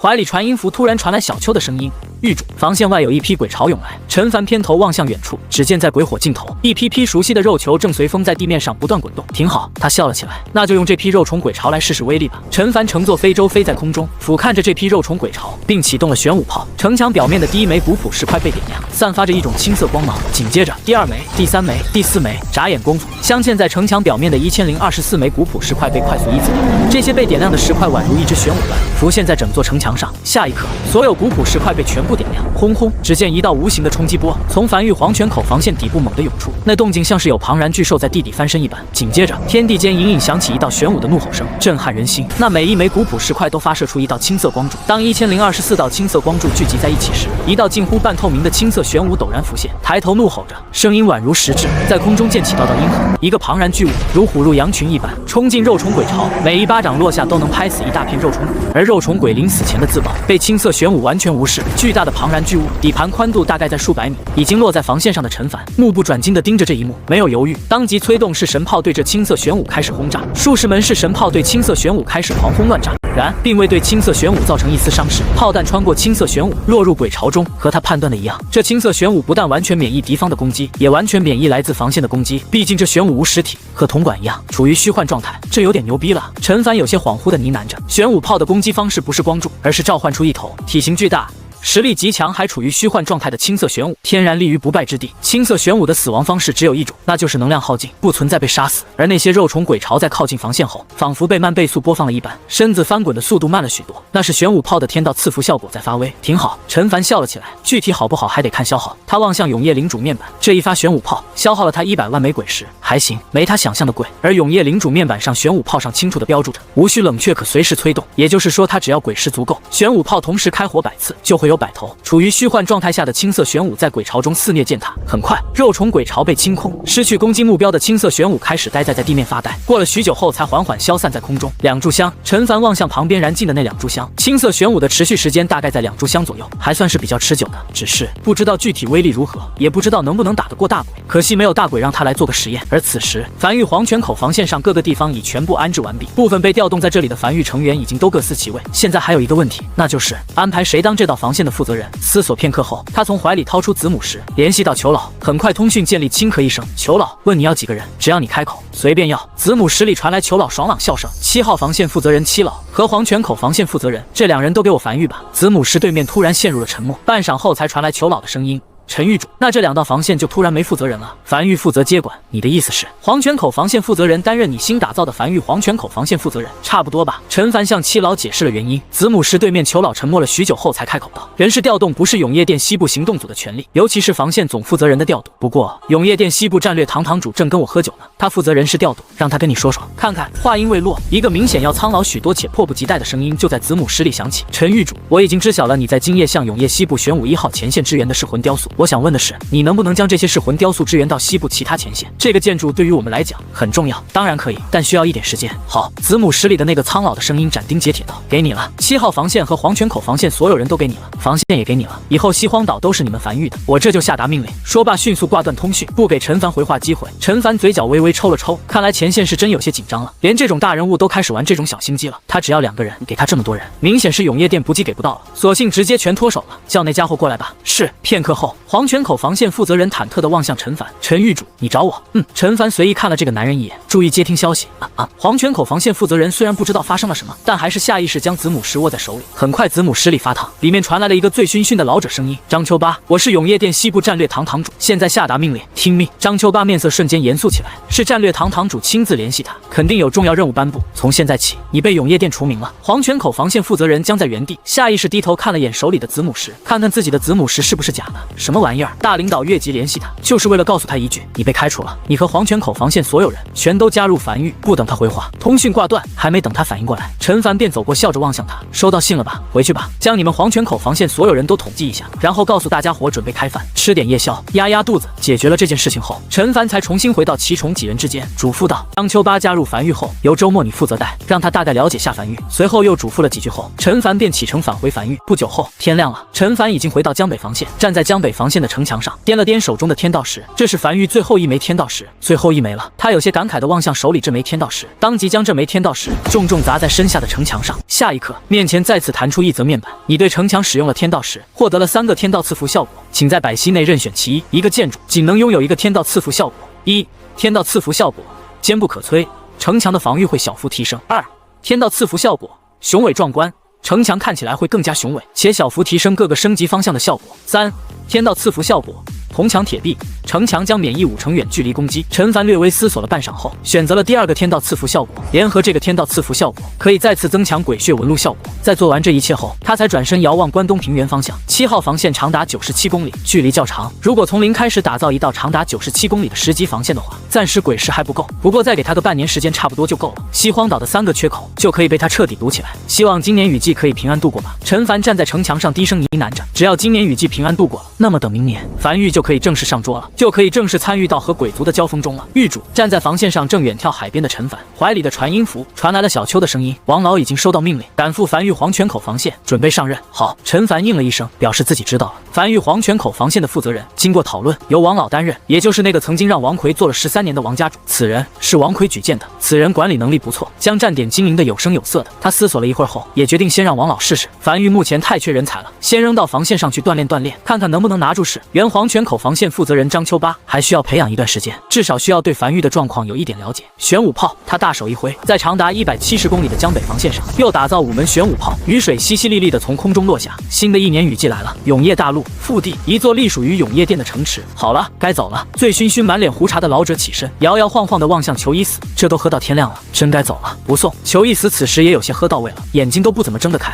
满脸通红。裘伊死只是迷迷糊糊地摆了摆手，老者摆了摆手，也跌跌撞撞地朝屋外走去。然而在老者离去不久，裘伊死脸上的酒气瞬间散去，眼睛格外清明，盯着手里的玉简，眉头紧皱。而这时，身后屏风里，天一也钻了出来。师傅，裘伊死轻点了下头，或许知道天一心中所想一样，晃了晃手中的玉简。这家伙是向我们表态来了，告诉我们他不是叛徒，他值得信任，免得我们因为不信任他，导致一些信息没有及时传到他手里，对前线格局造成影响。那师傅他值得信任吗？值得。裘伊死起身走到窗边，轻叹了口气。如果连他都不值得信任，那永夜大陆就真没有未来了。随后又笑着将一枚令牌扔到天一怀里，永夜殿西部行动组副组长的身份令牌，接好了，1个、2个、3个。江北繁玉，陈凡正待在无名山后山，望向灵魂深处的永夜领主面板上满级建筑的数量。如今繁玉已经有19座满级建筑了。他望向手里的这张白色品级的建筑蓝图，只要将这个建筑升至满级，那繁玉就拥有20个满级建筑，可以再次拿到那个奖励了。一宝名称砖窑，一宝品级白色，一宝效果可烧砖，打造仅需100枚鬼石和1个巨鬼，这是他见过最离谱的打造要求。一个白色品级建筑竟然需要1个巨鬼才行。下一刻，面前弹出一则面板，砖窑升至2级，该建筑无升级方向，每次升级生产出来的砖都会更加坚实。很快，伴随着由无数线条组成的砖窑渐渐形成并快速凝成，一座巨大的砖窑坐落在了无名山后方，位于鬼屋处理基地的旁边。在一口气将砖窑升至满级后，他望向砖窑的面板笑了起来。砖窑顾名思义，一个可以生产砖块的建筑，而他也终于知道为什么这个建筑会有巨鬼限制了。10级的砖窑生产出来的砖块拥有1级城墙的防御强度，这确实有些变态，已经远超一个白色品级建筑的效果。这个效果倒是不错。陈凡满意的点了点头。如今繁玉人口并不少，急需一种可以容纳多人居住的屋子，这个东西倒是可以解决繁玉的这个需求。随后在升至满级之后，他面前也弹出一则面板，建筑图集已点亮20个满级建筑，获得1个蓝色品级的资源福袋，点亮50个满级建筑将获得价值更高的奖励。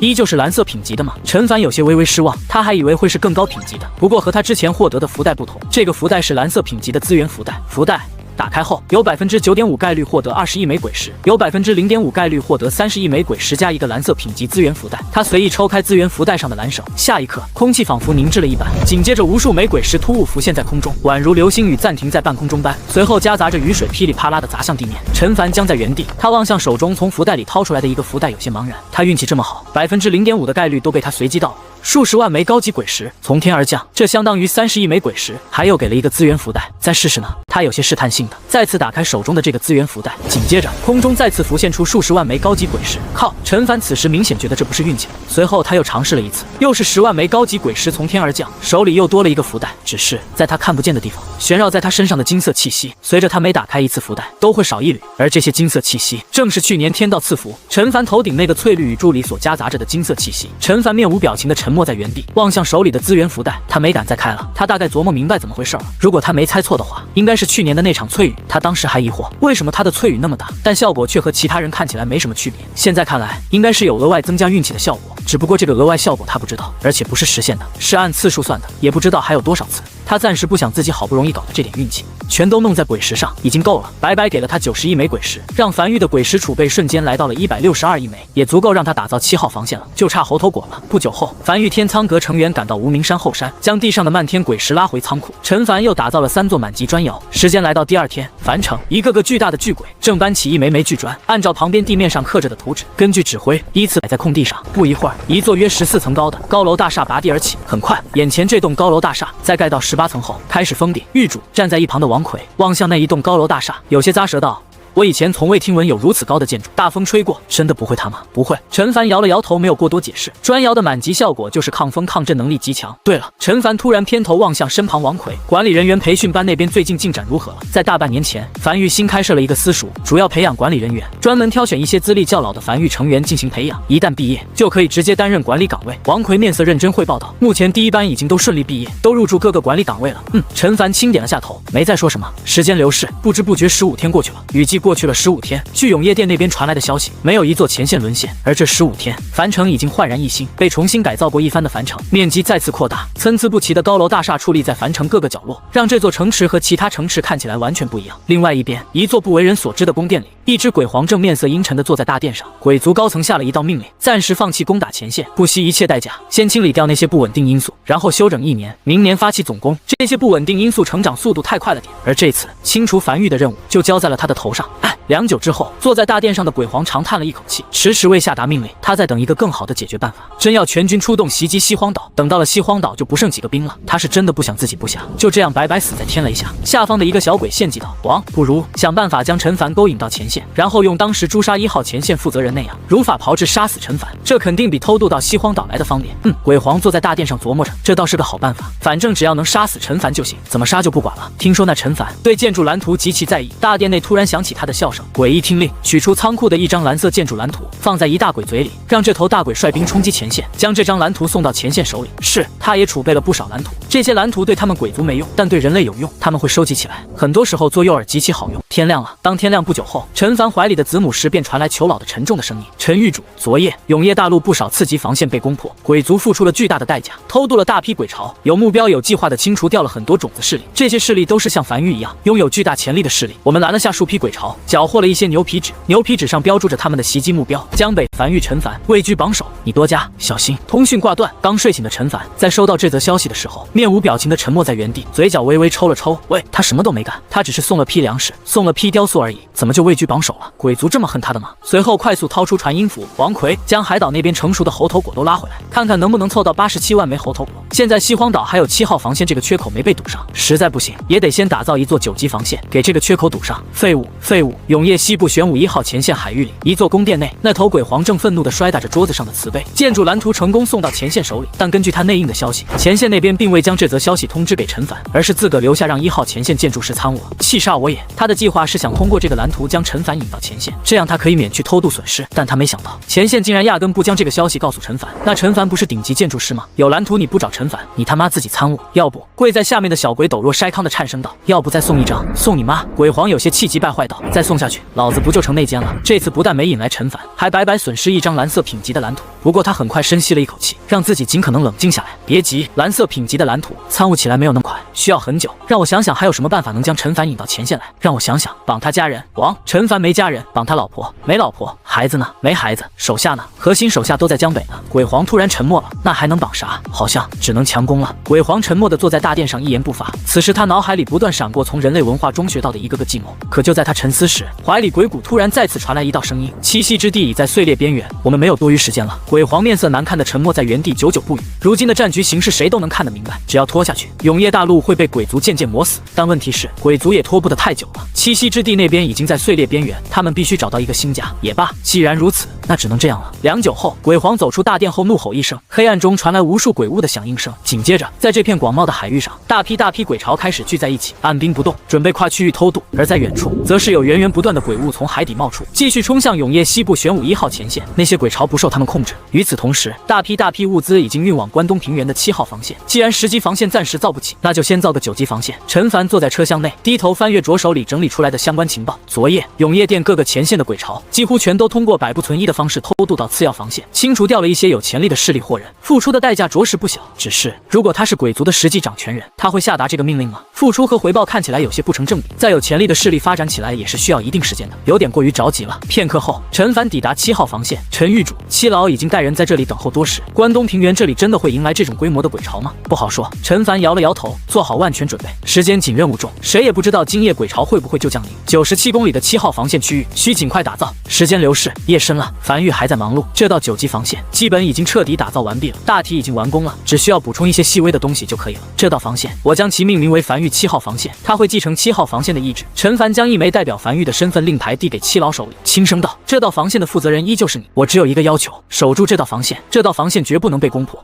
我吗？”七老微微一愣，当然是你了。陈凡笑了起来，你是樊玉里的对关东平原最了解的一个人，我对你也足够信任，这里交给你再合适不过了。当然，毕竟是9级防线，你一个人可能忙不过来，给你留下2个副手，都是嫩苗子，刚培养出来的，你平时多带带他们。他朝一旁招了招手，人群中走出2个较为年轻的男人，面色严肃的沉声道：“见过狱主，见过七老。”他们俩是刚从樊玉私塾第1届毕业的。见状，七老这才松了口气，放下心来，深吸了一口气后，望向陈凡，郑重承诺道：“有我在这里一天，樊玉7号防线就不会沦陷。好，那就交给你了。”陈凡笑了笑，才继续去完善细节。夜深，大批鬼巢聚集在永业西部玄武1号前线。在聚集到一定数量后，鬼巢中传来一道厚重的沙哑声：“方向北，前进。”原本躁动不安的鬼巢，在听到命令声后，在海水里齐齐朝北边进发而去。这次鬼巢的规模比上次大了不知道多少倍。全军出动！一个前线的所有鬼巢，全军出动，只为一件事：灭掉樊玉。下一刻，鬼巢上空突然多出无数天雷，将鬼巢彻底笼罩进去，无数鬼物因此葬身。但还是有大量鬼巢渡过这片区域，来到秋冥盆地前方那片海域。悬浮在空中的鬼皇面色阴沉地望向身后因偷渡而死的一众鬼物，再次下达命令：方向北，前进。是的，他亲自带队。他考虑了一天，终于想明白了，等他灭了樊玉，他就不回来了，也没法回来，所以他打算等灭了樊玉后，直接驻扎在西荒岛，这就是他的地盘。紧接着，他躲在树头大鬼身下，在大鬼的掩护下，再次偷渡到再往北的一个区域——黄泉口海域。不久后，已经能隐隐看见一道防线矗立在海边了，那是黄泉口沿海防线，也该轮到我爽一爽了。鬼皇远远望向远处那道低级防线，眼里隐隐闪过一丝兴奋。他从未突破过任何一道防线，前线他突破不了，次要防线他又不去，他从不知道突破一道防线是什么感觉。今日他就可以亲自感受一下。下一刻，鬼皇身先士卒冲在最前方，怒吼着踏浪而行，巨大海浪卷起无数鬼巢，重重砸在防线上，溅起阵阵水花。而直至鬼皇冲至防线的那一刻，都没有一座炮塔开火，整座防线空无一人，连炮塔什么的都被撤走了。鬼皇有些不解地扫了眼四周，这是一座废弃防线，还是自上次被沦陷后，这座防线就无人问津了？虽然冲上了这座防线，但这座防线完全没有反抗，让他没有那种沦陷防线的爽感。算了，他舔了舔嘴角，视线放在黄泉口峡谷方向，那里还有一道防线，那个防线肯定有人，冲垮这道防线也一样。大批鬼巢跨过防线，深入到黄泉口区域，没有丝毫耽搁，直逼黄泉口峡谷。倘若他们能去四周城池里看一看，便会发现，不仅仅是防线，就连城池里的人也被撤走了。在得知可能会有人袭击樊玉的时候，永业殿就撤走了黄泉口沿海防线的人，没必要白白牺牲。樊玉则是撤走了黄泉口区域所有城池的百姓。此时黄泉口区域基本上一个人都没有。而在这批鬼巢登陆的一瞬间，一则消息便通过信号塔的中转，快速传到陈凡手里。鬼巢扣黄泉口，漫野摧山，直逼樊玉黄泉口防线，数量极多。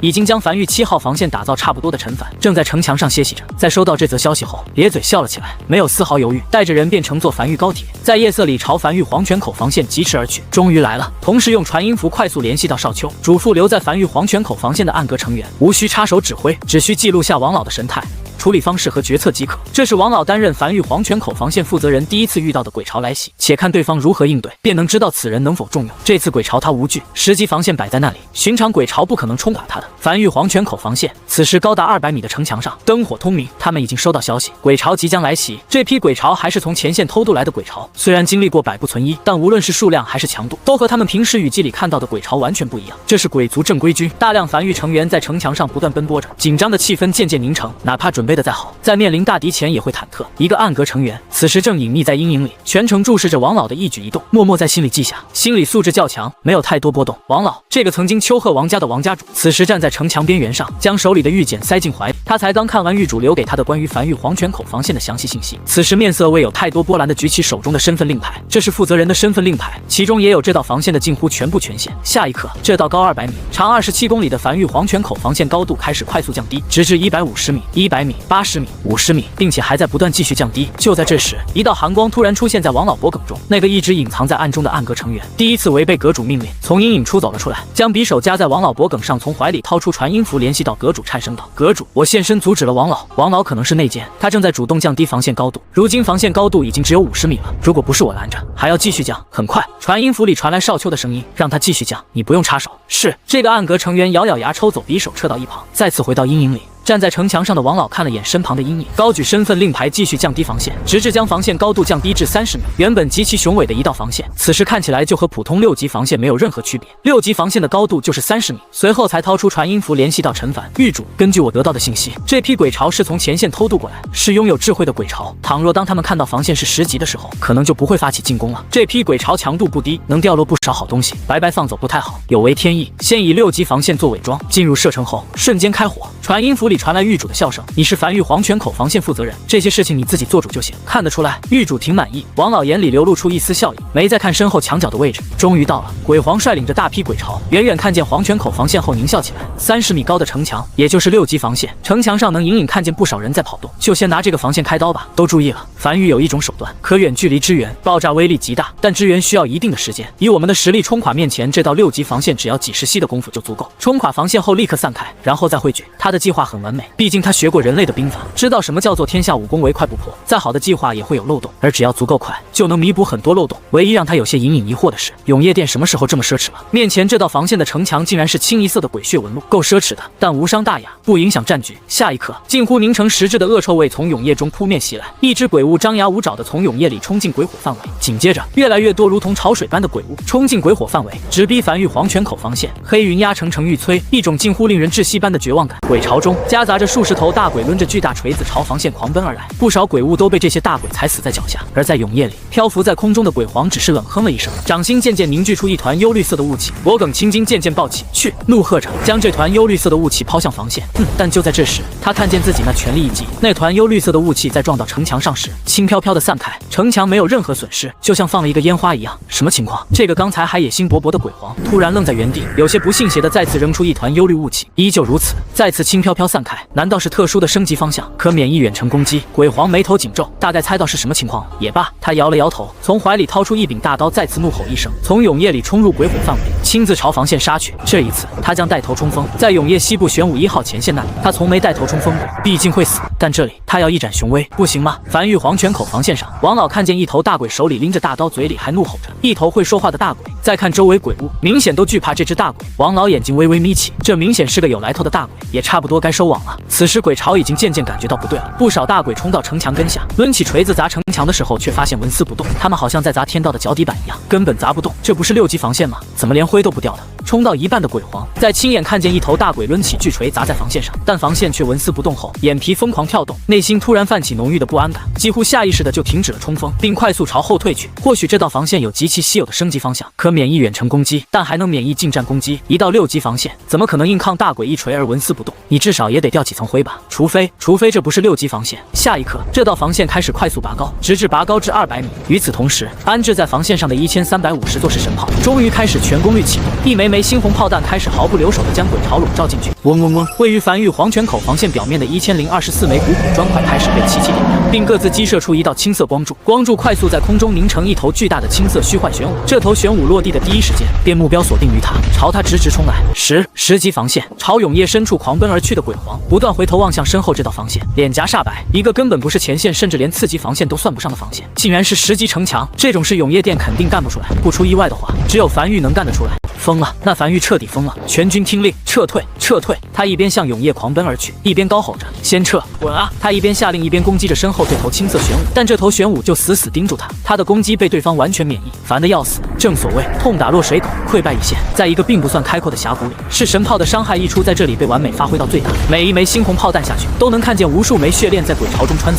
鬼潮极其密集，几乎一个挨一个，这就导致画面极美，极其解压，真美啊！王老站在城墙边缘，俯瞰着下方，不由笑了起来。他从未想过自己有朝一日会像今天一样如此畅快过瘾，杀得过瘾。永夜里，在距离樊玉黄泉口防线数十里的黑暗中，被打退的鬼潮重新汇聚在一起。鬼皇面色阴沉地望向身旁将他围在身边的亲信，他大意了。在注意到黄泉沿海防线空无一人时，他就应该意识到可能有变数。10级防线，黄泉口防线突然变成10级防线了，这个完全是意料之外的。最主要的是他没收到任何情报，没有任何信息。王，我们现在怎么办？身旁一个亲信面色阴狠地沙哑道：“要不我们冲一波试试？毕竟这里不是前线，不会储备太多鬼石，而且我们拦在这里，永夜殿的支援也过不来，说不定能冲垮。”鬼皇沉默着没有讲话，脑子在飞速运转，在思考这个提议的可行性。有戏，不过虽然有一定的可执行性，但除此之外还有第二条路，继续偷渡。他低头望向手里的鬼皮地图，从黄泉口区域继续向北偷渡，偷渡到关东平原海域，那里的防线总不能是10级防线吧？只要偷渡到那里，照样可以登陆西荒岛，只是要再次10不存1。王，用天阵吧。身旁那个手持利刃的亲信眼中闪过一丝厉色，我来打前阵。天阵？鬼皇眉头紧皱，让我想想。别急。半晌后，他睁开眼望向一旁遗贤老太的一个鬼物，沉声道：“说说你的想法。”这个鬼物是他的军师，他的军师属于鬼物中开支比较多的，平日他也会听听军师的意见。王，这个遗贤老太的鬼物与捋着拄着手杖，胡须发白，声音发颤的缓缓道：“目前摆在我们面前的路只有2条，继续偷渡前往关东平原，或者是全军冲击搏一搏黄泉口防线。但是王，当上面命令你带领所有手下全军出击前往西荒岛的时候，他们其实已经放弃了你，毕竟你已经不可能回去了。无论任务成功还是失败，王你都没有退路了。有句话我不知道该不该讲，王，你有仔细思考过上面的命令吗？摧毁永夜大陆不稳定因素，素，这是一个长线计划，因为不稳定因素发展起来是需要时间的，再快也不可能1-2年发展到影响战局，说明上面的人要一边清除不稳定因素，一边慢慢磨死永业大陆，而上面又说要这2年发起总攻，这是一个短线计划，都发起总攻了，还在意那些不稳定因素干什么？这两者是完全冲突的，上面的人要清除的并不是这些不稳定因素。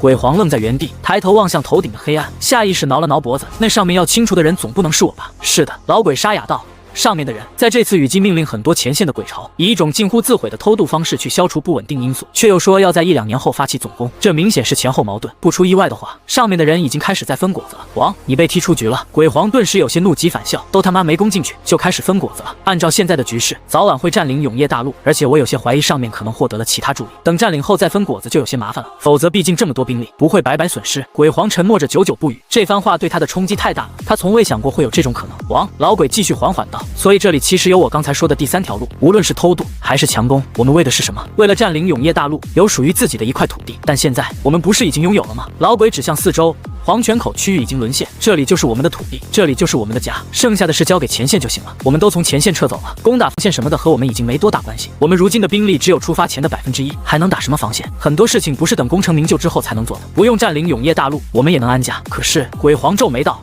鬼使会来，到时候等等。他突然反应过来，鬼使是上面人监督他们的手段，单体实力极强，比他强。当有的鬼皇拒不从命时，鬼使便会降临，但鬼使只能降临在前线，也就是开口区，鬼使是无法降临到黄泉口区域的。没人挡天雷，鬼使敢偷渡，必死无疑。我悟了。鬼皇突然有些兴奋的咧嘴笑了起来。接下来我们就待在黄泉口区域，哪也不去，不强攻也不偷渡，时不时指挥一些这片区域的鬼物冲击防线，做做样子，然后开始安心享受就行了。而且上面的人还说不了我什么，毕竟这里是到10级防线，本来就很难打。但战后清算怎么办？不会。老鬼摇了摇头，我们怎么说也是有功，战争刚结束就清算，容易寒心。而这个时候你抓紧巴结一些上面的人，找个保护伞也就差不多安定下来了。就算不成，真被清算了，哪也好歹过了几年的轻快日子，总比另外2条路好吧？也是。鬼皇笑了起来，笑得很痛快，突然觉得眼前的阴霾都不见了，前方一片光明。他转身望向远处那道10级防线，管他上面有什么阴谋不阴谋的，接下来他就驻扎在黄泉口区域了，哪也不去了，去他妈的占领永业大陆吧！他已经占领黄泉口区域了，他要开始沐浴阳光了。很快天亮了，鬼皇乐呵呵地带着一众鬼巢打道回府，来到黄泉口区域腹地区域，占领了一座无人城池，站在城墙上，望向头顶阴云里渗透出来的微弱阳光，颇为满足地张开双臂呢喃着，这就是阳光的味道啊，舒服。他在栖息之地和前线待了那么久都没见过阳光，结果现在见到了，果然人生何必功成名就在享受，只要有一颗享受的心，随时可功成名就，功成不必在我，享福必定有我。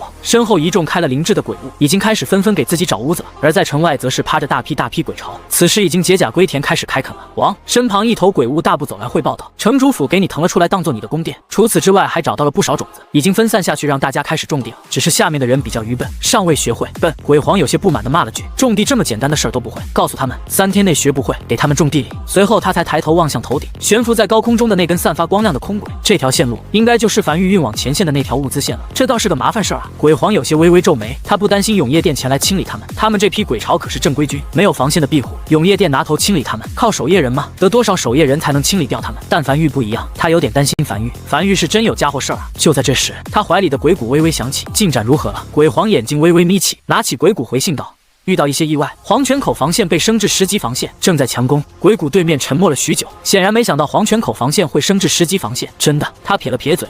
你可以派人自己过来看看，10级防线你们攻不进去，可以试着偷渡至关东平原，从7号防线上岸。鬼皇无声笑了起来，眼中闪过一丝凶光，真当他手下的人命不是命啊！偷渡一次就是10不存1，他有多少人可以这样偷渡？他现在越来越怀疑上面是不是真的已经开始在分果子，清除掉一些没有背景的鬼皇，但他自然不会撕破脸皮，只是声音嘶哑，透露着一股轴劲，很辣道。放心，3年，只需3年，我必攻破这道防线，不死不休。攻不破这道防线，我提头来见。通讯挂断，鬼皇笑了起来，掂了掂手中的鬼骨，急什么？10级防线，慢慢打。此时已经赶到樊玉黄泉口前线的陈凡，站在墙头上，望向防线外的满地鬼物尸体，眉头微微皱起。这批鬼巢是从前线偷渡过来的，而且规模极大，比上次大得多。只是在中计了一次后，就立刻退去了，没有发起第2次攻击，回前线去了。那必不可能，再回去又要再偷渡2次，一来一回，不用他动手，就基本上死的差不多了。那就只有2条路可以走：强攻或者继续偷渡，前往关东平原。他从怀里掏出传音符，联系到7号防线。7老，今夜可能有一批数量极多的鬼巢登陆，做好好准备，一旦遇到紧急情况，及时联系我。是。就在这时，高空中空轨上，一辆繁育高铁正以极快的速度朝他们驶来，并在路过繁育黄泉口防线时停了下来。一个暗格成员从高铁上走下来，大步朝陈凡走去。狱主探查到黄泉口区域有大批鬼潮在活动，已经占据了数座城池，而且好似在开垦扎根了。陈凡微微一愣，都开垦了？他几乎瞬间反应过来，他低头望向手里的鬼皮地图，渐渐明白了这批鬼潮的想法。他有些面色复杂的望向身旁这个劫后余生的暗格成员，摆了摆手，示意可以退下去了。鬼皇亲临，这家伙能活着回来，很明显是那鬼皇手下留情了，否则不可能活着回来的。陈凡有些头疼的轻揉着太阳穴，思考着应对之策。就在这时，敌袭身旁传到一道道高吼声，只见前方灰铅色的雨幕中，一只鬼物正在快速奔袭靠近，而按照惯例，很快后方就出现第二个、第三个、第四个乃至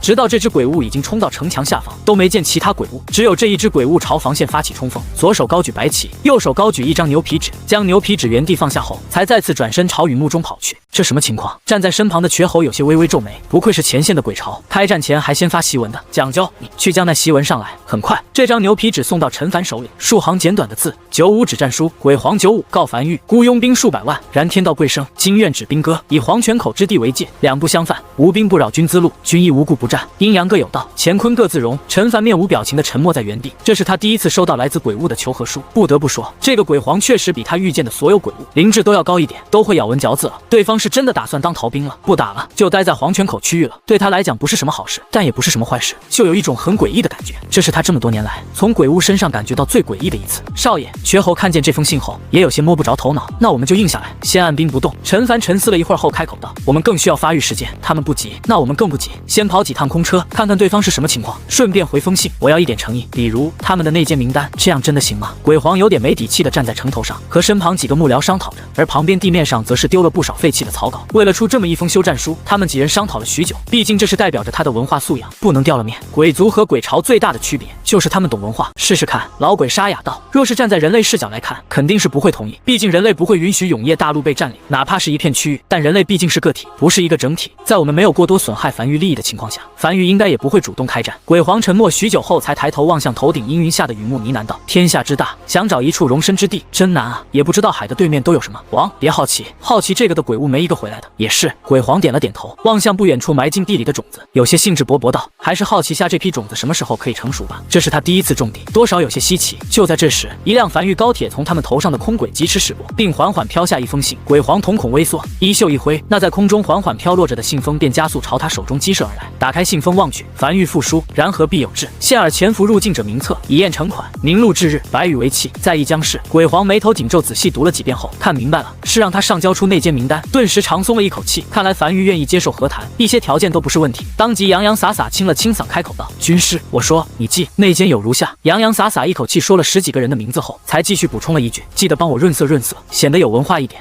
明白。陈凡低头望向手里这封鬼皇再次送来的信，洋洋洒洒10几个人的名字，倒是真不少。陈凡眼睛微微眯起，将手里的这封信送在一旁瘸猴手里，给少秋送去，让潜伏在前线的暗格成员顺着名单去立功吧。眨眼间，数日转瞬而逝，雨季结束了。陈凡伸了个懒腰，活动下了身子骨后，朝一旁的运灵阁走去，准备去修炼修炼。过几天他要出趟门，要去永夜腹地查看一番，看看有没有一些机遇之类的。这些日子，黄泉口区域上空的空轨一直照常运转。95确实遵从诺言，没有攻击空轨。95怎么给自己起了这个名字？不会从某个古籍上看到95之尊之类的吧？难道不知道命格不是十分硬的话，是扛不起这个名字的吗？第二天天刚亮不久，大雨终于停了，久违的阳光终于洒在黄泉口区域。王，醒醒醒醒！老鬼望向城池外快速袭来的青色虚幻玄武，有些焦急地晃醒身旁正睡在城墙上的鬼皇。迷迷糊糊被惊醒的鬼皇有些应激般的跳了起来，快速扫望四周，很快便看见城池外那只正朝城墙冲来的青色虚幻玄武，当即瞬间反应过来，没有丝毫犹豫，便起身踏出城墙，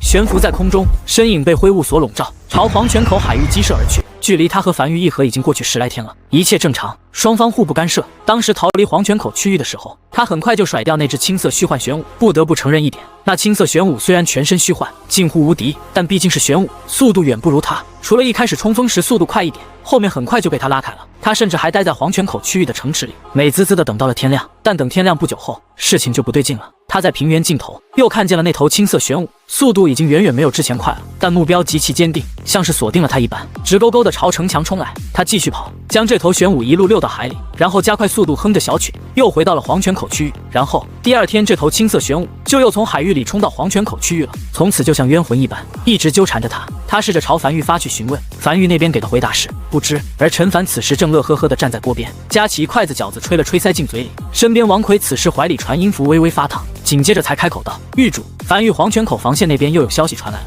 九五那边依旧在询问到底如何甩掉那只青色玄武。”陈凡望向灵魂深处永夜领主面板上关于玄武炮的信息，根据当时清理肉虫鬼巢的来的信息，这青色玄武就只能持续2炷香，这次为什么会持续10几天，他是真不知道，面板上并没有相关信息记载。或许是等等，他突然好像猜到了什么，他大概知道天道炮是什么了。4大神炮都有一种规则能力，而玄武炮的规则能力是绝对锁定，直至目标身亡才会消散。4种规则能力的神炮组合在一起便是天道炮。现在只是猜测，毕竟不知道追着鬼皇那个青色玄武具体能持续多久，现在也仅仅持续了10来天而已，说不定过个10天半个月就散了呢。倘若真的能一直持续下去，甚至都不用一直持续，只需要持续个30、50年的，那绝对是一种折磨，纯折磨。他算是知道为何玄武炮一发需要消耗100万枚鬼石了，那能量都用来维持玄武体型了。不管，陈凡随意的摆了摆手，就直接说解决不了，顺便派人盯着点，看看那玄武大概什么时候消散，我也挺好奇的。饭后，陈凡带着齐越几人乔装打扮后，乘坐樊玉高铁暗中出行离开樊玉。此趟目标永夜大陆腹地，没有任何人知道这趟通向永夜西部玄武1号前线的高铁内坐着陈凡，万一让下方的鬼皇知道了，那可不是一件好事。虽然暂时休战了，但倘若让鬼皇找到了可以杀死陈凡的办法，他相信对方也不会手软。在高铁驶过黄泉口区域上空时，坐在高铁上的陈凡俯瞰着下方，他看见了无数鬼巢，几乎铺天盖地，而且不少鬼物还在种庄稼，倒是稀奇。他撇了撇嘴，鬼物会吃粮食？8成不会。瘸猴摇了摇头，鬼物若是需要吃饭的话，那他们在海域里早该饿死了，他们应该是不需要吃饭的。此时种庄稼或许只是为了效仿人类的行为，他们有点太想成为人类了。而就在这时，陈凡恰好看见了从远处气喘吁吁回来的鬼皇，在一众鬼巢中显得极其扎眼。这座鬼皇此时脸上写满了疲惫，这是他第一次亲眼看见鬼皇，仅仅只是匆匆看了一眼，便快速收回视线。他不知道鬼皇是否能感受到注视，但尽量还是别多看为好。高铁快速驶过，没多久便离开黄泉口区域，沿着空轨驶向秋明盆地，随后在半路停下乘坐非洲，继续深入永夜大陆腹地，目标地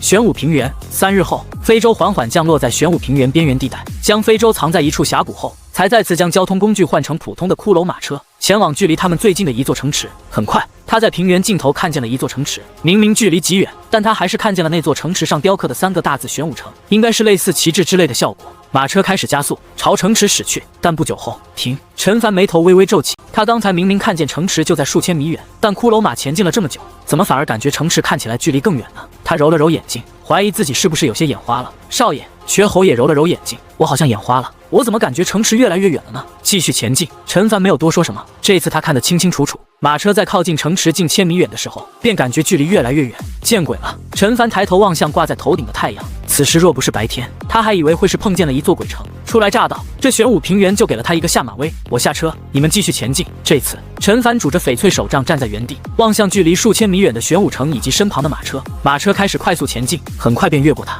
朝玄武城逼近而去。但他清清楚楚地看见，当马车在即将靠近玄武城之后，便开始后退，不断后退，直至后退至他身旁。那马车竟然是倒着走的，但他们在车厢里却完全没有感觉到。他们在车厢里只觉得是马车是向前走的。就在这时，几人耳旁突然传来一阵银铃般的笑声。几位外来客。陈凡闻声望去，只见一辆被装饰极其花哨的粉色马车停靠在他们马车旁，窗帘揭开，一个看起来有些婴儿肥的少女正笑着望着他们。正是他双手抱拳行了一礼后，才开口道：“我们齐天商会的，想来玄武城寻一番商机，只是不知这玄武城有这种古怪，小姐可否解答一二？”商会的少女眼睛突然一亮，快速放下窗帘，很快便提着裙角从马车上走了下来，迈着碎步快速走到2人面前，有模有样的轻咳了一声后，才像是一个教书先生般开始解释道：“这玄武城啊，矗立在玄武平原已有78年，这么多年从未被鬼物沦陷，很大一个原因便是那城墙有一个特殊升级方向，你越靠近它，就距离城墙越……马车啊，非洲啊，不行啊，都不行，连鬼物也无法靠近，必须手持玄武城通行令的人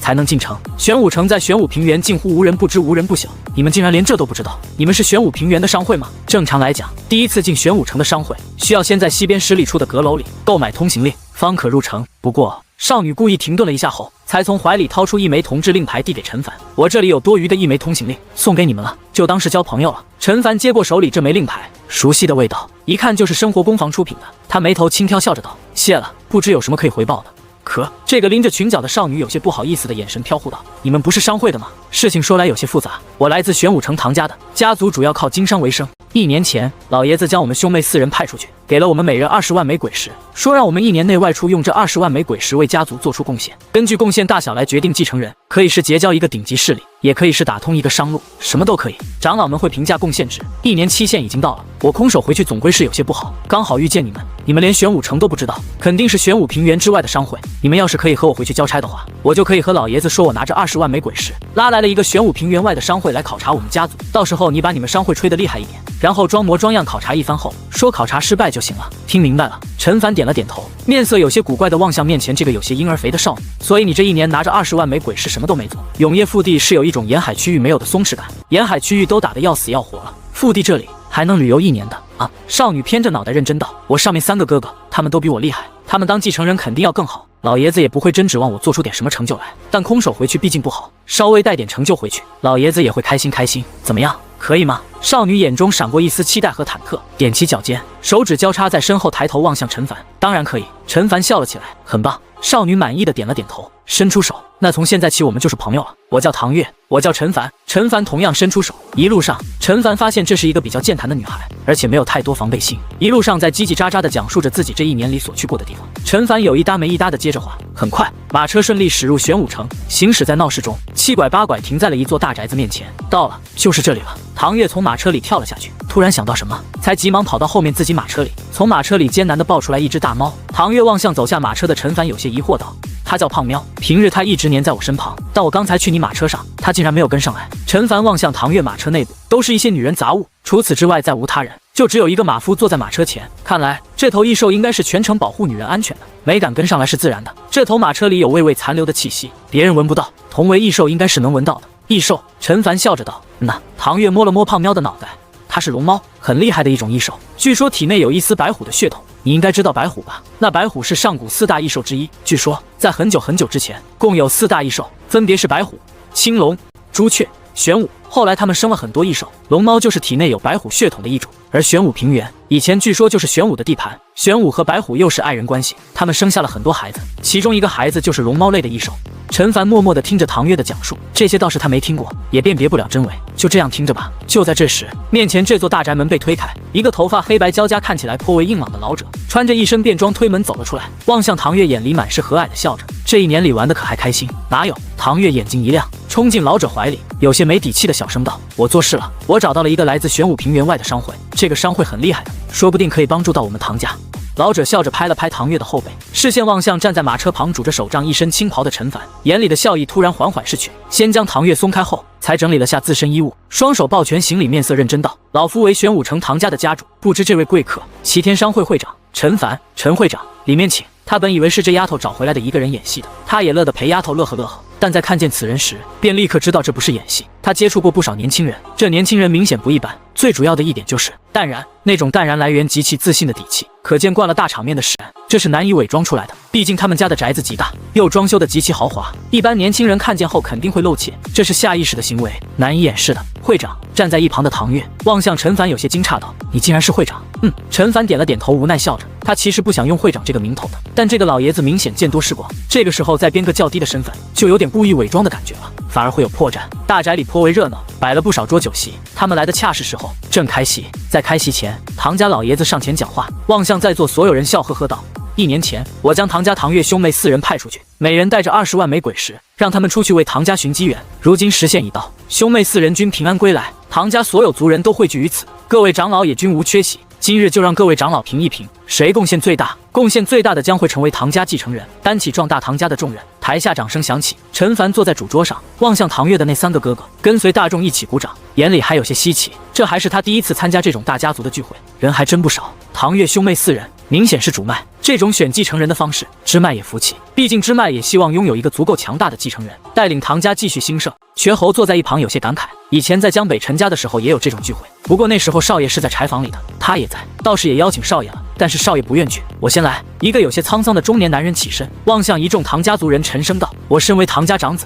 这1年内，我带着20万枚鬼石，踏遍了整个玄武平原，其中还和小妹遇见过一次。我找到了白虎的线索。”话音落下，院落内瞬间寂静下来，所有人脸上都浮现出一丝茫然。白虎和玄武相爱，并曾经住在玄武平原上，这是传说，还是有多个版本的传说？什么叫做真的在玄武平原找到了白虎的线索？4大上古异兽之一，白虎这个明显年龄已经有近40的男人沉声道：“那是玄武平原的一座边缘小城。我在路过一座青楼时，看见门口坐着一个美丽姑娘，脚边聚集了很多流浪猫，人群中忍不住传来一阵噗呲笑声。原来是这个白虎，20万枚鬼石，价给高了。”唐宗台上的老爷子此时脸上也有些挂不住，面色瞬间阴沉下来。你最好给我解释清楚这个所谓的白虎线索。今日有贵客上门，如此一遭，让他老脸怎么能挂得住？丢人都丢到外面去了。是。唐宗脸上并无太多波澜，而是继续望向众人解释道：“那是一个留着马尾辫的姑娘，很清纯，坐在青楼门口就像是沼泽里的荷花瓣，出淤泥而不染。我不禁靠前交谈，得知她是这个青楼里端菜的，而那些流浪猫都很喜欢她。她说是因为她经常将客人剩下的剩菜喂给这些流浪猫的缘故，可我却看得出来，并非如此。后来我没再去其他地方，就留在这座城池，和她也越来越熟。渐渐得知了一个惊天隐秘，他们平时并不住在城内，而是住在城外山上一个洞穴内，哪怕雨季也在那里。诸位应该明白了什么意思吧？而在那个洞穴里，我找到了一根胡须。”唐宗从怀里掏出一根约莫3尺长的白毛胡须，走到唐月身旁，一直趴在唐月脚下的那只肥猫，在感受到这根胡须气息后，瞬间浑身炸毛，然后瞬间瑟瑟发抖地钻进唐月板凳下。见状，唐宗笑了起来。我想这根胡须足够值20万枚鬼石了吧？这根胡须很有可能就是4大上古异兽之一白虎的胡须。场面顿时一阵寂静，只是这次多了数道急促的呼吸声。唐月身旁的那头异兽是龙猫，实力极其强大，所有人都是知晓的，甚至能和鬼王单挑过上几招，而一根胡须就能将龙猫压制住。这根胡须的主人肯定不简单，说不定真的是白虎的线索。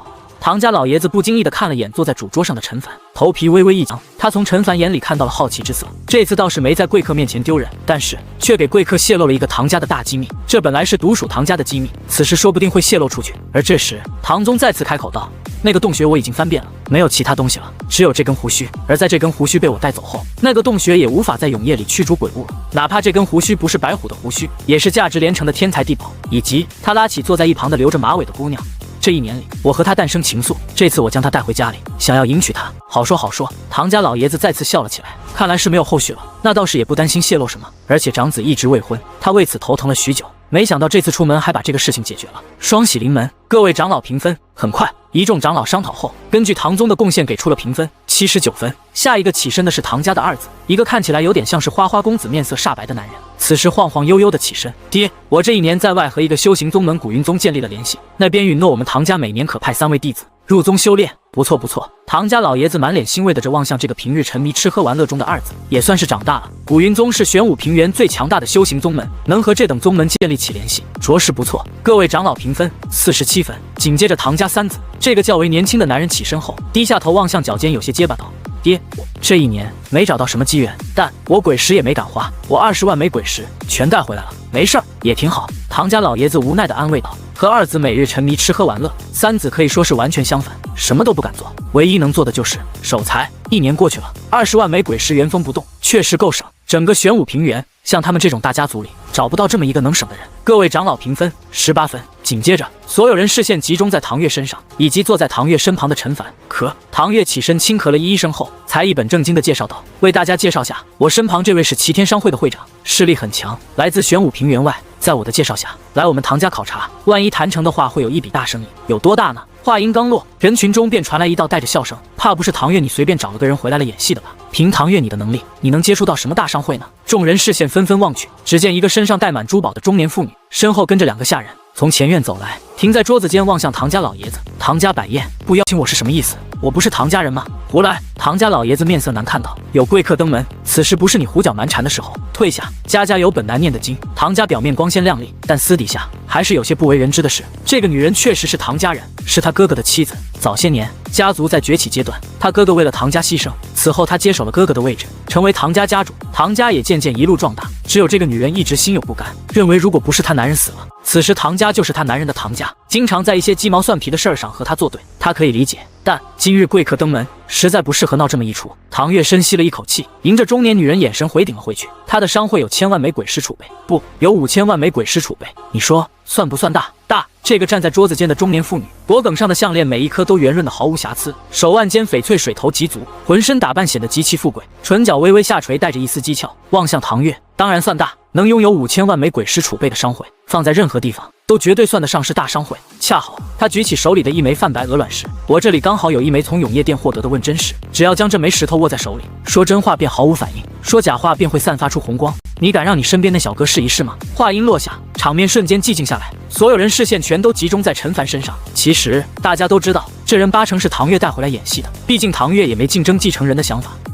唐月眼眶有些泛红，语气中带着丝丝愤怒。我又没惹你，你针对我干什么？一直趴在脚下的那头龙猫此时也感受到主人的情绪，微微炸毛身子呈弓状低吼着：我可不是针对你。这个浑身富贵的女人晃了晃手中的鹅卵石，我只是在判断下真假而已。莫非唐家主这场继承人选拔只是一场儿戏？这么多长老过来玩过家家来了，够了！唐家老爷子面子上有些挂不住，怒斥道：这么多年来唐家没亏待你，你身上的那些珠宝，哪些不是唐家给你买的？你要买的东西，唐家从来没有少你。贵客在场，你要干什么？那是我该得的。女人丝毫不惧地偏头望向唐家老爷子。倘若我男人不死，现在站在那里的是他，不是你。一句话，敢不敢测？不敢测就滚蛋！唐家不欢迎什么歪瓜裂枣进来混饭吃，实在吃不起，我让后厨给你们打包带走。你找死！坐在一旁的瘸猴终于听不下去了，面色阴沉的拍桌而起。再说一句，我撕碎你的嘴！哟！女人转身望向瘸猴笑了起来。所以是敢不敢测呢？拿来！从头到尾一直未起身的陈凡，面色淡然的摆了摆手。瘸猴闻言，面色阴沉的大步走到女人面前，从女人手上拿走那鹅卵石，